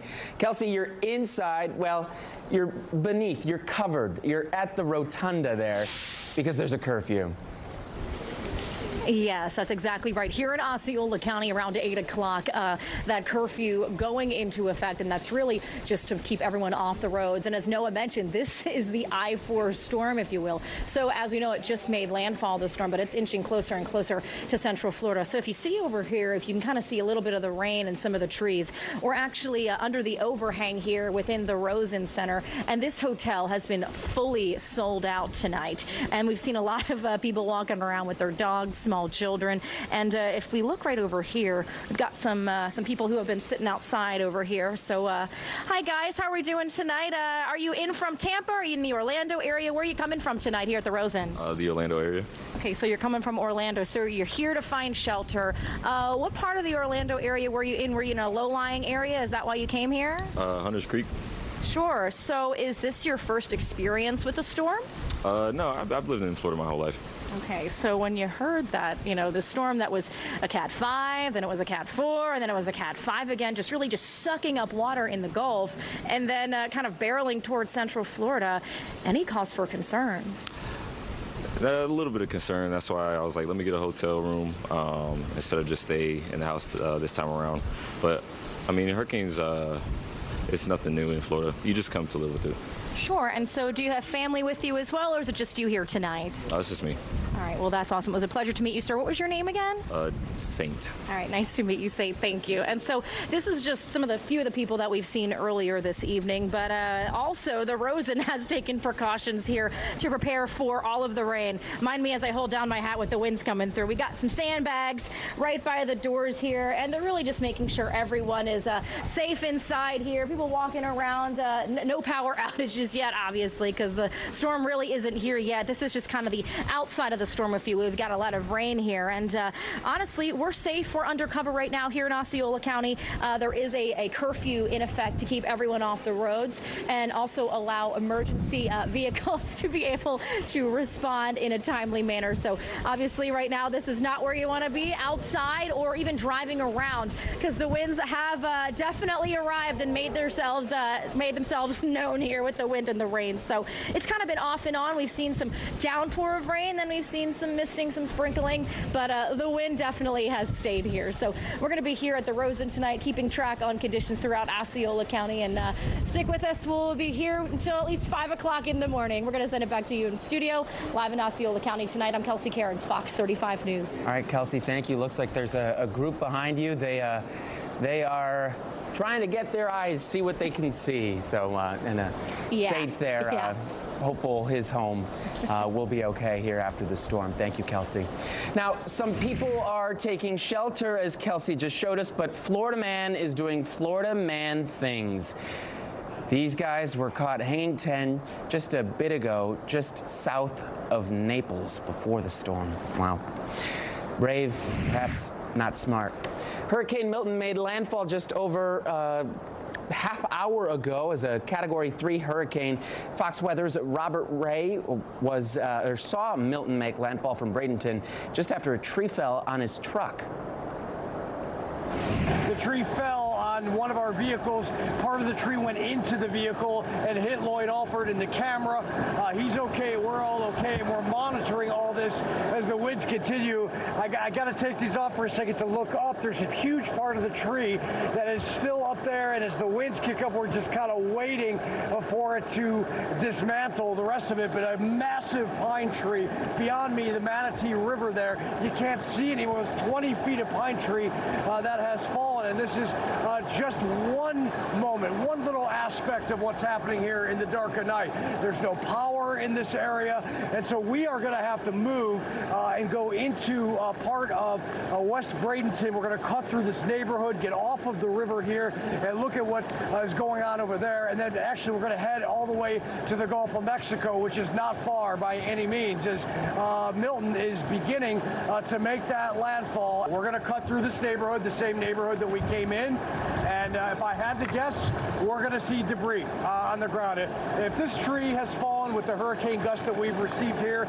some of the strongest hurricane gusts of Milton here that we know of, because of the position that we're in, I have to think we're going to have to zigzag through. We're just going to have to see, play it by ear. We know that we're safe right now, but what's to come is another piece of the logistics. We just don't know. Head on a swivel right now, super hyper focused, and that's the key. We got to be like that. Wow, what a scene down there. And Milton made landfall. Now it's closing in on Central Florida. We will be here with you, so download our apps as we work to keep you safe, and you can follow along with us even if your power goes out. Luann will be here at the top of the hour with the very latest. Stay ahead of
Right now, Hurricane Milton makes landfall just south of Siesta Key. You are taking a live look right now at Pinellas County, which is getting pounded with heavy rain and strong wind. And here is a look at Milton's path tonight as it heads towards Central Florida at this hour as a Category 3 storm. And we are already seeing tornadoes and bracing for impact as strong winds and rain threaten homes and businesses. Thank you so much for joining us for our extended coverage of Hurricane Milton. I'm Luann Sorrell here with Fox 35 Storm Team meteorologist Noah Berggren. Noah, now is the time to stay inside, stay safe, be with your family, not to be out on the roads. We have a crew of reporters around Florida who are going to give people a look outside. But what is the very latest on Milton at this hour? It's made landfall about an hour ago, as you saw. The worst rain and wind is on its way here. Okay. It's not here yet. We're still probably about 5 hours from the worst starting. So if you look outside your window, this is nothing yet compared to what's coming. Wind right now in Sanford's about 45. I think it'll peak at about 90, if not 95 later. So whatever the wind is at your place, we're about half to maybe 2.5 more times this will be the wind later. There's the view from Daytona Beach. You see not many cars out there right now. 73 east-southeast wind at 40, or east wind, I should say. There's the view from Lake Fairview. You see a 74 right now. In downtown, not many cars there on I Drive, thankfully, as of the moment. All right, so the big tornado-producing storms from earlier are now offshore. These are the ones, and actually there's a nasty one right there. If you look at that little supercell right there, that's probably a huge water spout offshore, but that's moving away. The tornado aspect of this verified. Unfortunately, we had several violent tornadoes, very rare for Florida, even in a landfalling hurricane. We had one tornado in Cocoa Beach. We had one tornado that went through Osceola County that was a strong one, but it was in rural parts of the county. So thankfully for our area, just 2 tornadoes. The real violent ones stayed literally just to the south. Now the attention turns to the flood, which could be significant to extreme for us. So flooding and winds. Here comes the outer periphery of the eye. Here's the Tampa radar. And notice this very dark red here. That's the northern eye wall, and that's coming right for Orlando. We're going to take what's left of the northern eye wall at about 2, 3, 4, 5 in the morning. So it's only going to increase from here. The breaks in the rain will stop. And this very dark red here, that's coming up basically paralleling Interstate 4. So as of 8:31 tonight, if you missed it, that was the official landfall time for Hurricane Milton. 120 sustained. Category 3, 954 the pressure, and it was officially 5 miles west of Siesta Key coming in. So Tampa Bay spared from what could have been a 1 in a 100-year storm surge. But today the tornadoes were massive east of the center. This is the high-res infrared satellite. Now look at all the flashing green. Those are the flash flood alerts. And I'm going to make some graphics on this for the next time I see you.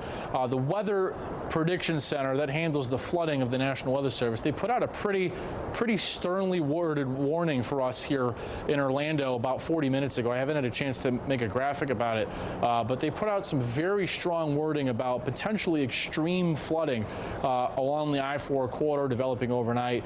It wouldn't even shock me if we rose to the level of getting flash flood emergencies, which will trigger your phone just like a tornado warning for catastrophic flooding. I don't think everybody sees that, but somewhere probably. Wind speeds are sustained from the northeast. Winds are picking up. Notice the contours a lot higher down here. The winds are still from the east. 62 now in Bushnell, 63 recent gusts at the Sanford Airport, 61 Daytona Beach, 30 in Titusville, and 59 in the last few minutes in Leesburg. So the arrival time of those strongest winds, 10 o'clock in red, midnight in orange, 2 a.m. on the East Coast. And here are those peak winds the way we see them tonight. The core of the I-4 corridor, the peak wind, hurricane force up to 100, 50 to 80. Ocala, Gainesville, and a little bit less for Melbourne. This is all going to be on the back side of this as it comes in overnight. So the latest track, hurricane maybe clipping through southeastern Orange County through central Brevard tomorrow morning. So the worst weather is not here yet. That starts at about midnight and will run through about 12 p.m. tomorrow. So 12 to 12 looks to be the window of the worst weather. We'll see you in a few minutes. We'll talk much more about the hour-by-hour maps and that flood threat. We'll send things back to you, Luann. All right, Noah, thank you. And just look at the rain slamming down in Cocoa Beach. This could be a possible water spout that moved onto land and became a tornado. Fox Weather's Bob Van Dillen shot this video. It's a little hard to even make out the cars in the parking lot because the wind is just blowing around all that rain. And our live team coverage starts tonight with Fox 35's Esther Bauer. She is in Cocoa Beach at the mayor's house. He spoke with Esther after watching a tornado rip through his neighborhood. We're here in Cocoa Beach where we know a tornado started, eyewitnesses say, on the ocean and then ripped through part of Cocoa Beach. We've shown you damage to a supercuts, to a Wells Fargo bank. Now we're actually at the house of Cocoa Beach Mayor Keith Capizzi. We have Cocoa Beach Mayor Keith and his lovely daughter, Isabella. You guys were home, weathering the storm, sheltering in place as we were told. Kind of walk me through what you heard, how things changed. Yes, I was basically on the second story watching my boat because I was afraid, you know, with the wind, high winds, it was on a lift. And all of a sudden, it started blowing harder than just a big gust. And next thing you know, just a wall of white. And I just yelled down for everybody to get in the middle of the house, get out from the second story. And we all went down and basically rode it out, shut the doors, and hung out in the hallway until the noise went away. I mean, for you, when you heard Dad saying, get inside, shut the doors, tornado, how did you feel? Scared. Like, first thing I knew I was on the phone with my friends, and then a tornado came and the power went out. Oh my gosh. And guys, walk me through. Okay, so you guys took steps. I'm not sure if you guys can see because it's dark, but they strapped down one of their trees over here. They say it had come over another hurricane, so they were ready for this storm. But kind of walk me through some of the damage now you guys are dealing with. So we'll go to the back. Obviously all the trees started blowing over. This is like a funnel through here between the houses. The wind just funnels through. We're gonna duck under branches, and we might have to, I don't know if we're gonna make it, but we have trees down, that's for sure. Thank you, Mayor. And no power, still. Yeah, no power. Okay, so definitely down trees, and now we're in the backyard? Yeah, let's go this way. Okay. Cleared a little bit of a path here. We have more trees down. This is our Hokote tree. So a lot of debris of trees so far. Actually, if you take a branch and you put it in the ground, it'll grow back, so it's fine. And he just grabbed a ladder, so we are just making our way through an obstacle course. Right now, I'm gonna try to step on this so V can come through. V. I don't want this to snap. Okay. Okay. Wow, this tree's down. Yeah. Okay. Then our big, this big tree here blew down. It's a really big coconut tree. Oh. So that one blew over into our fence. Yep, okay. And then where we're heading, I think, the mayor's taking us to his boat slip. He had, Mayor, you said 30,000-pound boat? Yeah, it's about a 30,000-pound boat, and it actually shifted on the lift. That's how hard the wind blew. I got the lift strapped down, and then I got the boat strapped down to the trees. Is this the boat? Yeah. Okay. Oh, and you had already strapped it? Yeah. Okay. So, I mean, talk with me, sir. When you see that your boat was moved, how shocking is that to know that this tornado could do that? You know, I anticipated, you know, something happening just because there's a lot of sail area there, but, you know, for it to actually shift on the lift itself is pretty insane. I mean, that's a big boat, 30,000 pounds, 56 feet. So. And the straps you had put in over here, this was to secure it for the hurricane. I got straps on all four corners. And then I've got straps on all corners of the lift here as well. Okay. And then I've got straps over here. And I'm not sure, you guys can't see this because it is so dark out, but this water, yeah. I mean, Mayor, this is high. Yes, and then you can see also the dock has started to sag over here, probably from the wind shaking the lift and making it push down in the water more. Anything, sir, you want to say to Cocoa Beach community? We know that landfall is approaching quickly. Just what do you want to say, you know, to calm any concerns, keep our community, you know, feeling peaceful during this? Sure. Well, again, you know, guys, this is a hurricane. It's a minimal, you know, Category 1, but, you know, don't take it lightly because, like I said before, these tornadoes are the worst part about a hurricane, or at least a minimal hurricane. When you've got greater hurricanes, sustained winds are the real driver. But on a smaller hurricane, it's the tornadoes that you really got to watch for. Okay. We're so glad that you are safe, that all of you guys are safe, and I know you've talked with neighbors; they're also safe. Yeah. Okay. That's, you know, thank God, you know, we're all okay. You know, God is good, and that's all I can say is, He's in control, and whatever happens, I'm good with. And He's with us through the storm. Thank you so much. So this is St. Croix.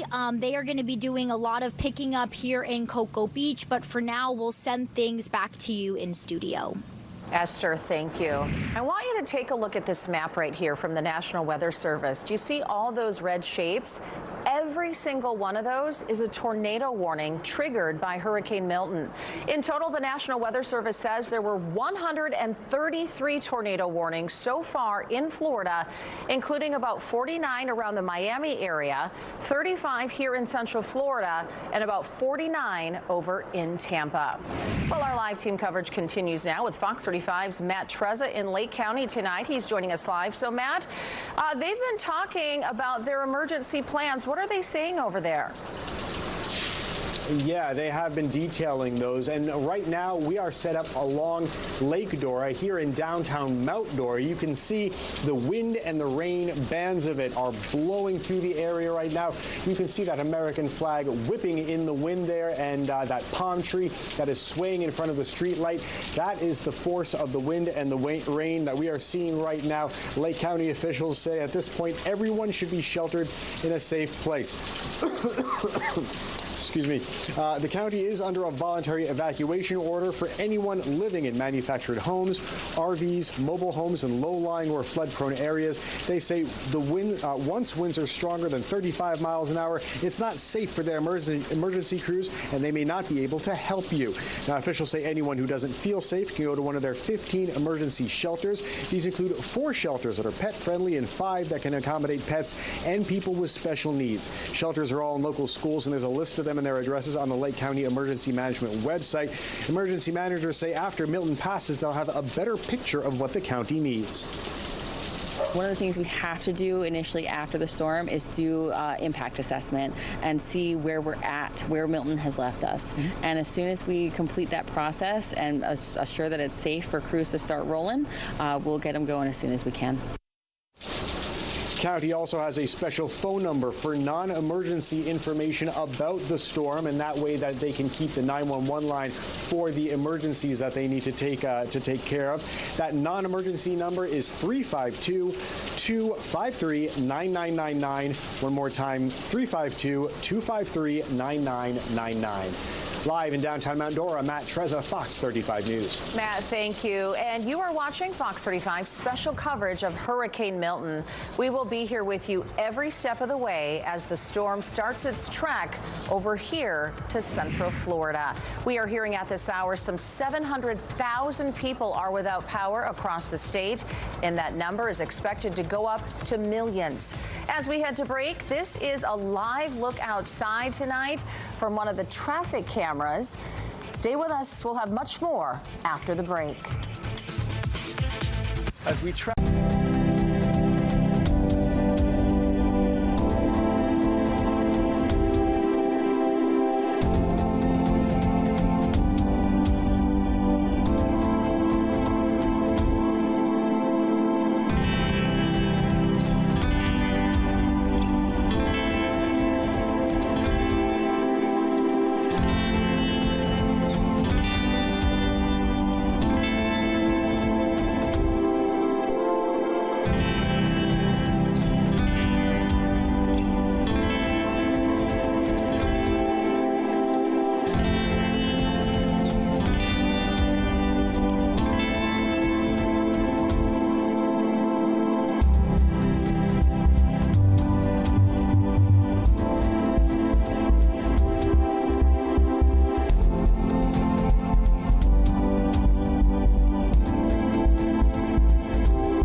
want to take you back to North Fort Myers, where a tornado touched down earlier tonight.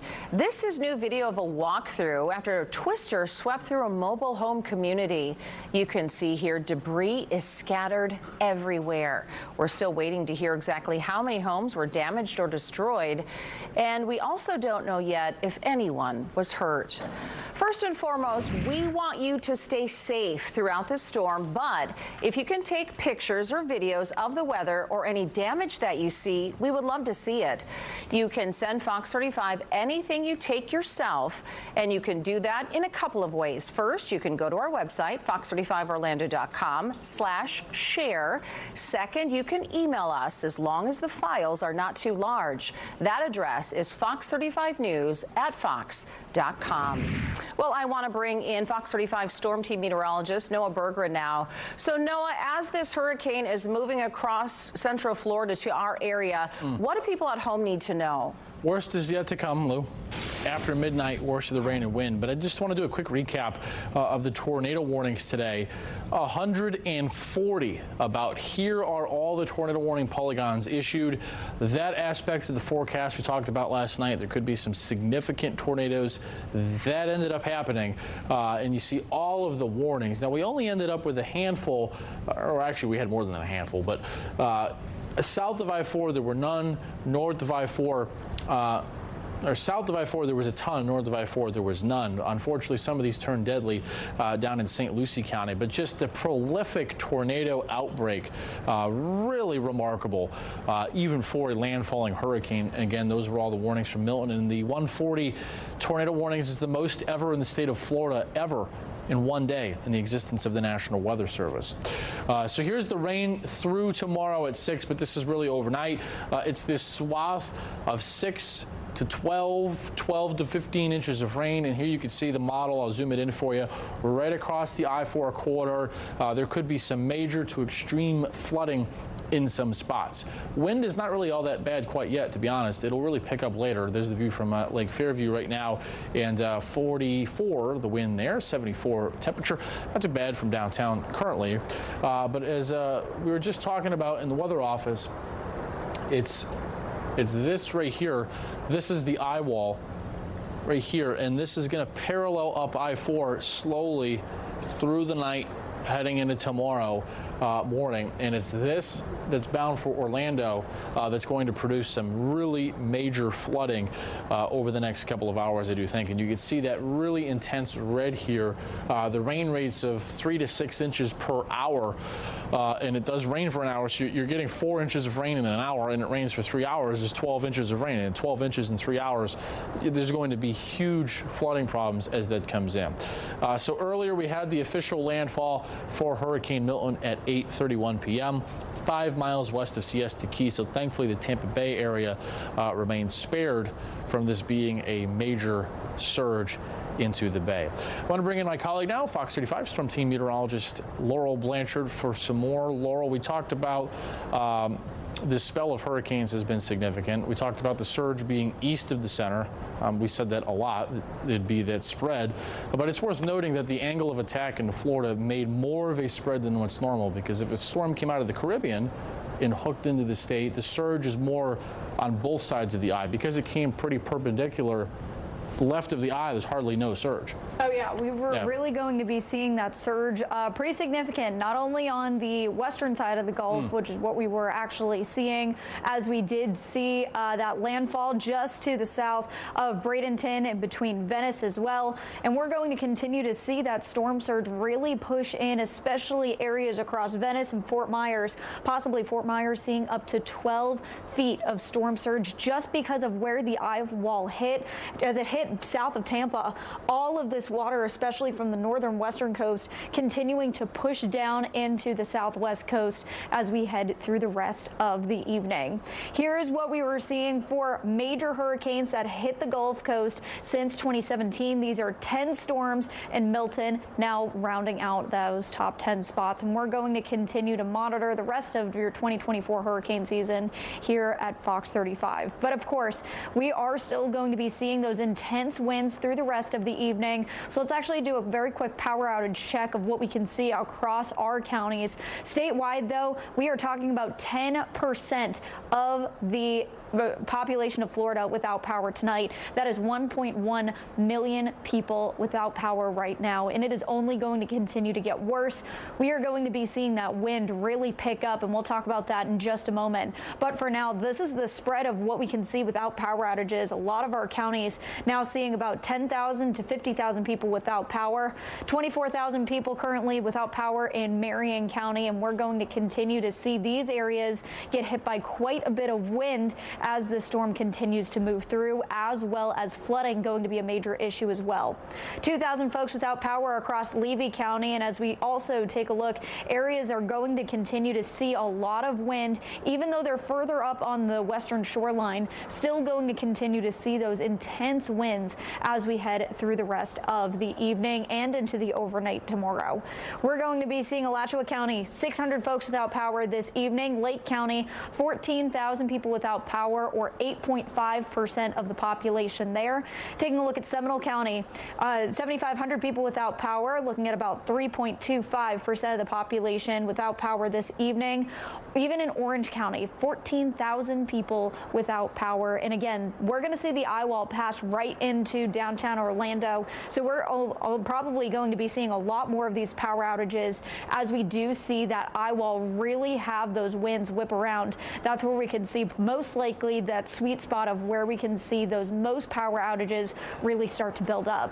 As of right now, Osceola County, 300 people without power, and we did see a confirmed tornado, especially across the more rural parts. Volusia County, 8,000 people without power this evening. And as we take a look at Brevard, we did have a confirmed tornado in between Cape Canaveral and Cocoa Beach. That was about 2,000 people without power this evening. Now, as for winds, we are going to be seeing the storm make its way parallel across the state of Florida, and that's what's going to be picking up those winds, especially across the northern eye wall as we head through the latter half of the evening, as well as very early into tomorrow morning. So before we pass it back off to you, we are going to be seeing that sweet spot possibly of about 100 miles per hour right here in Daytona Beach, Deltona area. And that sweet spot, as the storm is continuing to move over the peninsula, this is going to still hold tropical storm strength even as it's making its way out into the Atlantic. And with that, that's going to be bringing in a lot of wind, also going to be jacking up those power outages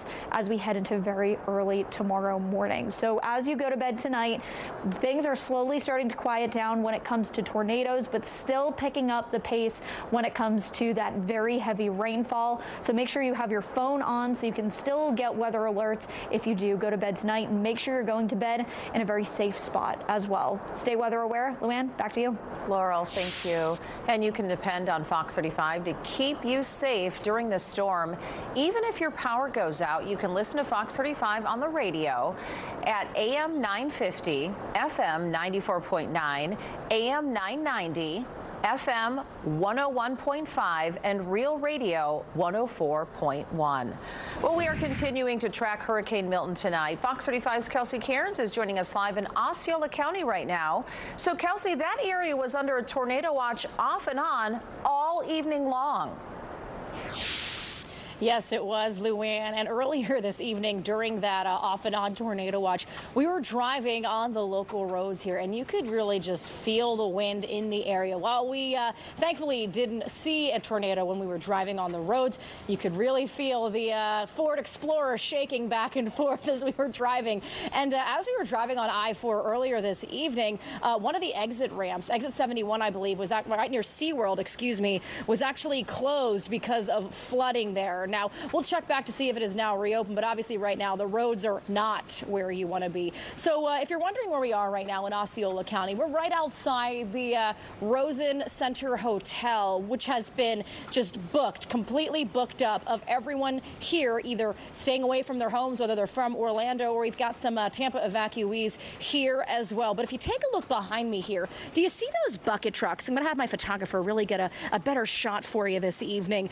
We spoke to some gentlemen gentlemen here who were actually staying here at the Rosen Hotel. And while they didn't want to go on camera, they explained they were here ready to go whenever boss gave them the call to go respond to any issues. So as you can see, we got some bucket trucks there. I also wanted to mention we've got 3 shelters that are at capacity right now in Osceola County. That's Liberty High School, which is pet friendly. All of these are pet friendly. Kissimmee Middle School and Gateway High School. Those are 3 of the several shelters in Osceola County, 3 of them being full. We've got some openings in other shelters as well. But as of right now, if you take a look at some of the trees moving back and forth, this almost feels like a lull. The winds have died down a little bit since we've been here at the Rosen, but we only expect things to pick back up as Milton barrels closer and closer to the I-4 corridor, as we've been mentioning all evening long. And I've also I've been in touch with Osceola Search and Rescue Team, that volunteer organization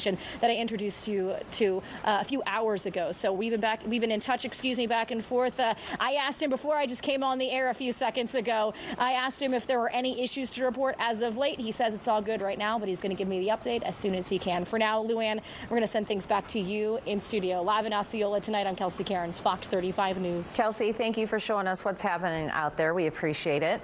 Well, you can depend on the Fox 35 storm team to keep a very close eye on Milton all night tonight and throughout tomorrow. Be sure to download the Fox 35 Storm Team weather app right now. That way, if you lose power and you can't watch TV, you can still watch us live on your phone. We'll be right back.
Fox 35 tracking Hurricane Milton. The storm is now over Well, over central Florida, it looks like it's moving in. It made landfall over Siesta Key, about 5 miles south of there, around an hour ago now, 8:31 to be exact. It is now bringing relentless rain and strong winds to our area.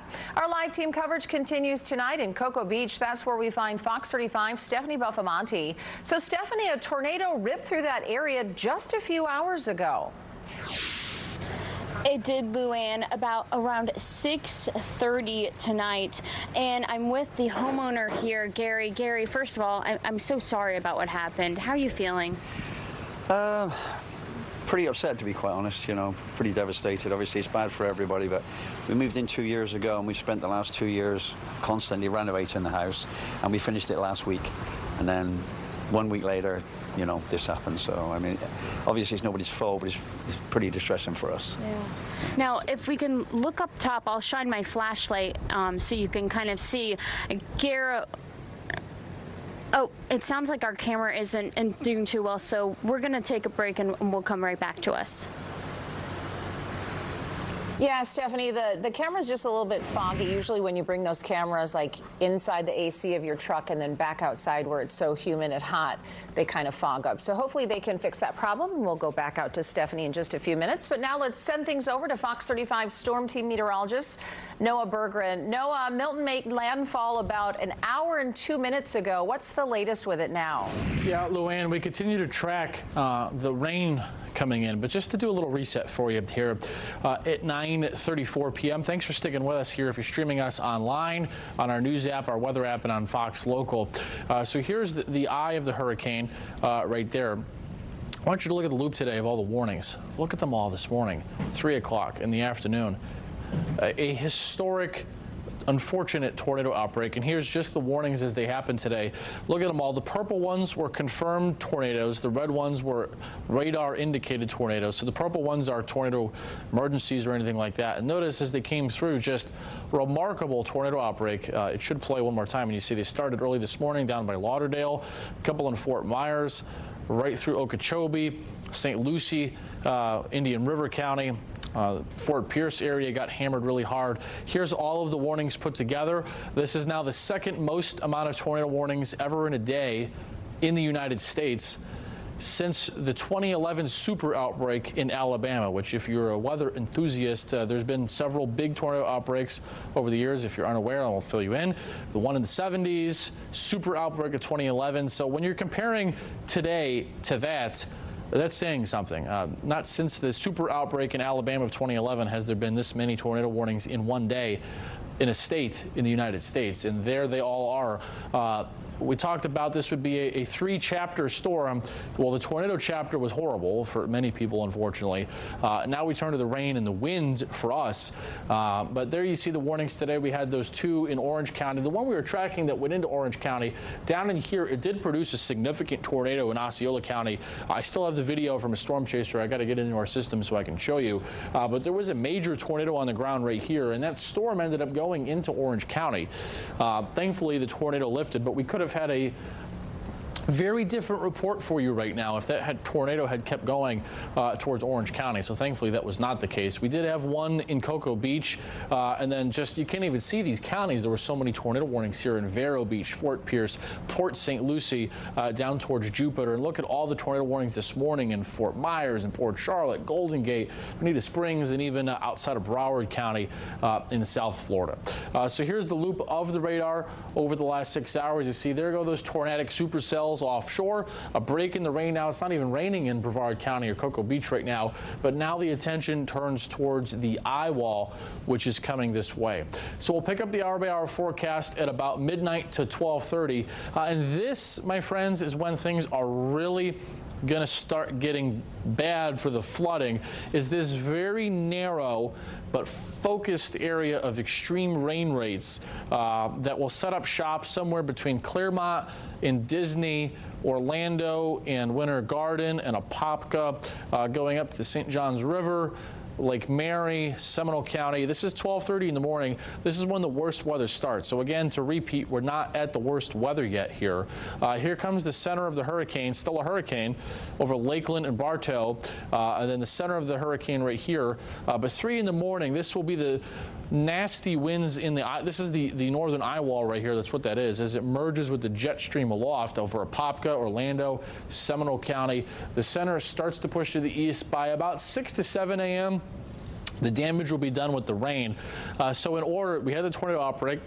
Next is the rain, then the wind. The strongest wind will be on the backside from the north tomorrow morning. So we are still a long way from having the strongest winds out there through the morning. And then finally by tomorrow afternoon, here's noon, a couple of showers on the beaches, but things will subside in the afternoon. It's rocking and rolling with the wind, that's for sure. Haven't seen a lot of cars out there, thankfully. It's 75, the temperature there. You see the low cloud ceilings. I take that back. There's one car on I-4 right there, or on the road right there, sorry, excuse me. And none over there down on I Drive, thankfully. So the big thing to be worried about right now, let me step off the camera and do a little bit more specific tracking for you here, is I want to give you a little more radar analysis of what's going on. So a couple of things to note here. First, here is the DMA view. So here's our core view here. Notice this is what I'm really concerned about. And let me put this on the, well, let's tell you what, let's do a little town by town. We haven't done that in a hot minute. So nothing in Melbourne, Cocoa Beach area where they're picking up from that tornado, but some rain here. Daytona, Ponce Inlet, New Smyrna, some rain, Orange City, tropical downpours, Lynn to Electra, the villages. But look to the south. Look at this right here. And by this, I'm going to circle for what it is I'm trying to bring to your attention. Right here, this is the eye wall that's going to produce significant flooding over the Orlando area. And this is slowly inching its way northeast towards us. It's going to parallel I-4. So that is what we're watching for. Mia, get this to a spot where the telestrating will stay on the map. There we go. So this is the major flood threat, which is going to push towards Orlando in Seminole, Orange County in the next couple of hours. So here's the loop of that so you can kind of get the idea here. The center of the hurricane is right somewhere by the N and the A in Bradenton and Sarasota, and just pick your favorite adjective or any adjective, just the maximum possible rain rates from that as they're pushing east. In fact, I've turned them off because I don't want to give you a headache or distract you because of how many flashing polygons we've had. But let me show you here. We'll stop the radar and I'll put this back to this view. So ready, I'll turn on all of the alerts and you get ready because there's a ton. So there's all of the flood alerts. And actually still, we've got flash flood emergencies in the Tampa area. Laurel and I have been working on getting some graphics ready to prepare in advance for this for you, what that means, because I probably think we will end up with that. So that's the equivalent of a tornado warning just for flooding.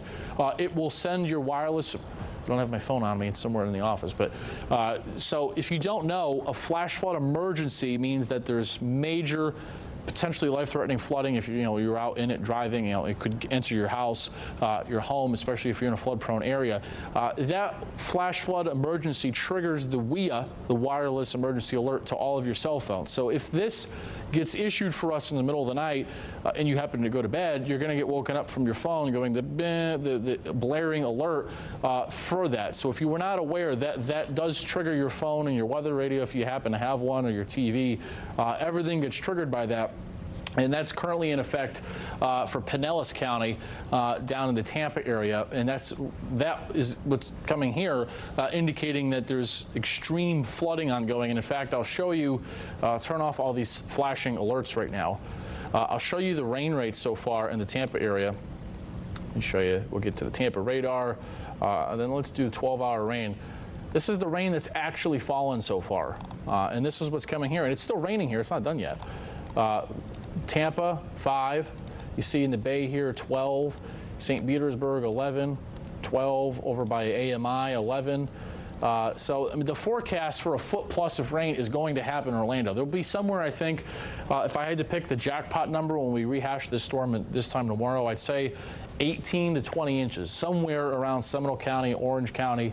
Somebody somewhere is going to get 20 inches of rain. Now, that will be the jackpot zone, of a localized area. But broadly speaking, 8 to 15 inches of rain most people will fall in along the I-4 corridor. And this is what's coming our way. This is the accumulated rain derived from the radar, Largo and Key Largo, over towards Brandon. Again, we'll show you the local view of the rain. It's not been quite as much yet. This is based off the radar. So you can see so far already, we've had some decent rain totals around the city. In fact, I'll zoom this in. You see over by Snow Hill, 6.8, Winter Park, 4, Ocoee, 4.6, Orlando, 4.2, Wedgefield, 6, by MCO, 4, over by Sorrento, 4. So this is my concern, is that we just had a 102-mile-an-hour gust in Sarasota on the backside of the eyewall. Our Fox Weather, I'll put that up for you. I got a graphic for that. Our Fox Weather alert system just picked that up, and you'll see here in a second, if I can find the graphic for that we just had a 102. These are all of the current alerts, so they come in by order. So the top, you see, that just came in a second ago, and this is not even in the strongest wind there, 102 in Sarasota, and that's also some of that wind that's coming towards our area. You can see that flash flood warning for Volusia County, and then Luann, the flash flood emergency for parts of Pinellas.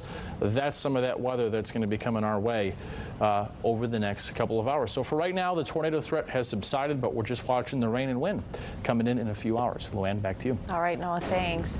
The Orlando Magic were set to play their very first home preseason game at the Kia Center Friday against the New Orleans Pelicans, but that is no longer going to happen because of Hurricane Milton. The NBA announced that the game is canceled and it will not be rescheduled. If you bought a single game ticket, you will get a refund. Well, you can depend on Fox 35 to keep you safe during the storm, even if your power goes out.